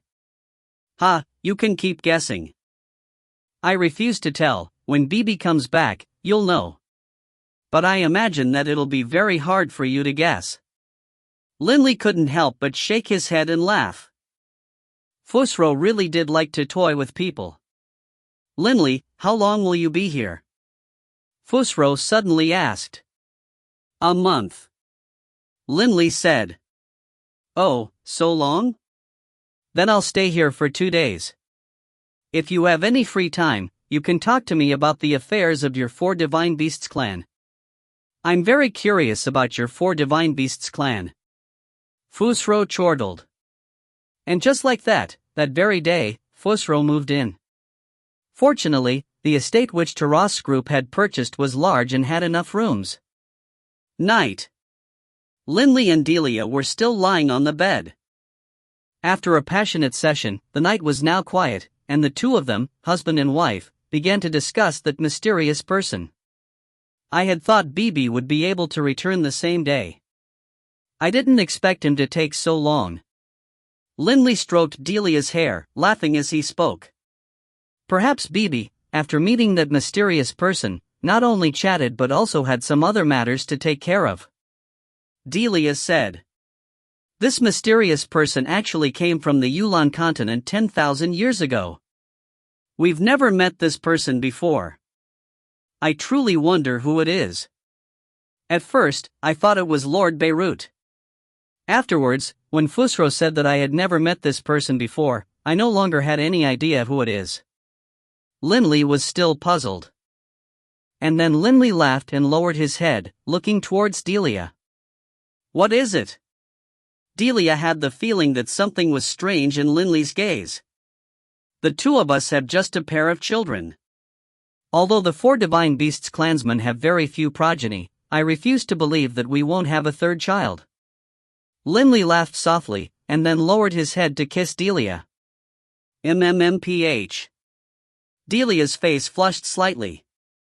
She couldn't help but give Linley a glare, and then she stretched out her jade-like arms, embracing Linley's neck. The two flipped over and entangled each other. Who would have imagined that even by the time Fusro had left, Bibi still hadn't returned? Linley couldn't help but be rather nervous. How could a meeting with someone end up taking 3 days? Linley asked Fusro, but Fusro just told him not to worry. After waiting 5 days. These scryer recordings I saw today were excellent. The ways in which those experts from the higher plane of life do battle are quite peculiar. The ways in which they fly and the poses they adopt when attacking all seem so beautiful and alluring. Delia laughed as she praised. Linley nodded. Those in the higher plane of life primarily train in the edicts of life. Those attacks are so beautiful to behold, yet their power is so astonishing. While in Mir City, Linley and Delia would go wandering about in some of the more interesting parts of the city. It had to be said that in Mir City, where so many people pass through, there really were many more interesting things than in the Skyrite Mountains. Linley and Delia, laughing and chatting with each other, returned to their residence. Upon reaching the gate, Delia let out a sigh. I wonder if Bibi is back or not. This is the 5th day. Although Delia was often thinking about this, she still wasn't too worried. Firstly, Bibi was within the city and nothing would go wrong. Secondly, Linley and Bibi had a spiritual connection, and thus they could sense each other's locations. Linley just grinned, not saying anything as he looked towards the gate of the residence. His soul had sensed long ago that Bibi was within the estate. A jubilatory cry was heard. "Boss!" The gate swung open, and Bibi, wearing his straw hat, was standing right there in front of them, beaming towards Linley and Delia. "Bibi's back?" Delia was startled, and then she turned to glare at Linley. Linley had to have sensed Bibi's return, but he hadn't said a thing on the way back. Linley began to laugh loudly. "Bibi, you really are something. When you went to meet with that mysterious figure, you ended up spending so much time. This is the 5th day." Linley laughed while walking with Delia into the estate. Within the estate, Taras, Dylan, Caesar, O'Brien, Kamina, and the others were all present. Upon seeing Linley and Delia enter, Taras laughed loudly. "Linley, you finally returned. We were asking Bibi who he had gone to visit, but he refused to tell us. He insisted on waiting until you were back and telling us all together." Bibi wrinkled his nose and snorted. Linley and Delia immediately laughed, walking over and sitting down. Linley looked towards Bibi. "Bibi, stop teasing everyone. Just spit it out. If you don't tell them today, Taras, Dylan, and the others will get angry." Taras and Dylan began to laugh as well. This was just a small matter, and they were simply curious. How could they actually grow angry? "Fine, I'll tell." Bibi raised his head. "This person originally came from our Yulon continent. We know this. It's precisely because this person is from the Yulon continent that we are all curious." Taras immediately replied. Bibi stared at everyone, then said smugly, "This mysterious person is the wife of my grandpa Beirut. My grandma Carolina." "Carolina?" Linley immediately remembered that back in the Yulon continent, that year Bibi had indeed told him that Beirut's wife was Carolina. While at the Yulon continent, Linley had met Harvey, Hart, and Harry, the 3 brothers, but he had never met Carolina. When chatting with Harry and the others, Linley had heard that Carolina had long ago left the Yulon continent. "It's her?" Taras let out a sound of surprise, and then began to laugh loudly. "I should have thought of her long ago. Lord Carolina is the wife of Lord Beirut. It's only natural that she comes to meet Bibi." "Lord Carolina is the wife of Lord Beirut?" O'Brien was rather surprised. When O'Brien and Caesar were born, Carolina had already left the Yulon continent. Naturally, they had never heard of this person. In fact, they didn't even know that she was Beirut's wife. "My grandma Carolina is very formidable," Bibi said smugly. "Bibi, why did Grandma Carolina seek you out this time? And it took so much time as well." Linley was still puzzled. "She was helping my grandpa bring me something," Bibi chortled. The 5th soul slice fragment. Dylan, Taras, O'Brien, and the others had faces filled with puzzlement. But Delia and Linley were rather surprised. Bibi had spoken to them regarding the soul slice matter. Originally, it was because Bibi had absorbed those 4 soul slices, which contained memories of souls which held insights on profound mysteries, which was why he had been able to learn 4 types of profound mysteries in such a short period of time. In recent years, Grandpa finally helped me find the last one, Bibi said smugly. "Boss, you need to work hard. I might become a high god before you." Linley chuckled. By now, he had already mastered a 5th profound mystery of the laws of the earth, with 1 remaining.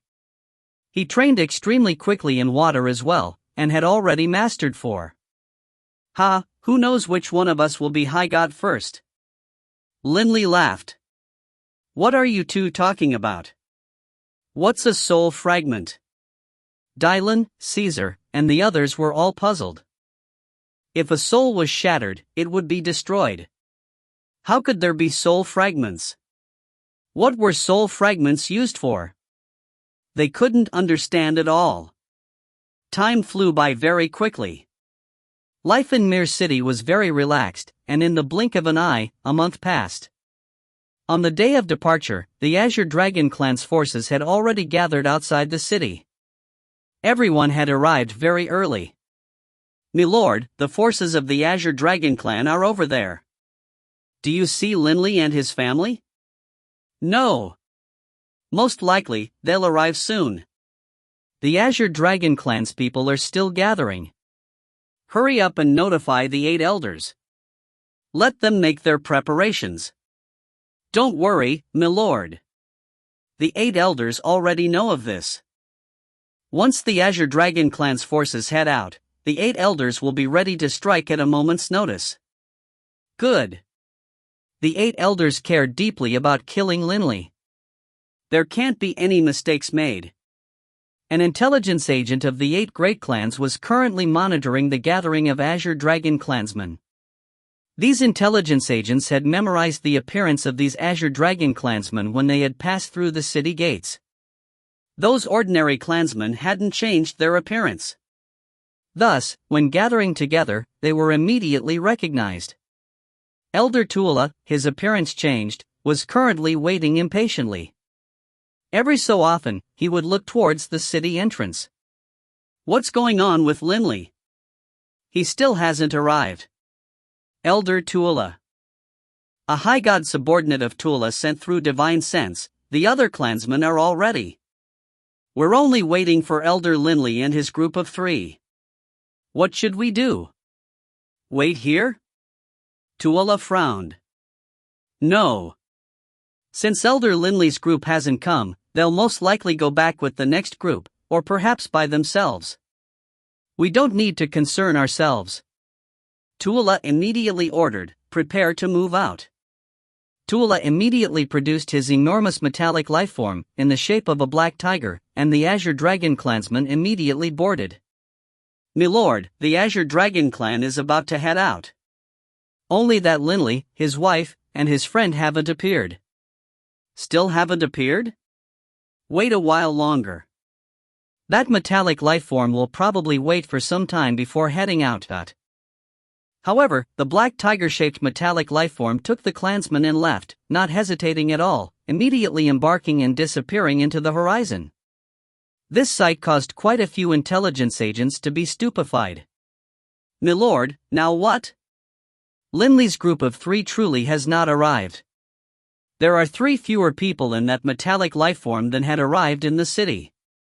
"3 fewer? Then it seems as though Linley's group of 3 has yet to leave.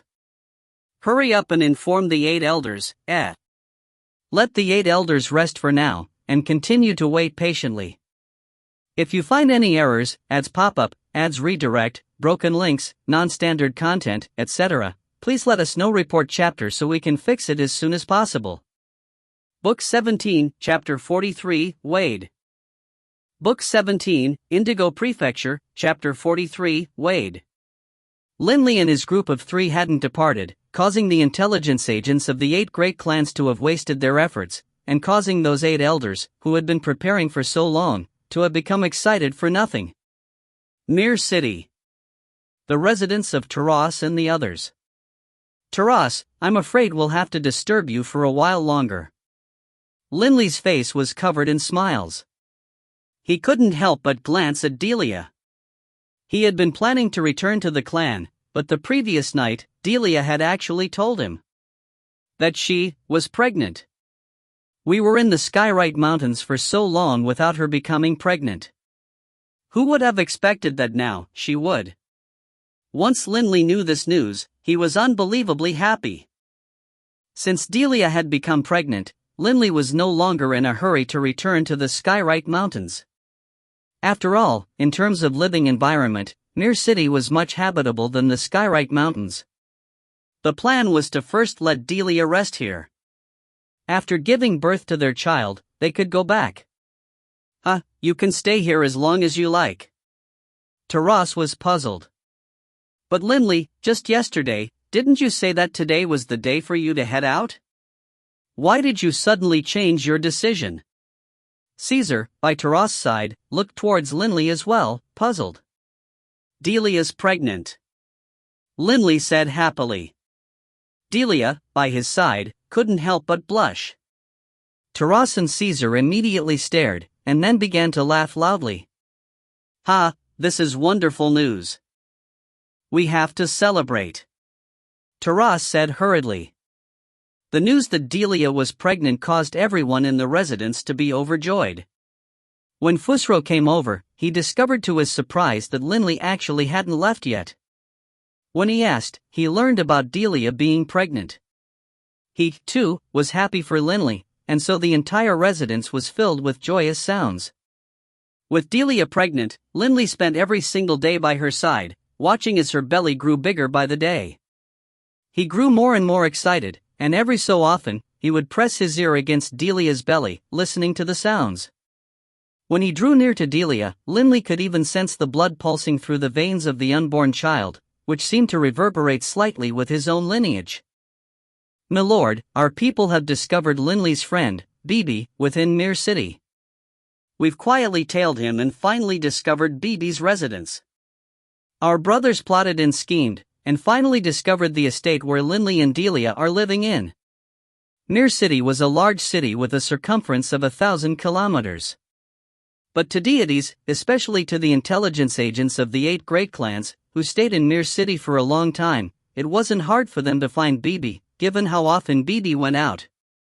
Upon finding Bibi, given the abilities of the 8 great clans, finding Linley and Delia wasn't too hard. Excellent. Now that we've found their residence, everything else will be simple. Now, always have someone watching that place. Remember, you can't let Linley's group discover us. Whenever Linley heads out, immediately report it to us. Yes, milord. But, milord, what if Linley's group just remains in Mir City without leaving? What should we do? Then, fighting within the cities was forbidden. Even the 8 great clans wouldn't dare to violate this rule. We'll just watch for now. I refuse to believe Linley will remain forever in Mir City. As for if Linley will really stay there without coming out, the elders will decide what to do. The 8 great clans' intelligence agents continuously watched that residence. However, despite their careful attention, Linley just spent his time happily accompanying his wife, seemingly not intending to leave at all. Linley was seated outside, holding a cup of wine. He was rather rattled, occasionally turning to look back into the room. This was because Delia was in the room, and Delia was already close to the point of birth. Phew, Linley couldn't help but take a deep breath. He hadn't been as nervous as this, even when he was fighting against 7-star fiends. I wonder if it's a boy or a girl. I wonder if the child has been born yet or not. I wonder if Delia is. Countless thoughts flitted through Linley's mind in a jumbled fashion. The hand holding the wine cup was trembling slightly. Boss, it isn't as though you haven't had any experience. Still so nervous? Bibi, by his side, was snickering. Linley couldn't help but glance at him, then forced out a smile. Bibi, when one day you are about to become a father, you'll know. Each time you wait, the tension isn't any less than when battling against ultimate experts. While waiting outside, Linley felt as though his heart was tight against his chest. Next to him was O'Brien, Dylan, Taras, and the others. Even Fusro had come over today, and was chatting with the others while teasing Linley. Linley didn't spend any time chatting with them. His attention was focused on the room. Wah-ah-ah-ah. An ear-piercing infant's cry broke the silence of the entire estate. It was like a ray of sunlight flashing within Linley's mind, causing all the countless doubts and worries to vanish. At this moment, he had only a single thought. The child had been born. Whoosh! Linley charged towards the door, and at this moment, the door was opened. Dylan's wife, Kamina, laughed as she walked out. Linley, Congratulations! Delia's given birth to a son. Linley, not caring whether it was a boy or a girl, immediately entered the room. Within the room, a faint sheen of perspiration could be seen on Delia's forehead. She was seated on the bed, cradling an infant. Seeing Linley enter, she immediately stood up, then walked over. Linley, look. He's very quiet. Just now, he was crying, but now he's calmer. Linley took a careful look at the infant in Delia's arms. That pouting face, that tiny body and head, he looked so similar to how Taylor and Sasha had been. Let me hold him. Linley's heart was beating rapidly. No matter how powerful an expert was, upon becoming a father and holding his son for the first time, he would feel excited, nervous, and agitated. Holding the infant in his arms, he could feel the slight weight of his son against him. Although infants were very light, especially to a powerful expert like Linley, to whom this sort of weight was nothing, Linley felt as though this light weight was pressing down against his heart. Son! My son! Linley couldn't help but shout in his heart, "This is my son!" Holding his son, Linley had that sensation of his blood being passed down, of life continuing. Linley, what's the child's name? Have you come to a decision? Delia said. We'll call him Wade. Linley looked dotingly at the child in his arms. Wade, say father? Linley said, gently stroking his son's little nose. The skin was so soft. But perhaps Linley heard him as he touched him, as Wade, who had just stopped crying moments ago, began to bawl loudly again. Delia immediately stretched her arms out to take him back. He's just a newborn, and yet you want him to call you father. The child's crying already. Quick, let me hold him. It's fine. The son of Linley doesn't need to be pampered that much. Linley said. Let me hold him for a while longer. Holding his son Wade in his arms, Linley felt utter joy in his heart. The feeling of holding his son in his arms was even more exciting and happy for him than the feeling of holding a sovereign artifact. Seeing how reluctant Linley was to part from Wade, Delia couldn't help but laugh. Linley lowered his head to look at his son. He felt as though he could never get tired of looking at him. Wah-eh. Wade cried for a while, then stopped crying. His big guileless, pure eyes, containing no artifice at all, stared at Linley. This was the first man he had seen after his birth. He didn't know yet that this was his father. He was the son of Linley. It was guaranteed that his life would not be an ordinary one. Linley, why haven't you come out yet? Caesar's voice rang out. Boss, hurry up and carry your son out. We uncles want to hold him too. Bibi called loudly. At this moment, Linley and Delia, within the room, came to their senses. They couldn't help but grin at each other, then walked out while holding the child. As soon as they walked outside, Bibi, Clervaux, and the others all rushed forward. Lemme hold him, Bibi said jubilantly. Their son was born. Linley and Delia felt utter bliss as they played with their son. They were in no rush to return to the Skywrite Mountains at all. But although they weren't in a rush, the intelligence agents of the 8 great clans, especially those 8 elders, were frantic. None of them had any idea how long Linley would stay here before returning. However, they obviously couldn't go and tell him to hurry up. They just had to watch as Linley spent every day enjoying his time with his son. Milord, our men are always in wait and always watching. But it's been a year already. When will this come to an end? The intelligence agents of the 8 great clans were watching day and night, not daring to slack off at all. Linley is currently holding that infant right now. Are we supposed to just watch and wait until the infant grows up to become an adult? Just watching every day was indeed tiring, especially since they didn't even know how long they would have to keep doing it. Don't be impatient. I've already reported this to the patriarchs, and the 8 patriarchs sent back a single word in response: wait. No matter what, we are not to arouse Linley's notice. He can't always stay in Mere City. There will be a day when he comes out. Yes, me lord. The intelligence agents had no choice but to grit their teeth and keep watching. On the streets of Mere City, Linley and Delia were walking shoulder to shoulder, with their son Wade being taken care of by Kamina. The reason they had come out today was to buy some nutritious foodstuffs. Wade was still young. When he started to grow, he would need to eat many things. When we return later to the Skywrite Mountains, there won't be so much food available for sale. Linley laughed. We should have bought enough this time. Of course we bought enough. These things we bought cost us tens of millions of ink stones. It's more than enough for Wade to eat for over 10 years. Delia laughed. Compared to Sasha and Taylor, the food which Wade will eat while growing up will be much better. Wade doesn't know that he has an older brother and sister right now. When he grows up and knows more, we'll tell him.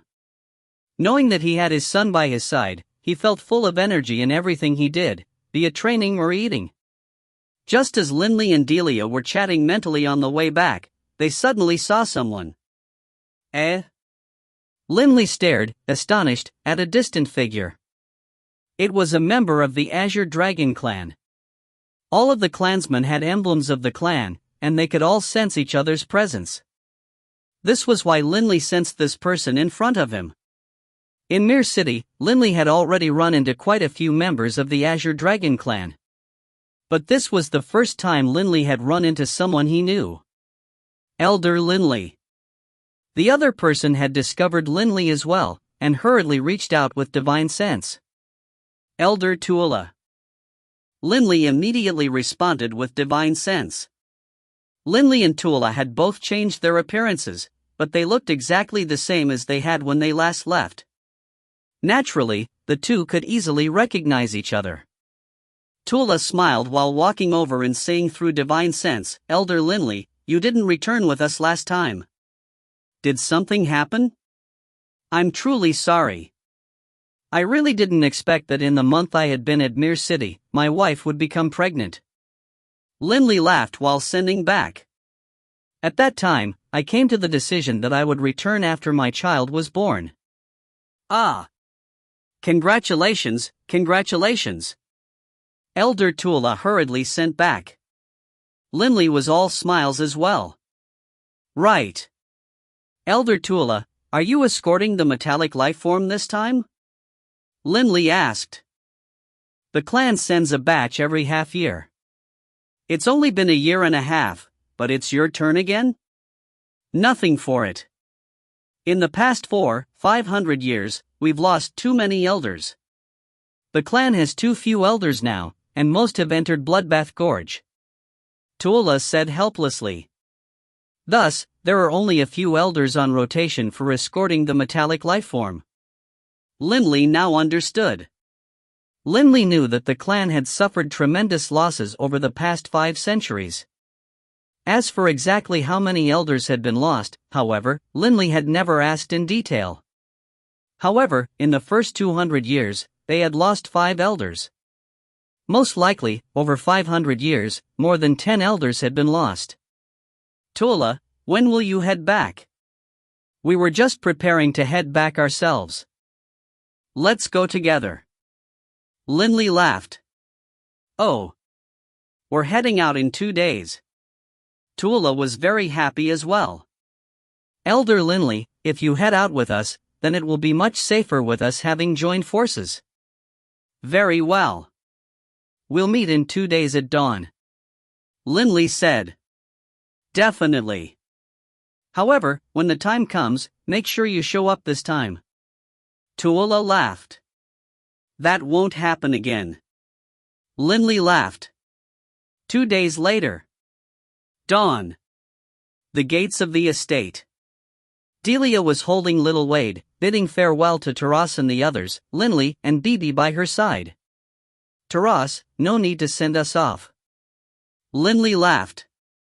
In the future, you must often come visit. I love this little Wade. Taras laughed. Bibi laughed as well. By the time you come again, Wade will be all grown up, but. After bidding farewell to their friends, Linley, Delia, and Beebe took little Wade to head directly towards the gates of the city. This scene, in turn, was noticed by a figure located within a distant, tall building who was watching through a window.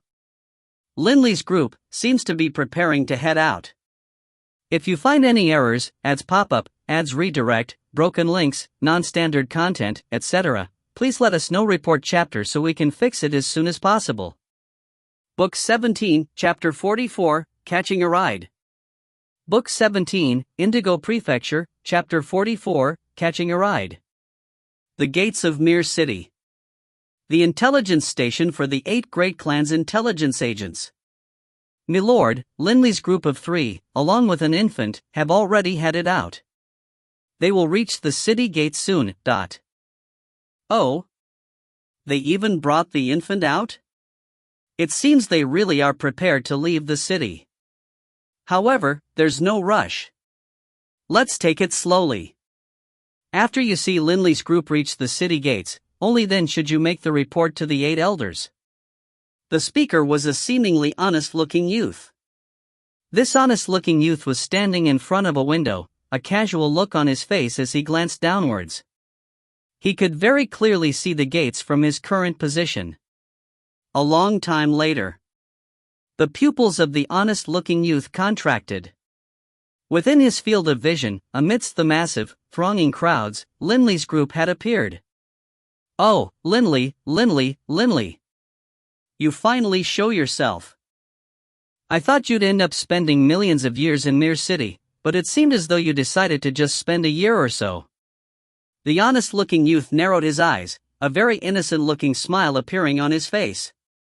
Quick! Spread this news to the elders. The honest-looking youth immediately sent through divine sense. Yes. In a mountain forest roughly 1,000 kilometers away from Mir City, there was a very ordinary stone house constructed there. This stone house was very wide, and it had 8 prayer mats within the building. 8 gray-robed men were seated in the meditative position on those prayer mats, quietly awaiting. It had been more than a year. They had brought with them a murderous intent as they had prepared to kill Linley. However, they had ended up waiting here the entire time. Slowly, their killing aura had decreased. If Linley doesn't want to leave the city, who knows how long it will take? 10 years, 1,000 years, 10,000 years? A gray-robed man with long black hair and a beard said, rather upset. Without a specific time frame, it would be easy for anyone to grow impatient while waiting. Tempa! A graceful voice rang out. The members of your Rainless clan are still unable to be calm, it seems. The bearded gray-robed man let out a snort, saying nothing else. Someone is coming. Suddenly, a sharp voice rang out. As soon as the words finished, a figure flew in at high speed. This person was one of the intelligence agents assigned to this place, who would be able to bring news to the 8 elders at any time. 8 elders, Linley is leaving the city. An excited voice rang out. Boom! The 8 gray-robed figures immediately rose to their feet. Even the most stolid of the 8, their leader, Elder Zabu, revealed a look of joy on his face. He immediately said, Linley has finally shown himself. Everyone, remember, when attacking, immediately use your sovereign's might. We must use full force and immediately kill Linley. Outside Mir City. The Azure Dragon clan's clansmen were gathering together. Because of the clan seal, everyone could clearly sense everyone else. Elder Linley, you came fairly early today. Tola said through divine sense. Linley laughed and nodded. I was afraid that if I came late, Elder Tula, you would be angry with me. Tula's gaze swept towards Delia and the infant Wade in her arms, then he sent, Linley, this is your son, right? He's so pretty. When Wade was born, he looked like an old man. Linley said. When someone praised his son, he naturally would be pleased. Right. When are we heading out? Linley asked. Tula glanced around himself. From the looks of it, we are almost all here. Let's just wait a while longer. Right, Linley. Today, on our metallic lifeform, we have a very special guest. Oh, a special guest? Linley was rather surprised. Right. The Patriarch personally entrusted me with this task, ordering me to bring him to the Skyrite Mountains. Tuula laughed. Follow me. I'll introduce you to him. Linley, rather curious as to who this special guest was, followed Tuula's lead. Linley saw that this special passenger was a seemingly skinny-looking youth with short golden hair, and a guileless smile on his face. However, when Linley looked at him, he had a familiar feeling. Haha, Linley. A clear and straightforward voice echoed in Linley's mind. Linley was shocked into awareness. This was Fusro. This voice was Fusro's voice. You? Linley stared in amazement at the skinny youth in front of him, and the skinny youth winked, sending mentally, "There's nothing for it. Your Patriarch said that due to my actions last time, the 8 great clans probably know my appearance by now. I have to change my appearance, even when I'm riding on your metallic lifeform. Geez, what's there to fear? Even if a few elders come, I'll dispose of them by myself." Linley couldn't help but laugh. Fusro was a sovereign's emissary. Linley had personally witnessed his might before, and even Bulow, after using a drop of sovereign's might, was far from being a match for Fusro. It would be very simple for him to kill several elders. Ha, the Patriarch is doing this for the sake of the clan. Linley laughed. Right. How did you get involved with the Patriarch? Last time, when Fusro had intervened and saved him, he hadn't known the Patriarch. However, 5 centuries had passed. Anything could have happened in the meantime. You don't need to worry about that. Fusro sent through divine sense. My meeting with your Patriarch will be beneficial to you, not detrimental. That's all that you need to know. Linley laughed and nodded. Everything else aside, you accompanying us back to the Skyrite Mountains alone is a great benefit.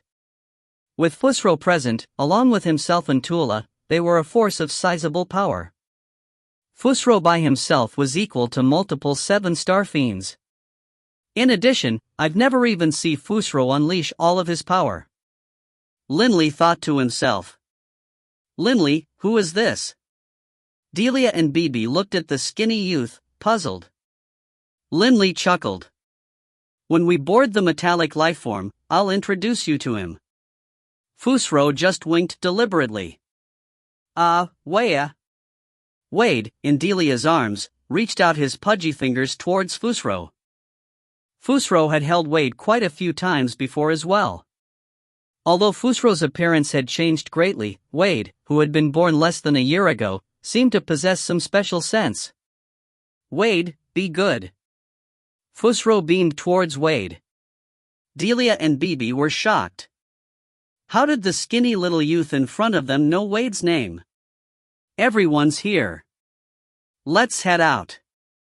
Tuula walked over, and as he did, an enormous silver metallic lifeform in the shape of a silver wolf appeared. A tunnel appeared in its flank, and the clansmen of the Azure Dragon clan all entered the metallic lifeform. Linley, Fusro, Tuula, Bibi, and Delia boarded as well. Swoosh! The metallic lifeform slashed through the air, turning into a blur and disappearing into the horizon. The metallic lifeform is flying towards position 2. It is flying towards position 2. The intelligence agents of the 8 great clans quickly relayed this information. In midair, there were 9 figures flying at high speed. 8 of them were dressed in long gray robes, while the last one was dressed in a long green robe. The green-robed man said hurriedly, 8 elders, Linley's metallic lifeform was originally headed towards position 2, but now they've changed direction slightly. They should be passing through position 4. We're still a few hundred kilometers away from that location. We'll be there soon. The 8 great clans' intelligence agents had expended an enormous amount of effort on this. With the gate as the center, they had fanned out and set up many gathering points within thousands of kilometers. No matter what direction the Azure Dragon clan's metallic lifeform headed towards, they would be easily detected by those intelligence agents. As for that green-robed man, one of his divine clones was at the headquarters, and so he knew the location and route of the metallic lifeform at all times. Excellent. Elder Zabu laughed calmly and spoke mentally. Everyone, we're only a few hundred kilometers away. We'll reach the metallic lifeform soon. When we do, immediately cover it with your divine senses and locate Linley. At that time, on C and NI-11, you'll be responsible for covering the Elder who is protecting the metallic lifeform. Everyone else, myself included, will all attack simultaneously, joining forces to kill Linley. We can't give him any chance at all. Yes. The 7 elders assented. Of these 8 elders, 3 were in possession of Sovereign's might. Ansi was one of the ordinary elders without it. On this joint mission to kill Linley, 3 elders would use their Sovereign's might, with 4 other elders joining them. With such a tremendously powerful squad, even if Patriarch Gislason came, it would be hard for him to endure such an attack, much less Linley. Actually, Elder Zabu, if you use your Sovereign's might, you'll be more than strong enough to kill Linley by yourself. Even if we don't use Sovereign's might, the joint attacks of 7 elders against Linley will result in a surefire victory. The bearded elder sent mentally. We can't be the slightest bit incautious. Remember. Immediately use your Sovereign's mights. Don't entertain any notions of being frugal. Kill Linley. Nothing is permitted to go wrong. Elder Zabu ordered solemnly yet again. Nice, Tempa, the 2 of you must use your Sovereign's might right away when attack. It was like killing a chicken with a blade meant for slaughtering cows. It was an utter waste. Using 3 drops of Sovereign's might to kill a single Linley? It was indeed extravagant. The enormous wolf-shaped silvery metallic lifeform was speeding forward at a fast pace. The clansmen within the metallic lifeform were chatting amongst each other. Linley, as an elder, naturally had his own room. Linley and Delia were within the room, while Delia was holding little Wade. Wade. Linley teased his son. Woo. Wade, not yet able to speak, could only stare with his big, clear eyes at Linley, mumbling something incomprehensible. Delia watched this scene, watched as her husband teased her son. As she did, Delia's face couldn't help but reveal a smile. She felt surrounded by bliss, and celebrated once more her decision to steadfastly wait 10 years for Linley, so long ago in the past. Linley turned to look and smile towards Delia. Delia, what are you laughing about? I'm just looking at you and our son. Delia's smile was so brilliant. But right at that moment, 8 divine senses simultaneously spread out, covering the metallic lifeform and everyone within it. The faces of many clansmen couldn't help but change, and Delia, as a high god, felt the divine senses as well. 8 divine senses had suddenly swept out? This definitely couldn't be a good. Linley, 8 high god divine senses just swept through this metallic lifeform. Delia immediately said through divine sense. There was no time to talk. Shocked, Linley's face changed. He immediately spread his divine sense towards the outside. And in midair, 8 gray-robed figures were charging at high speed towards the metallic lifeform. 3 of them, in particular, were emanating a terrifying, heart-stopping aura from their entire bodies. Linley could instantly recognize the aura for what it was. Sovereign's might. Sovereign's might. Linley's face changed dramatically. One of the 8 gray-robed men was moving fairly slowly. As for the other 7, especially the 3 whose bodies were completely covered by a layer of Sovereign's might, charged straight for the metallic lifeform, directly towards the room which Linley was staying in. Die!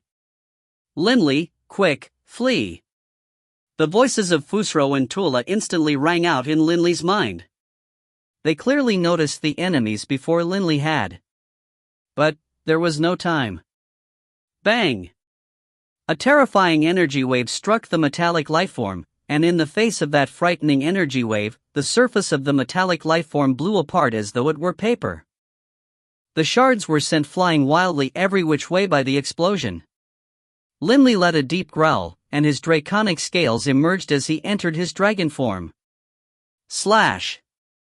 Shards of metal flew about everywhere, and Delia immediately lowered her head, tightly embracing her son protectively. Delia, flee! Limley pushed Delia away powerfully, then shouted through divine sense, Tula, protect Delia. The enemies were clearly here for him. This battle was one in which Fusro and Limley would play the primary roles. Limley! Delia, pushed aside, shot backwards like an arrow. Her body immediately became covered with a shield of divine power, protecting little Wade. But Delia still turned to look back. A blurry, earthen yellow light had suddenly spread out. Gravitational space, dot. An azure light had also burst forth. Water-type sovereign's might. In an instant, Limley had unleashed all of his power. A fiery red form charged over while shouting through divine sense, Delia, hurry up and flee, leave the battle to us. Rohair! A ferocious draconic howl shook out. Bang! A terrifying, soul-shaking explosive vibration blasted out from the center of that earthen yellow light. Space itself cracked open in multiple areas, and wild blasts of energy emanated in every direction. Some of the weaker clansmen who were hit by it immediately exploded and died.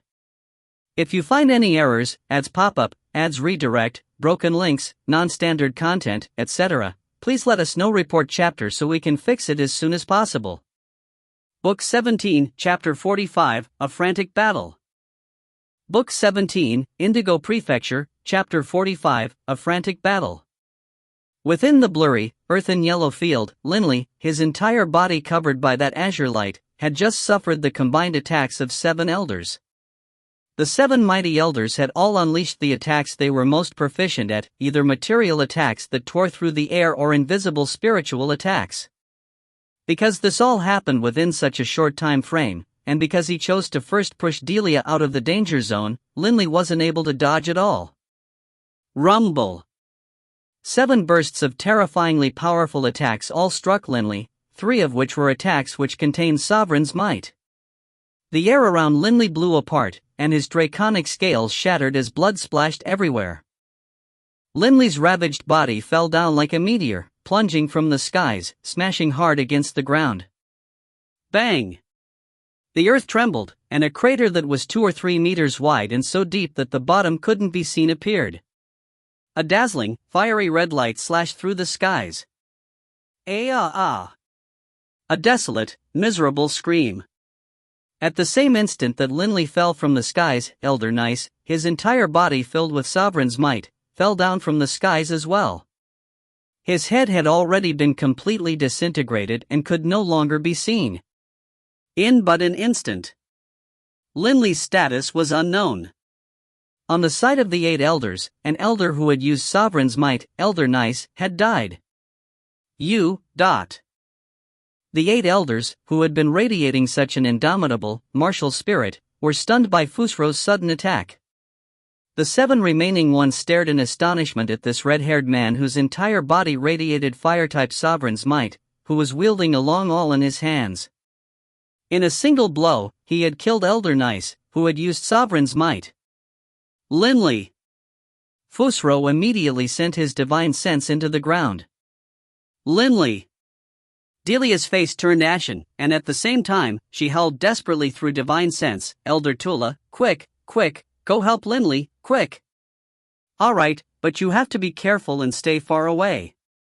Don't be hit by the shockwaves. Tula replied urgently through divine sense.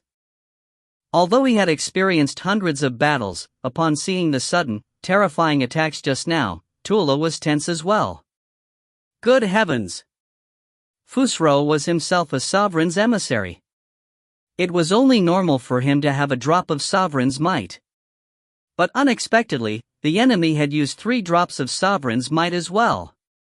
It seems that after hiding for so many years, it is time to let the 8 great clans know the power that I, Atula, possess. Tola said to himself. And then, not hesitating at all, he used his drop of Sovereign's Might as well. A wild burst of water-type Sovereign's Might blasted forth. This immediately caused the 7 elders in the distance to glance towards him, their faces changing dramatically. Elder Zabu, that person in the distance should be an elder of the Azure Dragon clan. The person in front of him should be that sovereign's emissary named Fusro who saved Linley 5 centuries ago. Tempest's entire body was emanating the aura of sovereign's might. He hurriedly asked, "The enemy is more powerful than we expected. What should we do now?" The 7 surviving elders had a bad feeling. An ugly look was on Elder Zabu's face. He had heard of Fusro's power. If Fusro didn't have a sovereign artifact, he wouldn't be afraid of Fusro, but Fusro had not only used his sovereign artifact, but also sovereign's might. He had to admit that he was 1 level weaker than Fusro. Elder Zabu's eyes flashed with a decisive look, and he immediately gave the order. The patriarchs have given us our orders. In this battle, we must kill Linley, no matter what. Even if all 8 of us die, we must kill Linley. Let me deal with this Fusro. I'll contain him for now. Ansi, you do what you have to do in order to contain that elder of the Azure Dragon clan. The other 5 elders, Tempa, I entrust Linley to you. Even if you die, you must kill him. Yes. The other 6 elders immediately became resolved. Although this took time to describe, in truth, the communication through divine sense by these 7 elders happened in the blink of an eye. In that blink of an eye, there was only enough time for Tula to begin to charge over, and as he did, Fusro laughed. "Ah, you are so audacious. All of you, die." Fusro laughed wildly, and was the first to charge over. "Remember, at all costs, kill Linley." The elfin-looking Elder Zabu shouted through divine sense, while he charged forward to meet Fusro. As for Elder Ansi, he went to go deal with Tula. Swish! Swish! With Elder Zabu at the center, 10 million strands of green branches erupted forth, sweeping towards Fusro. Those 10 million green branches were filled with a green aura, encasing Fusro within. This was Elder Zabu's ultimate technique. The dance of life. The goal wasn't to kill the enemy, just to contain the enemy. Bang! Bang! Bang! Bang! The 5 elders led by Elder Tempa charged directly into the ground. The tough, unyielding ground, in the face of these 7 star fiends, seemed to be made out of tofu, and giant tunnels in the earth were created by each of them. What is going on? What in the world is going on? Many of the Azure Dragon clansmen were hovering in midair in the distance. This sudden attack had made them all numb. It must be the forces of the 8 great clans. The Azure Dragon clansmen could only come to this conclusion. They all stared worriedly at the 2 battles going on in midair, while there was a massive battle going on below as well. Delia, holding little Wade and with Bibi by her side, stood there in midair, staring worriedly towards the ground. Delia, don't worry. The boss is fine. Bibi hurriedly said through divine sense. I can sense that the boss is still alive. But although this was what Bibi said, a hint of worry could still be seen in his gaze. This was because shattered draconic scales and a severed arm were lying on the distant ground. This was what Linley had left behind from the sudden attack just now, which had injured him badly. Even though he used Sovereign's might and even though his body's defense was tough, in the face of the combined attack of 7 elders, he was lucky to stay alive. Linley, you have to be fine. Delia's body was trembling. Right at this moment, a metallic lifeform hovering in the distance came to a halt, and quite a few people flew out from within it, all of them staring at Fusro, Elder Zabu, Elder Tula, Elder Ansi, and the 2 battles going on between these combatants. A battle between 7 star fiends, and they've even used Sovereign's might. Shocked cries rang out. Quick, record it down. We can't miss a battle on this level. Quite a few experts who trained in the elemental laws of water hurriedly set up scryer recordings, recording down the distant, incredibly rare battle between supreme experts. Not just them, even quite a members of the Azure Dragon clan were recording this battle. Right at this moment. Rumble, beneath the ground, an enormous serpent seemed to be slithering about. The entire ground was rippling in waves, and wild bursts of energy were spreading about wantonly. There's a battle underground. The many spectators all lowered their heads to watch. Linley. Delia was extremely worried. Deep within the ground, Linley was tunneling at high speed. The draconic scales around his chest were still shattered, while his entire right arm had been severed. The water-type sovereign's might was currently slowly repairing Linley's body. After all, the more powerful a body, the slower the repair would be. Those three who used sovereign's might are too strong. Linley still felt that his head was in a daze. At the most dangerous juncture, he had used his dragon form as well as the sovereign's might for defense. Of those 7, 2 specialized in material attacks while the other 5 used spiritual attacks. The physical attacks were used by Tempa and Nice, 2 elders who had used sovereign's might. By joining forces, not only had the 2 been able to break through Linley's armor formed from sovereign's might, they had also shattered Linley's draconic scales. If Linley's defense had been just slightly weaker, he probably would have been finished. Fortunately, that person isn't pursuing me. Linley still clearly remembered how that elfin-looking grey-robed man who had used a drop of sovereign's might had been able to, with a single spiritual attack, easily locate the weakness in Linley's sovereign artifact. Luckily, Linley had gone all out, and by using both the sovereign's might as well as his hereditary azure light to defend, he had been able to withstand it. If that elfin-looking grey-robed man attacked again along with those 4 behind me with another barrage of spiritual attacks, I wouldn't be able to take it. Linley was truly stunned. Rumble. An enormous black claw suddenly emerged, effortlessly slicing through the impeding earth and clawing towards Linley. Hararg. Linley turned and swept outwards with his left arm, which struck out as though it were an enormous millstone slowly grinding away. Space itself seemed to turn sluggish, until that moment when it clashed against the enormous black claw, bang. But colliding blows caused space itself to be torn apart. Linley, you won't be able to escape. A furious roar echoed in Linley's mind. Linley turned to look. The earth behind him was roiling as 5 figures sped over quickly. Linley's face couldn't help but change. So fast. Because Linley had just launched an attack, the 5 elders had immediately hurried over and followed him. The leader was the big bearded elder Tempa, and currently, his entire body was covered with a black light which emanated the aura of destruction. The power of his material attack, when paired with destruction-type sovereign's might, wasn't weaker than Linley's at all. Destruction-type sovereign's might and death-type sovereign's might truly are troublesome. Linley still felt the pain in his shattered arm. The joint attacks from those 2 had left vestiges of sovereign's might in his body. This was causing the healing speed to be even slower. If the only one present was this big bearded fellow, I could still battle.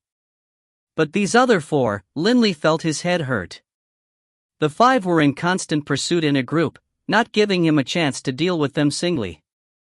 Swoosh! Linley suddenly burst into the skies. Bang! Tempa and the other 5 elders all immediately charged upwards as well. The many clansmen of the Azure Dragon clan, as well as the spectators and the other metallic lifeform, were all watching this battle. Right at this tense moment, with a bang sound, the ground exploded. Linley and 5 elders charged outwards in rapid succession. 5 on 1? Quite a few people called out in shock. Quick, record it down. Those people immediately set up more scryer recordings. As for Delia, when she saw Linley, her tears began to fall. Linley! This was because she saw that Linley's arm was severed, and that blood was still flowing out. There was an even more astonishingly large hole in his chest, and the whiteness of his bones could be seen. there was a black, foggy aura covering his chest. Linley wanted to repair himself, but the speed was very slow. Why haven't you caught Linley yet? Why haven't you killed him? Elder Zabu, currently battling Fusro, saw that Linley and those 5 elders had just emerged. He couldn't help but feel frantically angry, and he immediately sent out his divine sense and shouted towards them. Elder Zabu, the power of Linley's gravitational space is simply too great. I have to help the other 4 elders to jointly resist the power of that gravity. Otherwise, we'll be taken on one at a time by him. Elder Tempa hurriedly sent back through divine sense as well. But just as his words were finished, bang! Elder Ansi's body collapsed from the skies. She was dead. Elder Tula shouted, "Linley, I'll come help you." As he spoke, he charged over and attacked. Perfect timing. Linley was overjoyed. Although he had used his gravitational space was an Earth-type ultimate technique. When using Water-type Sovereign's might to execute it, although the power was still great, it wasn't too extravagant. It was indeed hard for him to battle 5 others on his own. "Ha, your Sovereign's might has almost been used up. I want to see how you'll continue to contain me." Fusro's loud, delighted laugh echoed forth. The dance of life was a trapping technique, after all. Filling all those 10 million branches with Sovereign's might exhausted it very quickly, as the technique consumed an astonishing amount of energy. "Tempa, you must kill Linley." A fierce bellow rang out. The elfin-looking Elder Zabu roared, and his entire body suddenly emanated countless specks of green light, which shot out in every direction at an astonishing speed. Boom! Fusro had finally, with great effort, used his long awl to kill Elder Zabu, the most powerful person on the enemy side. However, those countless green specks of light still shot out at high speed, and many people who weren't able to dodge in time had the green specks of light shoot into their bodies, and they all fell down from the skies, one by one. "Delia, careful." Bibi hurriedly pushed Delia aside as countless specks of green light directly entered Bibi's body. Wade. Delia didn't care about herself.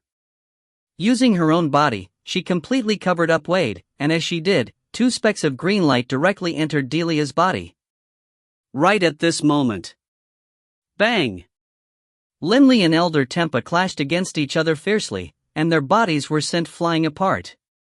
However, just as their bodies flew apart, Linley saw from the corner of his eyes. Silently, soundlessly. Her long hair was dancing in the wind. Delia had covered up Wade with her entire body, protecting him completely. She still had tears in the corner of her eyes, which caught and reflected a ray of sunlight. Just like that, Delia slowly, gently drifted down from the skies. Wa-ea-ea. Wade suddenly began to sob. This sob was like a knife cutting into Linley's heart. In stunned silence, tears rolled down Linley's cheeks.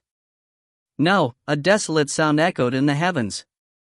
If you find any errors, ads pop-up, ads redirect, broken links, non-standard content, etc., please let us know. Report chapter so we can fix it as soon as possible.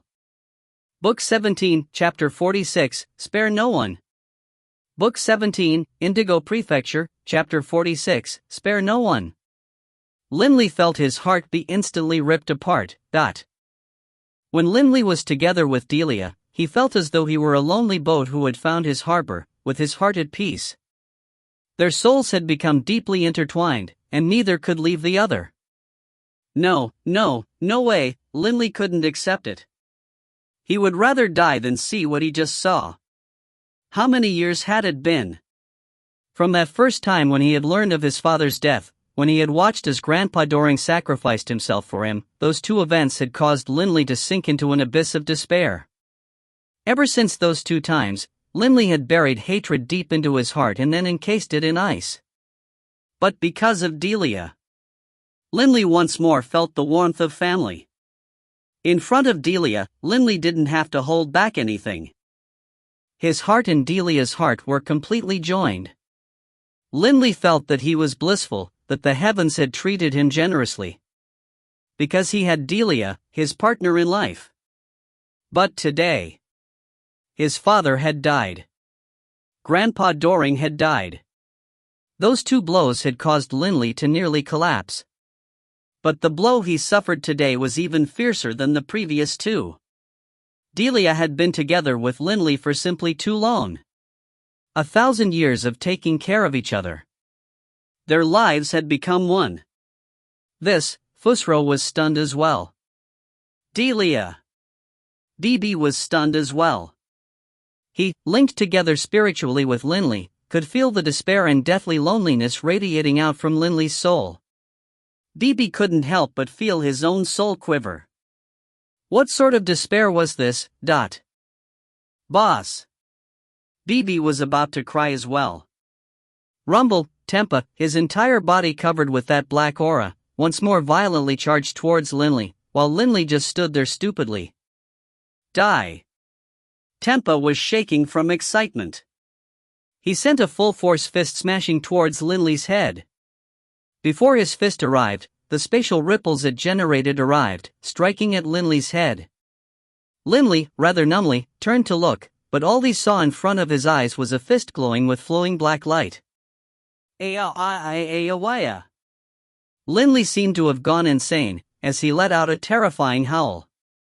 His undamaged left arm suddenly swung out, snatching the oncoming fist, delivering it into his own chest. Bang! The fierce punch cracked the Sovereign's might covering Linley's body, smashing against his chest. Crunch!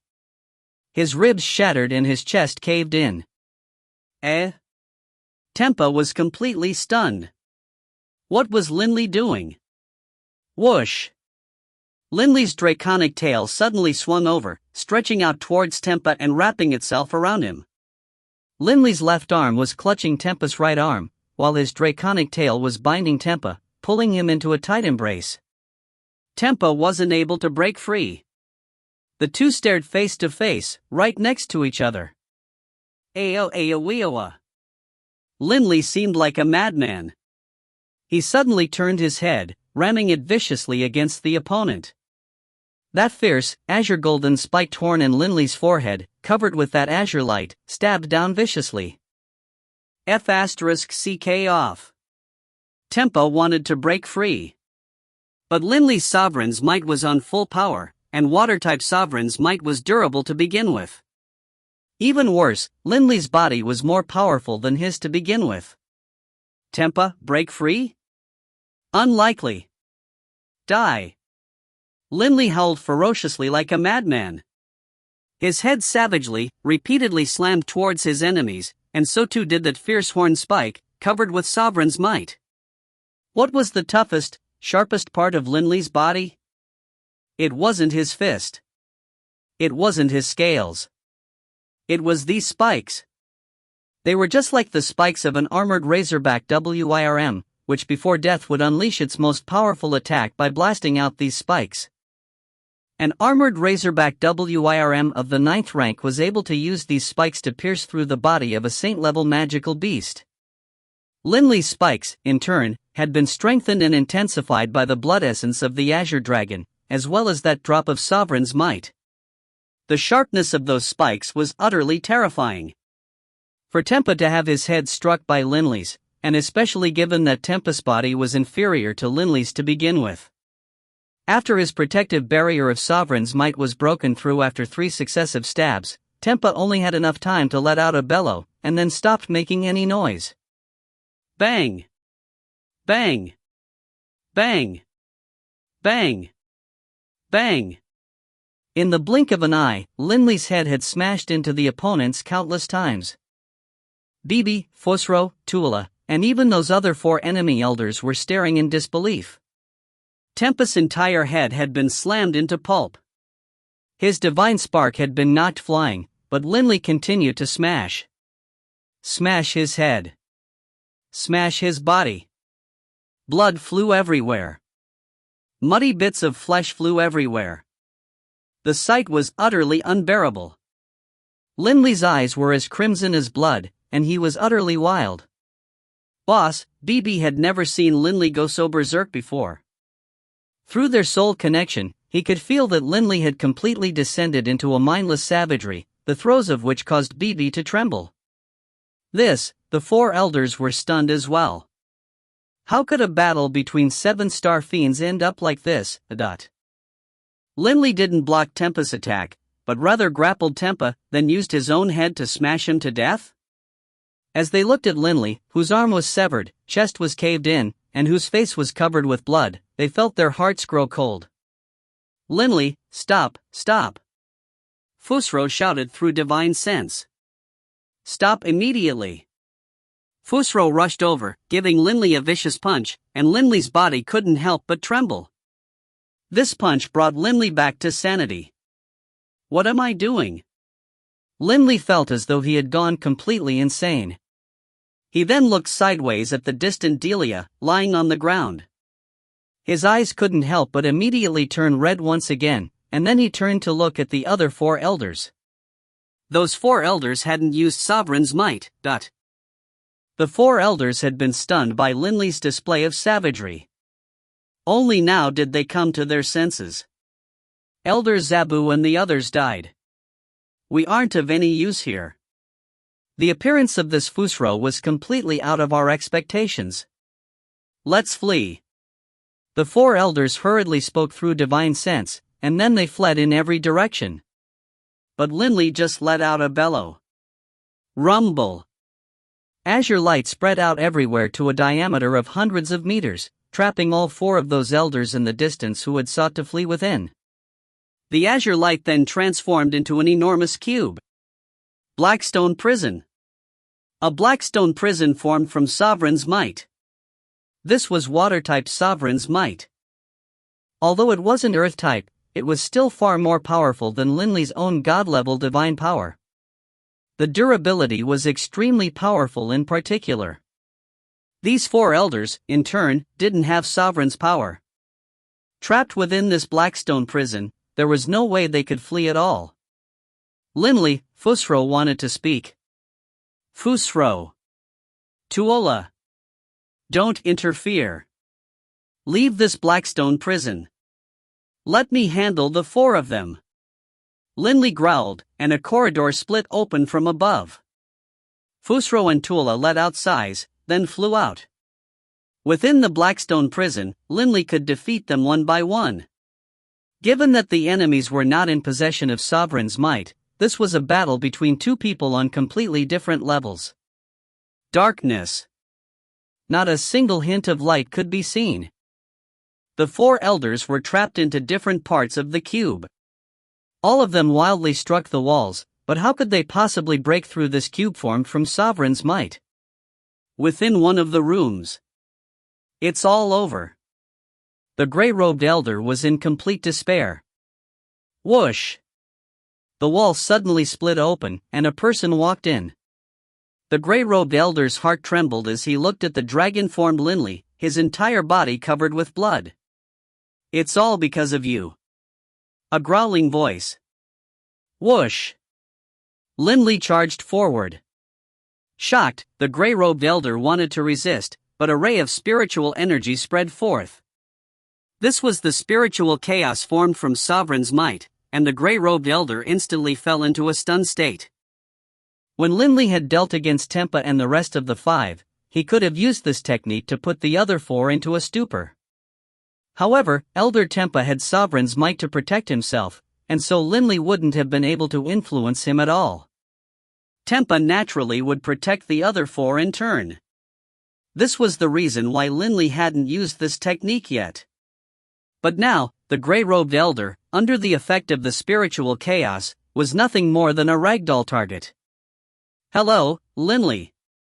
My name is Delia." In Linley's mind, that scene of his first meeting with Delia in the Windstyle magic class at the Ernst Institute drifted to his mind. At that time, Delia was just an adorable little girl. Bang! Linley's draconic scale-covered fist smashed the gray-robed elder's head. Linley's form moved towards the direction of another room with an elder. "Linley, before I leave, can I hug you?" When Linley's father had died that year, that dark night in Wushan Township, Delia had said that she wanted to give Linley a hug before she left. But that time, Delia had kissed him instead. Bang! Yet another gray-robed elder died. Linley walked forward, completely emotionless. In front of him, another corridor appeared within the wall. "Milord, there's a person named Delia outside. She says that she was your classmate and that she wishes to see you."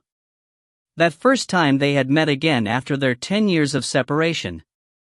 At that time, Linley had already become the world-renowned Master Linley, while Delia was the envoy of the Yulan Empire. Ha arg! A fist swung out like a mountain, smashing against the body of a gray-robed elder. Immediately, with a bang sound, space itself exploded as a large hole appeared in space. Half of the gray-robed elder's body was blasted apart. Linley, his face expressionless, took a few more steps forward, entering another wall. "Delia, what is it?" I cried. Delia clutched at Linley's chest. "I want to cry. When I think about how in the past, you were together with Alice, I want to cry. When I think about how I waited for you for 10 years, I want to cry." Whoa! The night of their wedding. Delia had been in his arms, throwing a tantrum. After Linley killed the final gray-robed elder, the Blackstone prison vanished. That drop of sovereigns might have been completely used up as well. "Delia," Linley murmured. His tears fell down, mixing in with the blood on his face. The entire world was silent. The members of the Azure Dragon clan and the distant spectators didn't dare make any sound. They could all sense a terrible, deathly pressure. They just watched quietly as Linley flew towards Delia. "Waya, waya." Wade's sobbing echoed in the mountains and forests. Linley, hearing his son's sobs, couldn't help but tremble. Linley quietly sat down next to Delia's body. Delia's face was still wet with tears. These were the tears she had shed upon seeing Linley be in dire straits during the battle. Linley reached his hand out, gently examining her. As of this moment, Delia's body didn't have any aura at all. Wa-aya-iya. Wade was sobbing non-stop. Linley returned to human form as well. He stretched his arms out, picking up Wade. Wade, in his father's arms, continued to sob.